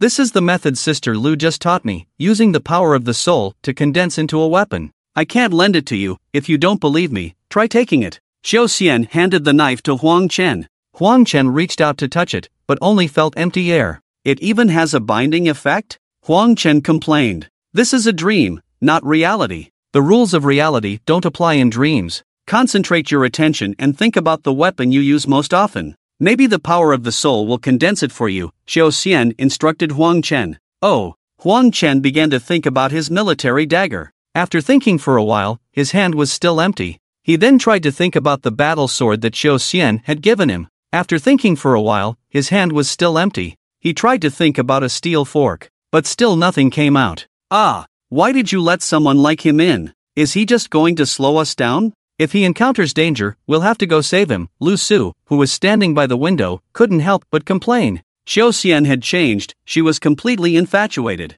Sword, come out. Huang Chen had no other ideas, so he cursed at the air. At this moment, he remembered his main goal for entering Lu Su's nightmare. Besides saving people, he wasn't here to have deep conversations with Xiao Xian. He was here to cure his terminal illness. He needed to find a way to kill Su Ku. Obviously, the monsters in Lu Su's nightmare were about to come over. This was the perfect opportunity to drive Su Ku out and have him perish along with the monster, completely solving Huang Chen's biggest problem. The problem was, they had been in the dream for quite a while now. Why was there no sign of Su Ku? Sword, come out. Huang Chen continued to curse. Who are you cursing at? Xiao Xian couldn't hear clearly and asked Huang Chen. I'm fantasizing about having a sword that can fly through the sky and the earth, Huang Chen replied. Forget it, if you can't condense a weapon, find a place to hide later and don't let the monster see you. Sister Lu and I will take care of the fight, Xiao Xian comforted Huang Chen. Both she and Lu Su were experienced fighters, so it wasn't difficult for them to condense weapons in the nightmare.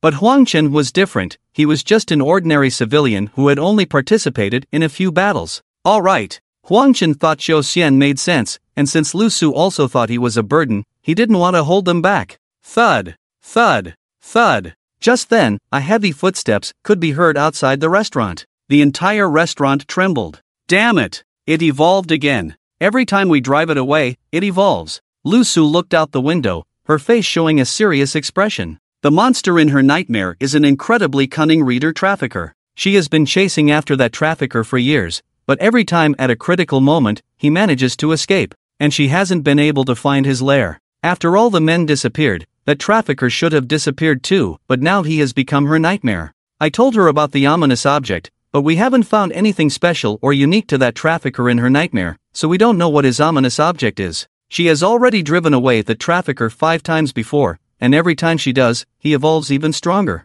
We can't think of a good way to deal with that trafficker, so for now, we can only find a way to kill him again and get through this crisis before making further plans. Xiao Xian briefly explained the current situation to Huang Chen. Okay, I understand. Huang Chen suddenly felt overwhelmed. It seemed that Lu Su's nightmare was not easy to deal with. He had to force Su Ku out and have a life-or-death battle with the reader trafficker, benefiting himself in the process. He would help Xiao Xian and Lu Su while also curing his own terminal illness. The problem was, how could he force that sword guy to come out? When he was in his own nightmare before, Huang Chen thought that Su Ku, who had turned into a ghost, was stupid, just like a scumbag with no intelligence. He took advantage of this and successfully destroyed the ominous armored vehicle, waking up from the nightmare. Now it seems that Su Ku was pretending to be stupid. From beginning to end, it was Su Ku's calculated plan. First, she hid in the bathroom of the dormitory without clothes, enticing Huang Chen to do those things to her, establishing a soul connection between them. Then she pretended to be afraid and escaped, allowing Huang Chen to repeatedly do those things to her, making the soul connection between them stronger and stronger. And then, each time she left only one girl to guard the armored vehicle, luring Huang Chen to easily destroy the ominous armored vehicle. Finally, she naturally attached herself to Huang Chen. He couldn't get rid of her no matter what.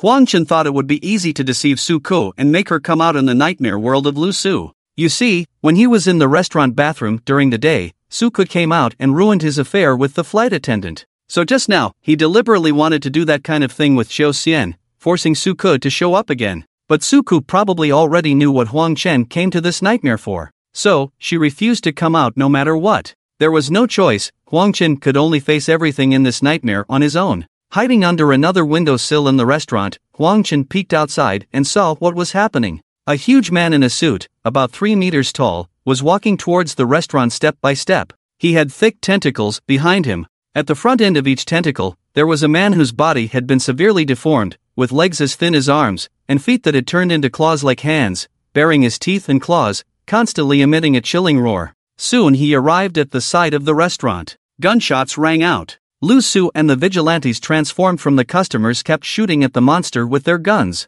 But after the bullets hit the monster's tentacles and body, they splashed out bursts of fire like hitting an iron plate, unable to pose a threat to the monster at all. Lu Su sighed. Her mental power was exhausted, causing the bullets formed by her thoughts to be unable to penetrate the monster's defenses. The monster was completely enraged. Using its tentacles as legs, it crawled to the front of the restaurant in a few large steps. Swish! Swish! Swish! Swish! The tentacles fiercely stabbed and clawed at the restaurant windows. The walls and windows of the restaurant were instantly torn apart, and fragments of cement and bricks flew everywhere. The entire building trembled as if it could collapse at any moment. One tentacle grabbed a vigilante, and then another tentacle came over and violently pulled, tearing the vigilante's body into 2 pieces. Where did these people fighting alongside Lu Jia come from?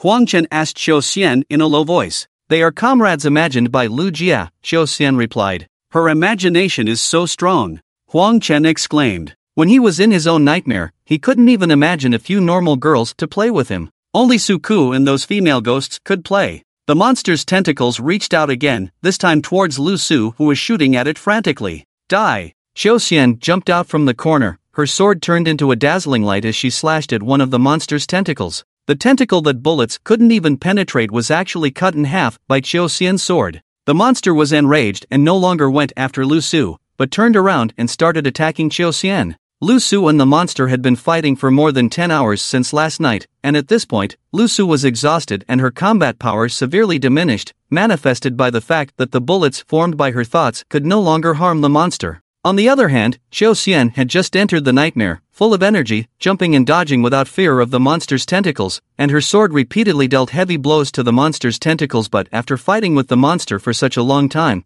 it has evolved several times. Every time its tentacles are cut off by Xiao Xian, the severed limbs quickly crawl back and reattach to the main body, making Xiao Xian's attacks futile. If this continues, Xiao Jie will definitely lose. Huang Chen is very worried for Xiao Xian. I wonder what the consequences would be if I died in this nightmare. Huang Chen is also worried about himself. Damn sword! Even if I die, you won't turn into a vengeful ghost, you will also disappear. Come out and help.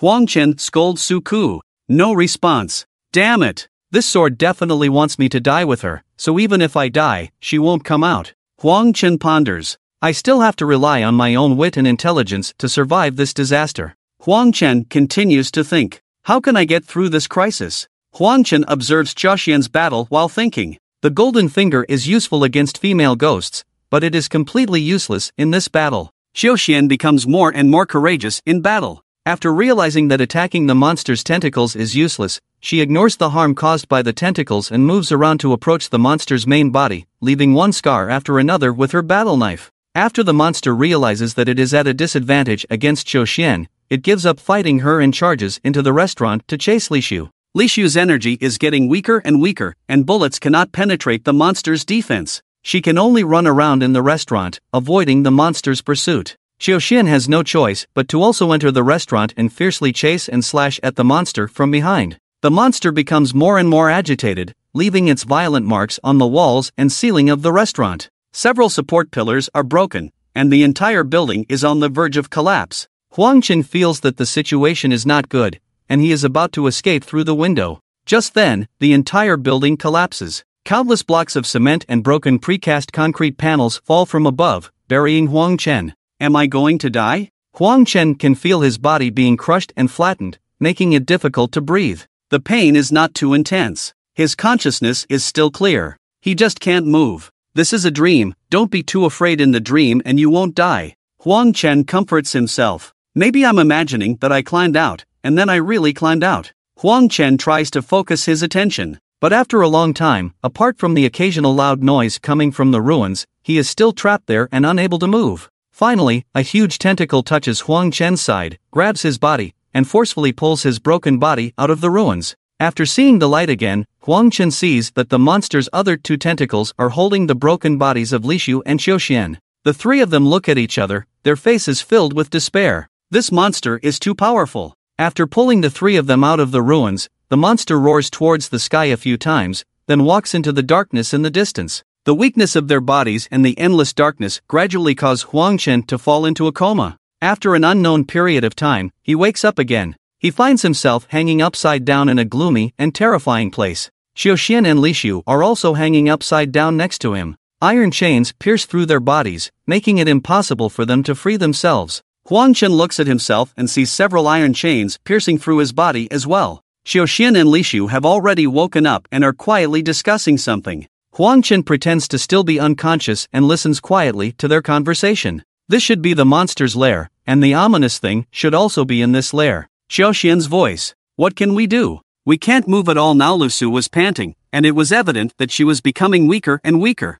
She should have already been hooked up to N4 outside, but her weakness now was not only physical, but also spiritual. The physical aspect could be solved with N4, but the spiritual aspect couldn't be. The longer she was trapped in the nightmare, the weaker her spirit would become, not to mention that she was still fighting with her mental power. This is your nightmare. Didn't you say you have the power to change the environment? Try again, Xiaoxian encouraged Lu Su. It's no use. After fighting for so long, I can no longer use my mental power. I feel like I'm about to die, Lu Su sighed. Every time she used her mental power, her head would explode in pain and she would faint. Well, it doesn't matter. At least the two of us sisters will die together, Xiaoxian comforted Lu Su. You're really foolish. Why did you come in? And you brought in a useless commoner. Lu Su looked at Xiaoxian with both heartache and anger. Don't say that about her. She's a loyal child. She came in for me, Xiaoxian corrected Lu Su. Is it a he or a she? If it's a she, why do I feel like she has some issues with her orientation, like she's a transgender?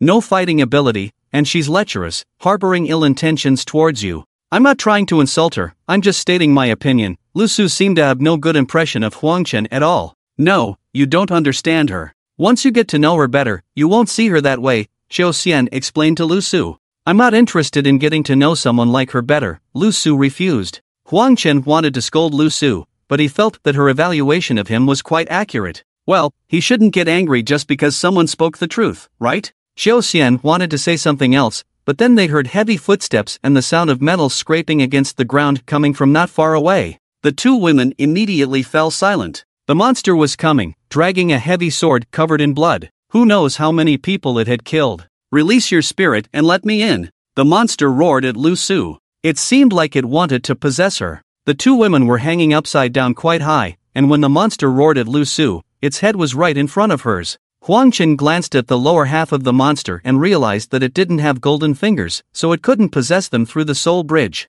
It must be trying to forcibly take over their bodies. No way! Lu Su immediately refused the monster and spat a mouthful of blood at its face. Then I'll kill one first. If you don't agree, I'll kill another one. The monster threatened while unaffected by the blood, continuing to intimidate Lu Su. You dare! Lu Su threatened. What do I have to fear? The monster roared, then walked over to Huang Chen and grabbed his head, pulling it down. Huang Chen and the monster were face to face at close range, and he could clearly see the monster's hideous head, even bigger than a basin. He couldn't help but feel disgusted. Being grabbed by the monster, Huang Chen couldn't help but open his mouth and vomit. I'll count to 3. If you don't agree to my demand, I'll kill him. The monster pressed the knife against Huang Chen's neck. With the monster's strength, a little force would be enough to sever Huang Chen's head. Lu Su remained silent, not uttering a word. 1, 2. Huang Chen was being pulled by the monster, feeling more and more uncomfortable, his mouth wide open, but unable to vomit anything. Xiao Xian closed her eyes, unable to witness this scene. I won't let you inhabit my body and wreak havoc in the human world, Lu Su shouted. 3. The monster also roared, just as it was about to cut off Huang Chen's head with the knife. Suddenly, a ghostly claw extended from Huang Chen's open mouth and entered the monster's mouth that had opened at the count of 3. The ghost claws tore apart the monster's throat, digging into its brain cavity. After a chaotic struggle, they grabbed a sticky black mass and quickly retracted it into Huang Chen's throat. With a clang, the blood-red butcher knife in the monster's hand fell to the ground. The monster's massive body stiffened in place. After a moment, it heavily fell to the ground, kicking up a cloud of dust. The iron chains on the 3 of them turned into black, decaying ashes and broke apart. They fell from the sky, landing on the blood-stained ground below. Looking at the gruesome wound on the monster's throat, Lu Su and Xiao Xian couldn't help but be shocked, and they both looked at Huang Chen. Disgusting. Huang Chen felt like he had swallowed a bunch of unknown things, but couldn't vomit them out. Those ghost claws, they belonged to Su Ko, right? She was attached to him now, and if he died, she wouldn't have any other soul bridge and wouldn't be able to possess someone else. She could only perish with him. She had already died once and didn't want to die again, so she had to take action. The problem was, she didn't just wound that monster, she devoured it? She forcibly devoured that incredibly powerful monster? Wouldn't that make her even stronger? Oh no, once she evolved into a fierce ghost, he would be doomed. This monster's soul has completely dissipated, it's truly dead. After examining the monster's corpse, Lu Su looked at Huang Chen with confusion. She had fought this monster for over 10 hours and knew that it was practically indestructible. But Huang Chen actually killed it? How did you kill it? Xiao Xian also looked at the monster on the ground, her face filled with shock. Due to the angle, neither of them saw the ghost claws that Huang Chen had extended from his mouth. With my mind. Just like you taught me before. It was trying to kill me, and I panicked. I had no choice but to concentrate my thoughts on killing it, and then its throat burst open and it died. Huang Chen made up a story. Your mental power is incredibly strong. Much stronger than Sister Lu. Xiao Xian couldn't help but give Huang Chen a thumbs up. Lu Su heard what Xiao Xian said and couldn't help but feel a bit uncomfortable. But she couldn't refute it. She had insulted Huang Chen, calling him useless and a burden. But in the end, it was Huang Chen who killed the incredibly powerful monster and saved them. Her face hurt. Up ahead should be the monster's lair, the source of this nightmare. If we destroy that ominous thing, we can escape from this nightmare. Xiao Xian led the way, analyzing as she walked. Let's do as you say. Lu Su was in a bad mood and felt embarrassed, so she didn't dare to look at Huang Chen. Sister Lu, how should we use our mental power in the nightmare? Can you teach me? Huang Chen, always magnanimous, didn't want to argue with Lu Su and instead humbly asked for her guidance. I only figured it out randomly after being trapped here. It might not be accurate, and I'm far inferior to you, so I'm not qualified to teach you. But if you want to hear it, I can explain it to you in detail. Lu Su was now much more polite when speaking to Huang Chen. In her eyes, he was a true powerhouse with incredibly strong mental power, who had blown up the monster's soul with his mental power. This made her feel like she was showing off her skills to Huang Chen when she was imparting her experience to him. She felt so ashamed. It's okay, Sister Lu, please go ahead. Huang Chen continued to humbly seek advice. He had to find a way to train his mental power to become stronger, to avoid being completely defenseless once Su Ku evolved into a fierce ghost and turned him into a dried corpse. First of all, you have to start with some small things in the environment. Lu Su began her explanation. You stare at something small, concentrate your attention, and then repeatedly make it disappear in your mind. Only if you succeed can you move on to the next step. The next step is to make the disappeared thing reappear in your mind. Repeat this process, gradually transitioning from small things to big things, from inanimate objects to living beings. If your spirit and willpower are strong enough, you can proficiently and quickly accomplish all of this in your dreams.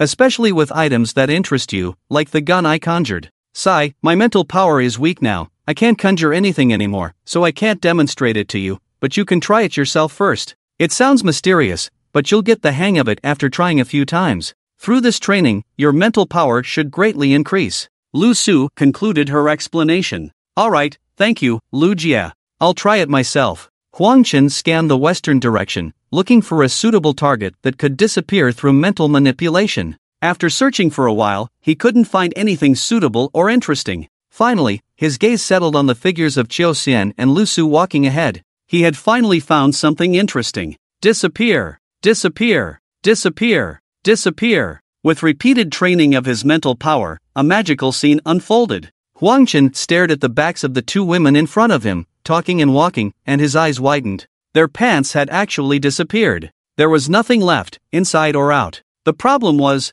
they didn't even know. Shoo, the ominous thing should be here. Lu Su whispered to Qiu Xian, making a hushing gesture, then bent down and leaned on a nearby rock. Qiu Xian followed suit. The rock was small, so Huang Chen couldn't lean on it and had to lean behind them. Did you see anything? Lu Su asked in a low voice. She was nearing her limit, her mental power severely depleted, causing her mind to be somewhat hazy and her vision in the dream to be blurry. I saw. Huang Chen looked at the two women in front of him. Did you see clearly? Lu Su asked again. The lighting isn't great, there's a bit of red on the left and a bit of black on the right, Huang Chen replied. On the left is a lake, it seems to be filled with blood, and on the right is a pile of ruins, Qiu Xian added. Oh, Huang Chen quickly raised his head and looked ahead, bypassing the bodies of the two women. Sure enough, there was a blood lake on the left and collapsed ruins on the right. A ghostly claw extended from behind Huang Chen, patting his face, and then pointing to the left. Damn it! I'm supposed to take orders from you?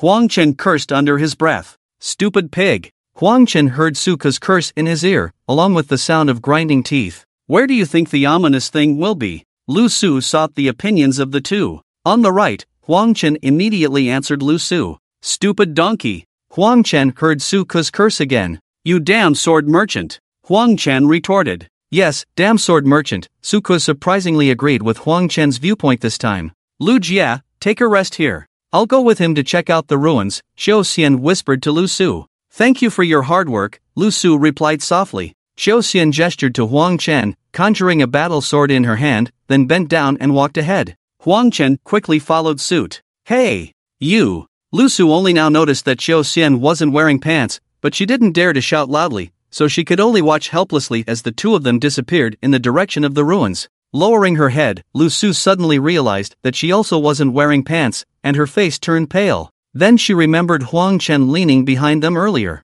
and what he said. Red on the left, black on the right. Right, Lu Su had been leaning on the right side of the rock. Her face turned as red as a pig's liver. Qiu Xian and Huang Chen circled around the ruins several times. They didn't find anything that could be associated with something ominous. The monster has already been killed, and we must destroy the ominous object before we can escape her nightmare, right? Huang Chen asked Qiu Xian. Based on the experience we have gained so far, the exploration of nightmares is still in its early stages worldwide, and the laws within them have not been discovered. Our experience this time can be considered a rare exploration and accumulation of knowledge, Qiu Xian replied. The monster has been killed, and the ominous object is, in a sense, just an ordinary item, right? There shouldn't be any danger in destroying it, right? Huang Chen asked again. It's hard to say. It could even be another monster, but it's definitely not in the ruins. It should be in the blood lake, Qiu Xian speculated. Alright, Huang Chen felt a bit frustrated. The direction the sword pointed earlier was correct.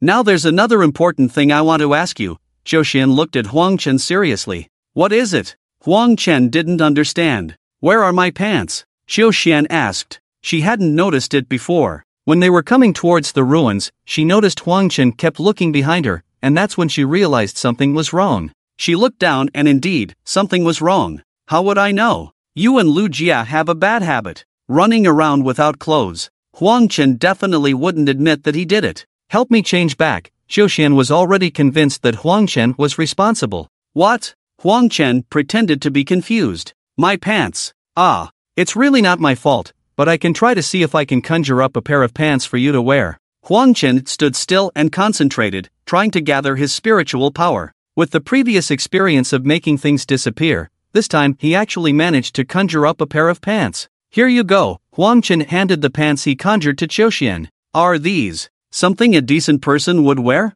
Qiu Xian looked disgusted. Transparent, with lace edges, it was better not to wear them at all.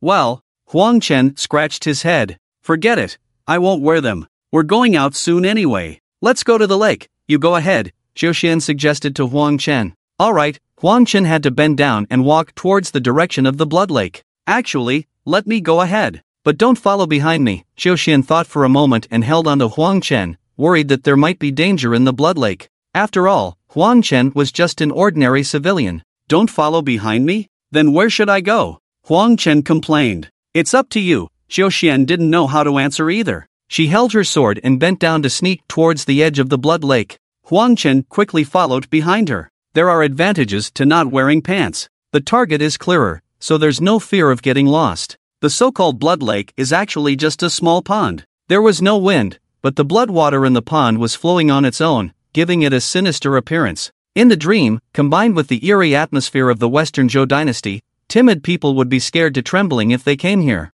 But Xiao Xian and Huang Chen were not afraid. Xiao Xian had seen all kinds of scenes on the battlefield. As for Huang Chen, is there anything scarier in this world than having a candidate ghost lying on top of him? After Xiao Xian arrived at the edge of the blood lake, she swung her sword and tried to chop the surging water. Chop once, take 2 steps back, then chop again. This was to startle the snake in the grass. If there was any hidden danger inside, it would be forced to reveal itself first. What's the point of doing this? Huang Chen thought Xiao Xian's actions were a bit foolish, but in the next moment, a whirlpool suddenly appeared in the center of the lake, and a bright shadow emerged from it. It quickly expanded into a huge plant, with a brightly colored giant flower at the top. It looked as if it had been stained with blood. At the same time, a strange fragrance wafted from the blood lake. The moment Huang Chen smelled it, he felt his mind go blank and couldn't help but walk towards the blood lake. "You idiot! You fool!" A ghostly claw emerged from Huang Chen's chest, and 2 ghostly hands tightly covered his nostrils. Huang Chen immediately woke up, but Autumn Xian by the lake and the willow fluff on the stone walked towards the center of the lake, their eyes fixed on the vibrant giant flower, their faces filled with longing. Just like someone addicted to reading. Huang Chen tried to stop Autumn Xian, but she didn't even look at him and suddenly swung a knife towards him. The wind from the knife stung his face, just a few centimeters away from splitting his head in half like a watermelon. Terrified, Huang Chen dared not approach and could only watch Autumn Xian go into the lake. The blood in the lake churned, quickly corroding the skin, muscles, and nerves on Autumn Xian's legs, revealing her white bones. Turning around, the willow fluff had already reached the lake, but it was too late to stop them. It was definitely too late to jump into the water to save them. And even if he did, it wouldn't help. Firstly, they were completely controlled by the giant flower. Secondly, Huang Chen was not invincible, he would be corroded into a pile of bones if he entered the water. The only option now was disappear, disappear, disappear, disappear. Huang Chen focused his energy and shouted at the giant flower. "Stupid pig! Foolish donkey!" Suko mocked Huang Chen. "You sword-wielding scum! If you keep making noise, you'll disappear too." Huang Chen cursed. Suku finally fell silent. "Disappear! Disappear! Disappear! Disappear!" Huang Chen continued to shout at the giant flower. The willow fluff was only above their chests on the water's surface. Autumn Xian was even worse, with only her head above the water. "Disappear for me!" Huang Chen shouted hoarsely. The giant flower let out a scream and suddenly disappeared from midair. The massive branches quickly retracted into the blood water. The dream world began to shake and collapse. Huang Chen felt a pain in his palm and instinctively looked down, only to find that the disappeared giant flower was now imprinted on the palm of his hand. What the hell? What kind of ghostly thing is this? It attached itself to him too? With a loud boom, the dream world completely collapsed. The 3 of them finally escaped from the nightmare together.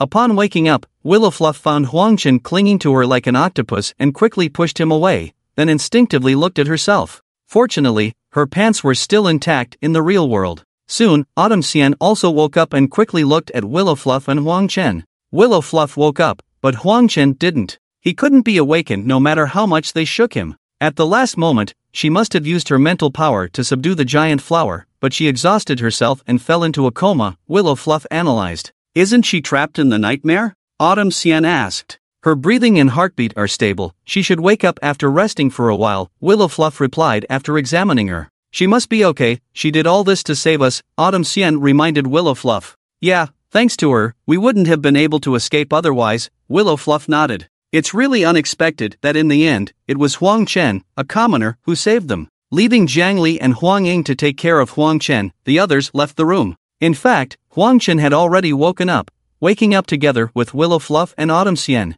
He pretended to still be unconscious, mainly because he didn't want those two to question him about the pants in front of others. Now, although Willowfluff and Autumn Xian had left the room, he couldn't immediately wake up. he had to continue pretending for a few more minutes. But Huang Ying was the one suffering. Why isn't my brother waking up? He always thinks about saving others, completely disregarding his own safety. He's truly great. Huang Ying cried while speaking. I have a way to wake him up.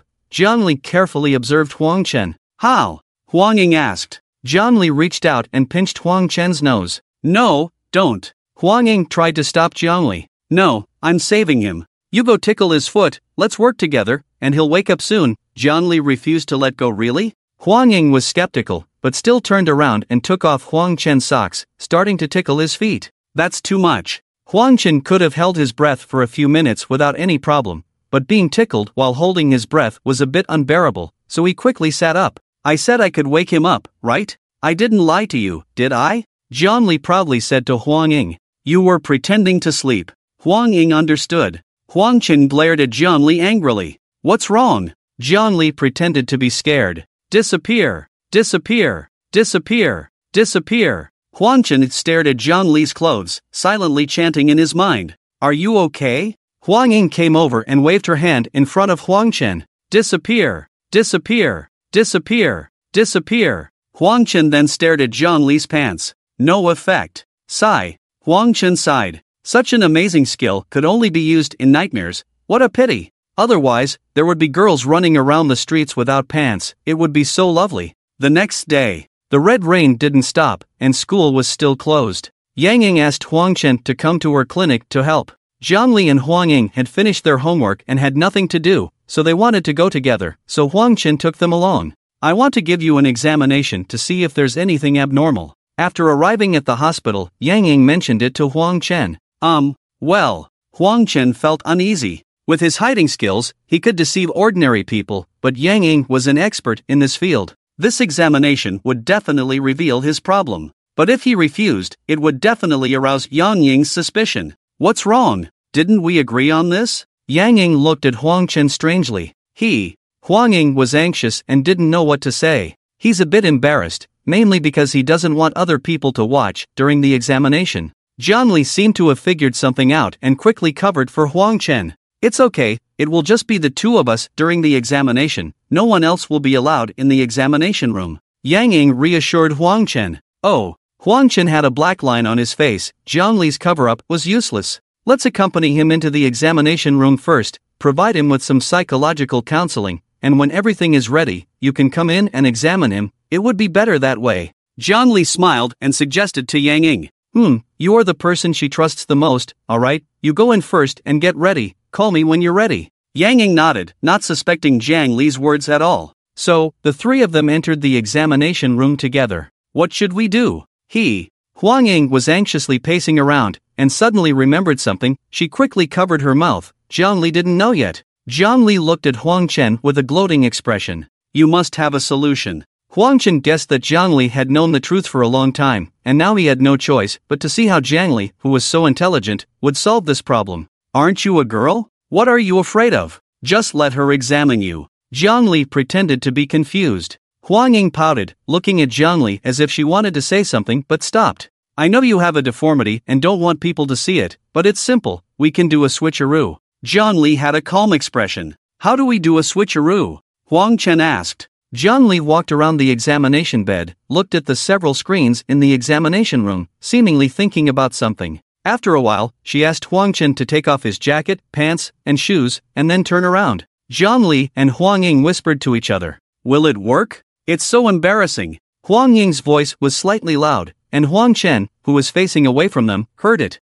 Of course it will work. The success rate is at least 80% or more. Now only you can save him. You either save him or let him fend for himself, it's your choice. Jiang Li's voice grew slightly louder. Of course, we have to save him. Huang Ying whispered in response to Jiang Li. Alright, let's do it my way. Jiang Li nodded. Huang Chen couldn't help but want to see what they were really up to, how they planned to deceive others. Could they possibly disguise Huang Ying as him? That would be an insult to Yang Ying's intelligence, wouldn't it? No peeking. Jiang Li immediately blocked Huang Chen's view. Alright, Huang Chen had no choice but to turn away. If Jiang Li could help him get through this crisis, he would be truly impressed. After about 10 minutes, Jiang Li called Yang Ying from outside the examination room and locked the door behind her, staying in the room herself. Xiao Li, where did Xiao Ying go? Huang Chen asked Jiang Li while lying on the examination bed. She saw that Teacher Li's office was nearby, so she went there to talk to him about something. Jiang Li answered Huang Chen. Oh, she didn't even tell me. Huang Chen seemed a little unhappy. It's alright, I'm here with you. And Aunt Yang is just doing a routine checkup, she won't hurt you. Don't worry too much. Jiang Li came over to comfort Huang Chen. That's right, don't worry, it's just a regular checkup. Yang Ying smiled at Huang Chen. The layout of the examination room seemed to have changed a bit, but Yang Ying didn't pay much attention to it. The examination bed itself had wheels underneath, and the screens also had wheels underneath. The nurses often pushed them around. It seemed that Huang Chen was quite shy, so they placed the examination bed in the corner against the wall and put up a screen on the other side. Since Huang Chen was already lying down and in position, Yang Ying didn't need him to do anything else when she came over. She could start the examination right away. Yang Ying put on sterilized gloves and sat down in front of Huang Chen, asking Jiang Li to help shine the spotlight on him. Everything looks normal. Where's the deformity? You're more normal than me. Yang Ying examined Huang Chen and said a few words. Really? I always thought I was deformed, so I don't dare to look at myself down there, Huang Chen explained. Ahem. Look at you. You've been under a lot of psychological pressure these years, haven't you? You're really normal. Xiao Li, do you have your phone with you? Yang Ying asked Jiang Li. Yes, I do. Jiang Li didn't quite understand what Yang Ying wanted to do. Take a picture and show it to her, let her know that she's perfectly normal, Yang Ying told Jiang Li. Ha! Jiang Li widened her eyes. Okay. Jiang Li quickly took out her phone, just in case Yang Ying noticed anything unusual. The person lying there being examined was not Huang Chen, but Huang Ying. Huang Ying hid her head inside Huang Chen's shirt, while Huang Chen squatted at the head of the examination bed, with his neck tucked into the collar, and his profile blocked by the screen. Jiang Li also stood guard on the side, ready to deal with any abnormalities if Yang Ying came to the side. Huang Ying was wearing Huang Chen's pants and shoes on one side,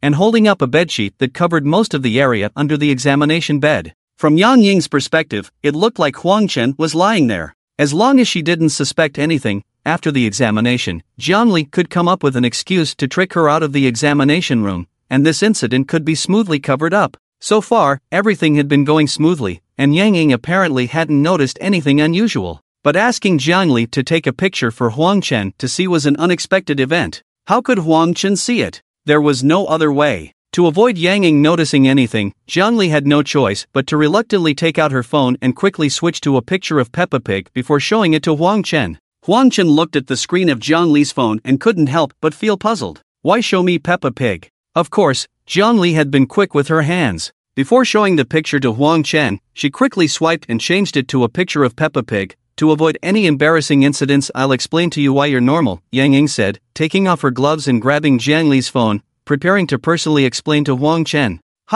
Where are the photos you took? Yang Ying looked at the phone screen and asked Jiang Li. Here. Jiang Li had no choice but to pull out the photos. Look, here. You should have learned this, right? You haven't? Oh, there will be this lesson later. Very normal, very beautiful, and the colors are very good. You're not deformed, you're normal. Stop feeling inferior and doubting yourself. Yang Ying enlarged the photos and showed them to Huang Chen one by one. Okay. Huang Chen could only listen attentively. You look too perfect. I've examined so many people, and this is the healthiest and most perfect appearance I've ever seen. Take a good look at yourself again. Yang Ying handed the phone to Huang Chen. I'll hold it for him. Jiang Li quickly reached out and took the phone, and also pulled out a picture of Peppa Pig. Alright, that's it for today's examination. You're not deformed, so you can relax. Yang Ying felt a bit disappointed with today's examination, but also somewhat relieved. She was disappointed because Huang Chen was not a special case and there were no deformities, so he didn't have any value as a special research sample. She was relieved because Huang Chen could now let go of his psychological burden and no longer feel inferior. Aunt Yang, there's something I want to talk to you about. Jiang Li walked up to Yang Ying and held her arm. What is it? Yang Ying asked. Let's talk outside. Let him get dressed. Jiang Li lowered her voice, showing that she didn't want Huang Chen to hear, and pulled Yang Ying out of the examination room. It's about Xiao Ying calling you mom. She respects you very much and appreciates your help, but she's not ready to accept it so quickly, mainly because, after Jiang Li pulled Yang Ying out of the examination room, she started talking to her. It's okay, I understand the girl's mindset. Her sister is more optimistic and open-minded than her, and she may not have fully recovered from those sorrows. Adopting them was just a suggestion, wanting to give them more warmth and care, but it mainly depends on their own willingness. Yang Ying explained with a smile. When Huang Chen called her mom, he did it very decisively. She just asked him, "Is your foot numb?" And he immediately called her mom. Huang Ying has become more introverted, so it will definitely take her longer to accept such things. Yes, Xiao Ying has had a difficult time these years. Zhongli continued chatting with Yang Ying. With their cover, Huang Ying, who had put on her clothes, quickly slipped out of the room. Huang Chen then sat down next to the two of them. "By the way, Xiaoli, where are the photos you took earlier? Let me explain to them again." "Oh, you can listen too." Yang Ying saw Huang Chen and remembered what happened earlier. The most crucial thing in the department she was in was to learn this, so it was a great opportunity to teach Huang Chen. Zhongli reluctantly took out her phone and found the photo. "Are you done with the examination?" Huang Ying, following the previous plan, came back to the door and pretended to have just returned from outside. "You came at the right time. Come, sit here. I'll use your sister's photo to explain some basic knowledge to you and let you see how perfect she is." Yang Ying beckoned to Huang Ying. "Oh." Huang Ying didn't understand, but she walked over and sat down. When she saw the photo on the phone, her face turned red. "You're all future doctors. You'll often come across these things in the future, so there's no need to be shy," Yang Ying said cheerfully to Huang Ying. Huang Ying's voice was as low as a mosquito. "Do you have a moment?" Qiu Xian called. "What's up, Qiu Jie?" Huang Chen asked. "The situation is like this. There is a dance school where a phenomenon called dream domain has occurred. Over a dozen girls, as well as the teacher and the school principal, are trapped inside. Lu's sister has been ordered to go and rescue them, and I'm letting you know because I'll be going with her," Qiu Xian explained over the phone. The purpose of Qiu Xian's call was actually because Liu Su wanted her to help invite Huang Chen. However, Qiu Xian didn't want to take the risk of inviting Huang Chen herself. Unlike them, Huang Chen is just an ordinary civilian and doesn't have the responsibility or obligation to risk his life to save those people. Dream domain? Huang Chen heard this term for the first time. After the red rain, large-scale nightmares can also appear during the day, covering a certain area. Once you enter that area, you will be trapped in the nightmare, Qiu Xian explained. This kind of large-scale nightmare has also appeared in other countries, but because it doesn't last long, there isn't much research on dream domains, which are these large-scale nightmares. If you don't understand, you can think of it like playing a computer game. The nightmares that ordinary people experience are similar to single-player games, at most playing doubles or triples with one or two more people. Dream domains, on the other hand, are like LAN networks in internet cafes, where as long as you enter, you can connect and the number of people is almost unlimited. The entire dance school has been covered by the nightmare, and now, within the scope of the dance school, it has become a dream domain. According to the internal intelligence I have, dream domains have appeared all over the country and the world, but to avoid causing chaos, the authorities have not made any public announcements. If you see an area being sealed off with officials guarding it, most likely a dream domain has appeared inside, and they don't want ordinary people to get close and get trapped inside. The dream domain that Lu's sister and I are going to today is that dance school. The owner is the popular star Lin Yu. When the dream domain appeared, Lin Yu happened to be there and got trapped inside. Her family and management team sought help from the authorities and also spent a lot of money to form a rescue team to save Lin Yu. Lu's sister and I are part of the official rescue team, Qiu Xian explained to Huang Chen. I see. So they spent a lot of money to form a rescue team? Do the people who go in to rescue get a lot of money?